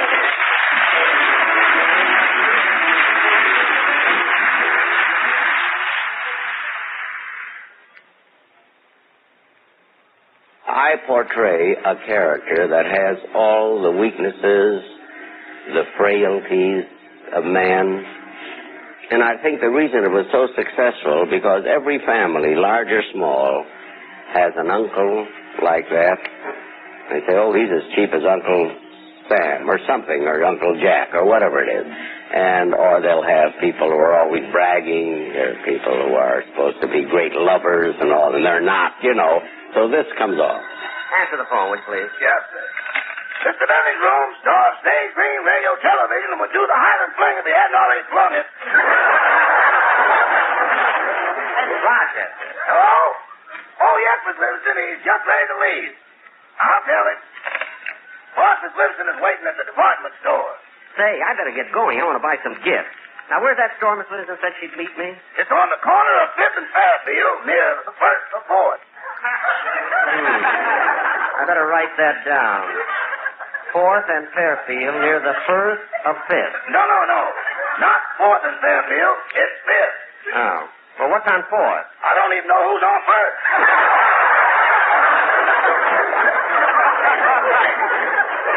Well, I'll find it. Goodbye, Abbott. So long, Costello. Goodbye.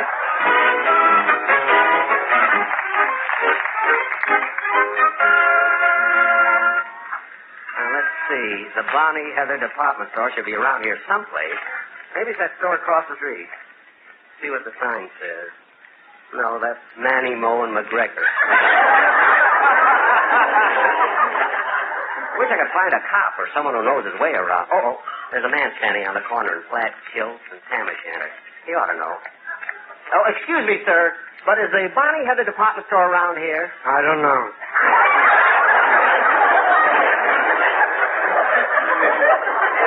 Well, we are either the first or fourth, aren't we? I don't know.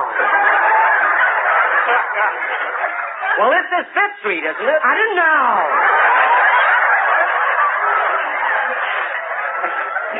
You're not even a Scotsman. Why are you wearing those kilts? It's Ladies' Day at the ball game. Oh, well. I'll find the store. It ought to be around. Oh, Jack. Oh, Mary, I was looking for you. Where's the store? Right here. How do you like that? I was standing right next to it. Well, come on, let's go in.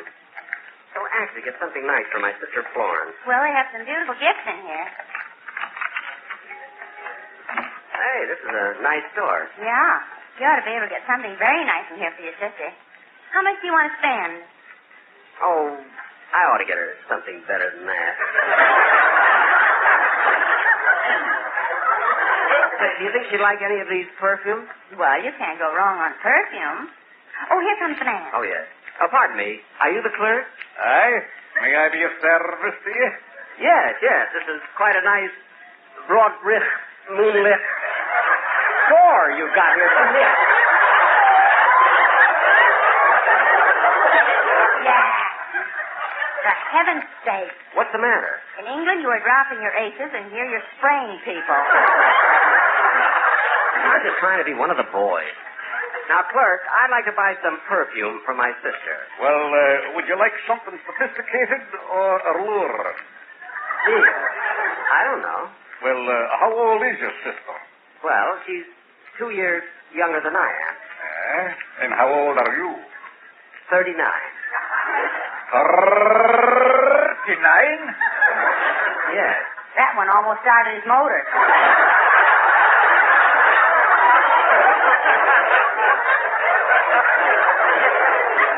Mary, please. Hey, this looks like a nice bottle of perfume. It's such an unusual box, too. Oh, clerk, how much is this one in American money? $8. $8. That's not so bad. Tell you what, clerk, I'll give you 4.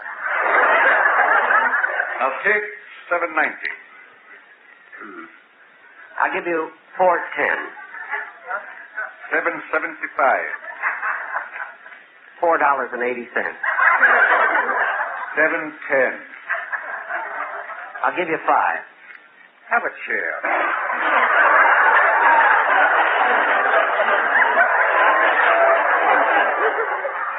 Thank you. Now, where were we? $7.10. Oh, yes. I'll give you 5. I'll take 7. $5.70. $20. $5.90. $6. $6.10. $5.80. Back up, you fast each other.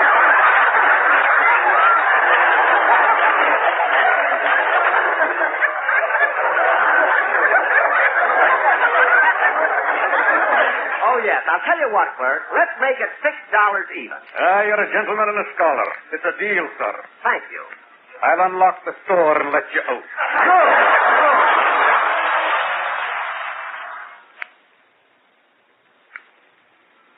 Ladies and gentlemen, we now offer you our version of that blood-curdling, thrilling radio murder mystery, The Whistler.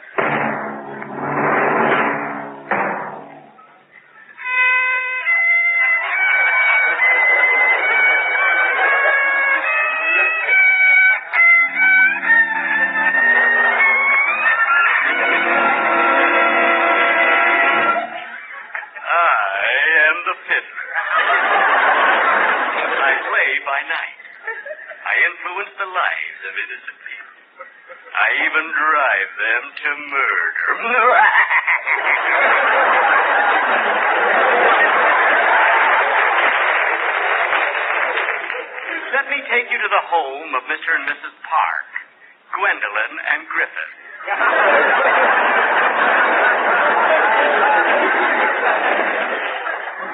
As we look in on them, it's morning, and the sun is coming through the window. Nothing can stop that California sun. Mr. and Mrs. Parks are having breakfast. They are happy, but not for long. For I am the fiddler.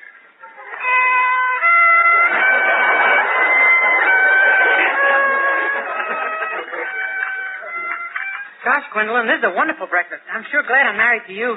So am I, Griffith. Where are the children? We have no children. Oh, and who is it that's always bringing me my slippers? Our Cocker Spaniel. Oh,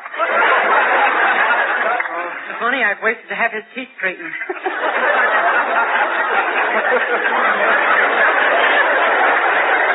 Griffith, I have a surprise for you. My mother's coming to live with us. Oh, bully, that's wonderful. See,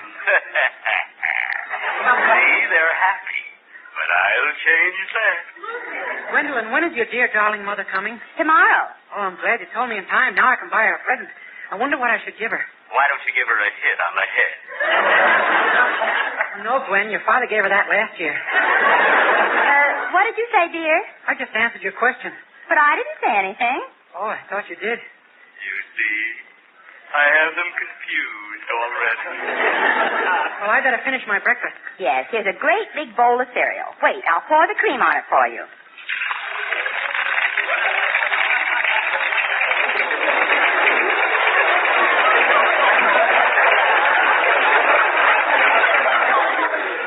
You can take your fingers out of your ears now. They stop crackling. Now eat your cereal. Gee, that was a stubborn little one, wasn't it?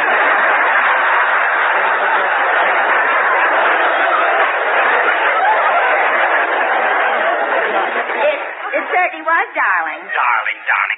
Come on, smother her with something. I've got other homes to break up.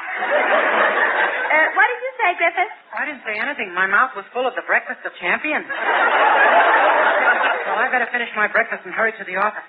Yes, Griffith. Hurry to your office. While your wife, Gwen, waits at home for her sweetheart, the milkman. She adores him.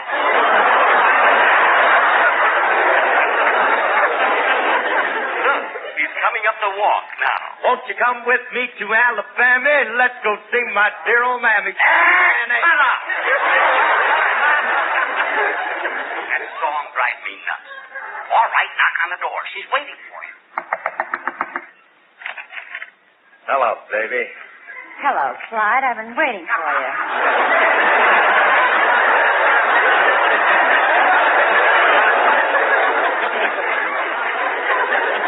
Come on in. Well, wait a minute. I got to get rid of this milk. Why don't you drink it? Who, me? Go ahead, Clyde. Drink it. It'll be good for that pool table complexion. With those side pockets under your eyes. Come here, baby. Pucker up. Give me a kiss. Why, sure, Clyde. Lay one on.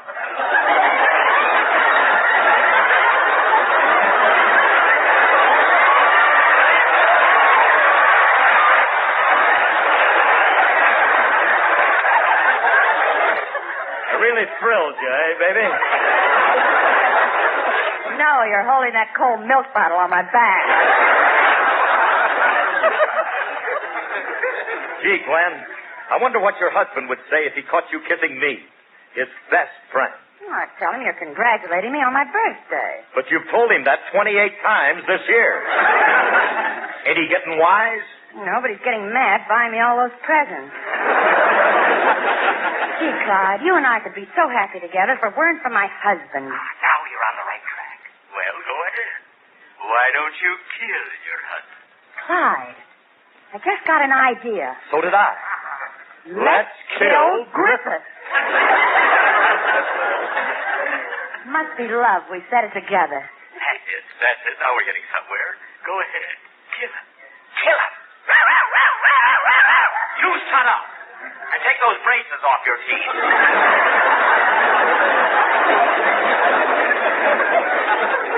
Gwen, I know how to kill your husband. How? Let's open a window and smog him to death.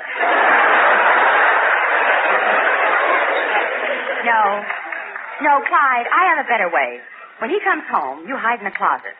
When he hangs up his coat, you can strangle him. And no one will ever know. No one will ever know. Except me. For I am the fiddler.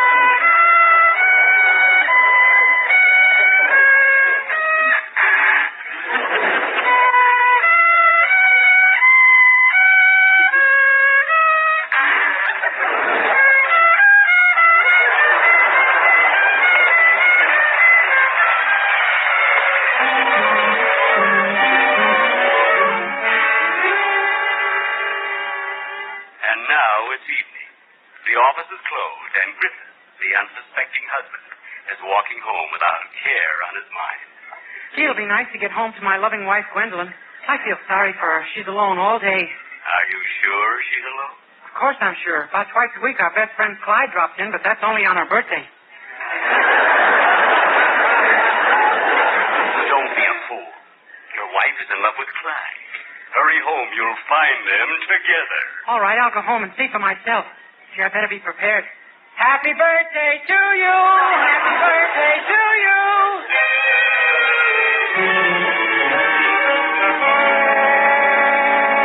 You see what I mean? Here are three innocent people, and I have planted a seed of suspicion, which will soon grow into murder. Ain't I a stinker?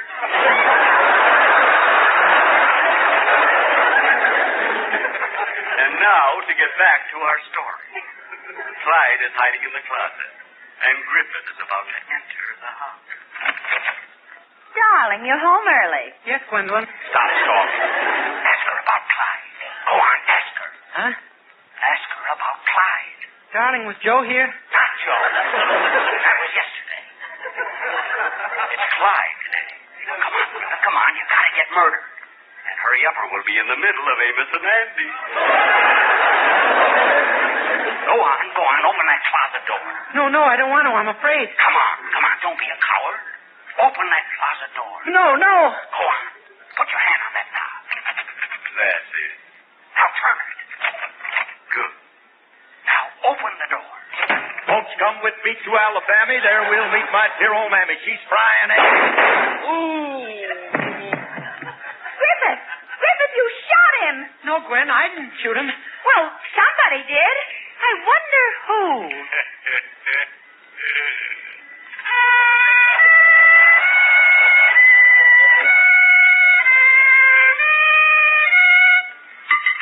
Thank you.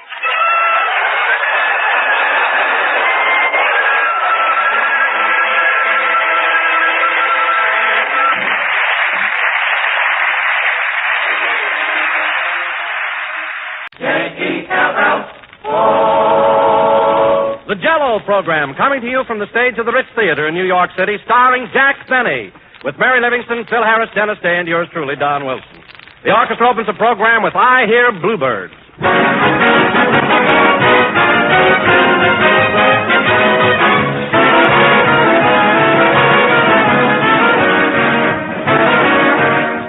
You know, friends, it used to be common kitchen practice to measure ingredients by a pinch of this or a little dab of that. But that was long ago, before this modern scientific day of level teaspoons and exact oven temperatures. Nowadays, the wise housewife makes it a habit to be strictly accurate, not only in cooking and preparing recipes, but in buying the foods that go into those recipes. For example, women today don't ask their grocers for just a gelatin dessert. No, sir, they're much smarter than that. They ask for Jell-O. And in that way, ladies and gentlemen, they make sure every time of getting that rich, distinctive quality and flavor which has made Jell-O famous the world over. So protect your pleasure and your pocketbook as well by always asking for Jell-O by name. Look for those big red letters on the box. They tell you that here is America's favorite gelatin dessert, Jell-O.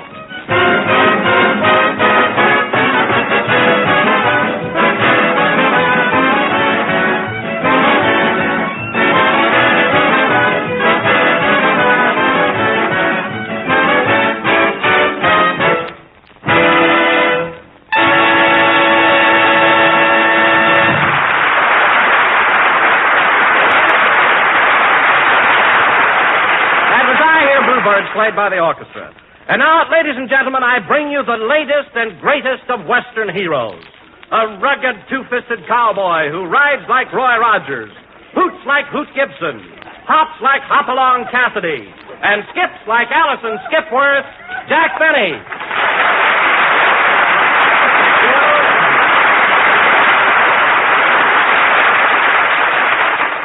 Thank you. Yippee again, folks. This is Two Gun Benny talking. Bang, bang. And, Don, I gather from your introduction that you've seen Buck Benny rides again at the Paramount this week. Tell me, how did you like it? Well, Jack, I'm not saying this just because I'm a friend of yours, but the picture was swell and you were great in it. Really? But I thought you told me it was going to be in Technicolor. We tried Technicolor, but it didn't work out. You see, Don, due to a peculiar pigment in my skin, I photographed plaid. In fact, you couldn't tell where my suit left off and my face began. Tell me, Don, how did the picture go over? Did the audience seem to enjoy it? Well, Jack, you mean to tell me that you haven't seen your own picture yet? Well, I've been meaning to, Don, but it slipped my mind. I must drop in there one of these days. Why, Jack Benny, what are you talking about? Mary, I'm speaking to Don. The idea of telling him a big fib like that. What do you mean, Mary? Well... Never mind. Jack got a job as an usher at the Paramount so he could see his picture 6 times a day. Now, wait a minute, Mary. That wasn't me at all. That was my cousin, Boo Boo. We look exactly alike in a uniform. Well, all I know is I said hello, Jack, to Cousin Boo Boo, and you turned plaid. Mary, that wasn't me ushering. How many times do I have to tell you that it wasn't me? Oh, Jack. Stubbs, please. I mean, what is it, Don?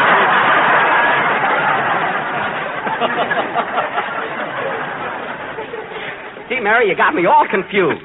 What do you want, Don? I can't imagine you're taking a job as an usher. Why, you can go in and see your picture anytime you want to. For heaven's sake, Don, are you going to fall for everything Mary says? I told you it was my cousin Boo Boo.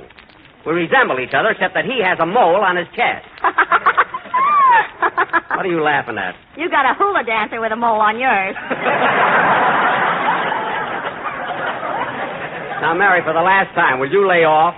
Lay off a Lalani. And if it's all right with you, I'd like to go back to where we were before you came in. Say, Don, did you see the reviews on the picture? They were swell, weren't they? Yes, they were, Jack, especially the one in Weekly Variety. Oh, I missed that. What did it say? It said, Buck Bunny is very good entertainment. Well. And that Mark Sandridge, the director, had again exercised his hypnotic influence over you. Well, that's very... Hypnotic influence? What do they mean by that? Well, I suppose it means that you're just a fair actor, but that Mr. Sandridge hypnotized you into being a great one. Hypnotized me? Well, that's a lot of baloney. I wasn't hypnotized at all. Then why were you laying in that department store window for a week? Oh, my goodness, I hope I was decent. Wait till I see Mark Sandridge. Take it easy, Trilby. Well, if you think I'm going to stand for that... Oh, hello, Phil. Hiya, Jackson. What are you burned up about? I just found out something. Were you ever hypnotized, Phil? What do you mean? You know, where everything goes blank and you don't know where you are. Yeah. Boy, was I hypnotized last night. Phil, there's a difference between hypnotized and paralyzed. So you were out celebrating, eh? Why not? Did you see the swell notices I got on our picture? What notices? Here's one right here. Get a load of this in yesterday's paper. It says, Phil Harris definitely scores, both as a comedian and a dramatic actor. Well. Let's have more of this sterling artist in pictures. Let's see that. Hey, wait a minute. That's not a movie review. That's in the letters to the editor column. Well, what about it? The public writes them, don't they? Public nothing. This letter is signed F. Remley. And Frank Remley is your guitar player. Of all the nerve. Take it easy, Jackson. Just because Frankie works for me don't mean he ain't sincere.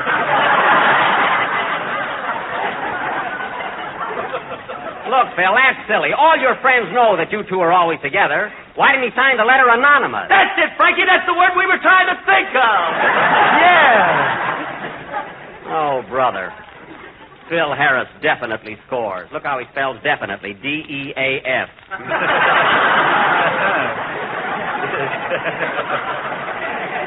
You know, Phil, I hate to ask a sterling artist like you to play a band number right now, but we're about due for one, so get going. Say, Mr. Benny. Oh, hello, Dennis. I didn't see you. What do you want? I just want to tell you how much I enjoyed your picture the other night. Well, that's very nice of you, Dennis. And I want to thank you for showing me to that swell seat down in front. Dennis! Now, forget it. Go ahead, Phil. Showing him to his seat. Hey, what is this? Jack's working his way through the Paramount this week. All right, now, fellas, I've had just about enough of this. I haven't been working at the Paramount. I'm not an usher there, and I'm still running this program. Now, go ahead, Phil. Play something. Okay. You want a hot tune like Benny Goodman or a sweet tune like Guy Lombardo? Just play a blow-the-roof-off tune, as only you can do it.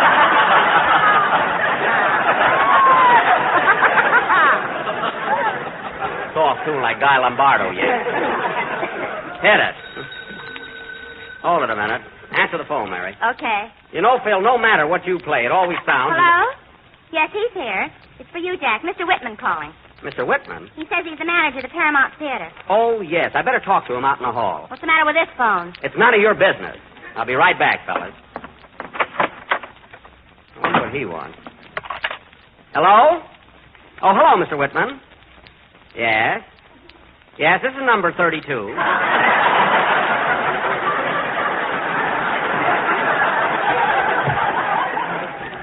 What's that? Aisle 4's in an uproar?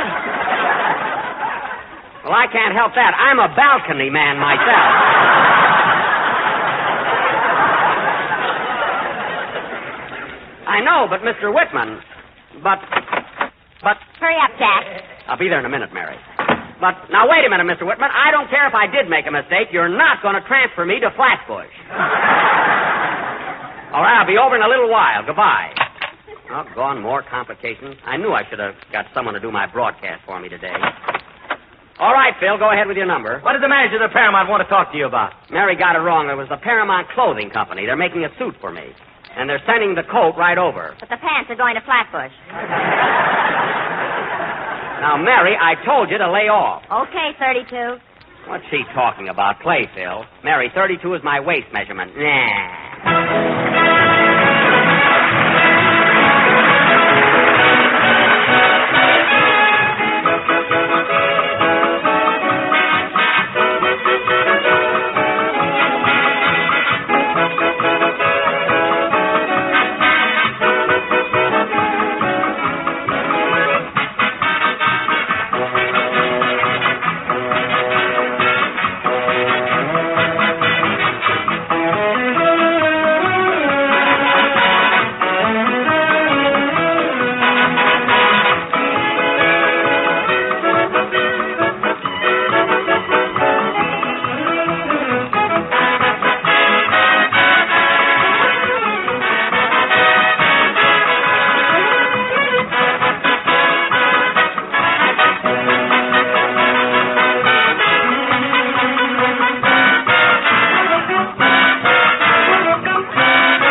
Woodpecker song played by Phil Harris and his Peter Van Steeden Stooges. You know, Phil, I like these boys you borrowed from Van Steeden better than your own band. You do? Sure, they're real musicians. You notice how they keep their eyes on you when you're directing a number? Yeah, why do they do that? It makes me feel self-conscious.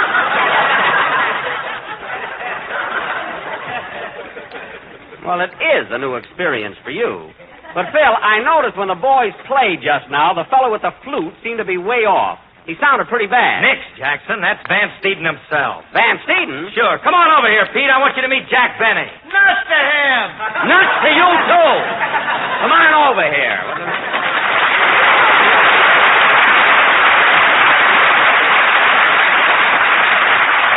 Well, you got a nice reception there. How are you, Mr. Van Steeden? I feel like a piano. Grand. Not bad for a starter, eh, Phil?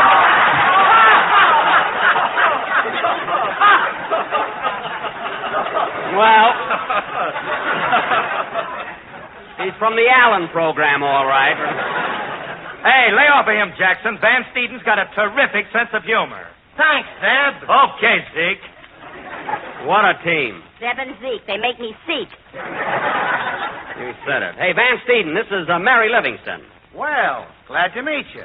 How about stepping out tonight, Livy? You should Livy so long. Mary, don't be crudy. He's Mr. Harris's guest. Well, What? he's got a lot of nerve. I just met him, and right away he wants me to have dinner with him in the El Morocco. Mary, he didn't say a word about the El Morocco. Well, that's where we're going. Oh, you got it all settled. You hear that, Pete? You and Mary are going to the El Morocco. I ain't no Arab. Get it, Phil?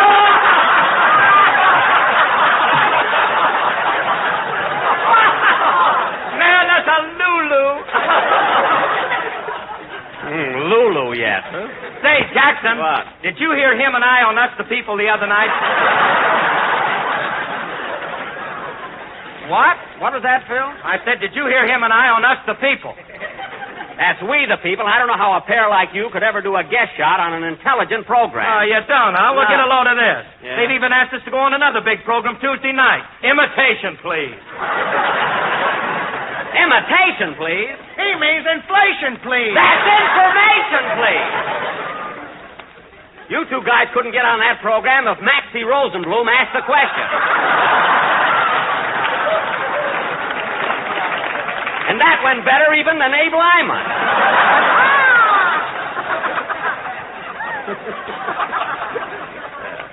Believe me. Listen, brother. What? Brother, you wouldn't be so hot on that program yourself. Oh, I wouldn't, eh? Well, here's some news for you, Phil. I was invited to go on Information Please only last week, but I didn't accept the offer. Why not? You didn't know anything. I knew enough not to go on, didn't I? Say, Pete, let me ask you something. How long have you been band leader on the Fred Allen program?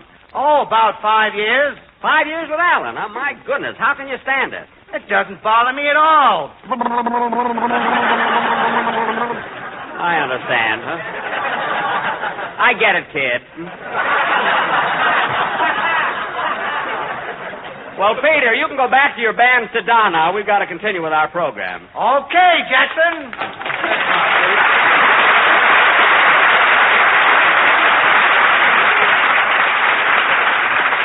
Yes, sir. Now, let's see. Oh, Dennis. Yes, please? It's about time for your song. What's it going to be tonight? I'm going to sing Say It from your new picture, and I dedicate it to my girlfriend, Miss Fifi LaRose. Dennis, we had that all thrashed out. I told you Fifi's my girl, so forget about her. Oh, Jack, I think it's a crime. Dennis gets a girl, and you take her away from him. Well, she's a gold digger, and I don't want Dennis going out with her. But, Jack, you're hardly the type of fellow that would go out with a gold digger. Don't worry about me, Don. I can handle him. I'll say you can. Tell Don what you pulled last night. Never mind. What was it, Mary? Fifi wanted to go to the Stork Club, and Jack told her it was a maternity hospital.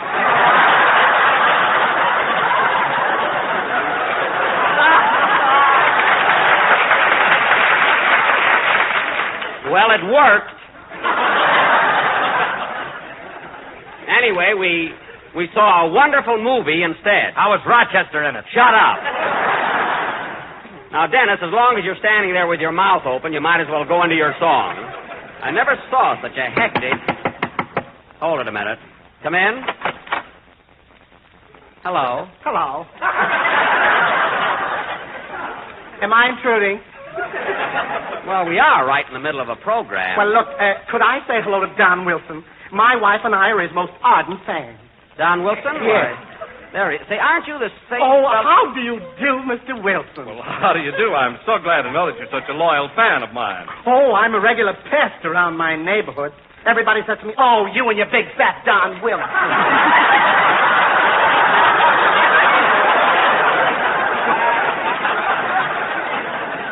I know I've seen that fella before. I know it. Thank you. Thank you very much, Mr. Jerkfinkel. I knew it. The name is Logan Jerkfinkel. I knew it. Now, look here, Logan. What's the big idea? Last week you came up here and said that I was your favorite. I switched. Oh.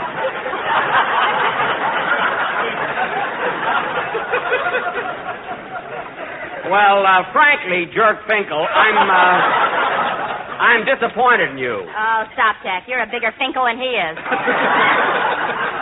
Well, thanks, but I can't understand the guy. Last Sunday, he said that I was his #1 entertainer. Well, look, Mr. Benny, comedy is all right, but when Don Wilson talks about Jell-O, it just makes me forget everything. Oh. Well, thank you, Mr. Jerkfinkel. Now, Mr. Wilson, I hope I'm not imposing, but would you mind saying a few words right now about my favorite dessert? Oh, I'll be glad to, Logan.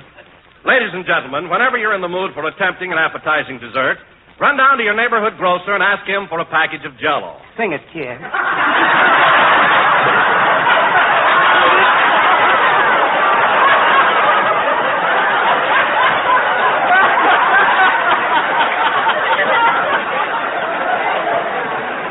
Logan!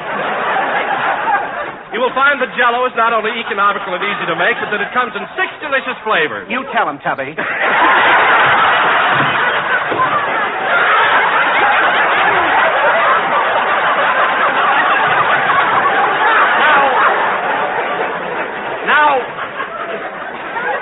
Now, please. So remember, ladies and gentlemen, always be sure to insist on genuine Jell-O. And look for the big red letters in the box. I just couldn't wait. Well, you heard what you wanted, Logan, so will you please go home? We got to finish our program and stop Wilson from laughing. All right. Where's the door? It's that thing with the knob on it. Oh, all right. Goodbye.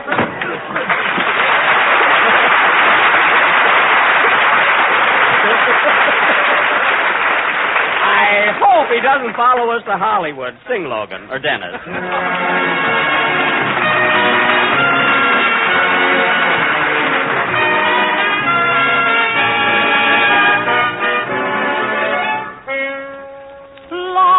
Love, don't be so cruel to me. Love, don't make a fool of me. Please give me just a sign. Please say that you'll be mine. Say it, I love you. Oh, such a heavenly phrase. Oh, say it softly and gently, and then over and over again. Never stop saying you're mine. When you say I love you, the same old I love you, they whisper in stories and plays. You can change I love you, the same old I love you, to such a heavenly phrase. Oh, say it softly and gently, and then over and over again.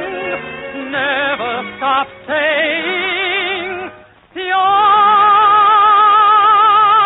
mine.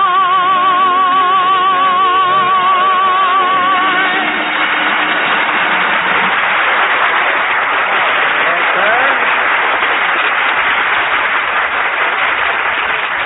That was Say It by Frank Lesser and Jimmy McHugh, sung by Dennis Day and accompanied by Phil Harris's orchestra, which is really Peter Van Steeden's, except Frank Remley, the guitar player, who still thinks he's in Hollywood. And now, ladies and gentlemen, I would like to announce that we are going to do an additional broadcast from New York City. Next Sunday, for our feature attraction, we are going to offer our version of one of radio's outstanding clam bakes. The program we are going to satirize comes to you every Wednesday night and is headed by a guy who eats Cracker Jack all year so he'll have Christmas presents for his friends. This ex-juggler also killed vaudeville. Say, Jack, if you're referring to Fred Allen, you've got a lot of nerve to say that he killed vaudeville. Well, he did kill vaudeville. He sent Power's elephants back to India. And you back to ushering. Now, cut that out, Mary. Cut that out, unless you do a guest appearance in Gimbel's basement.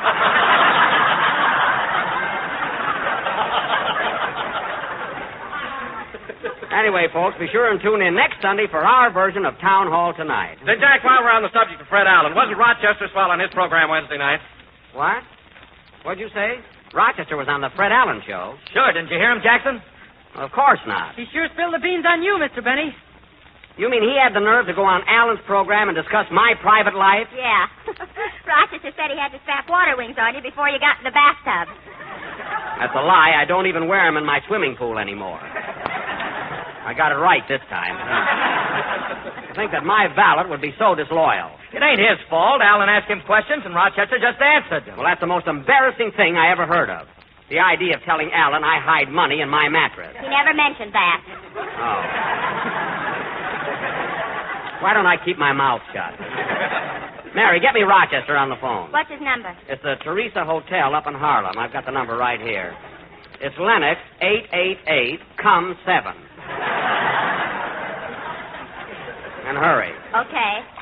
I'll fix him. Now, Jack, don't be too harsh. Remember, they're putting on a tremendous celebration for him up there. I'll say they are. Why, do you know, I passed the Teresa Hotel the other day, and there was a big banner clear across the front of it saying Rochester's headquarters. That burns me up. Burns you up? Why? Why? Because at my hotel, the Sherry Netherlands, all I did was hang a little handkerchief out of the window to dry, and they made me take it in.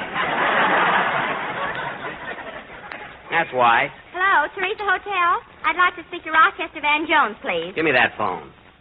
Hello? Hello. Hello, Rochester? Yeah, just a minute. I'll see if it's unpreoccupied. Unpreoccupied or not, I want to talk to him. Who shall I say is calling, please? In other words, Who is you? Who is I? Who is you? I'm Mrs. Ann Jones' secretary, Mr. DeWitt. Well, I'm Mr. Benny, Rochester's boss. So put him on. Yeah, okay, Mr. Benny, okay. Get off his lap, Sugar. He's wanted on the phone. I'll find out what's going on. Oh, is this who I think it is? Bingo! Yes, Rochester, this is Mr. Benny. And I'm awfully sorry to disturb you, but there are a few questions I'd like to ask. In the first place, how can you afford to have a secretary? That makes three of us worrying about the same thing. Well, you should worry. Now, Rochester, getting down to business, and I want the truth. Were you on Mr. Allen's program last Wednesday? Which Mr. Allen? Mr. Fred Allen. Were you on his program? Let me check on that. Oh, DeWitt. Never mind that. Now, let me ask you something, Rochester. Who gave you permission to appear on Mr. Allen's program? Mr. Allen? Oh, he did. Well, listen, who do you get paid by, Mr. Allen or me? I had a little trouble with both of you. Well, I could have told you you'd have had trouble with him. What did he give you for appearing there? Toothpaste, Salapatica, a smile of beauty, and a very little cash. I thought so. Say, boss, I don't know whether I ought to tell you this, but Mr. Allen made me an offer.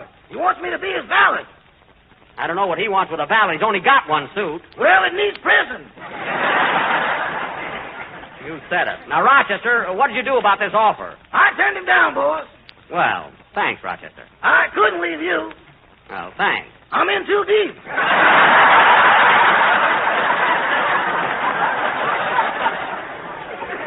Rochester, if you're referring to the back salary I owe you, I'm saving it for you. Later on, I'm going to give it to you in a lump. I'd rather have you dribble it now. Look, Rochester, I didn't call you up to talk finance. I just want you to understand that you're not to appear on Mr. Allen's program again without my permission. Okay, boss. Make a note of that, DeWitt. And another thing, you can fire that secretary. That wouldn't do no good. He's a relative. I don't care what he is. Now, goodbye. Goodbye. Oh, say, Mr. Benny. What? Is it true we're going to stay here one more week? Yes, we are. I'll never make it. So long, boss.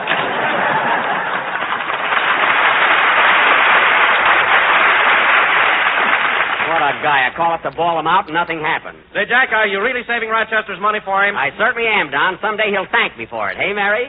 Well, personally, I think Oh, that... look what time it is. Play, Phil. You'll have to hold that for next week, Mary.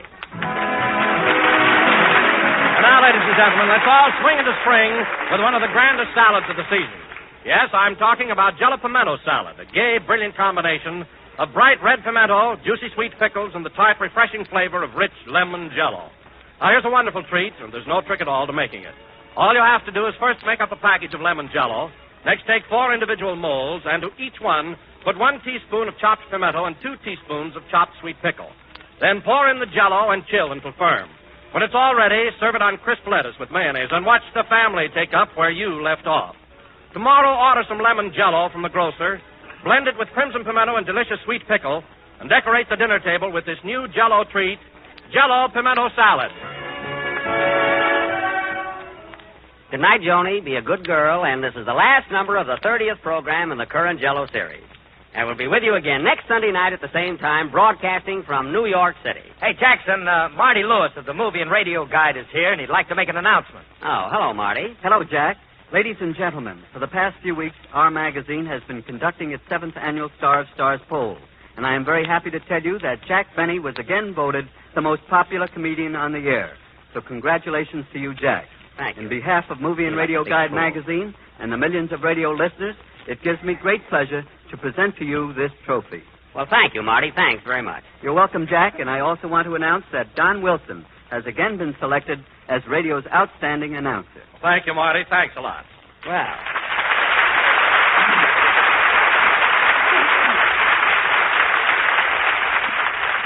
Gee, a trophy and everything. I know just where I'm going to put this in my living room. Say, Jack. What? The manager of the Paramount just called up and said you better get over there right away, or else. Oh, yes, I must hurry. Lucky I got my uniform on under my suit. Good night.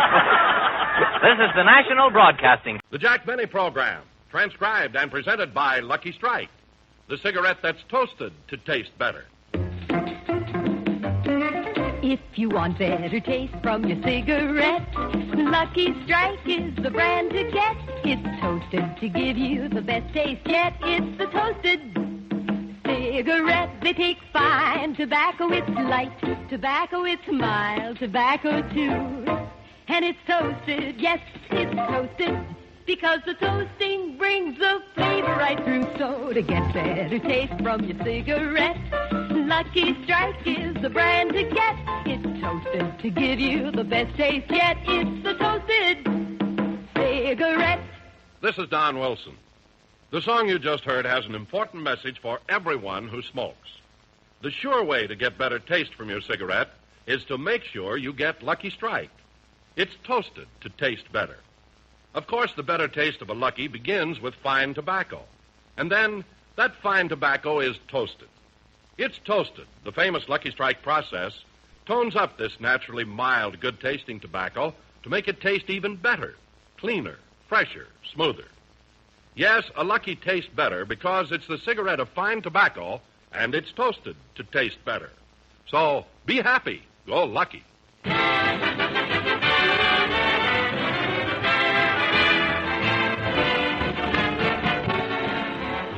The Lucky Strike program starring Jack Benny with Mary Livingston, Rochester, Dennis Day, Bob Crosby, and yours truly, Don Wilson.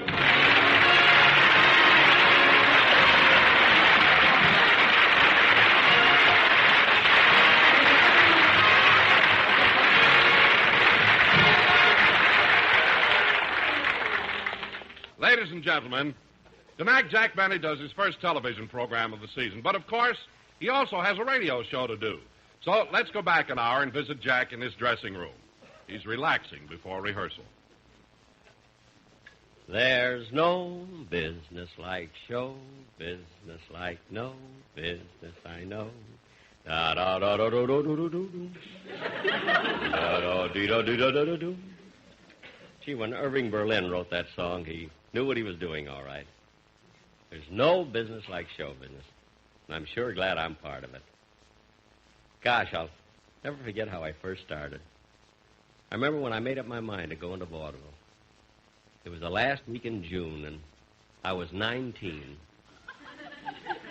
I had just graduated and didn't feel like going on to high school.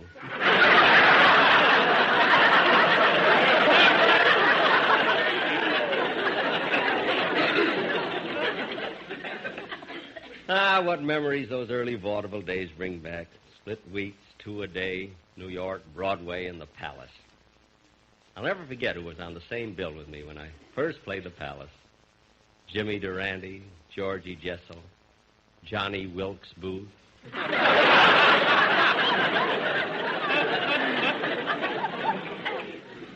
Then vaudeville began to be killed off by a new medium, radio. I wanted to go into radio, but I wouldn't try it until I had a surefire formula and character. Then I hit upon it. I decided to play the character of a tight, miserly skinflint. See, the public gets a million laughs out of my stingy character.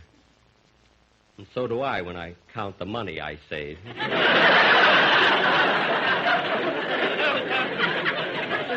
Yes, sir. There's no business like show business. Da-dum, boom, boom, ba-boom. Then when my radio program was doing all right, I moved out to Hollywood and went into the movies. See, the movie business is funny. You make good pictures year after year, and nobody thinks anything about it. But you make one stinker and you're through. Gee, I'm glad I quit before I made a bad one.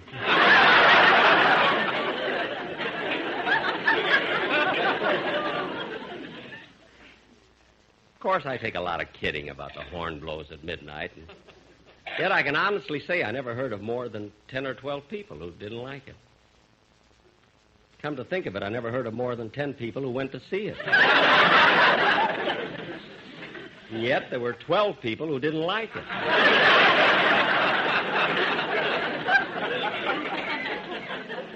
This I don't understand at all. Oh, well, you can't please all of the people all the time. Sometimes I think that... I'm back, boss. So soon? Hey, did you get the shaving cream for me, Rochester? I got it at the drugstore across the street. Good. Well, we haven't got much time, so come on and shave me.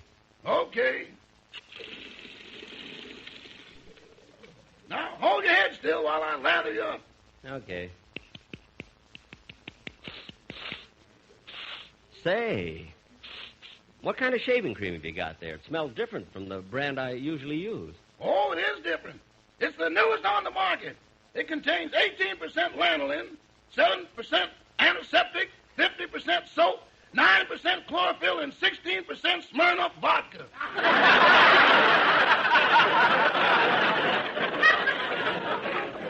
What's the vodka for? That saves money on towels. When you're through shaving, you just lick it off.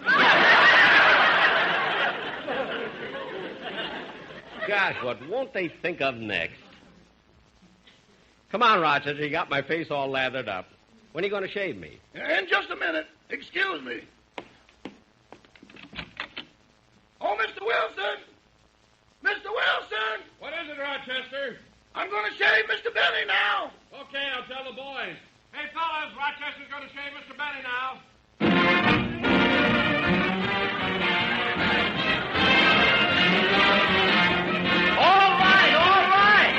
All right. Gosh, since my arranger wrote that tune, he won't let anyone shave without it. How are you doing, Rochester? I'm practically done now. Oh, say, Jack, may I talk to you for a minute? Certainly. What is it, Don? Can we do the dress rehearsal right away? I want to see my dentist before the show goes on the air. Wait a minute, Don. How come you made a dental appointment on the day of the broadcast? It was an emergency. Last night, while I was watching television, my wife gave me a sandwich, and I broke a tooth when I bit into a bone. A chicken bone? No, my wife's arm. She didn't pull it back fast enough.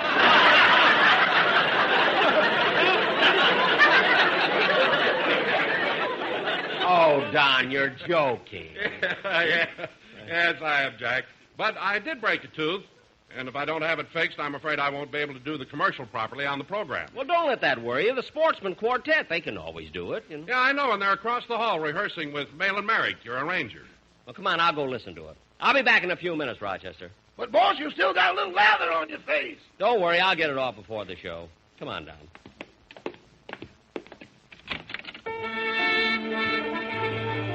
Hold it, fellas. Hold it. Where's my arranger?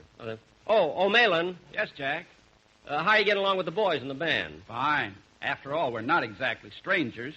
I've worked with them for years. I know how to control them. Well, I'm glad someone can control them. The way they carry on drinking and everything. Oh, Jack, I think you're too hard on them. They're not so bad. Oh, they're not. Look at them. Bagby half asleep there on the piano. Rice leaning against his bass fiddle to keep from falling down. And look at Remley. I mean, what kind of an instrument is that he's trying to play? Instrument? That's a stomach pump. Oh, for heaven's sake. Well, Malin, the reason I'm here is I'm wondering whether you can prepare a commercial for the Sportsman to do on today's program. Sure, I've got a real catchy tune right here. Hit it, fellas.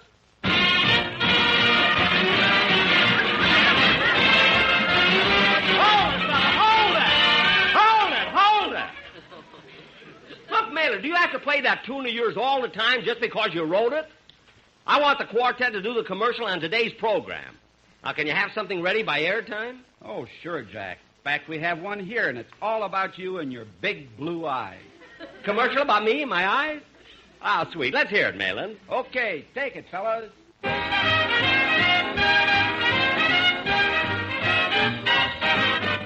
Blue eyes smiling at me, nothing but blue eyes do I see. Blue eyes never are sad, never sad. He's 39, but we call him Dad. Never saw a man always so gay, except on the day we get our pay. When he takes a swim, the girlies all screech, 'cause his bloomers reach clear down to the beach. But you know we've found happiness working with Blue Eyes on CBS.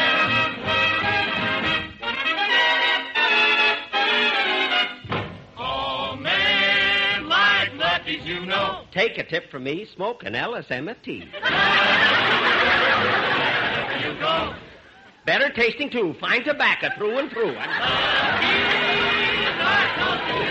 When you start to puff, you will like them, sure enough.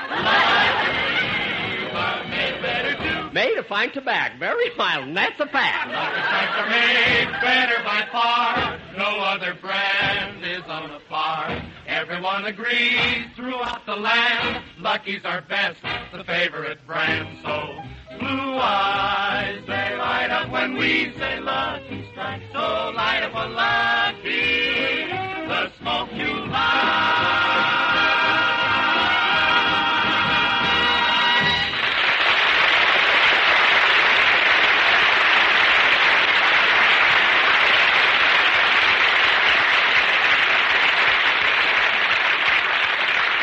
Well, thanks very much, fellas, and I sure appreciate your dedicating that song to me.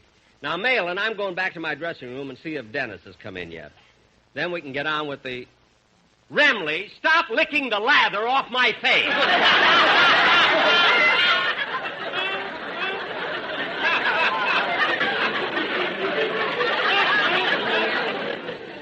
For heaven's sakes. Now, wait for me, fellas. There's no business like show business. Da-dum, bum, bum. Back so soon, Mr. Benny? Was Dennis Day here, or did he call? No, sir. I wonder where he could be. I better call up his house and see if he's left yet. Say, Maple, what is it, Gertrude? Mr. Benny's line is flashing. Yeah, I wonder what the Egyptian wants now. I'll plug in and find out. Yes, Mr. Benny. Okay, I'll ring Dennis' house. What's that? Oh, I'm sorry, but I have another date tonight. I know we'll have a hot time, but I just can't. Did he ask you for a date, Gertrude? Not exactly. He wanted me to come over to his house and help him finish the ironing. I better try and get him Dennis Day's house. You know, it's always hard getting back to work after a vacation. Yeah, you said it, Mabel. And, gee, I had such a wonderful time at Catalina. I became an expert skin diver. Skin diving? Isn't that the sport where you put on an oxygen tank and see how far down in the ocean you can go? Yeah, and you also have to put fins on your feet. You needed fins? Well, look who's talking about feet. The girl who gets $20 an hour for crutching grapes.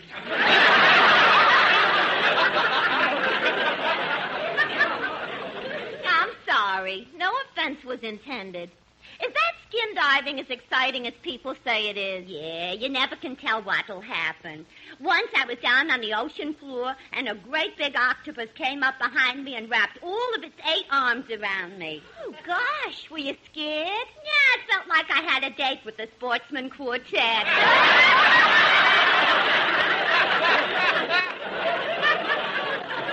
Say, you know, Mabel, Mr. Benny's so impatient. There's no answer at Dennis Day's house, Mr. Benny. What? But, Mr. Benny, I told you before I couldn't come tonight. Huh? I don't care if it is Robert Taylor Shorts. I got a date. See that Gertrude's acting independent lately. Did the operator reach Dennis Day? No, there was no answer at his house. He'll probably show up soon. Say, Rochester, I gave you the night off. If you want to, you can leave now. I changed my mind, boss. I'm not going out. But I thought that you and your friend Roy were going to the movies. Yeah, but now he doesn't want to. He told me he decided to play Penny Ante instead. Well, that doesn't sound very exciting. You ought to see Ante. Oh. Well, anyway, Rochester, if you want to leave, Hello, Mr. Benny. Oh, Dennis. Dennis, I was just trying to get you on the phone. Oh, am I late? Not exactly, but I did want to get the rehearsal started a little earlier than usual. Well, I started out for the studio early, but on the way here I saw some people fighting, and I tried to stop them. I got socked in the eye twice. Well, that's your own fault, Dennis. You shouldn't have tried to stop them from fighting. It was none of your business. Yes, it was. They were my mother and father.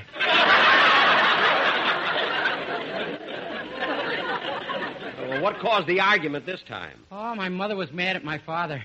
Why, what happened? They moved away again, and my father told me where.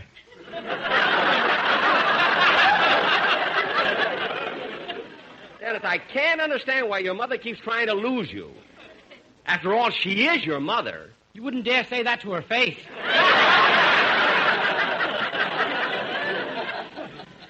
No, I guess not. But, Dennis, much as I'd like to discuss the pugilistic proclivities of your parents, I think we should get into the studio and start the rehearsal. Okay. Hold it, fellas. Hold it. Yeah, hold it. Now, let's get on with the rehearsal, and we may as well start with the sketch. Oh, what's the sketch we're going to do?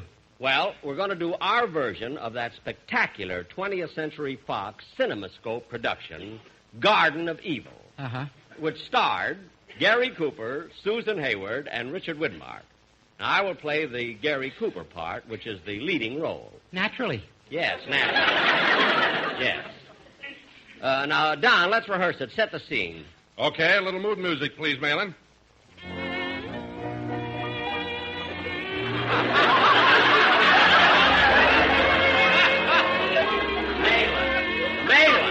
Malin! We're going to Mexico, not Madison Square Garden.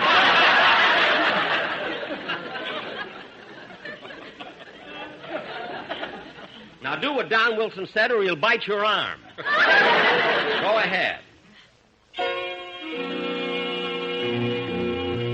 In the middle of the last century, hordes of Americans moved on to California seeking gold.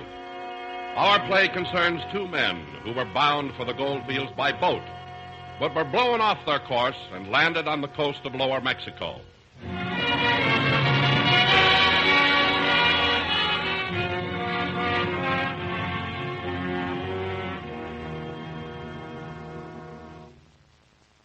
My name is Slim Cooper. Our friend Wilson Widmark and I landed on the coast of Mexico. And for 2 long, hungry days, we walked searching for signs of civilization. Finally, we came across a sleepy little town called...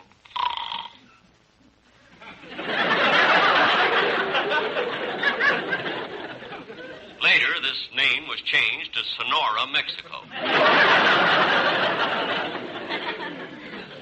The town seemed deserted, but I finally took a chance and knocked on a door.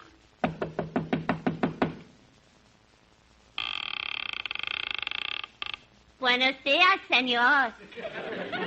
May we come in? Senor, this is a very secret place. Secret? Yes. This is Hernando's hideaway. Oh, tell me, are you Hernando? No, Hernando is the cook here. Cook, hmm? Oh, then this is a restaurant. What do you have to eat? We serve chili con carne, frijoles, tacos, guacamole, tortillas, and matzo ball soup.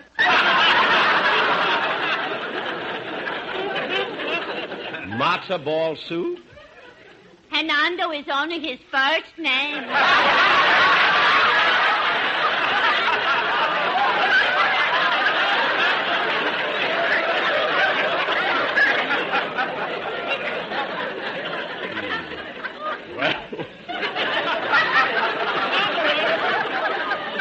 Well, we might as well eat here. Come on, Wilson. Right this way to the table.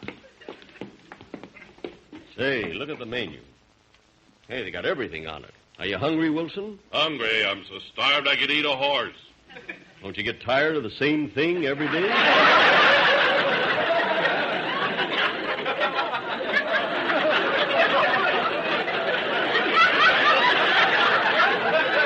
I could understand it if a horse had an arm. Say, I've been looking at our waitress. She's kind of cute. I'm going to try to date her up. Hey, senorita. Si, senor.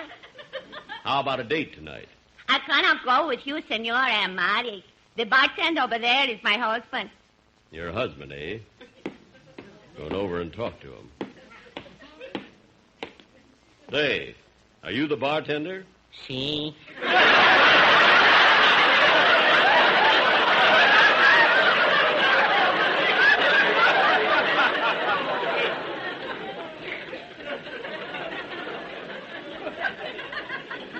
And you're married? Si. That gal over there? Si.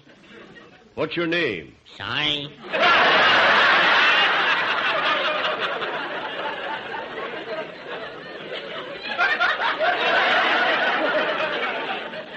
Size? Si.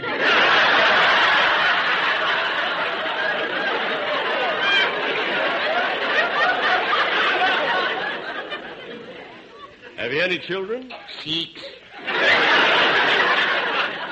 6? What are the names? Sol, Sid, Sade, Sam, Sal, and Junior. Junior, eh? That must be Si. Si.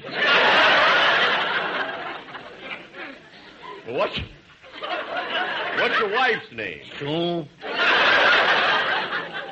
Sue? Si.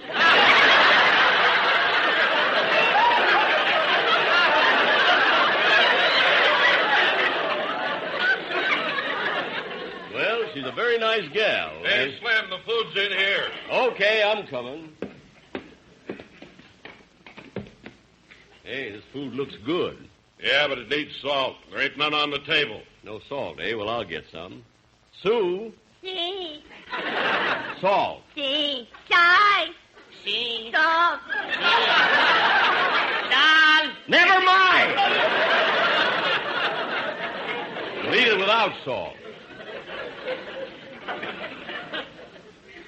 Wilson and I started eating our food in the oppressive heat of the little restaurant, when suddenly the front door opened, and she walked in. She was beautiful, fair of face, and she had a gorgeous figure. She looked like something out of Esquire. About July.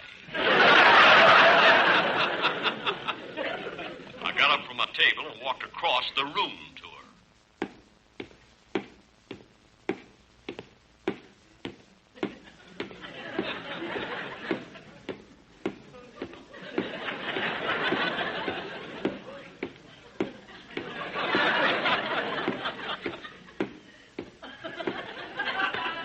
Really a small room, but this picture was in CinemaScope.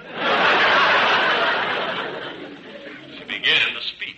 Someone please help me. Please. I'll help you, ma'am. What is it? It's taken me a long time to get here. I walked for over 5 days, over mountains, across rivers, through the hot desert. I was even captured by Indians. No. Yes. They held me captive for a while, but when I gave them a handful of beads and a cheap necklace, they let me go. Stupid Indians.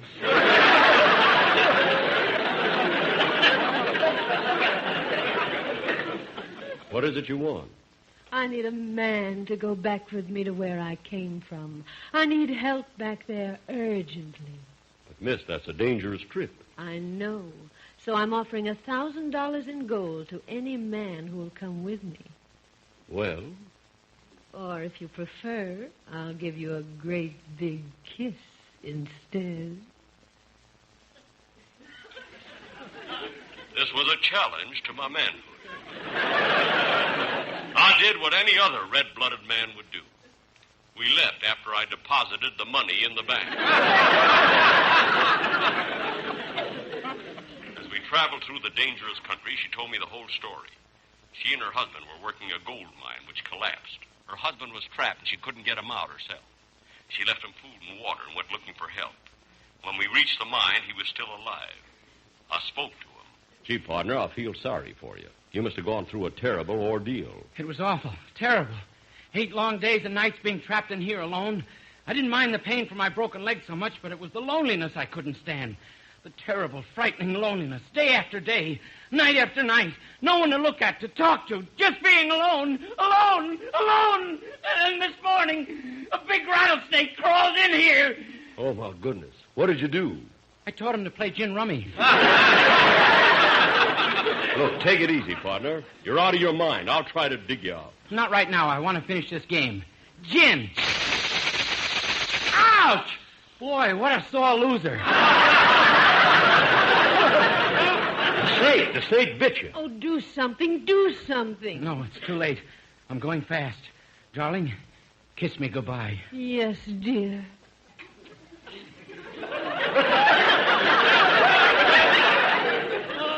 Ooh, do I hate to go.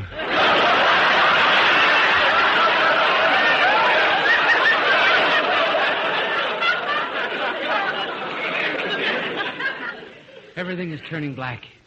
Kiss me again. Look, die already! And I had to take the leading role. What a jerk I was. Naturally.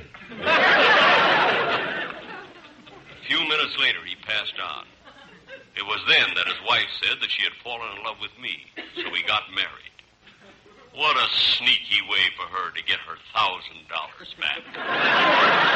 Truly, this is a garden of evil.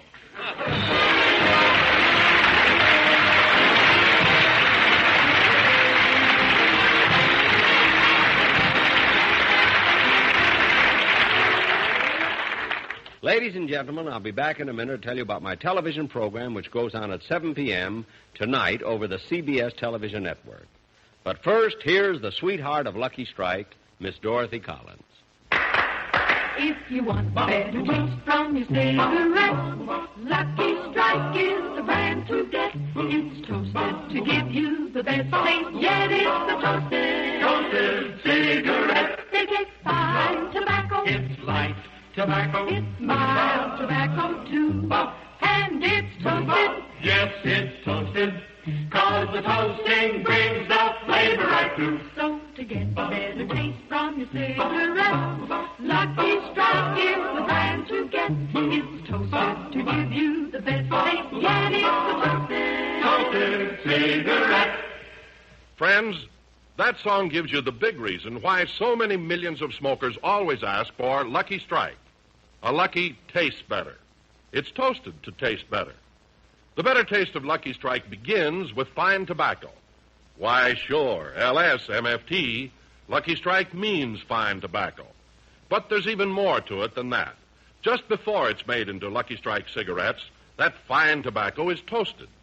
The famous Lucky Strike process, it's toasted, tones up Lucky's mild, naturally good-tasting tobacco to make it taste even better, cleaner, fresher, smoother. That's the Lucky Strike story, pure and simple, and why you'll enjoy them. A Lucky tastes better because it's the cigarette of fine tobacco, and it's toasted to taste better. So get a carton of better-tasting Lucky Strike.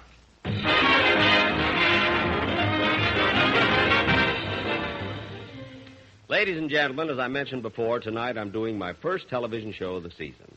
And this year I'll be on TV every other week. And, of course, radio every week. Gee, what hard work.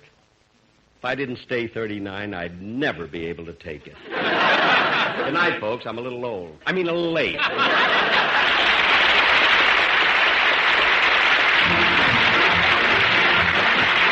Jack Benny Show tonight was written by Milt Josephsberg, John Tackerberry, Al Goldman, Al Gordon, and produced and transcribed by Hilliard Marks. The Jack Benny program is brought to you by Lucky Strike, product of the American Tobacco Company, America's leading manufacturer of cigarettes.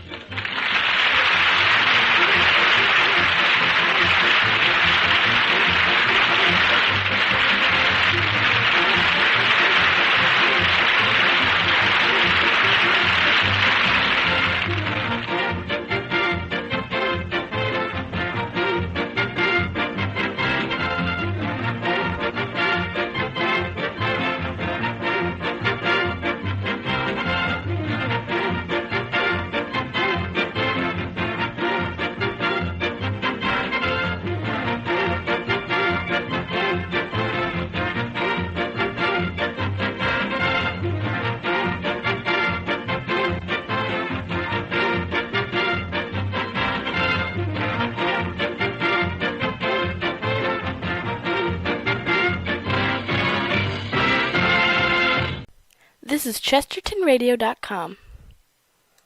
The Grape Nuts and Grape Nuts Flakes program, coming to you from New York City and starring Jack Benny, with Mary Livingston, Phil Harris, Dennis Day, Rochester, and yours truly, Don Wilson.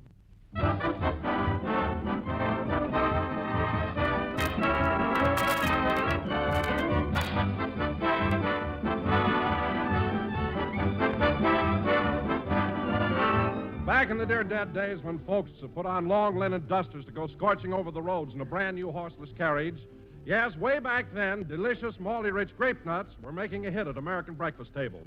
and they've been making a hit ever since. Today, you can enjoy that one delicious flavor in two delicious forms. Grape nuts, crispy, crunchy kernels, and grape nuts flakes, delicate, toasty brown flakes. Both have a malty, rich, sweet as a nut goodness that's absolutely distinctive. A flavor with punch and zest that makes breakfast the high spot of the day. And Grape Nuts and Grape Nuts Flakes are both Basic 7 foods, for they supply all-around whole grain nourishment. Our government wants us to eat more of such cereals, for they're plentiful, not rationed, and they help to take the place of scarcer foods. So for real energy-giving nourishment, plus rich, unusual flavor and texture, make it Grape Nuts or Grape Nuts Flakes in the morning, every morning.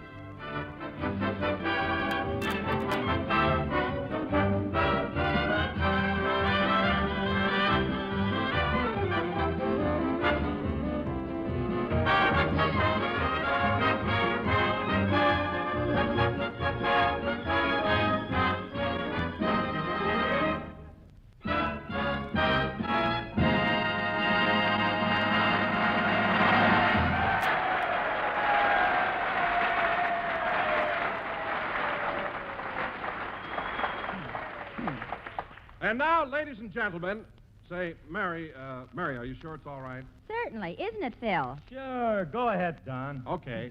And now, ladies and gentlemen, for the second broadcast of the season, we bring you the First Lady of Grape Nuts, Miss Mary Livingston.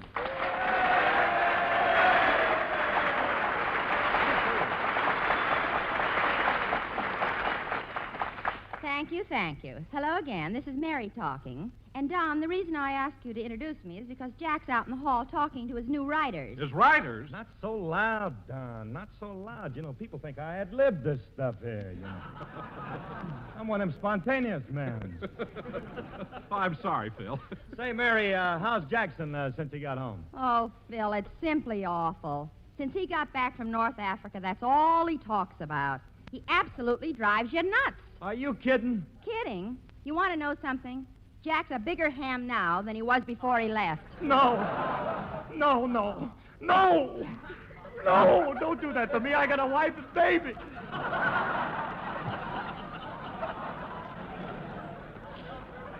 Maybe two. No, it's the truth, fellas. This military stuff has really gotten into Jack's system. Gosh, how he'd love to be a general. What a guy. I can't understand Jack wanting to be a soldier. Wasn't he in the Navy in the last war? Yeah, but he was in the Army the war before that.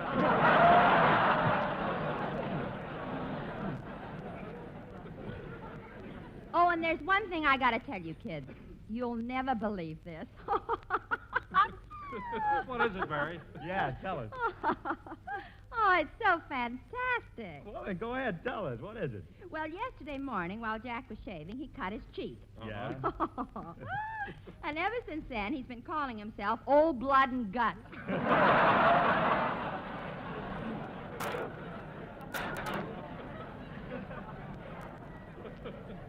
Oh, he's impossible. 1, 2, 3, 4. 1, 2, 3, 4. That's Jack now, out in the hall. 1, 2, 3, 4. What you doing, drilling? Either that or counting his hair.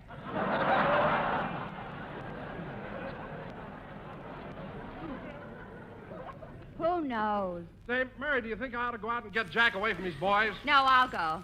And I hope he's forgotten about his African campaign. Hup, tup, rup, 4. Hup, tup, rup, 4. Hup, tup, rup, 4. Riders, halt!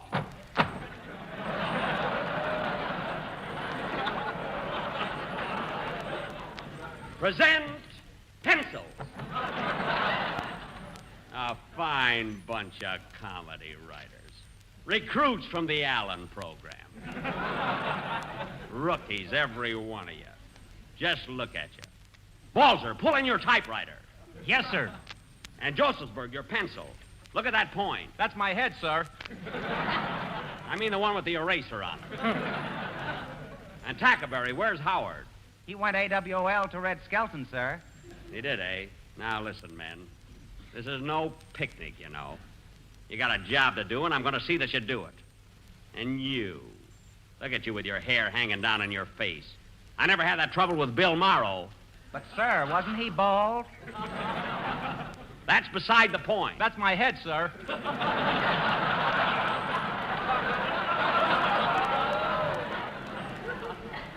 And I had another writer with me for 8 years, Eddie Boulogne. Do you know where he is now? In a sanitarium, sir? Now, cut that out, Bolzer. All right, men, you can go downstairs to your room now and write next week's program. Yes, sir. About face, forward, march. Hey, look out for that window!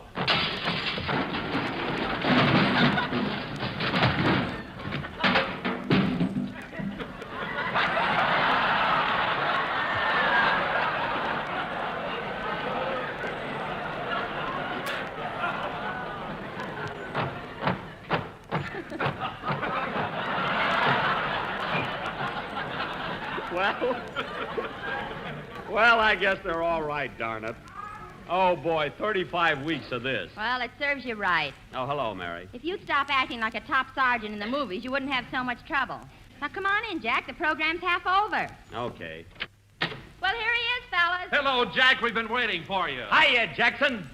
At ease, man.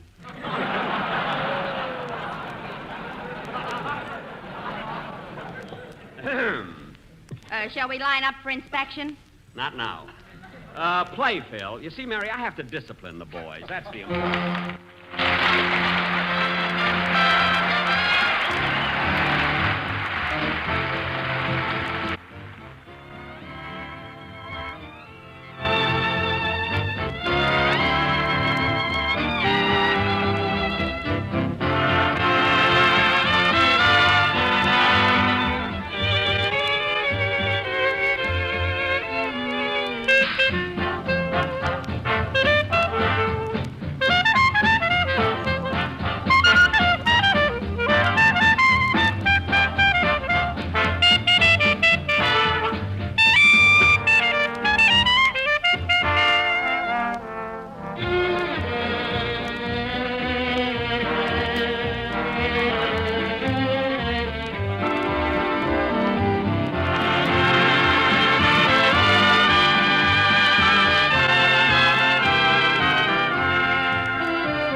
People Will Say We're in Love, played by Phil Harris and his orchestra.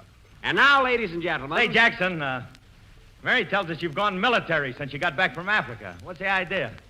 What do you mean? Well, she says the Army life has gone to your head. Oh, that's ridiculous. Ridiculous? Didn't you try to buy an officer's uniform with 2 pair of shoulders?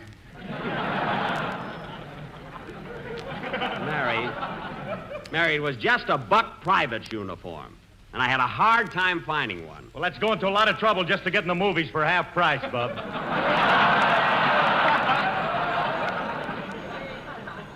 Phil, gags like that put you in Fred Allen's class, and he's not working. Right Anyway, as long as you brought it up, the part of the Army I'm interested in is the Air Corps. There you are, fellas. I really am. I'm interested in the Air Corps. Last night he brought down 6 flies with a spray gun, so now he's an aide. I brought down 7 and 3 probables. If you're getting out communiques, sister, get them right. And now, ladies and gentlemen, for our... Come in. Yes? Hello, Mr. Benny. Remember me from last week? I'm the cab driver that brought you into the airport. Oh, yes, certainly.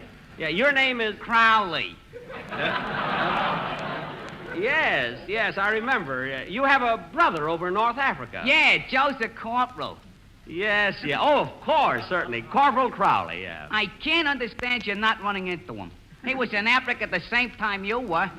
Well, look, buddy, I told you last week, I I saw so many soldiers. I mean, how would I know your brother? Well, a couple of months ago, we got into a debate with an MP and lost 3 front teeth.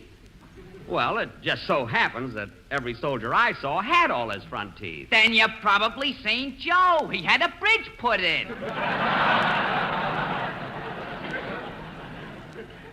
Look, Mr. Crowley, I know how you feel. I mean, you've got a brother who's a corporal in the Army, and you're proud of him. I'm proud of him, too. I mean, but how could I pick out among thousands and thousands of men? Well, his draft board did. Look, Mr. Crowley, look, I know, but we've got a program to do. I'll talk to you later. Just take a chair and sit down over there, will you? Okay. Thank you. You know, Mary, he's a nice guy, and I can understand how he feels, but what can I do?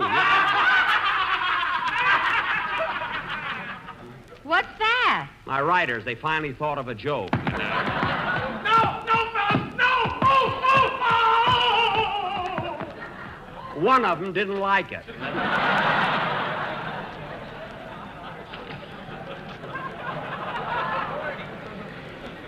He will next time. You said it, huh? You know, Mary, guys like that, hello, Dennis. Hello, Mr. Benny.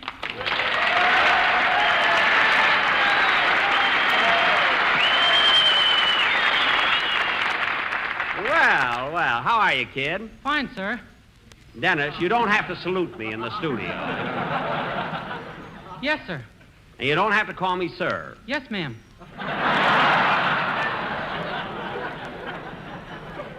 Dennis, look, just act natural, you see, but don't overdo it, Okay. Say, Mr. Benny, you must have a very funny program. As I was coming in, I heard people laughing and screaming. Well, that wasn't the audience, Dennis. That was my writers. Well, they're people, aren't they, Miss Livingston? I'm not so sure about the one that's got his ears tied in a bow. Mary, he has to tie them. There's a bobby pin shortage. Anyway... Say, Mr. Benny, Yeah? do you think you can get one of your writers to relieve me this evening? Well, relieve you of what, Dennis? I'm on sentry duty in front of Mr. Benny's room every night. Dennis, it's just until... Isn't that awful? Well, listen, kid, you don't have to stand there all night. When Jackson goes to sleep, why don't you beat it? Oh, I don't dare. He's got his bed pushed up to the door, and he keeps peeking at me through the keyhole. Dennis, stop exaggerating, will you?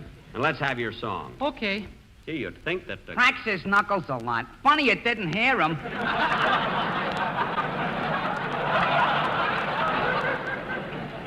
Who? My brother, Corporal Crowley. Look, you told me about his knuckles last week. Now, look at Crowley. Won't you please... Hey, those writers are really on the beam. I'm going down and see what gags they've dreamed up. Excuse me, kid. Will you? All right, Dennis. While Jack's gone, you might as well do your song. Okay, Miss Livingston. Oh, hold it a minute. I'll take it. Hello? Hello, Miss Livingston. This is Rochester.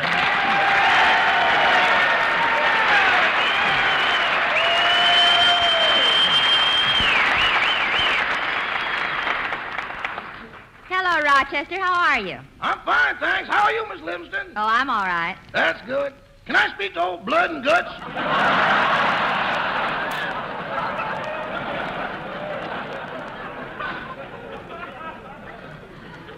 You mean Mr. Benny? That's what they called him before he cut himself. Rochester, has he been giving you that military stuff, too? Has he? He won't let me out of the hotel room without a 3-day pass.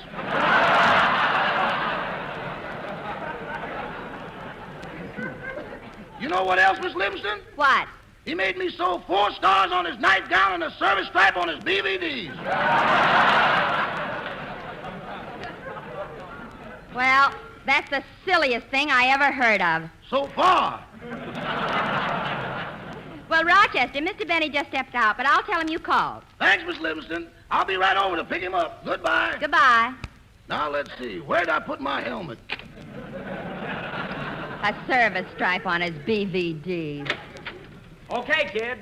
Hey, let's get on with the show. Say, Jack, what were your writers laughing about? Did they think up some good gags for you? No, they were listening to a record of Burns and Allen. Sing, Dennis. A fine bunch of guys I've got. Say, he does look funny with his ears tied in a bow at that, you know? He really does.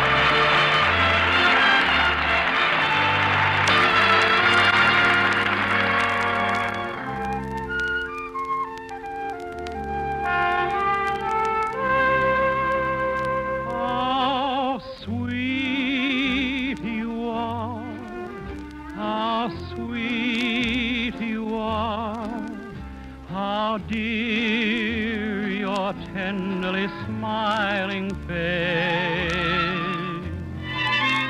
Through days all bitter and gray and grim, through nights when even the stars are dim, how sweet to know my heart can glow from just the warmth of our first embrace. A world so lovely, a world by far. When I remember how sweet you are, how sweet to know my heart can glow from just the warmth of our first embrace. The world so lovely, a world by far. When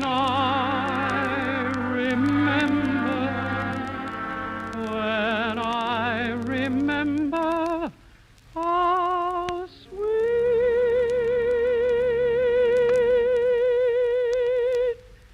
you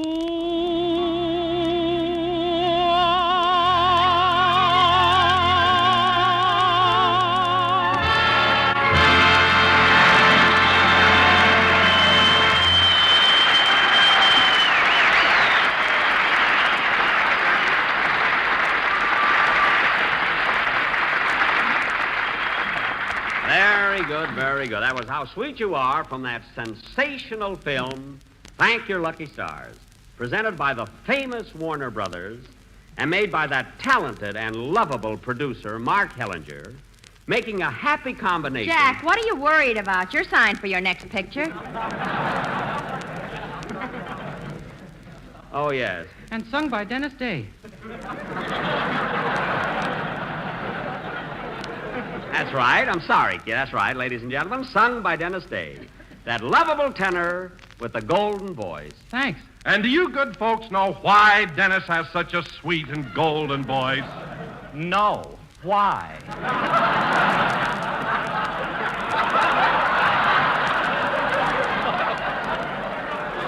Because he eats grape nuts and grape nuts flakes, thereby enjoying one delicious flavor in two distinctive forms. Isn't that right, Dennis? Yes. Grape nuts are so crunchy, and the flakes, they are so munchy, that I always eat a bunchy for my breakfast and my lunchy.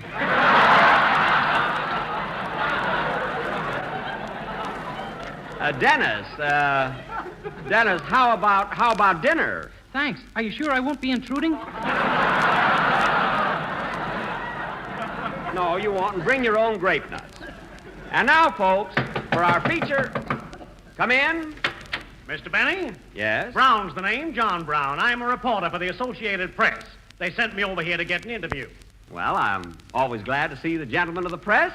Great bunch of boys. Don't give me that, chum. I hate this as much as you love it.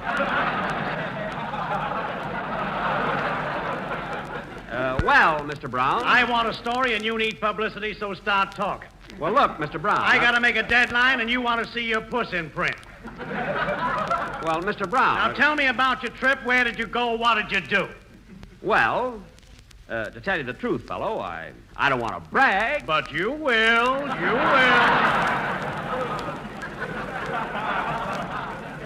No, Mr. Brown, I'm not bragging at all.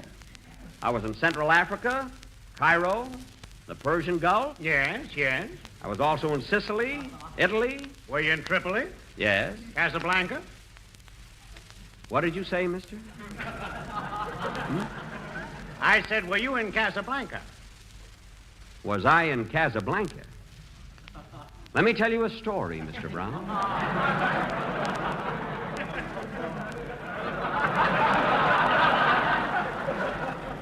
Come closer. This will be interesting. Very interesting.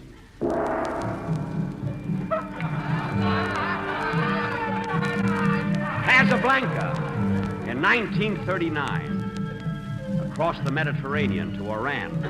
Then by train or camel or foot across the rim of Africa to Casablanca in French Morocco, where some men sell their souls for a passport, but others wait and wait and wait.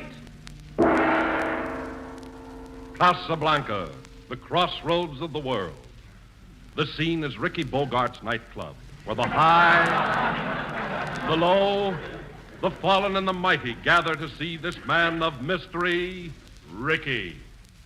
Closing up for the night, Mr. Ricky. Better come on with me. You've had enough to drink. No, Sam. I want to stay here and brood. I want to brood, Sam. What are you brooding about? You know what it is. It's her, Sam. Ingrid.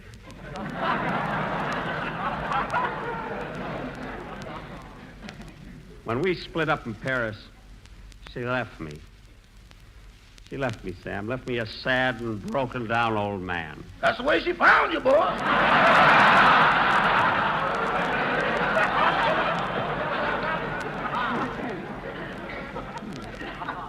Oh, Ingrid.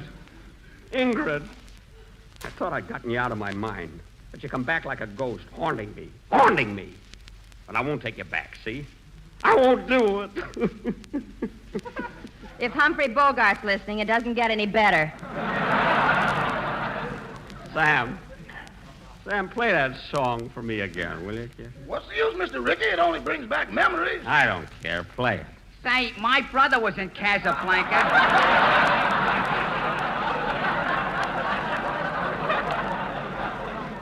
Maybe you saw him there.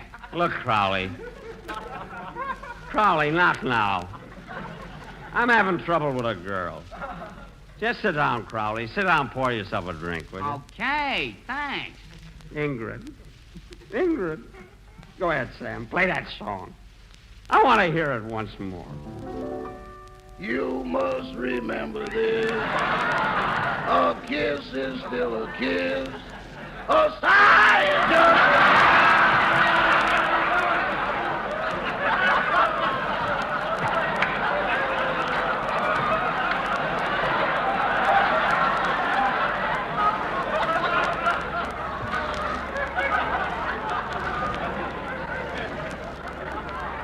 That's it, Sam. Sing it, boy.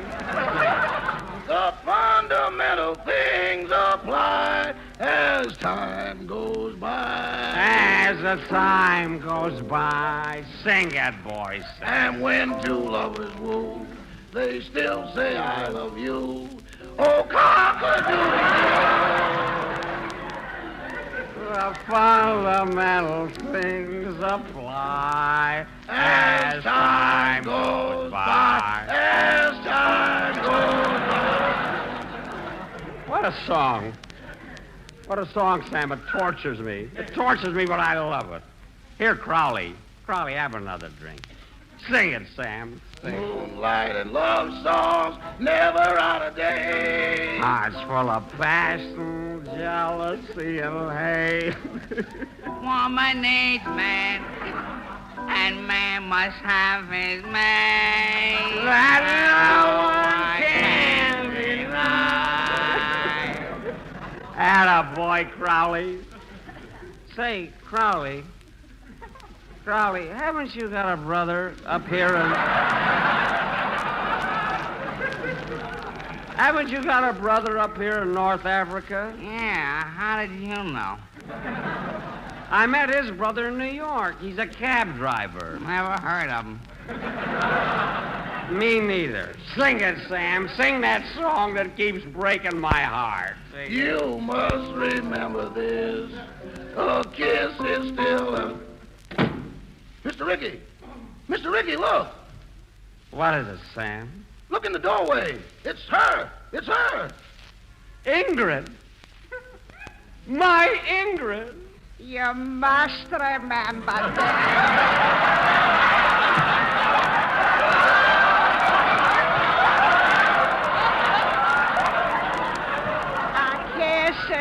a kiss.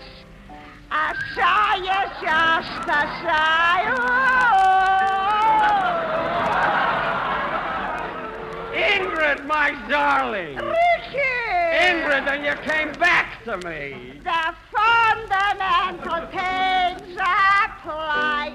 As time goes on.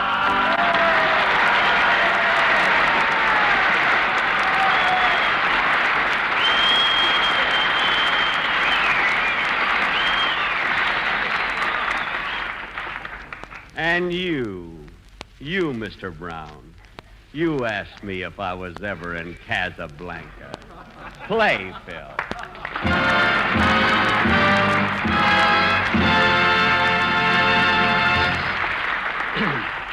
Friends, I'd like to take just a moment to tell you something about the wax.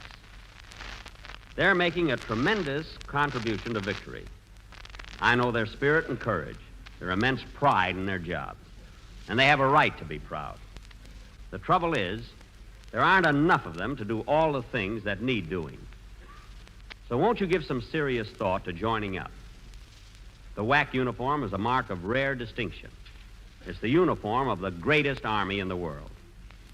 Now, maybe you don't realize this, but there are 155 different kinds of jobs open right now in the WAC. Well, out of 155 jobs, you can certainly find one that will suit your own special abilities. So think it over. You can go to your local WAC recruiting station and get all the details. You know, every woman who joins the WACs helps to bring victory closer, helps to bring our American boys back home quicker. And that's something we all want to do.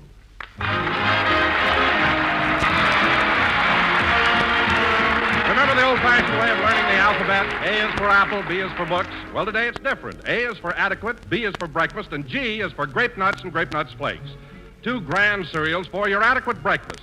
You know, nutrition experts tell us breakfast is the most important meal of the day, and at that time, we should get at least 1/4 of our entire day's nourishment. And what's more, they say a cereal supplying whole grain nourishment is a must in the adequate breakfast. Well, you can't do better than choose grape nuts or grape nuts flakes. They taste so good, moldy, rich, and sweet as a nut. And grape nuts and grape nuts flakes both bring you whole grain food values. So there, in one swell, tempting treat, you're getting a wonderful start on your day's nourishment needs. Grape nuts and grape nuts flakes are thrifty, plentiful, not rationed. Better make them a breakfast time habit at your house. Grape nuts flakes. We're a little late, so good night, folks. Thank you.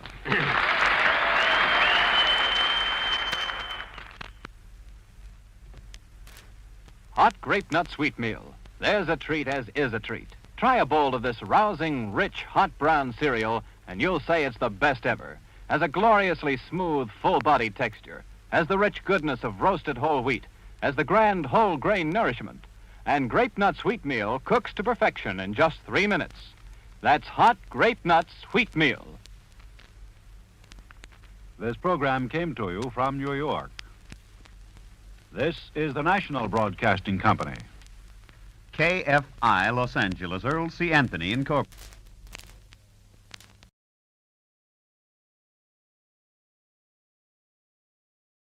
This is Chesterton Radio, your home for podcasts of works by G.K. Chesterton, plus drama, comedy, mystery, science fiction, big bands, and much more.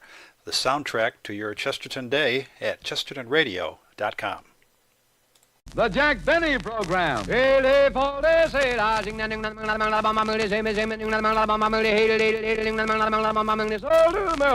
Lucky Strike means fine tobacco.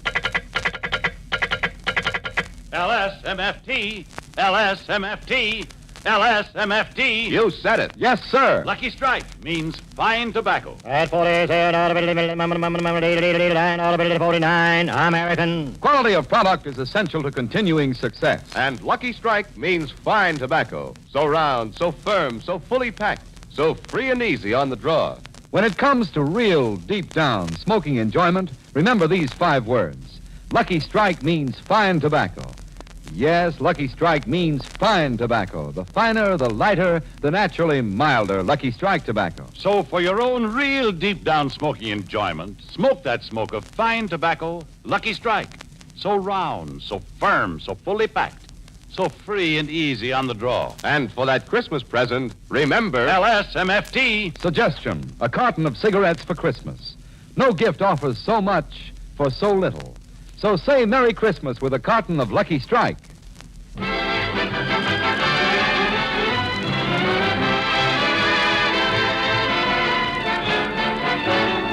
The Lucky Strike program starring Jack Benny with Mary Livingston, Phil Harris, Rochester, Larry Stevens, and yours truly, Don Wilson.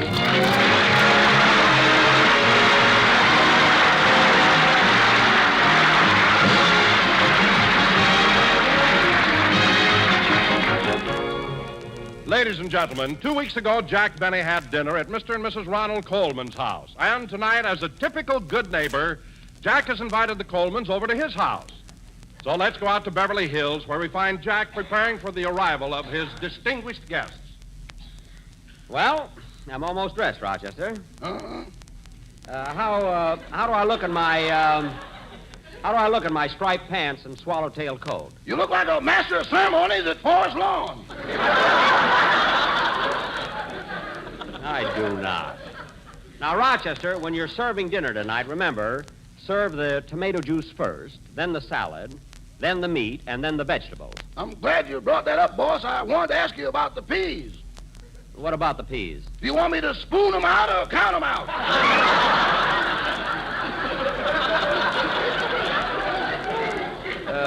Spoon them out tonight. There's nothing too good for the Colemans. And don't forget, for dessert, we're having a flaming plum pudding. How do you fix it, boss? Well, you take the plum pudding and put it in a bowl. Then you take a pint of brandy, good brandy, real old brandy, and you pour it over the pudding. Continue, boss. You fascinate me. Then you take a match and set fire to the brandy. You what? You take a match and set fire to the brandy. Boss, I doubt if I'll have the heart.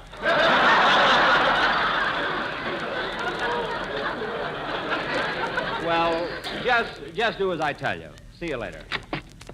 Jingle bell, jingle dum-da-ding, dum-dum-dum-dum. Gee, I hope the gang got all those contest letters cleaned up.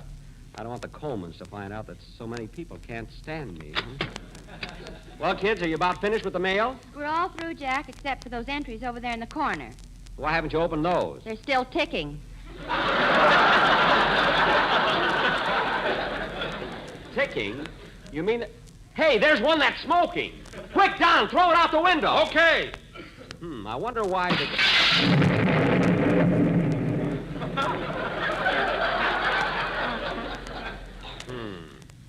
Fine Christmas spirit. That thing could have... Hello, Mr. Benny. Huh? Who are you? I was just passing by and something blew me in.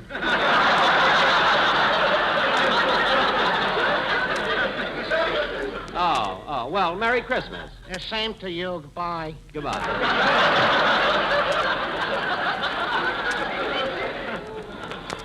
Now, kids, we've got to get all these letters read because the contest ends tomorrow night, December 24th, Say, Jack, listen to this letter I just opened. I think it's from a Scotch girl. A Scotch girl? What does it say? I can't stand Jack Benny because his nose is warmer than mine. Signed, Lassie.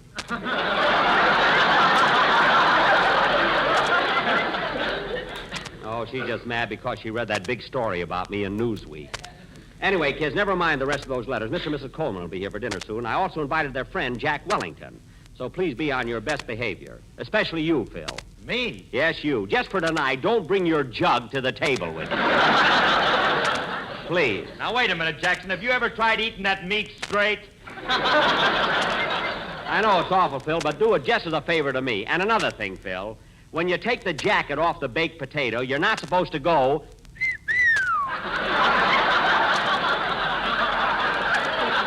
It's only a potato. And Don... Yes, Jack? Don, when Rochester offers you a third helping, try to refuse, will you? Or at least say well before you dive in. And Mary... Oh, Jack, don't try to tell me anything about eating. You better listen to him, Libby. He was eating 30 years before you were born. Phil, your Christmas present isn't so big that I can't carry it back to the store. So don't try to do... Oh, hello, Polly. Merry Christmas. Merry Christmas. Isn't that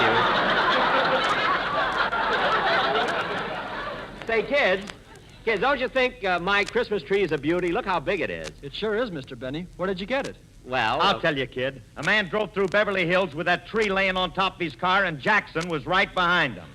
Phil. Jackson knew about the sharp curve in the road, and the man didn't.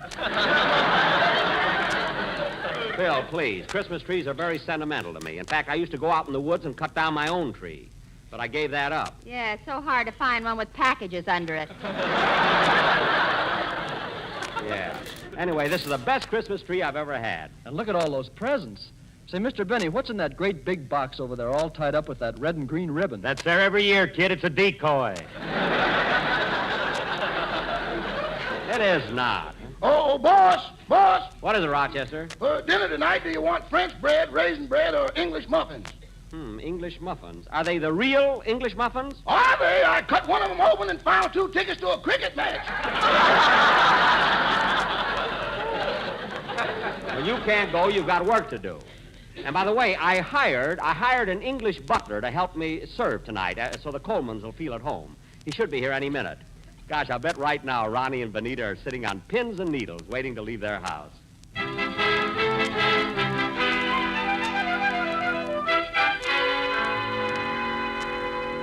Oh, Ronnie!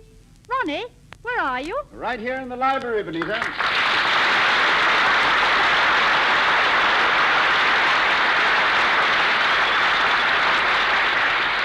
Hey, darling, it's almost 8 o'clock. It's time for us to go over to Mr. Benny's house. Have you forgotten? Oh, no. I haven't forgotten. It's been on my mind all week.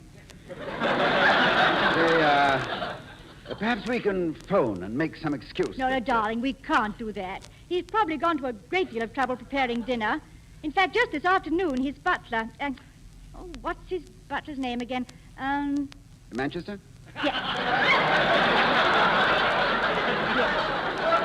Manchester. Well, he came to the back door and wanted to borrow some sugar, so I gave him a saucerful. You gave him a saucerful? Yes, they already have all our cups.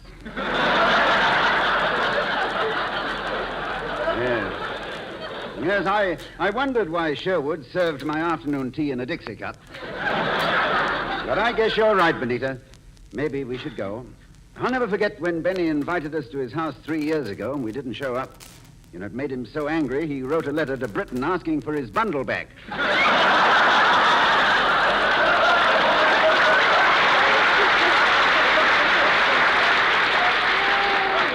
well, he's probably sensitive. Well, it's getting late. You better start dressing.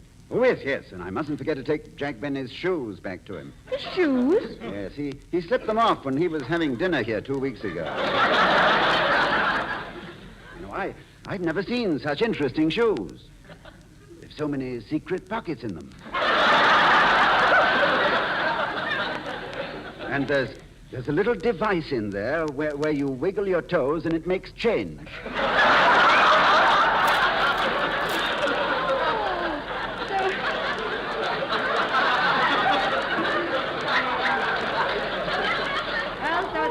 Belong to Mr. Benny. I should have known they weren't yours when I saw the box spring in the arch support. Yeah, I noticed that, too.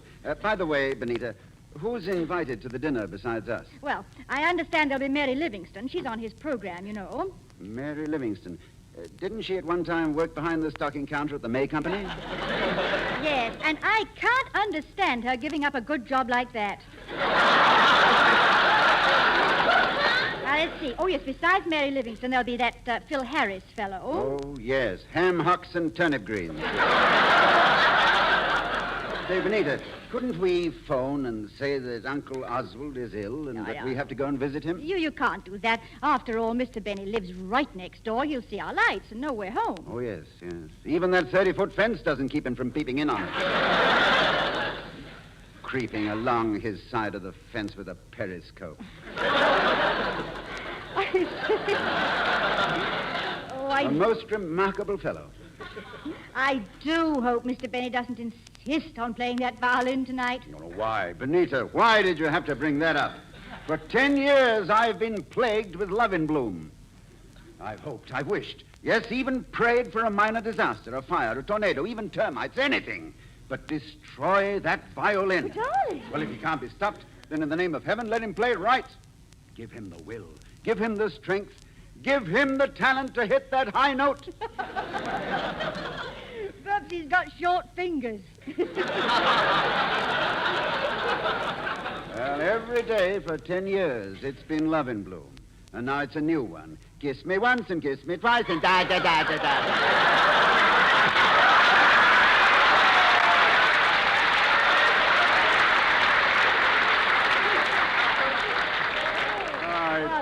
Dreadful. Well, I'm sorry, dear, but I didn't mean to lose my temper. Well, cheer up, darling. I'm sure we'll have a lovely evening at Mr. Benny's. Yeah, I hope so.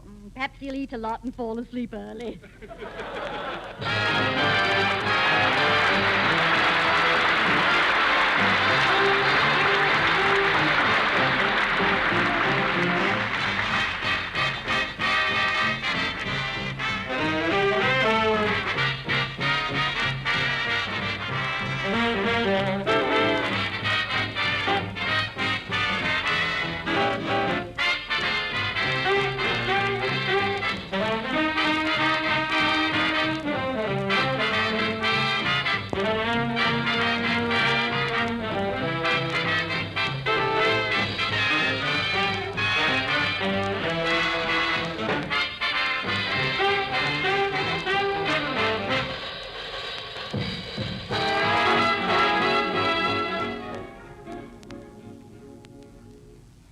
Jack, do you want to come in the dining room and see if the table looks all right? In a minute, Mary. I'm busy.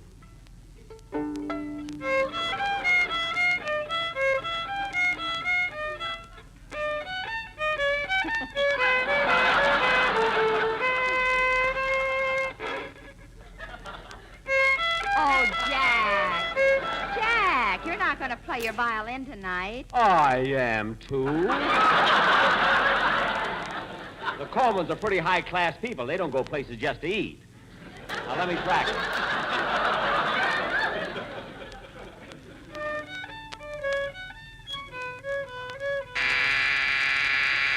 I'll have to get a new string. That was the door buzzer.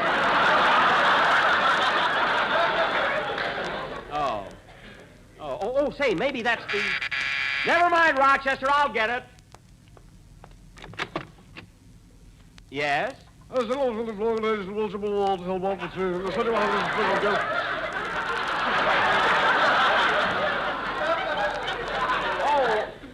yes, you're the English butler I ordered. Have you had much experience at serving? Yes,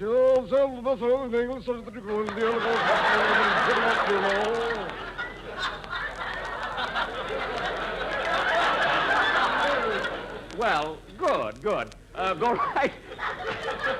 Go right in the kitchen and get started. What's your name? What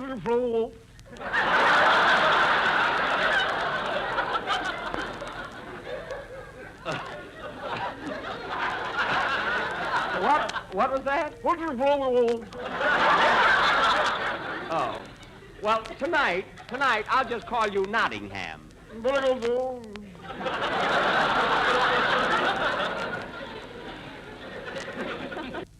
Jack, who is that? It was the English butler I hired. For tonight, I'm calling him Nottingham.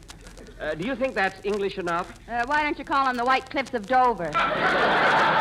No, that's too long. Maybe Hey, Jackson, why don't you call him Heathcliff? Heathcliff? Sure, you're trying to pull a bluff.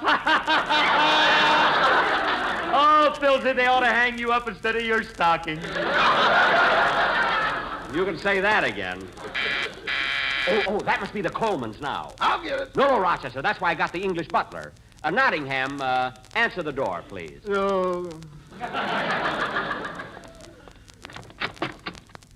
Good evening. Mr. Benny is expecting us. Oh, come in, call the waiting room in the drawing room. What was that? Come in, sir, I haven't called the waiting room in the drawing room.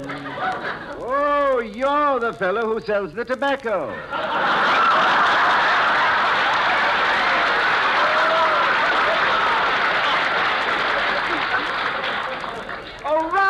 Ronnie, Benita, I'm glad you came so early. Hello, Jack, old boy. So good of you to have us over. Oh, it's a pleasure indeed. Nottingham, take Mr. and Mrs. Coleman's hat, coat, and canoe.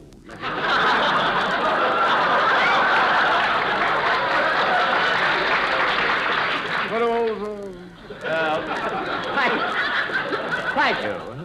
You know, Jack, I just made an awful mistake. I didn't know you had a second butler. Oh, yes, he's English, you know. But his English accent is so thick. Well, he's been there twice. Twice, you know. Well, if he ever goes back again, he'll choke to death. Yes. Come, let's go into the drawing room. By the way, Mr. Benny, where is Manchester? What? What did you say? Where is Manchester? Oh, Manchester.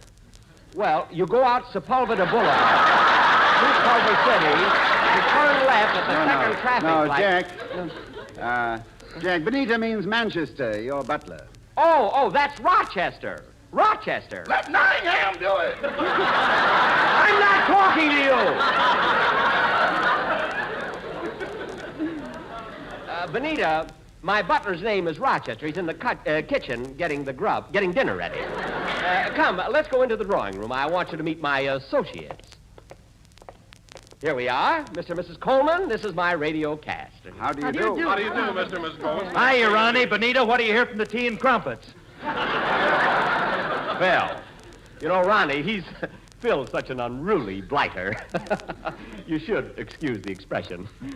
By the way, Ronnie, I have a little surprise for you this evening. I also invited your friend, Jack Wellington, to dinner. Wellington? Splendid. Did you hear that, Benita? Yes, isn't that nice? Sit down, folks. We'll have cocktails in just a few minutes. I hope you'll pardon the way my house looks, but I've been so busy opening mail. You know. Oh, that reminds me. How is your I Can't Stand Jack Benny radio contest coming along? Oh, wonderful, wonderful. Of course, it ends tomorrow night. So, Benita, if you want to get your letter in, be sure it's postmarked before midnight, December 24th. You know, Jack just received a citation in Congress because of all the national unity his I Can't Stand Jack Benny contest is promoting. Was that national unity? Yes, it's the first time in history that the Republicans and Democrats agree on the same thing. Yes, sir, that's me. Yep. Oh, Ronnie, look at that Christmas tree. Isn't it beautiful? Yes, it certainly is. I suppose you folks have a nice Christmas tree, too. Well, we bought a nice tree, but while we were driving home, a peculiar thing happened. Yes, Ronnie made a sharp turn, and that's the last we saw of it. Oh, that's a shame. Well, how about some cocktails? What would you like, Ronnie? Oh, nothing right now, thanks, Jack, but after dinner, perhaps a little B&B. Oh, so will I. For dinner, I always have an S&S. S&S. Now, what's that? Half soda and half sympathy soothing syrup. Yes, it's awfully good.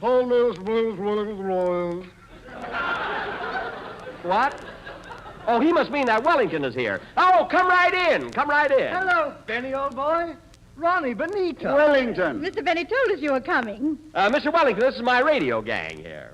It's Mary, Phil, Don, and Larry. Well, we're all here now. Hey, Wellington, you lost half your glasses. Phil, that's a monocle.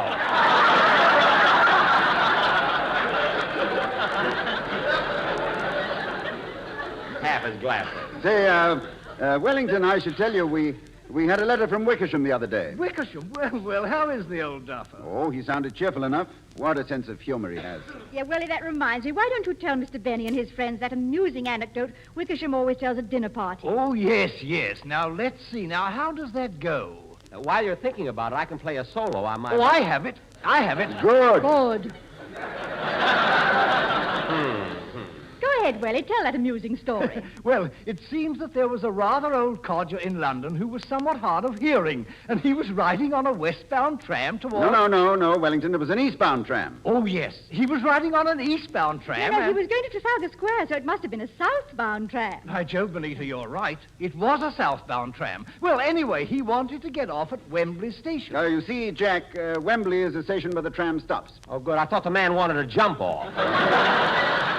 Well, anyway, this old codger turned to the woman standing next to him and said... Wasn't it a man standing next to him? No, it was... By Jove, it was a man. Anybody here care to shoot a game of pool? Mary. Anyway, he turned to the man standing next to him and inquired, is this Wembley? And the man said... No, wait. You forgot to mention that the second chap was hard of hearing, too. Oh, yes, that's important. Well, he turned to this stranger and asked, is this Wembley? And the stranger who was hard of hearing said, no, this isn't Wembley, this is Thursday. So the old codger... I say, did I tell you that this old codger was also hard of hearing? Oh, yes, you told them that when you mentioned it was a westbound tram. Southbound. Oh, yes, Trafalgar Square, that's right. So the old codger who was hard of hearing said Thursday, so am I. Let's get off and have a drink.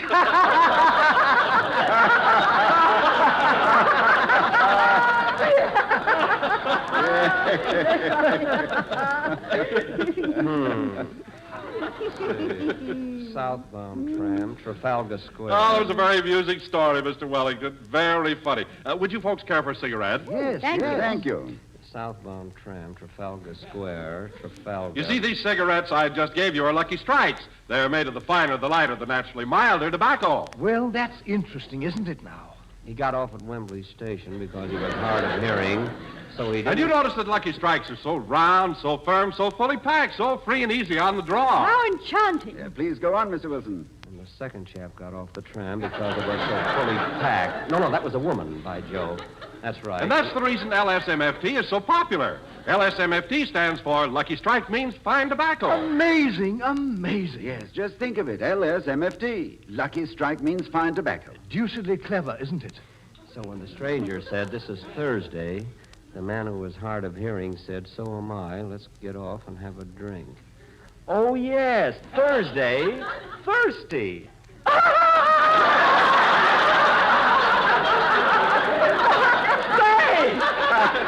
That is a clever anecdote. Yes, sir. Oh, that's a honey. Oh, here come the cocktails. Set them right over here, Nottingham. Oh.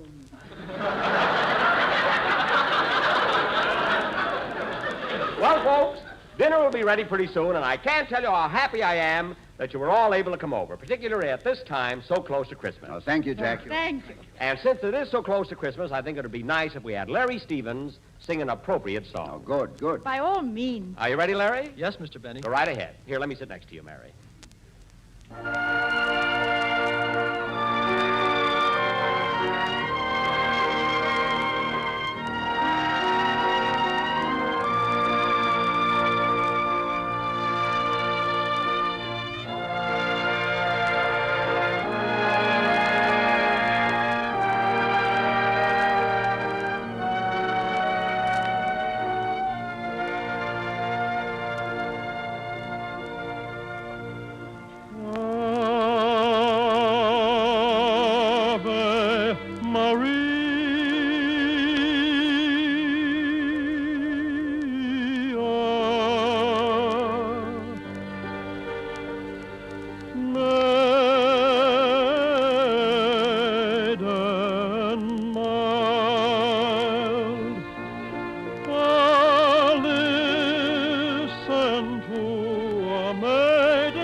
That was very nice, Larry. Now, folks, let's all have a cocktail before we go into dinner. Well, that's fine. And, Jack, if you don't mind, I'd like to propose a toast. Of course, Ronnie. We'd love to have you do it. I propose a toast to the world. A world which has just survived the bloodiest and costliest of all human conflicts. A world which was so nearly led back to the dark ages of oppression and slavery by cruel and greedy men who traded in hate. It seems impossible that there could be any more suffering than mankind has just endured. But it is possible, and it will happen, if we lose sight of the lessons so bitterly learned. Let us remember that men everywhere are our neighbors, and their right to life and freedom is as precious to them as ours is to us. So here's a toast to all the people in the world. May we, by working together for a lofty purpose and with God's help, achieve the goal that mankind for 20 centuries has striven for. Peace on earth, goodwill to men. Merry Christmas, everybody. Merry Christmas. Merry Christmas. Merry Christmas, everybody. Merry Christmas.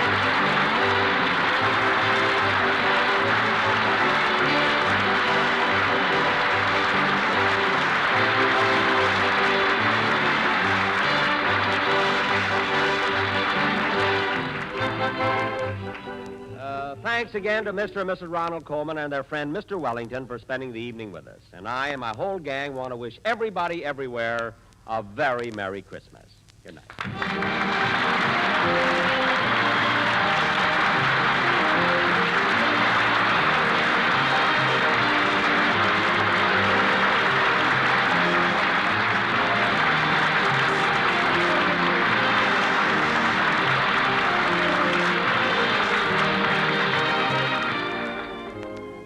Ladies and gentlemen, the contest ends tomorrow, December 24th at midnight. If you haven't sent in your entry, do it now. Just complete this sentence, I can't stand Jack Benny because, in 50 words or less, and mail your letter to the Jack Benny Contest, Hollywood 28, California. Prizes would total $10,000 in victory bonds, and in case of a tie, duplicate prizes will be awarded. The Board of Judges include Goodman Ace of the Easy Aces and Peter Lorre. And the supreme and final judge will be the Honorable Fred Allen. The decision of the judges will be final, and all letters become the property of Jack Benny, including the rights to publish. This contest is open to everyone except the employees of the American Tobacco Company, its agents, and the National Broadcasting Company. It is subject to all federal and state laws and regulations. This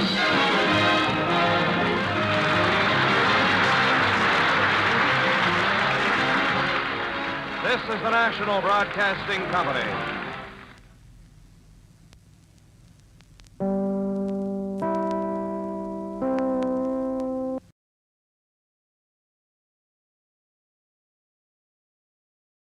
This is Chesterton Radio, the true, good, and beautiful at chestertonradio.com. The Jack Benny Program. Quality of product is essential to continuing success.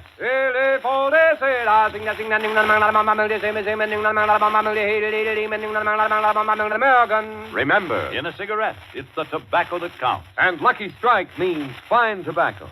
So round, so firm, so fully packed, so free and easy on the draw. LSMFT, LSMFT, LSMFT. You said it. Yes, sir. Lucky Strike means fine tobacco. So smoke that smoke of fine tobacco, Lucky Strike. At 49, American. Lucky Strike means fine tobacco. Yes, year after year, the makers of Lucky Strike consistently select and buy that fine, that light, that naturally mild tobacco. And this fine Lucky Strike tobacco means more real deep-down smoking enjoyment for you. So smoke that smoke of fine tobacco, Lucky Strike. So round, so firm, so fully packed, so free and easy on the draw.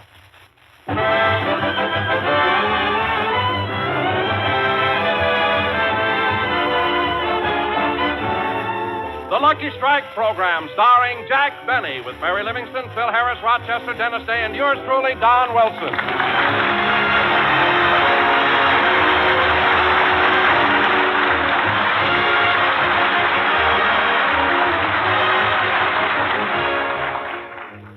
and gentlemen, last night Jack, Mary, Phil, and Dennis went to a neighborhood theater to see a special showing of Danny Kaye's new picture, The Kid from Brooklyn.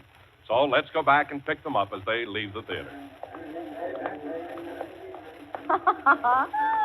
Oh, gee, that was a wonderful picture, wasn't it, fellas? Yeah, that Danny Kaye's a panic. He's really clever. You said it, Phil. He had that audience in stitches. If you ask me, that guy's one of the funniest comedians in show business. What's the matter with you? Nothing. I can't figure you out, Jackson. Every time another comedian gets laughs, it burns you up. I'm not burned up. Well, the least you could do is say you liked it. I liked it. We came to see the picture. We saw it. Now let's forget it.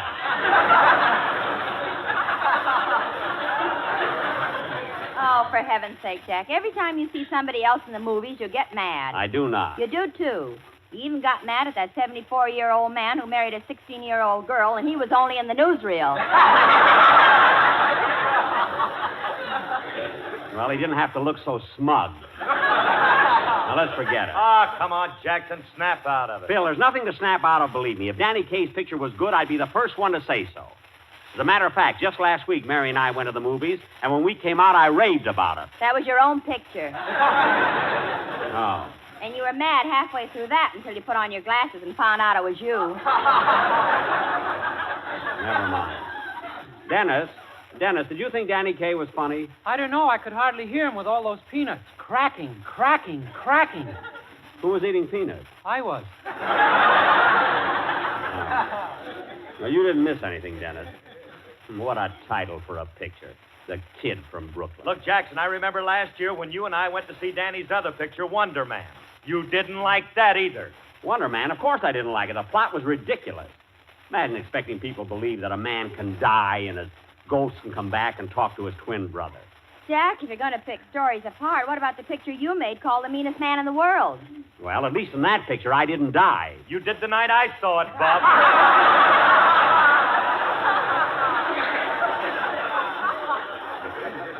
Don't change the subject. We're talking about Danny Kaye. Those specialty numbers on his radio program.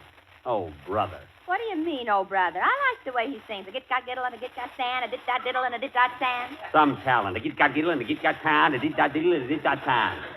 On my program, I've got two guys that do that and sell tobacco at the same time.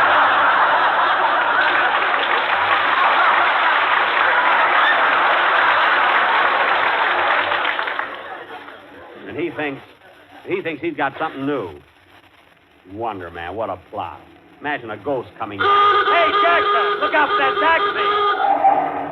Why don't you watch where you're going? You taxi drivers think you own the whole street.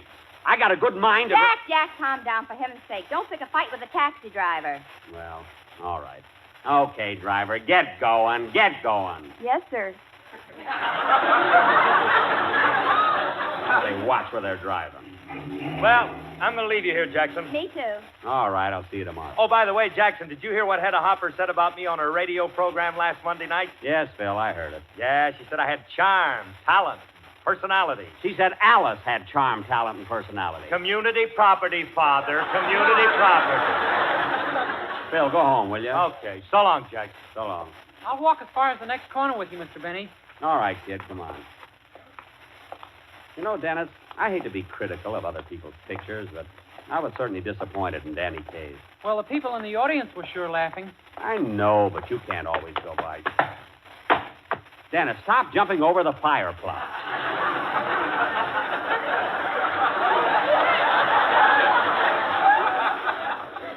You can't always go by an audience reaction. Now, Danny Kaye had nerve enough to make another picture after Wonder Man. What a fantastic plot that was. Imagine a ghost coming back to this world. Well, you were a ghost, and you came back, and the horn blows at midnight. Well, at midnight, it's possible. When did you see my picture, kid? I saw it about 5 years ago. 5 years ago? I only made it 2 years ago. I didn't even like it then. What are you talking about? In the first place, Dennis, stop jumping over fire plots. You act just like a kid. Why don't you grow up? Look at Shirley Temple. Look at Freddie Bartholomew. Now, come on, walk like a man. Well, here's where I have to leave you, Mr. Benny. See you tomorrow at rehearsal. Oh, you forgot your line. Okay, well, good night, Sid. Good night. Go into the band, I guess.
Ooh.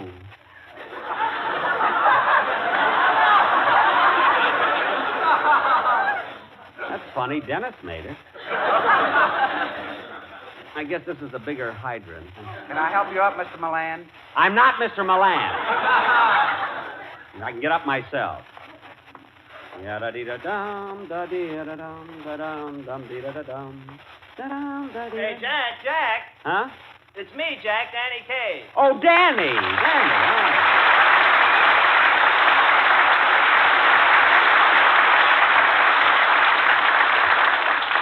Gosh, Danny, this is a coincidence running into you. I just saw that special showing of your new picture. Oh, you did, Jack? How'd you like it? Danny, I thought it was the greatest thing I ever saw in my life. You were sensational in it. I was? Danny, believe me, I haven't enjoyed anything that much in years. My side still hurt from laughing. That's funny. What's funny? Well, I just ran into Dennis Day, and he said you thought it was lousy.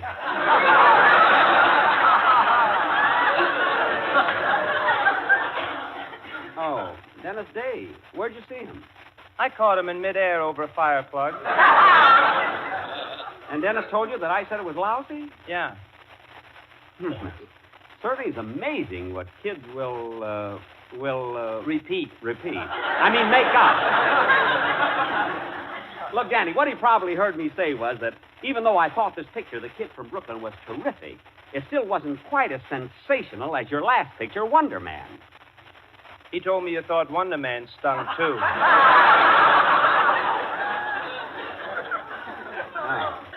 Well, tell me, Danny, have you made any other pictures?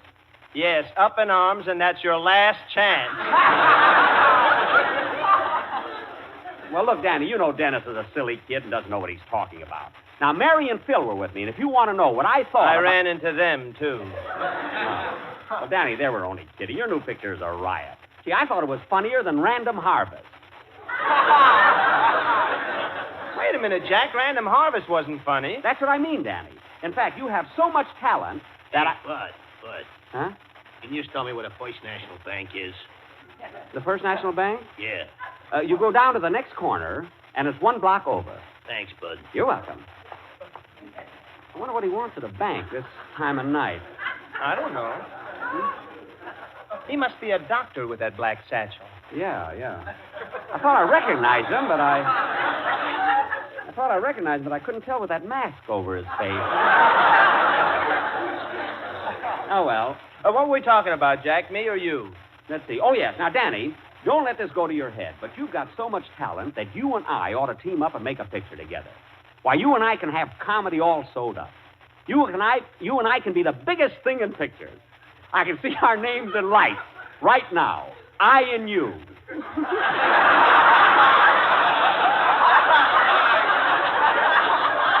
What happened to you and I?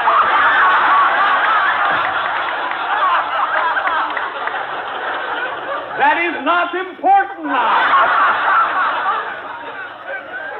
The main thing is that Kay and Benny would be the greatest team in show business. What about Crosby and Hope? Those golfers? I mean, what would they be without Dorothy Lamour? You know, say, come to think of it, Jack, you're right. They started to make a picture without her, but Crosby looked so bad in a sarong. No kidding, really? Yeah, and Paramount warned them, too. If they tried that trick again, their next picture would be The Road to Warner Brothers. I know what you mean. I made that trip myself. In fact, Paramount made the San Fernando Valley my home. They didn't even, they don't even give you a bus ticket. But anyway, Danny. I wonder what that explosion was. It's the First National Bank. How do you know? The night watchman just flew by. Oh, yes. Anyway, Danny, if you and I could... Hey, Bud. Huh? Where's the Second National Bank? Go straight down to the next corner, and then 3 blocks to your left. Thanks. He must be a stranger in town, isn't he? Anyway, Danny, as I said before, I'm convinced, and you and I ought to make a picture together. Oh, I think you're right, Jack. And you know what? I've got a wonderful song that'll fit right into it. It's called Concerto for Tongue and Orchestra. Concerto for tongue and orchestra? Yeah. Yeah, would you like to hear it? Right out here on the street? Sure, that's why I carry this phonograph. I never know when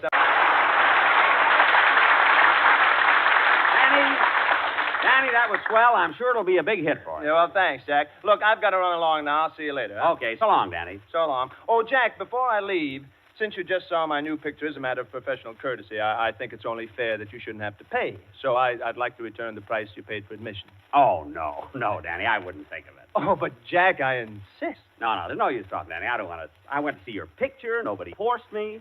And it was well worth the money, which, including the tax, came to 65 cents.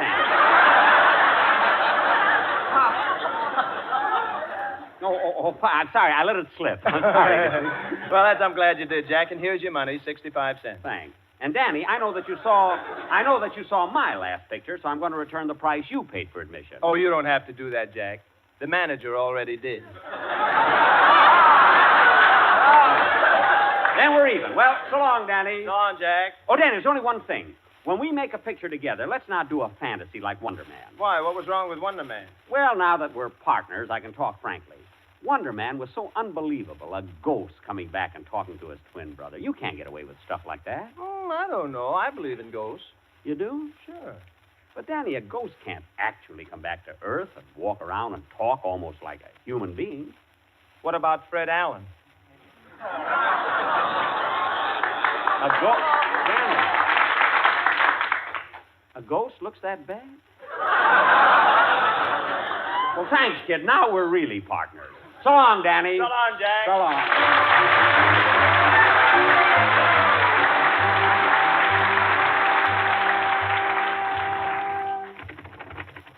No, darn it. Door's locked. I forgot my key. Rochester, open the door. Coming, boss. I'll have to hang up now, honey. Goodbye, honey. I'll talk to you tomorrow. Goodbye. Rochester, open the door. Sorry, boss. I was busy on the phone. I heard you. Who were you talking to? The milkman. The milkman. Rochester, do you expect me to believe you were blowing kisses to the milkman? Why do you think we've been getting butter lately? Say, boss, how was Danny Kaye's picture? Oh, it was all right. Much better than his other one. You know, that Wonder Man? What a picture, Wonder Man. Who believes in ghosts? Who believes in which?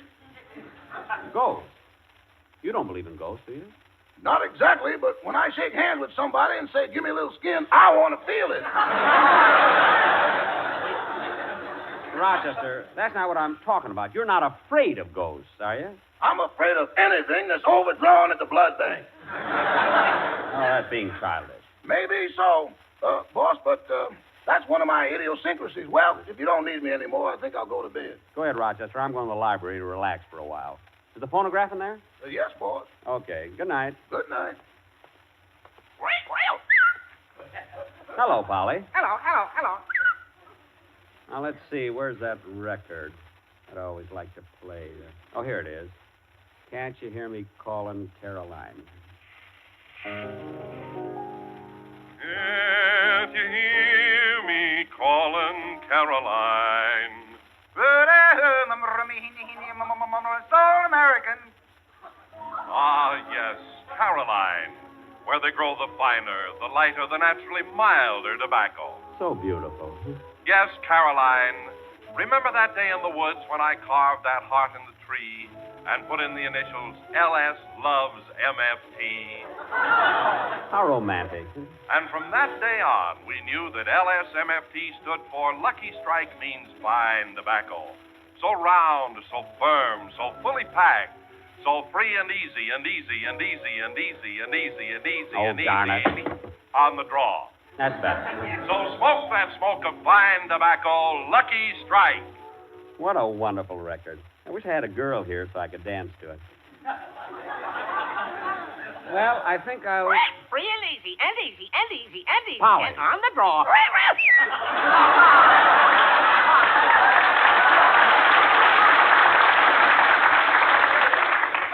Now go to sleep, Polly. It's getting late. I think I'll read for a while before I go to bed. Let's see. What books have I got here? Here's one. I Stand Condemned. Oh, I read that a few weeks ago. About the man who went to the electric chair and he had 3 lovely children. Apple, Pan, and Dowdy.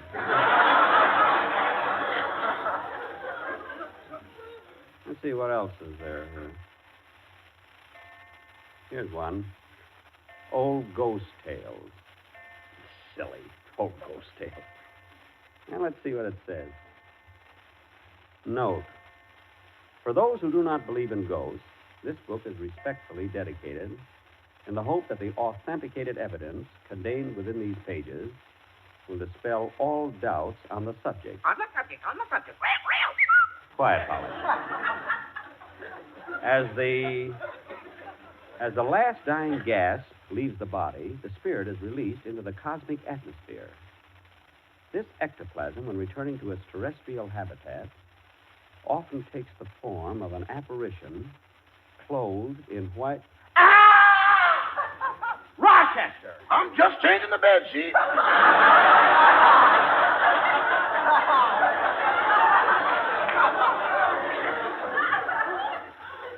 Well, you don't have to wear it over your head. Now go to bed. Okay, good night, boss. Good night. It was in 1887, on the night of January 4th, in the old McPherson mansion, when the secret of the returning squire first came to... Oh, I don't know why I'm reading this anyway. There's no such thing as a ghost. I wouldn't be too sure of that, Benny. Well, I know what a... What?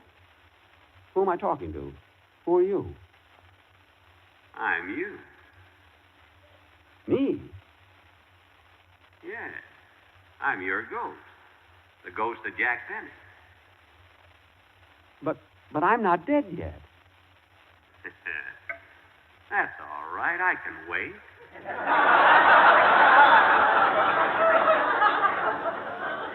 You can... Oh, what's the matter with me? First thing I know, I'll be talking to myself. Serves me right for even reading them. But then, let's see. I wonder if there is anything to this story. The McPherson mansion had been vacant for 15 years, when suddenly one night a light appeared in the attic. That was the beginning of...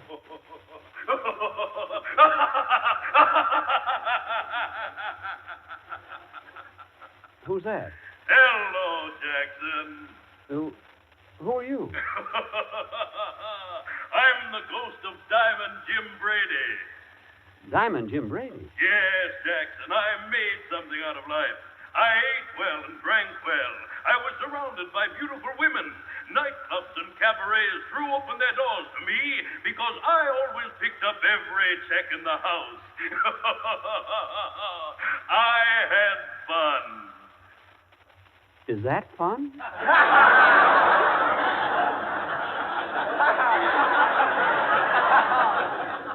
You don't understand that, do you, Jackson? Well, let me tell you something, Jim Brady. If you didn't stuff yourself with that rich food, you might be alive today like I am. I'd rather be a ghost like I am.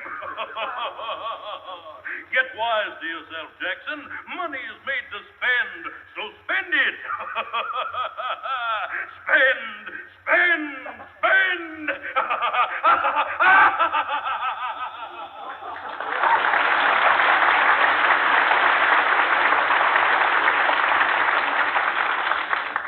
I should have him in my audience.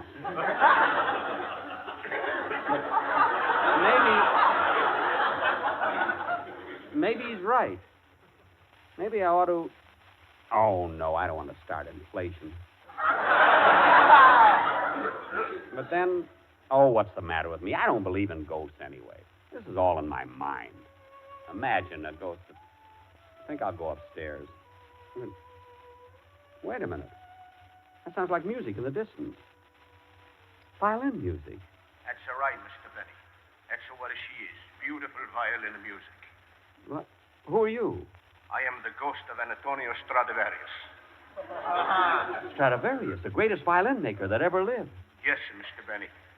All of my life I work, I live, I die just to make that violin a beautiful instrument. For 90 years I put my heart and a soul in it. And in 5 minutes, you break. But, Antonio... Mr. Benny, I beg you. I plead with you. Give up with the violin. But, Tony... Please, in the name of a Paganini, and in the name of every musician, I beg you, don't play the violin. I am so tired of turning over into my grave.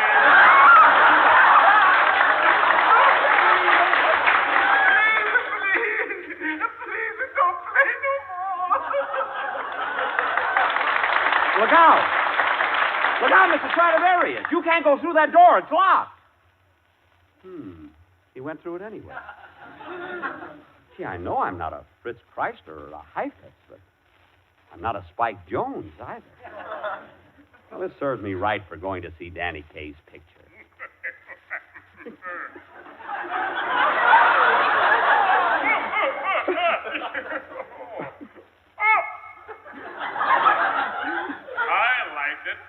What?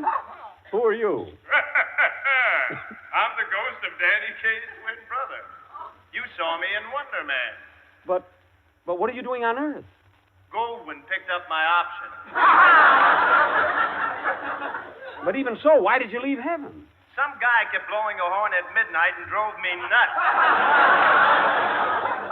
Oh, this must be a trick. I still don't believe you're the ghost of Danny Kaye's twin brother. Oh, you don't, eh?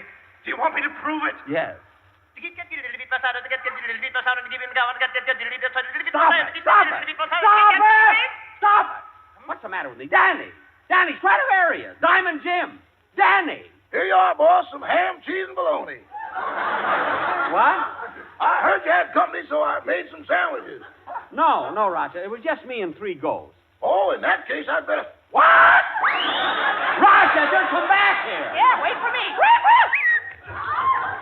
That's ridiculous. What are they afraid of? I'm going to finish this book. The McPherson mansion had been vacant for 15 years, when suddenly one night a light appeared in the attic. Then a terrible scream rang out, and they knew that old McPherson had turned to avenge the betrayal of...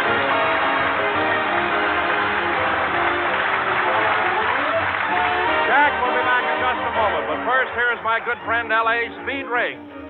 In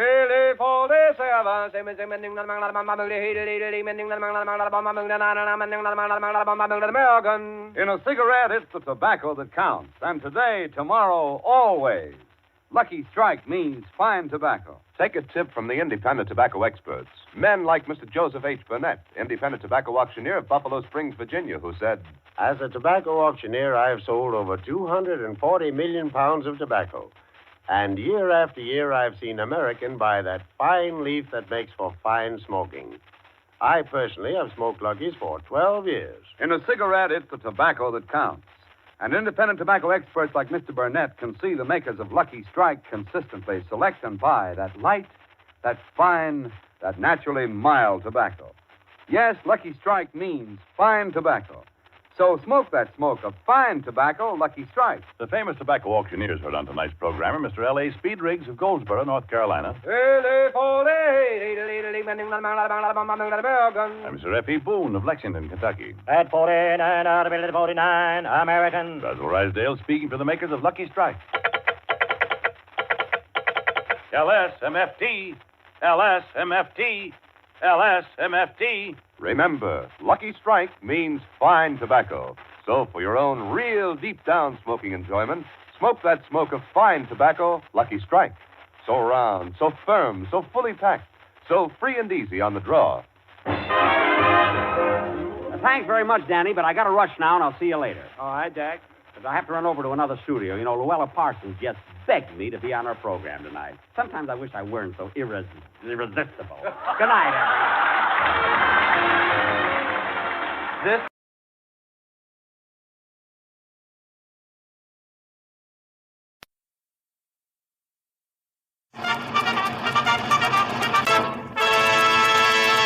From Hollywood, California, the Lux Radio Theater presents Jack Benny and Mary Livingston in 7 Keys to Baldpate.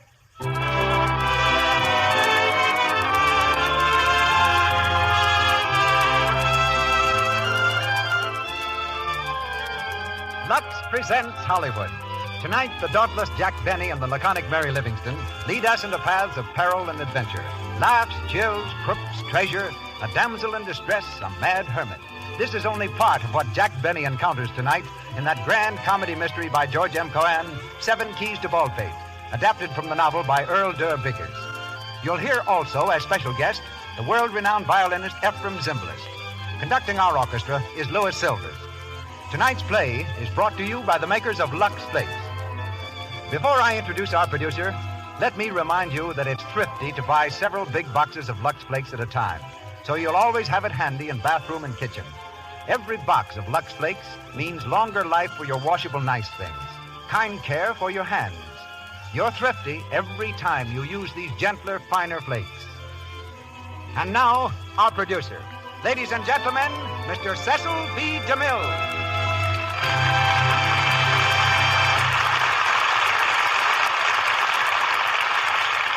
Greetings from Hollywood, ladies and gentlemen. Before we raise our curtain, we wish to advise our listeners that if any important news bulletins on the European situation are received at the Columbia Broadcasting System headquarters, they'll be given you at the intermission during our program. Now to our play and personalities. When George M. Cohan adapted 7 Keys to Baldpate for the stage, he had no intention of starring in it. But just before the opening, he and the leading man met with an accident. The leading man was too seriously injured to go on, so Mr. Cohan, broken collarbone and all, stepped into the breach. When I related these facts to Mary Livingston, she threw back her head bravely and declared that if Mr. Cohan could carry on with such a handicap, she could carry on with Jack Benny. Mr. Benny is not, however, without some talent. He often entertains the guests at his home with his debonair violin playing and witty sayings. He's quite a familiar figure on the streets of Beverly Hills, whizzing past the admiring spectators in his flashy Maxwell town car. And I almost forgot. Mary always brings Jack to her radio program. And when she goes back on the air next Sunday, she'll once again try and have a place for him. For tonight, we've made a special treatment of 7 Keys to Baldpate, which finds Mr. Benny tackling one of the most difficult roles in his career, the role of Jack Benny. And Miss Livingston comes to you in her own interpretation of Mary Livingston. There's another character in our adaptation called Cecil B. DeMille. 1,400 actors in Hollywood have refused my generous bribes to play the part. So there's nothing left for me to do but to play myself. This being the case, my customary duties for the evening will be assumed in part by the highly capable Melville Ruick. And now we light the stage. It's curtain time and start time as the Lux Radio Theater presents Jack Benny and Mary Livingston in 7 Keys to Baldpate with Cecil B. DeMille. Mr. Ruick, will you set our scene?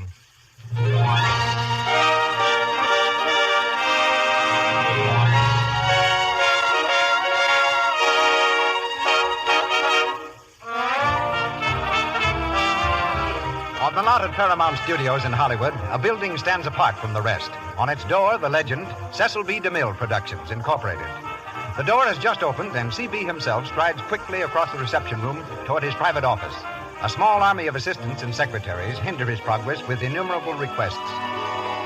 Good morning, Mr. DeMille. Good morning. Good morning, sir. Morning, darling. Well, Mr. DeMille, I had that set See made me up later, now. will you, Joe? Hello, C.B. Here's that script you asked Thanks, for. I'll read it tonight. Mr. DeMille, would you see Mr. Nelson? I can't see anyone this morning. Ask him to come Mr. back. DeMille, this Not man now, out here- Harry. Sorry. Or Bill, come into my office, will you? Okay, C.B. Well, Mr. DeMille, about All that right, set. all right. I I'll take want care you of to see it. It's everything. very See me important, later. really. Sit down, Bill.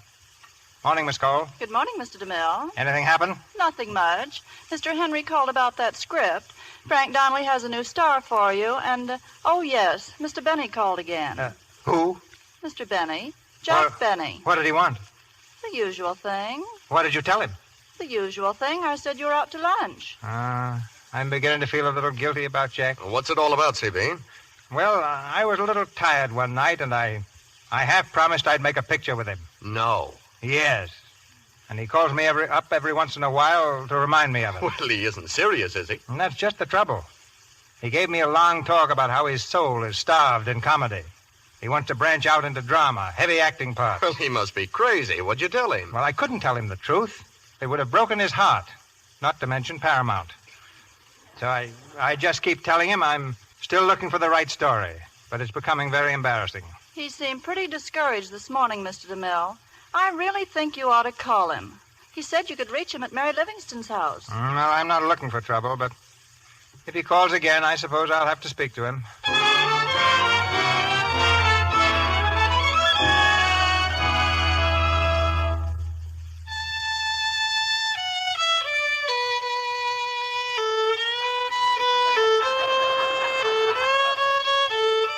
Oh, Jack.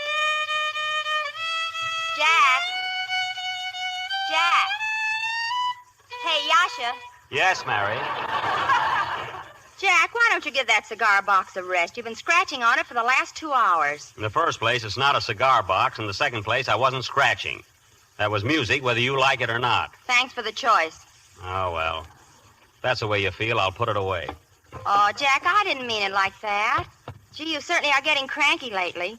Come over here to say hello, and every time I open my mouth, it gets sore. What's the matter with you, anyway? Oh, I don't know.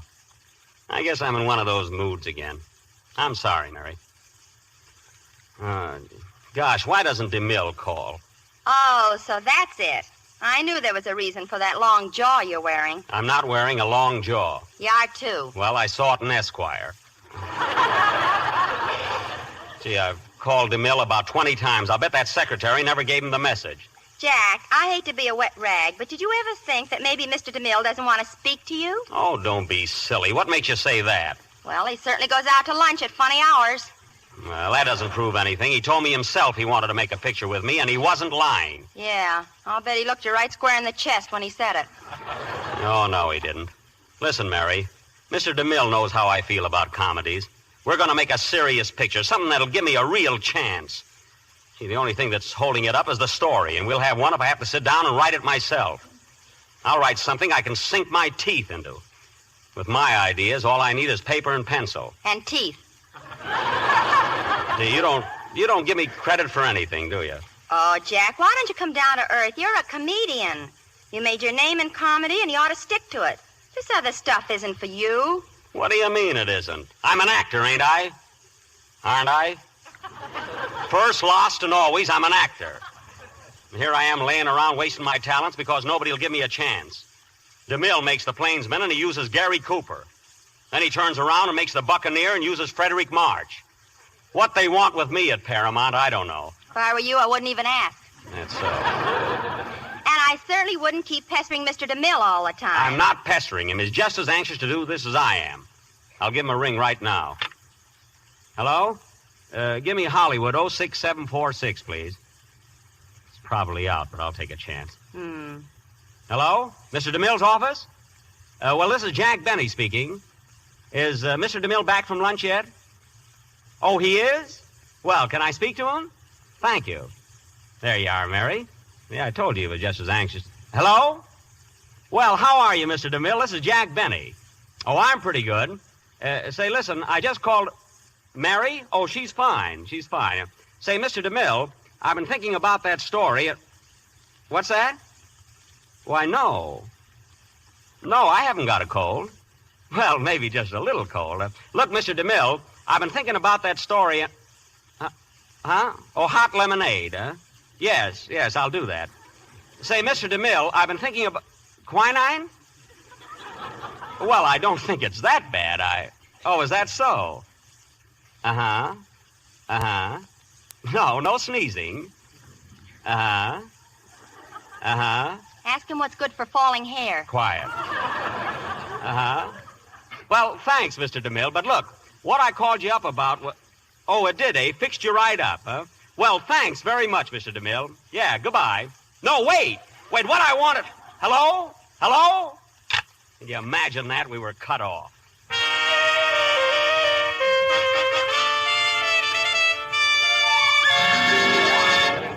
Good morning, Cecil B. DeMille Productions. I'm sorry, Mr. DeMille is in conference. Mr. DeMille is in conference. Call later, please. I'm still not satisfied. Before I start casting a picture, I want to know that the story is right. And this story certainly isn't. Well, it's a perfect part for Gary Cooper, Mr. DeMille. And the character's all right, yes, but he doesn't do anything. What is it, Miss Cole? I hate to disturb you, but Jack Benny is here. Jack Benny? Didn't you tell him I was in a story conference? Yes, sir, but it didn't do much good. He thinks it's about a story for him. Oh, I was afraid of that. Well, send him in. Yes, sir. Come in, Mr. Benny. Oh, thanks. Well, hello, CV. How are you? No, I'll pull through. Sit down, Jack. Thanks. You know Mary, don't you? Of course I do. Glad to see you, Mary. I just want you to know, Mr. DeMille, that I'm not here of my own free will. He dragged me. Oh, stop it, Mary.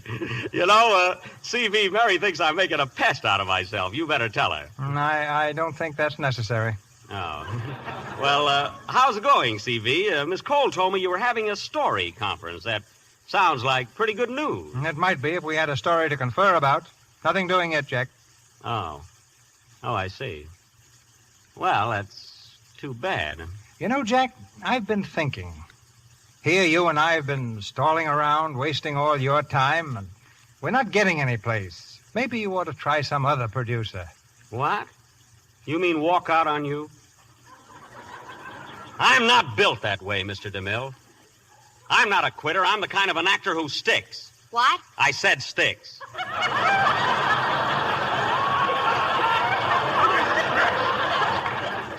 Now, look, Mr. DeMille, I don't care what happens. I'm with you right to the end. Well, that's very kind of you, Jack. Yeah, I'm not going to let a little thing like a story lick us. Not if I have to write one myself. Just like that, huh? Well, sure, I can do it all right. After all, I've had some experience, you know. Well, it'll take you quite a while. Say, maybe it's not such a bad idea at that. Well, of course it isn't. No. Now, you run along and write that story, Jack, and I'll give you plenty of time to do it. Okay. Well, I'm going out to lunch. I'll see you in a couple of months. What are you going to eat, a whale? Mary. Now, look, CB. Now, look at here. I don't need a couple of months to write a story. When I get started on it, I'll probably knock it out in a couple of days.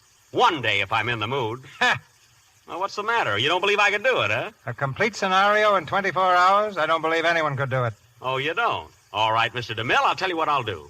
I'll start a story tonight. If I finish it in 24 hours, will you produce it? Well, it'd have to be good. Oh, I'll take care of that. Will you produce it? If it's a good story, why not? Now, I'll tell you something else. If you can write a complete and original story in 24 hours, I'll let you play the lead in it. Mary, you heard that. You heard what he said. You're letting yourself in for it, Mr. DeMille. I don't think so. It's a mental and physical impossibility. That's Jack, all right. You'll find out, CB. So will you, JB. Well, all I need is a quiet place to work in. I may have to go out of town. That's all right with me. Any place you want. Okay.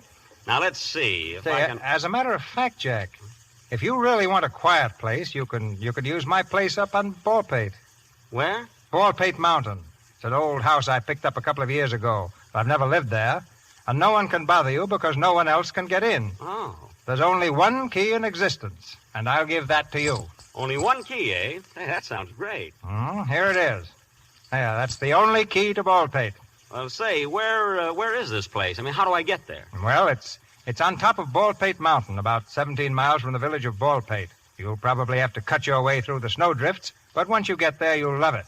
The only thing you'll hear is a couple of hoot owls and the moaning of the wind. What, no radio? No one ever goes near there. It's an ideal place to work. All right, the bet's on. I'll go pack now, and I'll leave for Baldpate in an hour. Good. But remember, Jack, a complete and original scenario in 24 hours. Listen, Mr. DeMille, if I don't bring you back a complete and original story in 24 hours, my name ain't Jack Benny. Confidentially, Mr. DeMille, it ain't. Oh, come on.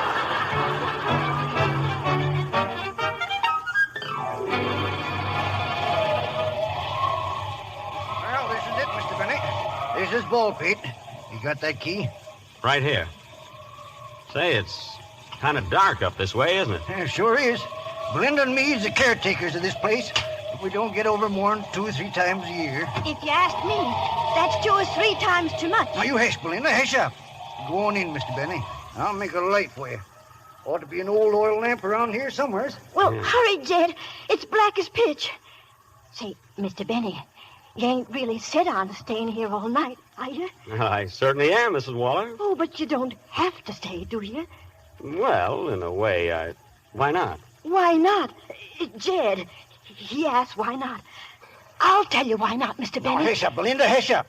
No need to go worrying him with all those tales. Why, it's 20 years or more since old man Crummett passed away. I never did believe in ghosts anyway. Say, who was this old Crummett? He owned this place. May heaven help him. But he's dead now. Dead and gone in his grave these 20 years. In his grave when he ain't out of it. Now, hush, Belinda, hush up. Oh, it's all right, Mr. Waller. I'm not very much afraid of ghosts. Oh, of course you ain't. Of course you ain't. I never would have believed a word of it myself. Except for what happened to the last feller that stayed here. Would you like to hear about it? Well, not particularly. Well, 'twas a night just like this. Black as a crow's feather, with the wind a-howling and a-moaning through the trees. Just like now. Yes, I guess that's why no one ever heard his screams. You see... Here, stop it. I don't want to hear any more about it. I got a story to write here, and by heaven, I'll write it or my name ain't... Now get out of here, both of you. Go on, scat. Then you set on staying, huh? Yes, I'm set on staying, huh? Come on then, Jed. We can go. Our conscience is clear. Yep. Goodbye, mister. Goodbye. Well, goodbye.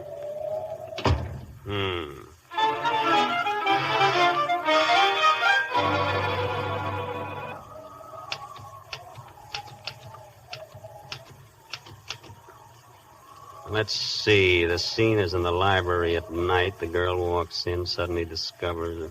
Yeah, that's it, I think. Who's there? Who's out there? Who's outside that door? Hiya, Morgan.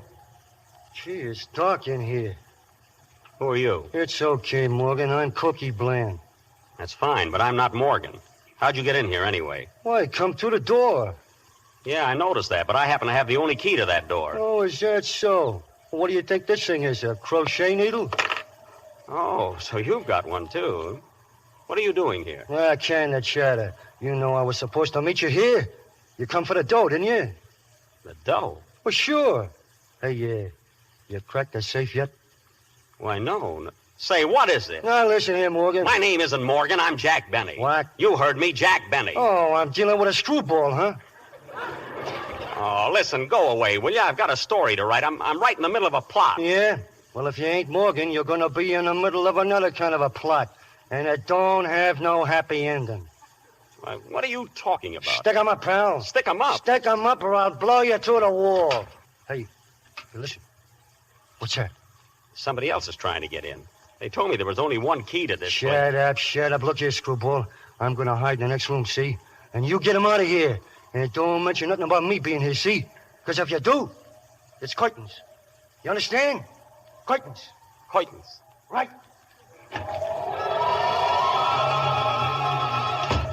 Good evening. Well, good evening. Who are you? Who are you? Now, I asked first. Oh, never mind that. How did you get in here? Well, no trouble at all. I had a key. You lie. There is only one key to Baldpate, and I have it. Well, it sure gets around. Now, listen, miss, I'm a very busy man. I came here to write What is your name? My name is Jack Benny, I think. Please, this is no time for jokes. All right, then have it your own way. My name isn't Jack Benny. It's Morgan. Morgan, Yes, Morgan. put up your hands. Put them up. Say, this is getting a little bit monotonous. I am going to kill you, Mr. Morgan. Hey, wait a minute. Don't shoot. I'm not Morgan. I only said that because the other fellow told me if I wasn't Morgan... What other fellow? Huh? What other fellow? Are we someone else here? Oh, no.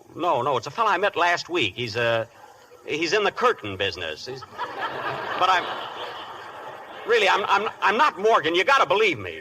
Very well. It is good for you that you spoke in time. Well, thank you. Wow. Well, maybe you'll tell me what this is all about. I mean, why do you want to shoot Mr. Morgan? Why? Because he is a beast. Because he is planning to rob me of my inheritance. Listen, do you know who I am? My name is Crummett. Rita Crummett. Not one of the grave-walking Crummets. No. I see someone has told you about my grandfather. Yes, casually.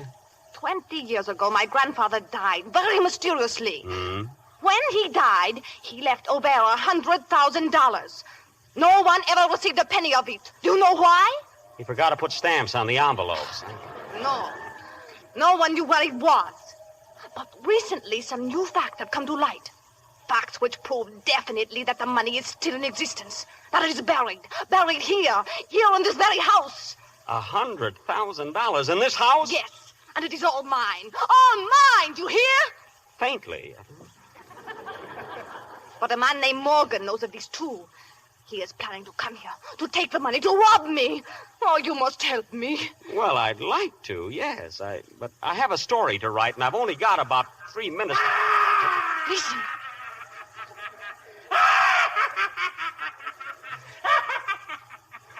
Who is that? I don't know, and don't introduce me.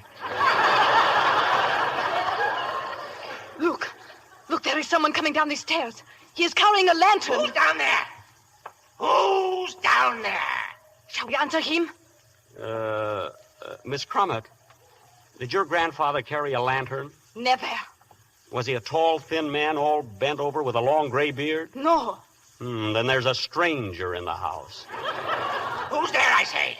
It's us. What are you doing here? Who's that woman? I don't like women. Now, just a minute, my friend. If you'll come out from behind that beard, I'd like to ask a couple of questions myself. I mean, how did you get in here? I came through the back door. There is no back door. I made one.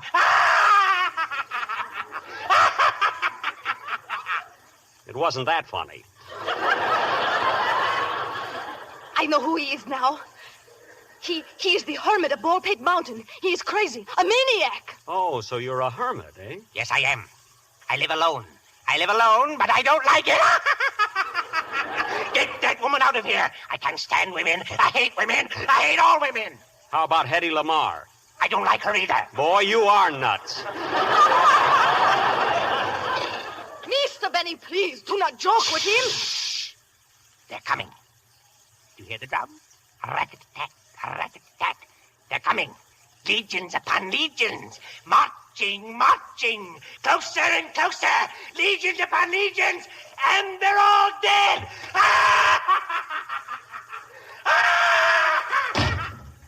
That man, I have heard of him.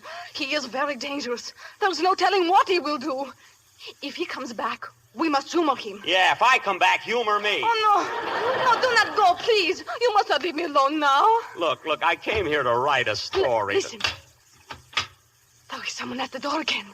Someone is trying to get in. It's about time somebody tried to get out. I must not be seen here. I will be up in the attic. Do not breathe a word. Hello, Jack. Mary, you? Who'd you expect, Corrigan? Why not?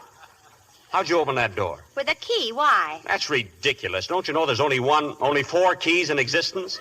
Well, mine makes 5. I didn't want to disturb you, so when I came through the village, I borrowed it from the grocer. A fine place that DeMille sent me to. Wait till I see him again. What'd you come up here for, anyway? Well, don't look so annoyed. I got worried about you. I thought of you up here all alone, and, well, I thought you might like some company. Company? Got more company now than a sweepstake winner. Mary, this is no place for you. You gotta leave right now. What do you mean, leave? I just got here. I know, but you gotta go. Now, don't ask questions, please. Are you trying to get rid of me? Oh, yes, I'm trying to get rid of you. Why? Mary, will you please do what I say? Not until I know what's behind all this. What's going on here anyway? There's nothing going on here. Nothing.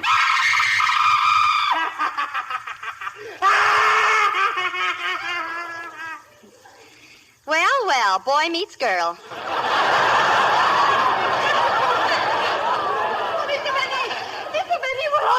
Here, what's the matter now? That man is trying to kill me. He's mad. Oh, you've got to help me. Stay near me. I can't stand it. Here, now, stop. It's all right. I'll take care of you. Just calm yourself. Now, everything's going to be all right. Oh, thank you. Thank you. Oh, Jack. What? Who's the foreigner?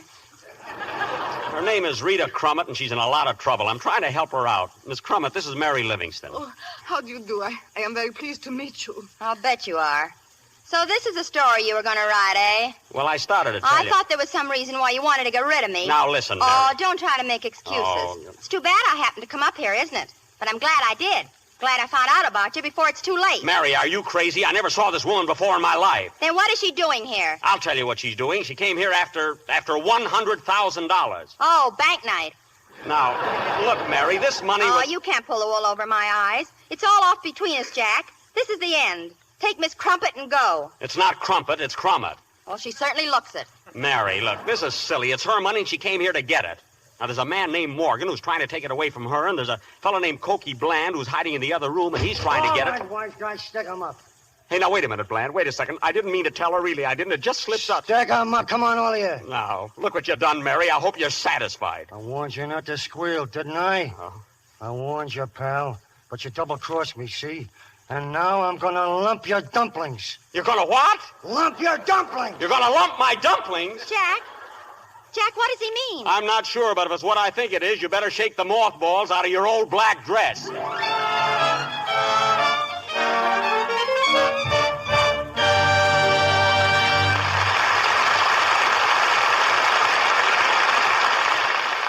We return in just a moment to the second act of Seven Keys to Baldpate, starring Jack Benny, Mary Livingston, and Cecil B. DeMille. Now for a brief intermission, during which we overhear your friends, the Browning family. In their living room, Mr. Browning is discovered checking over the month's bills. Dot sits by the window sewing. Betty has the radio tuned in to Flatfoot Flugie, while Dad is vainly trying to add a column of figures. 26 and 43 is... Quiet. Isn't it enough that I have to pay the bills? Or do I have to add them up in a madhouse, too? What bills, Dad? What bills? These bills. What on earth does this family do with stockings? We hang them up at Christmas and wait for Santa Claus. Well, you're looking at Santa Claus right now. But I can't be Santa Claus on stockings much longer. In fact, I don't think I'll buy another pair until you tell me why you can't make them last. Why, Dad, stockings just wear out. They pop runs and... Oh, Betty, if you'd only wash your stockings the way I told you. Yeah, Dot, I know. Every night in Lux. Don't forget the Lux. It does make a difference, Beth. My stockings last lots longer than yours. On account of this elasticity you're always talking about, I suppose. Stockings should stretch and then spring back. Oh, I wish this budget would. Honestly, Betty, it's dopey to wash stockings the way you do. Come on, be a good egg. Use Lux and help Dad out with the bill. Is somebody in this family actually going to do something to help me? Mother, come quick. It's a miracle. That's what it is, a miracle. Yes, the girl who wears the stockings and the man who pays the bills are both thankful for Lux Flakes. They cut down on costly runs and protect the beauty and fit of your stockings, too. Wash your stockings after every wearing in gentle Lux Flakes. To save money, buy the big box. We continue with Seven Keys to Baldpate, starring Jack Benny, Mary Livingston, and Cecil B. DeMille.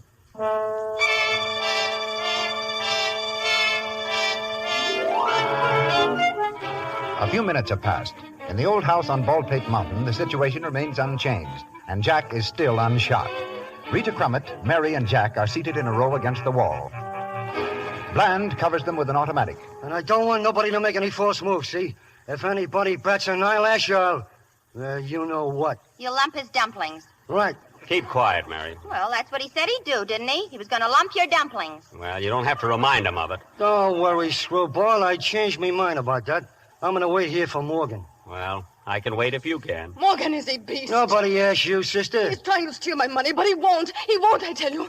I'll get that money tonight if it's the last thing I do. You lay one finger on it, and I will be.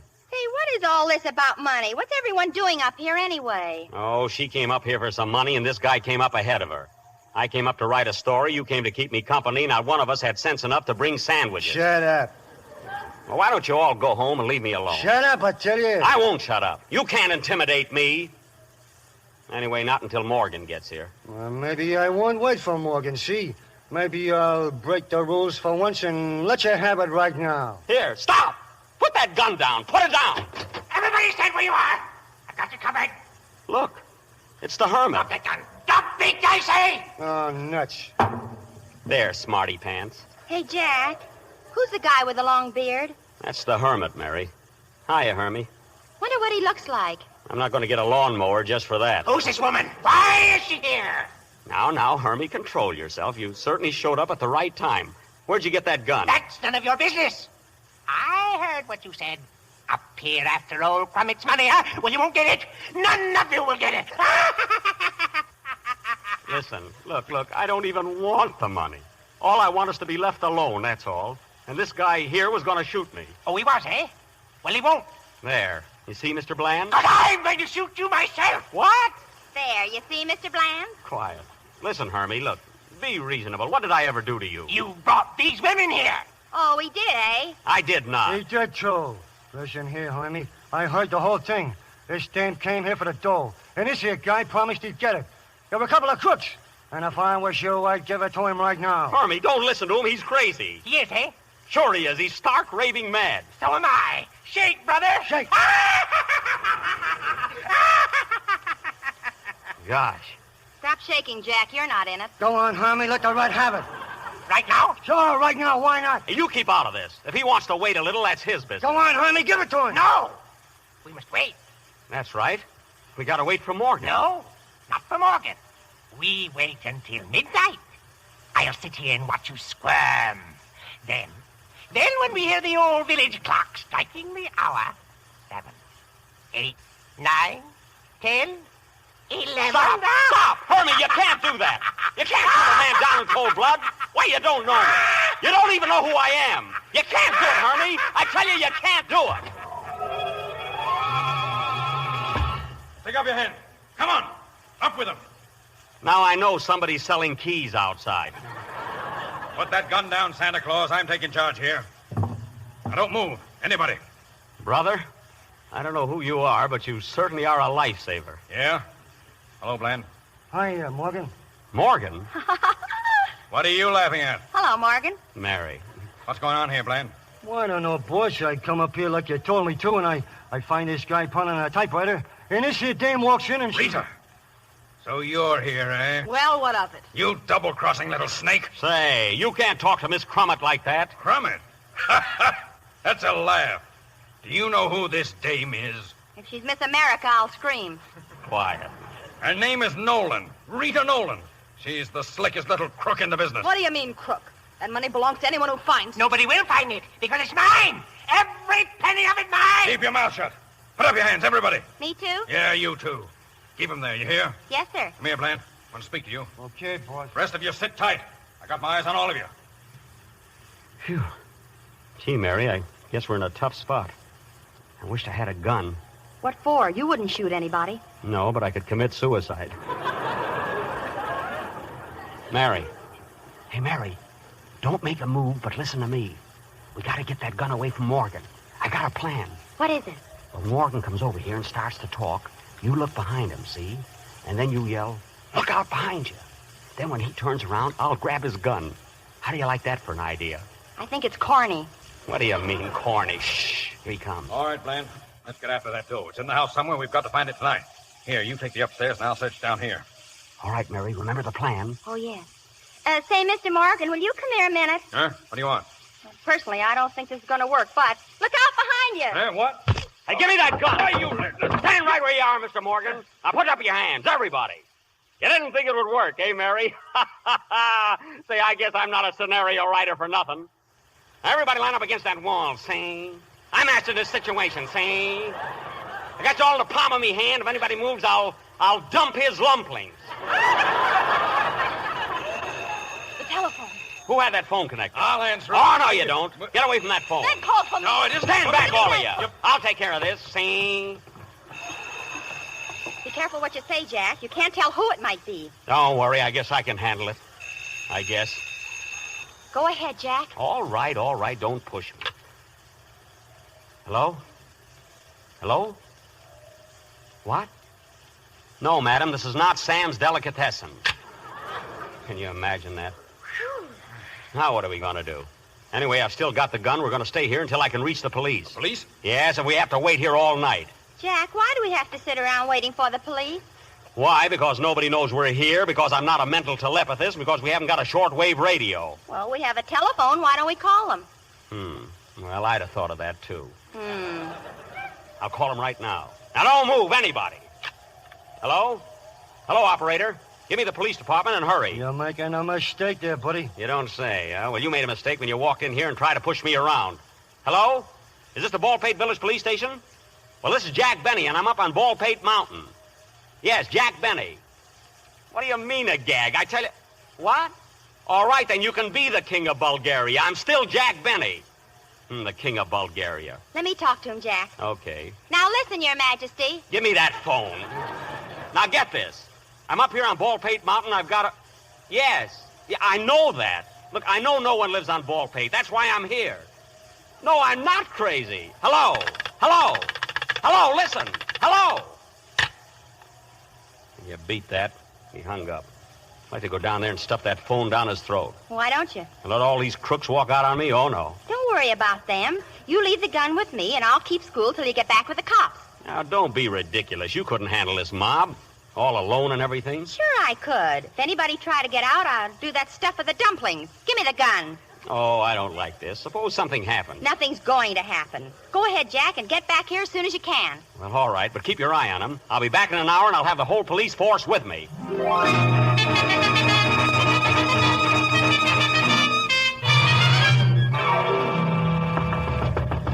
Hey, open this door. Hey, what kind of a police station is this? Open up, will you? Hey, what goes on here? Hey, let me in. Is this the Baldpate Village Police Station? It ain't the morgue. Well, you can't prove it by you. Where is everybody? Well, we close early on Mondays. Oh, you do, eh? Well, I want to see the chief constable. Where is he? Chief Constable? You'll find him in cell number 6. He's playing draw poker with the 3 prisoners. Playing with the prisoners? Isn't he taking a chance? No, they're his cards. Oh. Just go right through that door. The chief is the guy without the stripes. Thank you. Okay, Chief, I'll raise that bid. It'll cost you a dime to see him, Chief. And it'll cost him another dime to see me. Hey, say, Chief, can I interrupt you for a minute? I'm the guy that called you up about an hour ago from Baldpate Mountain. Oh, yeah? I came down here to tell you there's a gang of desperate crooks up there, and you got to do something about it. Crooks, eh? Yeah. What do you got, Joe? 3 kings. Hey, will you wait a minute? I just left them. I got 3 aces. Your pot, Chief. Look, I just left them up there. They're being held by Mary Livingston. They're dangerous, Chief. You got to come right away. Whose deal is it? My deal, Chief. Look, will you listen? One of them's going to kill me at 12 o'clock on the dot. He's a maniac. And if he misses me, there's 3 others who won't. Well, I can't quit winners, can I? Oh. I'll open a new deck. Take out the 2s and 3s. Look, Chief, I hate to be a kibitzer, but this is a matter of life and death. Who opened? You did. I did not. You did, too. Now, look, Chief, all I want is... 10 cents blind, Joe. I'll see that and raise it a dime. Look, all I want is Up a nickel. All I want is... A nickel and 1 better. Chief, it's a matter of life and death. And a nickel again. It's $100,000. What? Well, that's too high for me. I pass. Wait a minute. What did you say? $100,000 on Baldpate Mountain. Well, what are we sitting around here for? That's what I've been trying to tell you. There's a whole gang of crooks. They're after the money. Not while Kennedy is chief constable. Can you show me the way? Follow me. Then let's go. I've kept this county clean of crooks for 10 years. And by heaven, it'll stay clean. Then come on. Wait. Where's my holster? Here it is, Chief, hanging on your chair. Hurry up. Is my gun in it? Yes, and 2 aces. Let's go.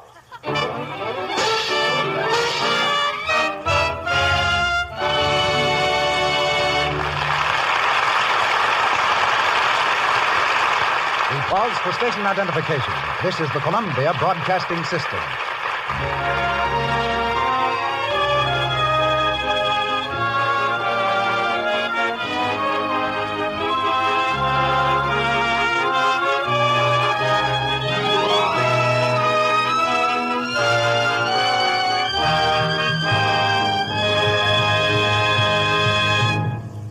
This is the Lux Radio Theater, ladies and gentlemen, brought to you with the good wishes of the makers of Lux Flakes. And now, before bringing you the third act of our play, starring Jack Benny, Mary Livingston, and Cecil B. DeMille, we have a little intermission. During the week, one of the most distinguished violinists in the world, Mr. Ephraim Zimbalist, boarded a plane and headed west just to be with us tonight, a tribute for which we're most grateful. Due to the insidious machinations of Jack Benny, all violinists have fallen into a mild sort of disrepute, and especially a certain composition for the violin, written by Schubert. A composition spelt B, as in Benny, E, E. Like a knight of old, aglow with the fierce flame of vengeance, Mr. Zimbalist is here to right ancient wrongs, and to play the B with some regard for Mr. Schubert and the sensibilities of listening America. At last, Mr. Benny is cornered. Mr. Zimbalist, are you ready? Thank you, Mr. Wick, but there's no hurry. Let him suffer for a while longer. Well, why not? Oh, by the way, Mr. Zimbalist, what do you think of Jack as an actor? I find a remarkable similarity, Mr. Wick, between Mr. Benny the actor and Mr. Benny the violinist.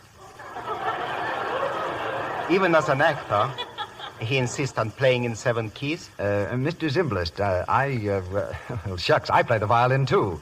Maybe you heard me in The Buccaneer. I was the pirate who played the violin for Frederick March to soothe his nerves. Oh, is that so? May I suggest, Mr. Wick, that next time you give him a nice cup of hot milk? Oh. Don't you like anything around here, Mr. Zimbalist? Oh, of course. I'm just trying to be funny, Mr. Wick. When a violinist tries to be a comedian, or when a comedian tries to be a violinist, heaven help the audience. I think I better play the B. Fine. Ladies and gentlemen, Mr. Ephraim Zimbalist, accompanied at the piano by Theodore Seidenberg.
America thanks you, Mr. Zimbalist, and we all trust Mr. Benny's musical dumplings are at long last properly lumped. We hear him now with Mary Livingston and Cecil B. DeMille in Act 3 of 7 Keys to Baldpate.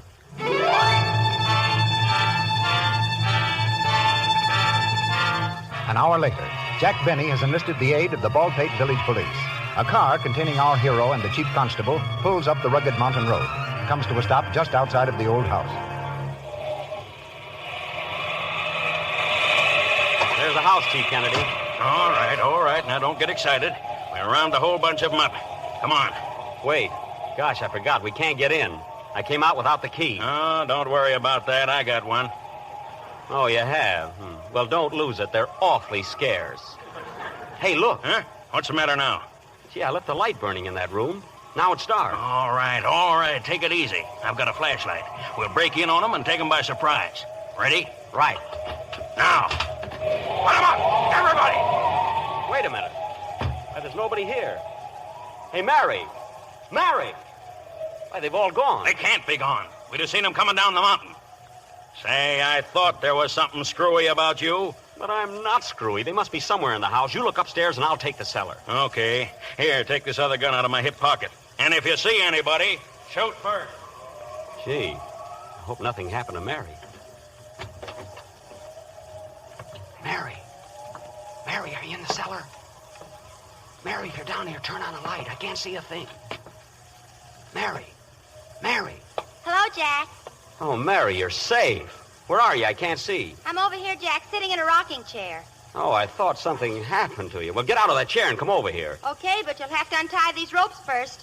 What ropes? You mean you're tied to that chair? I couldn't help it, Jack. Really, I couldn't. I might have known this would happen. Let me at those ropes. Who did this? Mr. Morgan. Oh, Morgan, eh? Yeah, right after I dropped the gun. Oh, you dropped the gun. Well, I couldn't help it. I was standing there covering him just like you told me. And all of a sudden, Morgan yelled, "Look out behind you."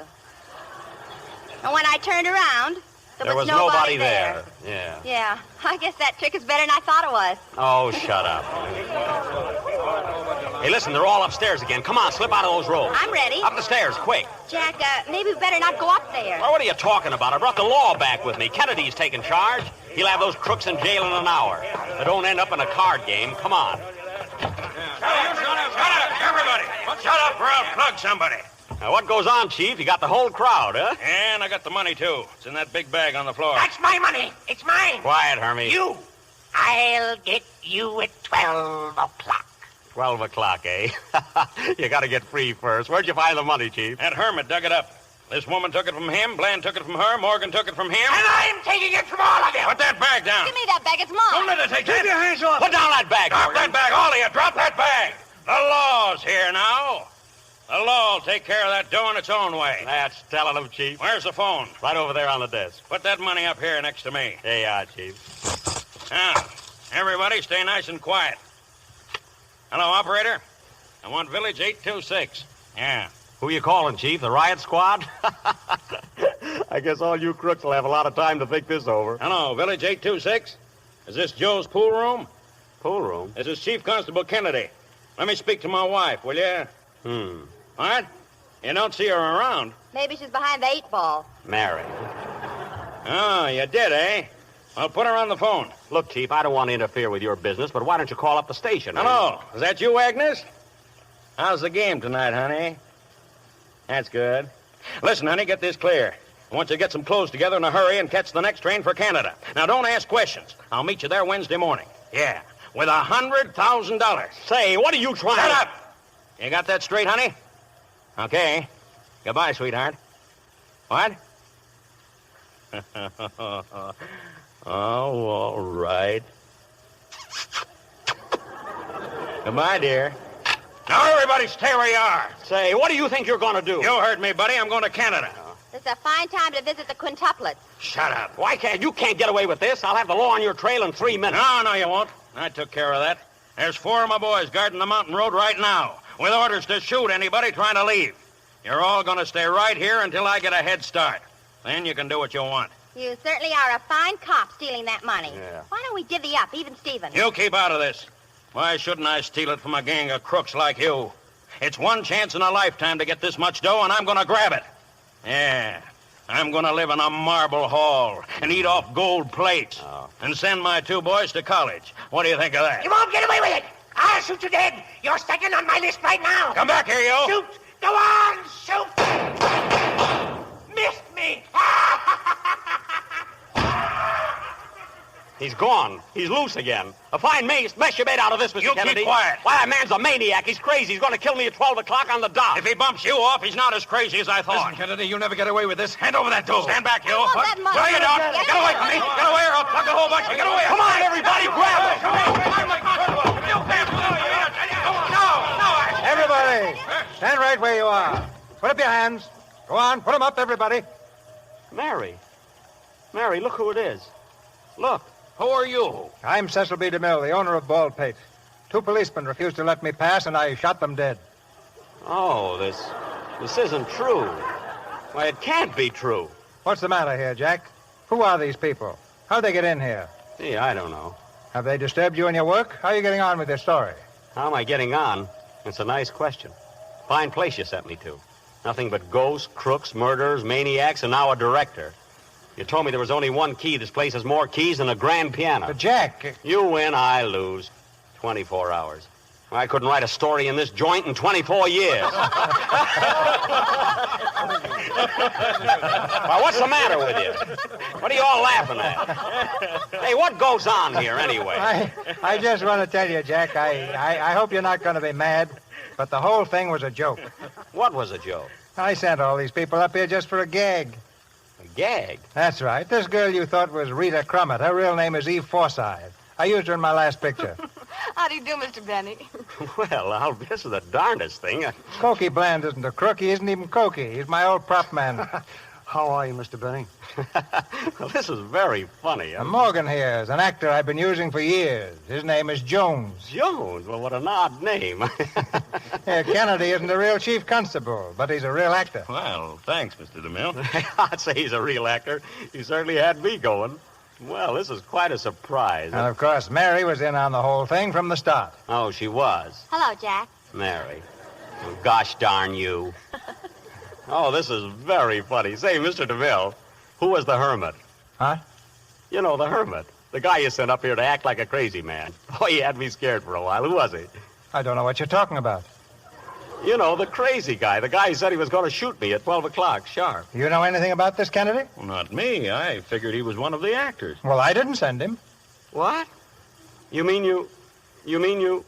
There must be some mistake. I don't know anything about a hermit. Well, neither do I. I thought that... But wait a minute. Do you mean this hermit is on the level? Well, he must be. But he's going to shoot me. He's going to kill me at 12 o'clock. Now, keep calm, Jack. There must be something we can do. But he's a maniac. He's crazy. He's roaming around loose. Listen. What time is it? What time is it now? It's exactly 2 minutes of 12. 2 minutes of...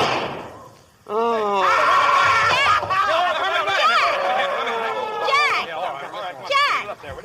Jack, look at me. Are you all right? He got me, Mary.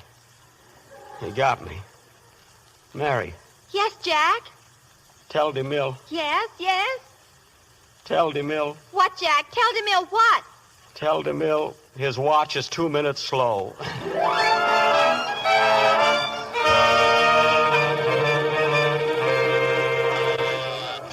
Mr. DeMille's office. I'm sorry, Mr. DeMille is in conference. I'm sorry, Mr. DeMille is in a story conference with Mr. Benny. Mr. DeMille is in a story conference. And there's your story, Mr. DeMille. At the finish, the hermit shoots me and I fall to the floor. Mary leans over to me and says, Jack, look at me. Are you all right? Then I look up at her and say, tell DeMille his watch is 2 minutes slow. Finish. There's your story, Mr. DeMille, and I finished it in 24 hours. Gee, Jack, that's swell. What do you think of it, C.V.? Did you write all this since you were in this office yesterday? I certainly did. Did you work at my place on Ballpate? Yes, and you were right. I never heard a sound. But I used it for the locale of my story and brought in a lot of crooks and things. Well, I even put you in it. I had you come in at the finish to tell me it was all a gag. Yeah, I know. And I wrote a part for Mary, too. Well, how do you like it? It's very good, Jack. Thanks. Now, you remember your promise, C.V. You said you'd produce it. I certainly will. There you are, Mary, you see? Gee. And Gary Cooper is just the man for it. Gary Cooper? Now, wait a minute, Mr. DeMille. You said I could play the lead in it. I said you could play the lead if it was an original story. Well, it is original. And it's good, too. Yes, but it was also good in 1910 when Earl Durr Biggers wrote the novel. Oh, he did? Yeah, and in 1913 when George M. Cohan produced the play. Oh, what a coincidence. Yeah, and in 1925 when Paramount produced the silent picture. Oh, they got in it, too. Yeah, and in 1929 when RKO made it as a talkie. Well, Yeah, well. and I believe they all called it 7 Keys to Baldpate. They did? Ah. Gee, and I was so proud of it. God, I thought it was my own brainchild, didn't you? And it turned out to be an orphan. Yeah. Well, I guess I'm licked. So the picture's off, ACB? I'm sorry, Jack. Gee, and I wanted to play the lead in it. Well, that's the way it goes. Yeah. Come on, Mary, let's go home. Wait a minute, Jack. You've still got a chance. Grab that script. What for? We'll take it over to Walt Disney. He'll produce it. Gee, Walt Disney. Say, there's an idea. Come on, let's go. Walt Disney. So long, Jack. Quack, quack, quack, quack, quack. Quack, quack, quack.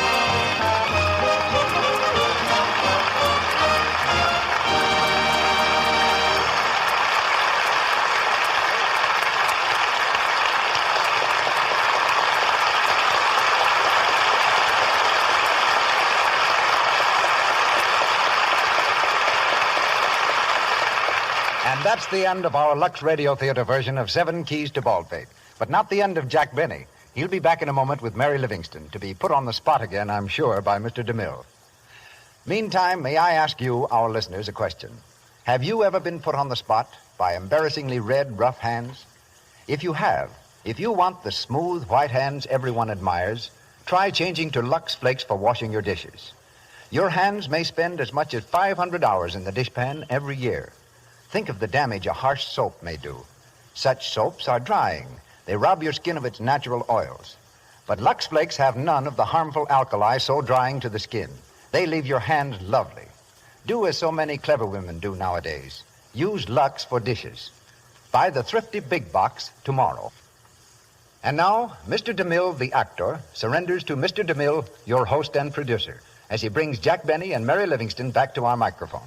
Thank you for that word, actor, Mr. Rick. And now a brief exchange of opinions with the man of the hour. So, Jack, Mr. Benny. Mary, where's Jack? He's in the next room taking off his makeup. Makeup? Well, Mary, does he use makeup on radio? Well, Jack has to on account of mic fright. Mic fright? What's that got to do with it? When he doesn't put on makeup, he frightens the mic. I see. Here he comes now. Hey, Jack, Mr. DeMille wants you. Oh, yes, Mr. DeMille. Well, Jack, now that it's all over, I've got to admit that tonight's acting was superb. Really great. Gee, Mr. DeMille, you mean that? I certainly do. It was brilliant. Well, then there's no room for an argument there. Thanks. I thought I was pretty good. You? Of course. Who did you mean? Oh, well, yes, Mr. DeMille. I thought your acting was all right. Yes, sir, all right. You mean you didn't think it was good? Well, I didn't think it was bad. But you didn't say it was good. No, I said it was all right, all right. Yeah, but you said it like Major Bowes. No, I really thought you were swell. And speaking of histrionic ability, I wasn't exactly a sound effect on this program myself, you know. I agree with you, Jack. I thought you did a great job. Thank you. Hey, Gable. What? What is it, Mary? As long as it's a matter of personal opinion, I thought I was pretty good, too. Mary, you were excellent. I don't know what we'd have done without you. It's got me stumped, too. By the way, Jack, what did you think of the way Mr. Zimbalist played the bee? Oh, I thought it was quite good, Mr. DeMille. Of course, his pizzicato was a bit strong. And when it came to the andante, I thought he was slightly razzmatazz in there. Oh, he was? Oh, yeah. But when it came to the allegro, why, nobody can question that. They better not question you either. Yeah, tough. They're not question you either. Now, look. Always comes in with their little 2 cents. Now, look, Mr. DeMille. Now that it's all over, let's be serious. How about my playing the leading role in your next picture? I've been looking forward to it, and I know I can do it. Why, I've been riding a horse 8 hours a day just to get in shape for the part. Well, you've been practicing on the wrong kind of a horse, Jack. Union Pacific is the story of an iron horse. The thing I rode wasn't made of feathers, Mr. DeMille. But, Jack, you've got it all wrong. An iron horse is a locomotive. Union Pacific is a railroad story. Oh, a railroad story, Mr. DeMille. Railroads are right down my alley. That was before you moved to the new house. Well, that means apart from the picture, I'll move right back. How about it, Mr. DeMille? He'll think it over. You stay out of this. What do you say? Mary's right. I'll think it over. Okay, that's good enough for me. By the way, I want to wish you good luck on the opening of your new Jell-O series next Sunday night. You too, Mary. Thank you, Mr. DeMille. Thank you. Oh, Mr. DeMille, I still think you're right about my trying to be a dramatic actor. I'll wash my hands of the whole thing. And to show you there's no hard feelings, I'll do it with Lux. Well, I guess we'll be running along. Come on, Mary. Okay. Say, Jack, didn't it seem strange working tonight after our long vacation? It sure did. But I got a lot of laughs tonight, didn't I, Mary? Yeah, tuck in your shirt tail and let's go home. Oh, good night. See you Sunday. Good night, Hamlet. Good night, Mary.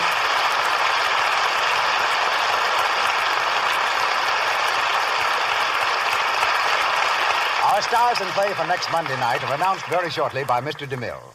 Heard in tonight's cast were Margaret Brayton as Rita, Ted Osborne as Hermie, Ross Forrester as Bland, Gail Gordon as Morgan, Lou Merrill as Kennedy, John Fee as Sergeant, Eddie Waller as Jed, Martha Wentworth as Belinda, Joe Kearns as a prisoner, Victor Rodman as Ballister, Mary Lansing as telephone operator, Frank Nelson as Oakley, Dorothy Grewatts as Miss Cole, and Catherine Carlton as a girl.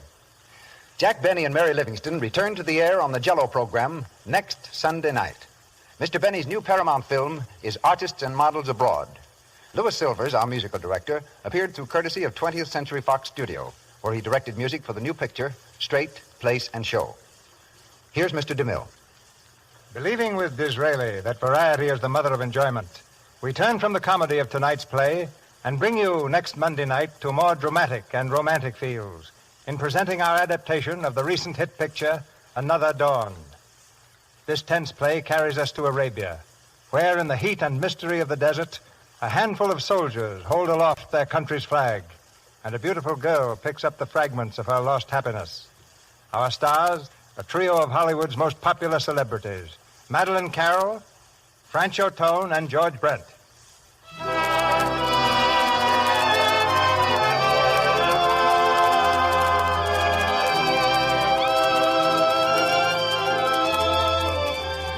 Our sponsors, the makers of Lux Flakes, join me in inviting you to be with us again next Monday night when the Lux Radio Theater presents Madeleine Carroll, Francho Tone, and George Brent in Another Dawn. This is Cecil B. DeMille, the former actor, saying good night to you from Hollywood.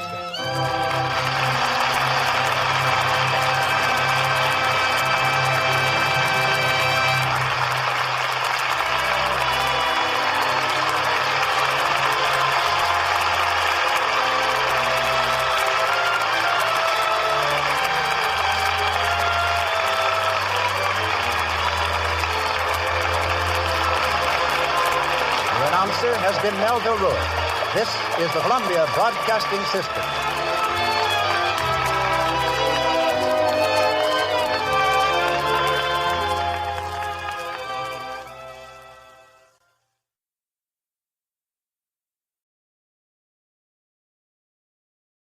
This is Chesterton Radio, the true, good, and beautiful at chestertonradio.com. The Jack Benny Program. At 59 American. Fine tobacco is what counts in a cigarette, and LSMFT. Lucky Strike means fine tobacco. Yes, LSMFT. Lucky Strike means fine tobacco, and in a cigarette, it's the tobacco that counts. Year after year, at auction after auction, independent tobacco experts, men who spend their lives buying, selling, and handling tobacco, can see the makers of Lucky Strike consistently select and buy that fine, that light, that naturally mild tobacco. Fine, light, naturally mild tobacco. Real Lucky Strike tobacco. Fine tobacco that means real deep-down smoking enjoyment for you. So smoke that smoke of fine tobacco, Lucky Strike. So round, so firm, so fully packed, so free and easy on the draw. At 59 American.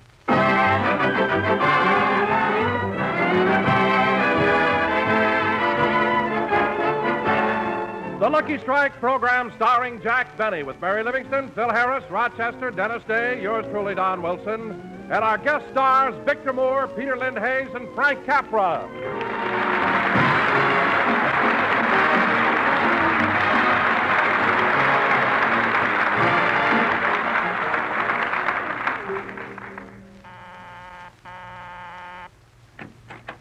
Well, if it isn't yours truly, Don Wilson. Hello, Rochester. Is Mr. Benny in? No, Mr. Benny took Miss Livingston to the movies. Oh, well, when he comes back, will you tell him that... Say, Rochester, did you bake a cake or something? I smell melted butter. Oh, that. Well, you see, every time Mr. Benny goes to the movies, I make him a bag of popcorn. That's ridiculous. Why doesn't he buy it at the theater? With butter and everything, it must cost more to make your popcorn at home. Theoretically, yes, but actually, no. What do you mean? Well, I make 2 bags, and he sells one of them to Miss Livingston. Oh, I see. Well, in that way, you break even. Break even? Since the OPA went off, we're showing a profit. But, Rochester, don't you take a loss on the kernels that don't pop? Mr. Benny will pop them if he has to take them to a blast furnace. Well, as long as Jack isn't home, I think I'll run along. If you care to wait, he ought to be back any minute now. They went to the neighborhood theater.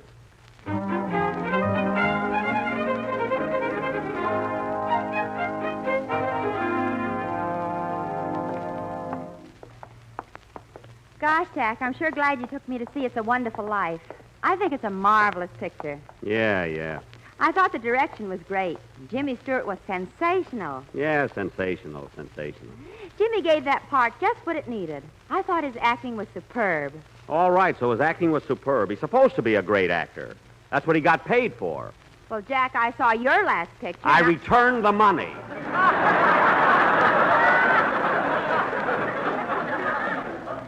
So don't be so smart.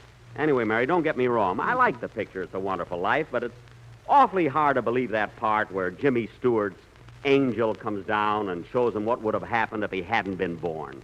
I don't know, it's too fantastic. Oh, you've been mad at pictures ever since they put out Bank Night. I have not. It's just that I don't... Oh, Jack, let's stop and look in this jewelry window. Okay. Gee, what gorgeous jewelry they have here. Uh-huh. Oh, Jack, Why? look at that beautiful engagement ring. Mary, are you hinting? Uh-huh. Well, it won't do you any good. I'll never wear it.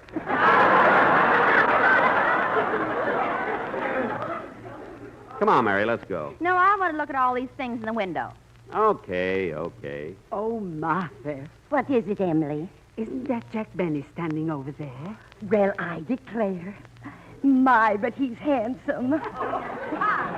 Every time I see him, I get weak and wobbly all over. Oh, Martha. It's the truth, Emily. He really sends me. And if I was 20 years younger, I'd go.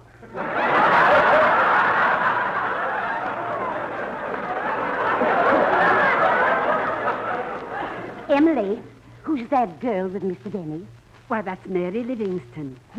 Look how tight she's holding on to his arm.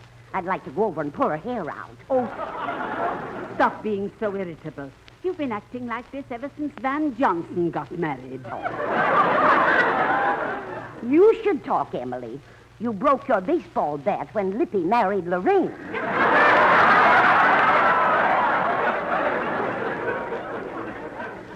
Anyway, I think Jack Benny is... Quiet. Here they come.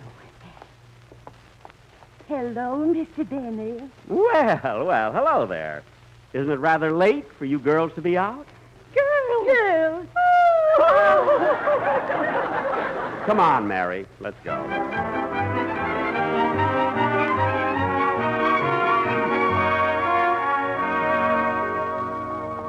Gee, Mary, Wilshire Boulevard looks beautiful at night, doesn't it? Yeah, all the light and... Say, Jack, isn't that Frank Capra? Who? Frank Capra, the man who directed the picture we just saw. It's a Wonderful Life. Yes, it is. Hello, Frank. Hello, Jack. Mary?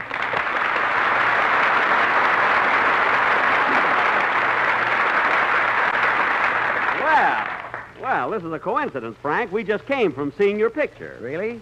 I go to that theater every day. You go to see your picture every day? No, I just go for the newsreel. I love to hear the governors of Georgia talk. Oh, I see. Mr. Capra, I want to congratulate you on your direction of It's a Wonderful Life. I thought it was great. Thank you, Mary. How'd you like it, Jack? Oh, I thought it was fine, Frank, but that part about the guardian angel was just a little too unbelievable. Well, Jack, in the picture I didn't try to show what did happen. I tried to show what could happen if someone had never been born. I know, For example, what do you think would have happened if you'd never been born? Well... There'd be a lot more money in circulation. Mary, stop. But all in all, Frank, I did think it was a very entertaining picture. I'm glad you enjoyed it, Jack. Well, I have to run along now. Oh, just a minute, Frank.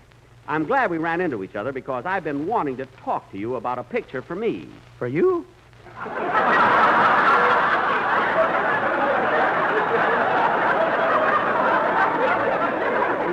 Yes, you see, the studios have all been after me, but I thought that you, with your great insight into human nature, might better capture my personality. Jack, I'm late already. Think of it, Frank, think of it. Frank Capra presents Jack Benny in King Lear. Then there's a tremendous blast of trumpets, and the scene opens with me in royal robes walking majestically toward the throne. Can't you just see it, Frank? Can't you? Can't you? Jack, let go of his collar. His face is turning blue. Oh, I'm sorry. Wow. Well, smog or no smog, it's good to be breathing again. What? Well, so long, King Lear. See you later. Goodbye, Mary. Goodbye. Goodbye, Frank.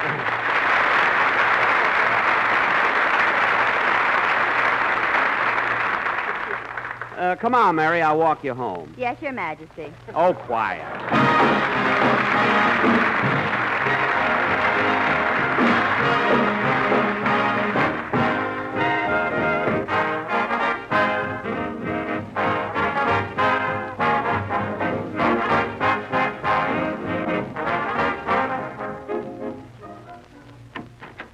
Rochester! Oh, Rochester! Is that you, boss? Yes. Mr. Wilson dropped by, but I told him you were at the movies and he wouldn't wait. Oh, well, I'll see you tomorrow. Come here a minute and... Rochester, what's that penny on the table? Huh? Oh, while Mr. Wilson was here, he stepped into the bathroom and weighed himself.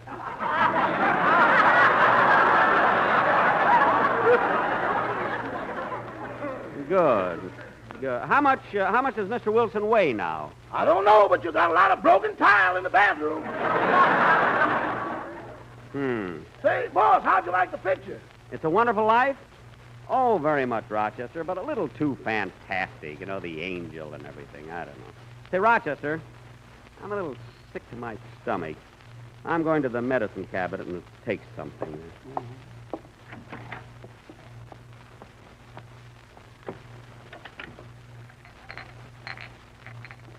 There it is. A couple of swallows of this, and I'll feel much better. This ought to fix me up. Oh, darn it, I dropped the glass. Well, I'll just drink a little out of the bottle and... Oh, my goodness. Look at that label. This is iodine. I almost poisoned myself. Oh, boy, am I glad I dropped the glass. What a lucky accident. That was no accident, Jack. Huh? I knocked the glass out of your hand. You knocked the... Wait a minute. How did you get in here? Who are you? I'm your guardian angel. What? My guardian angel? Yes, I've been watching over you all of your life. I've guided you and I've protected you. Guided me? Protected me? Yes, I've governed every move you ever made. Oh, you mean it's you who kept me from spending my money? No, you've done pretty well with that yourself. Thank you. But you saved my life, and you don't even know me. Oh, you're wrong, Jack. I know everything about you. Remember when you were 7 years old, you broke a window and you blamed it on your sister, Florence? Yeah. Yes, that's right. And remember when you were 10 years old, how proud you were when you put on your first toupee? That was for a school play. Well, the play is over. Take it off. Say, you do know a lot of things about me. Well, Angel, it was nice of you to save my life, and come again sometime. Huh? Oh, I can't go yet, because, you see, I was sent down here to prove something to you.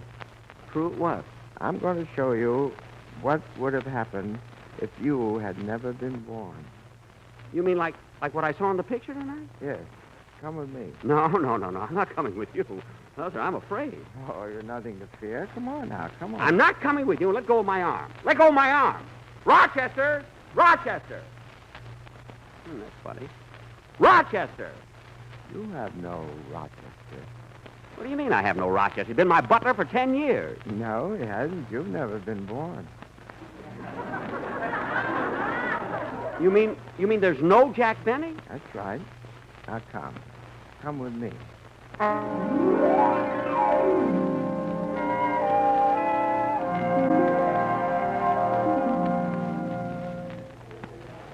Hey, where are we? What are we doing in this department store? This is the May Company. Oh, yes. And there's Mary behind the stocking counter, like she used to be years ago. What is she doing back here? She never left here.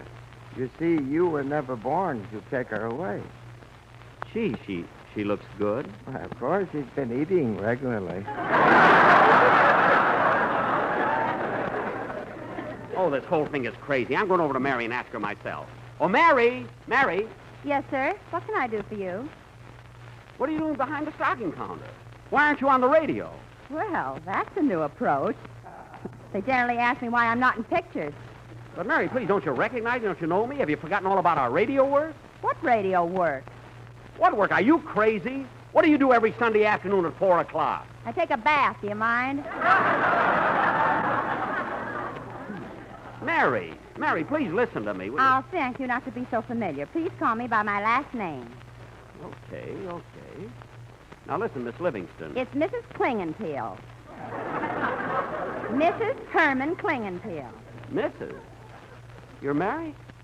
I can't believe... Just a little while ago, you tried to buy me an engagement ring. You can't be married. Well, ask my husband. He's a floor walker. What? Here he comes now. Oh, yes. Mister? Mister? Yes? Is this true? Are you two married? Well, if we're not, we certainly gypped the bride and groom program out of a 2-week honeymoon. Oh, stop. Mary, this is all a terrible mistake. Angel! Angel, where are you? Just a minute. I'm opening a charge account. Well, what's taking you so long? They don't believe my address.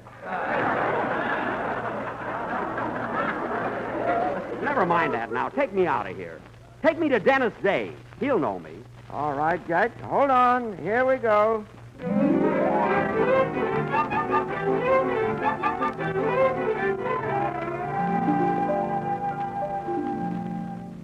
Angel, what are we doing here in New York City?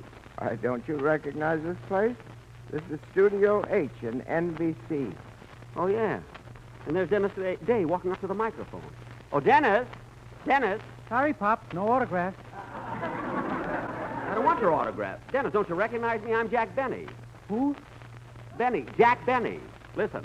Can it be the trees that fill the breeze with rare and magic perfume? I don't know about the perfume, but your singing stinks.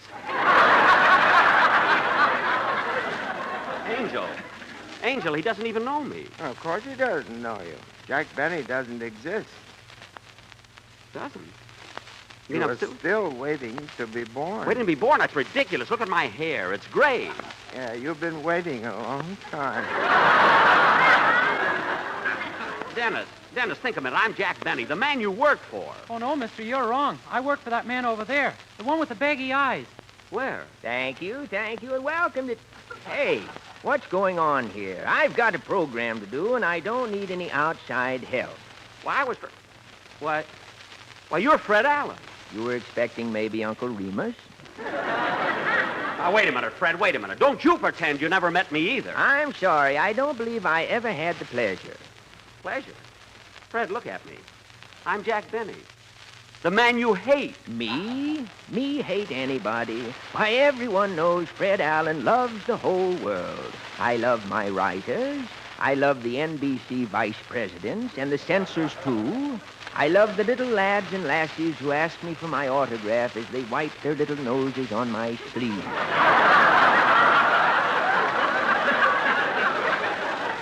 And believe me, sir, I love you, too. Angel, there must be something wrong. Fred Allen doesn't hate anybody.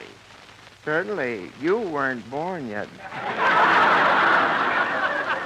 Wait a minute, Fred. You and Dennis are just pretending you don't know me. But the rest of your cast will. The rest of my cast? There are no other performers on my program, just Dennis and myself. Oh, yeah? What about Senator Claghorn and Titus Moody and Ajax Cassidy? Why, I thought everybody knew Dennis plays all those parts. You mean Dennis is Senator Claghorn? I'm from the South, son. I just got back from a party, and I'm in my cup. Dixie, that is.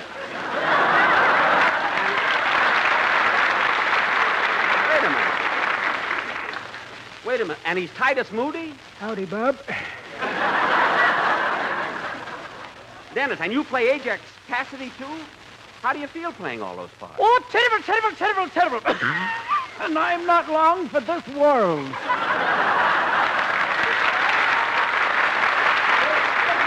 Cut that out! Angel, there must be someone who knows me. I know. Take me to see Don Wilson. He's worked for me for 14 years. He'll remember me. Don's been with me through thick and thick. I mean thin. All right, Jack, I'll take you to see Mr. Wilson. Gee, you're such an obliging angel. Don't you mind taking me from one person to another? No, I get mortal to mortal pay. Oh, good. Well, come on, let's go.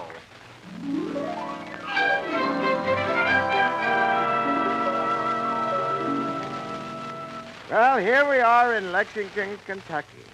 Lexington, Kentucky? Yes, there's Mr. Wilson sitting on the porch. He owns this big tobacco plantation. Oh, yeah. Hey, Don. Don Wilson. Colonel Wilson to you, sir. Waukegan, Illinois, named Benny. Nice people. Always wished they had a son. They had a son. It's me. Well, I don't know anything about that, but if you'll excuse me, I gotta talk to my tobacco pickers. Here they come. The tobacco pickers? Yes. Hello, fellas. You all. You all? Don.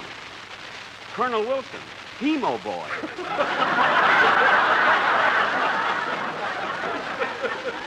That's my quartet, the Sportsmen. I don't know anything about a quartet, sir, but these boys are happy in their work picking that fine, that light, that naturally mild Lucky Strike tobacco. Don. And they keep singing all the time, always singing.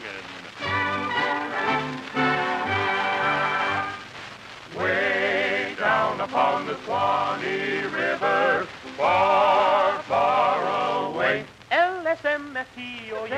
There's where my heart is turning ever. There's where the auctioneers play. Where Effie Boone and Speedy Riggs learn to sing and chant. LSMFT, oh there's where my heart is turning ever. There's where the old folks stay.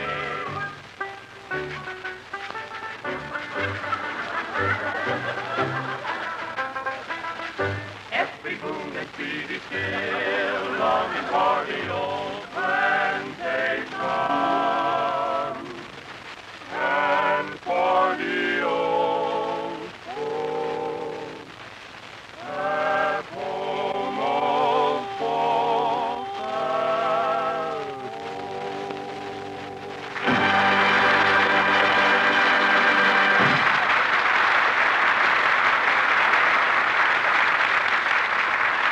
Fellas. Look, fellas. Fellas, don't walk away. They're gone, Jack. Are you convinced now? Yeah, I'm convinced. Angel, take me back home, please. No, not yet, Jack. There's one more place I'd like to show you. Come.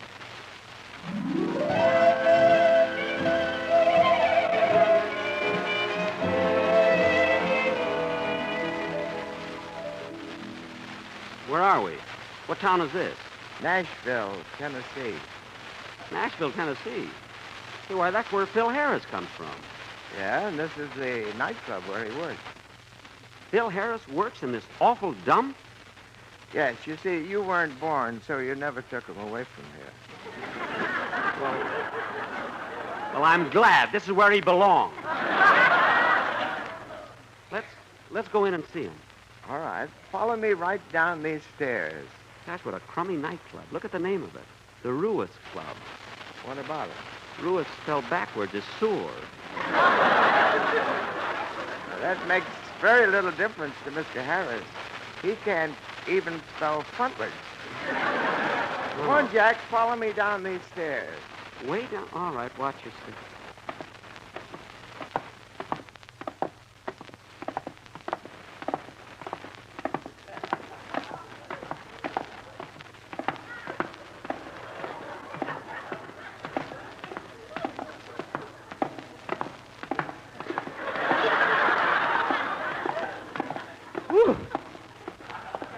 Let's rest. If I go down any farther, I'll get the bend. Well, I don't like this any more than you do. I'm an angel, and the further down I go, the nearer I get to enemy territory. Well, I guess it's just a few more steps down. Here we are. Won't you come with me to Alabama? Let's go see my dear old mammy. She's frying eggs and broiling hammy, and that's what I like about the South. There you can make no mistakey, where those nerves are never shaky. Hot to taste her layer cakey, and that's what I like about the South.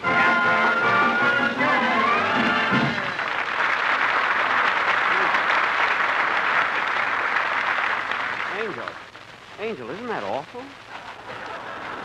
Yes, that's why we send you so much thunder. We're trying to drown him out. Thanks. Well, folks, here I am again, your favorite master of ceremonies, Phil Harris. Funny thing happened to me today, folks. Guy walked up to me and said, Mr. Harris, where'd you get that black eye? So I told him it was a birthmark, and he said, a birthmark? And I said, yeah, I got the wrong birth. Don't explain it to him, lady. If you don't get it, just let him suffer. Let him lay there. Don't tell him nothing. Well, Phil Harris. Pardon me, folks. There's an old heckler down here in the front row. Yeah? What do you want, Bob? Phil, look at me. Look at me, Phil. Don't you recognize me? I never saw you before in my life, Buster. But I'm Jack Benny. I'm your boss. What do you mean, boss? I own this joint myself. Lock, stock, and demi-john. That's Barrow. Don't tell me what to keep my bourbon in. All right, so you don't work for me, but what does Alice think about you being here? Who? Alice Faye, your wife. Alice Faye, the moving picture star, married to me? Yes. Hey, waiter, what's the idea of selling this old gentleman more than one zombie? Look, I'm not drunk. Aren't you married to Alice Faye? Of course I ain't. That's my little wife right over there. Hey, baby, come here. I'd like you to meet someone. Any friend of yours is a friend of mine, talent boy. Well, wait a minute. You should know me. You're my girlfriend. You're Gladys Zabisco. Gladys Zabisco Harris, if you please, and I never went out with you in my life. Look, honey, maybe you went out with a guy on a blind date. I'd never get that blind. But you must remember me. Look at me. Look. Come on, Jack. I think we better be going again. Well, all right, Angel. But I'm not licked yet. I'll prove to you that I was born. Well, I'll give you one last chance. Where do you want me to take you now? Let's see. I know. Take me to Warner Brothers Studios.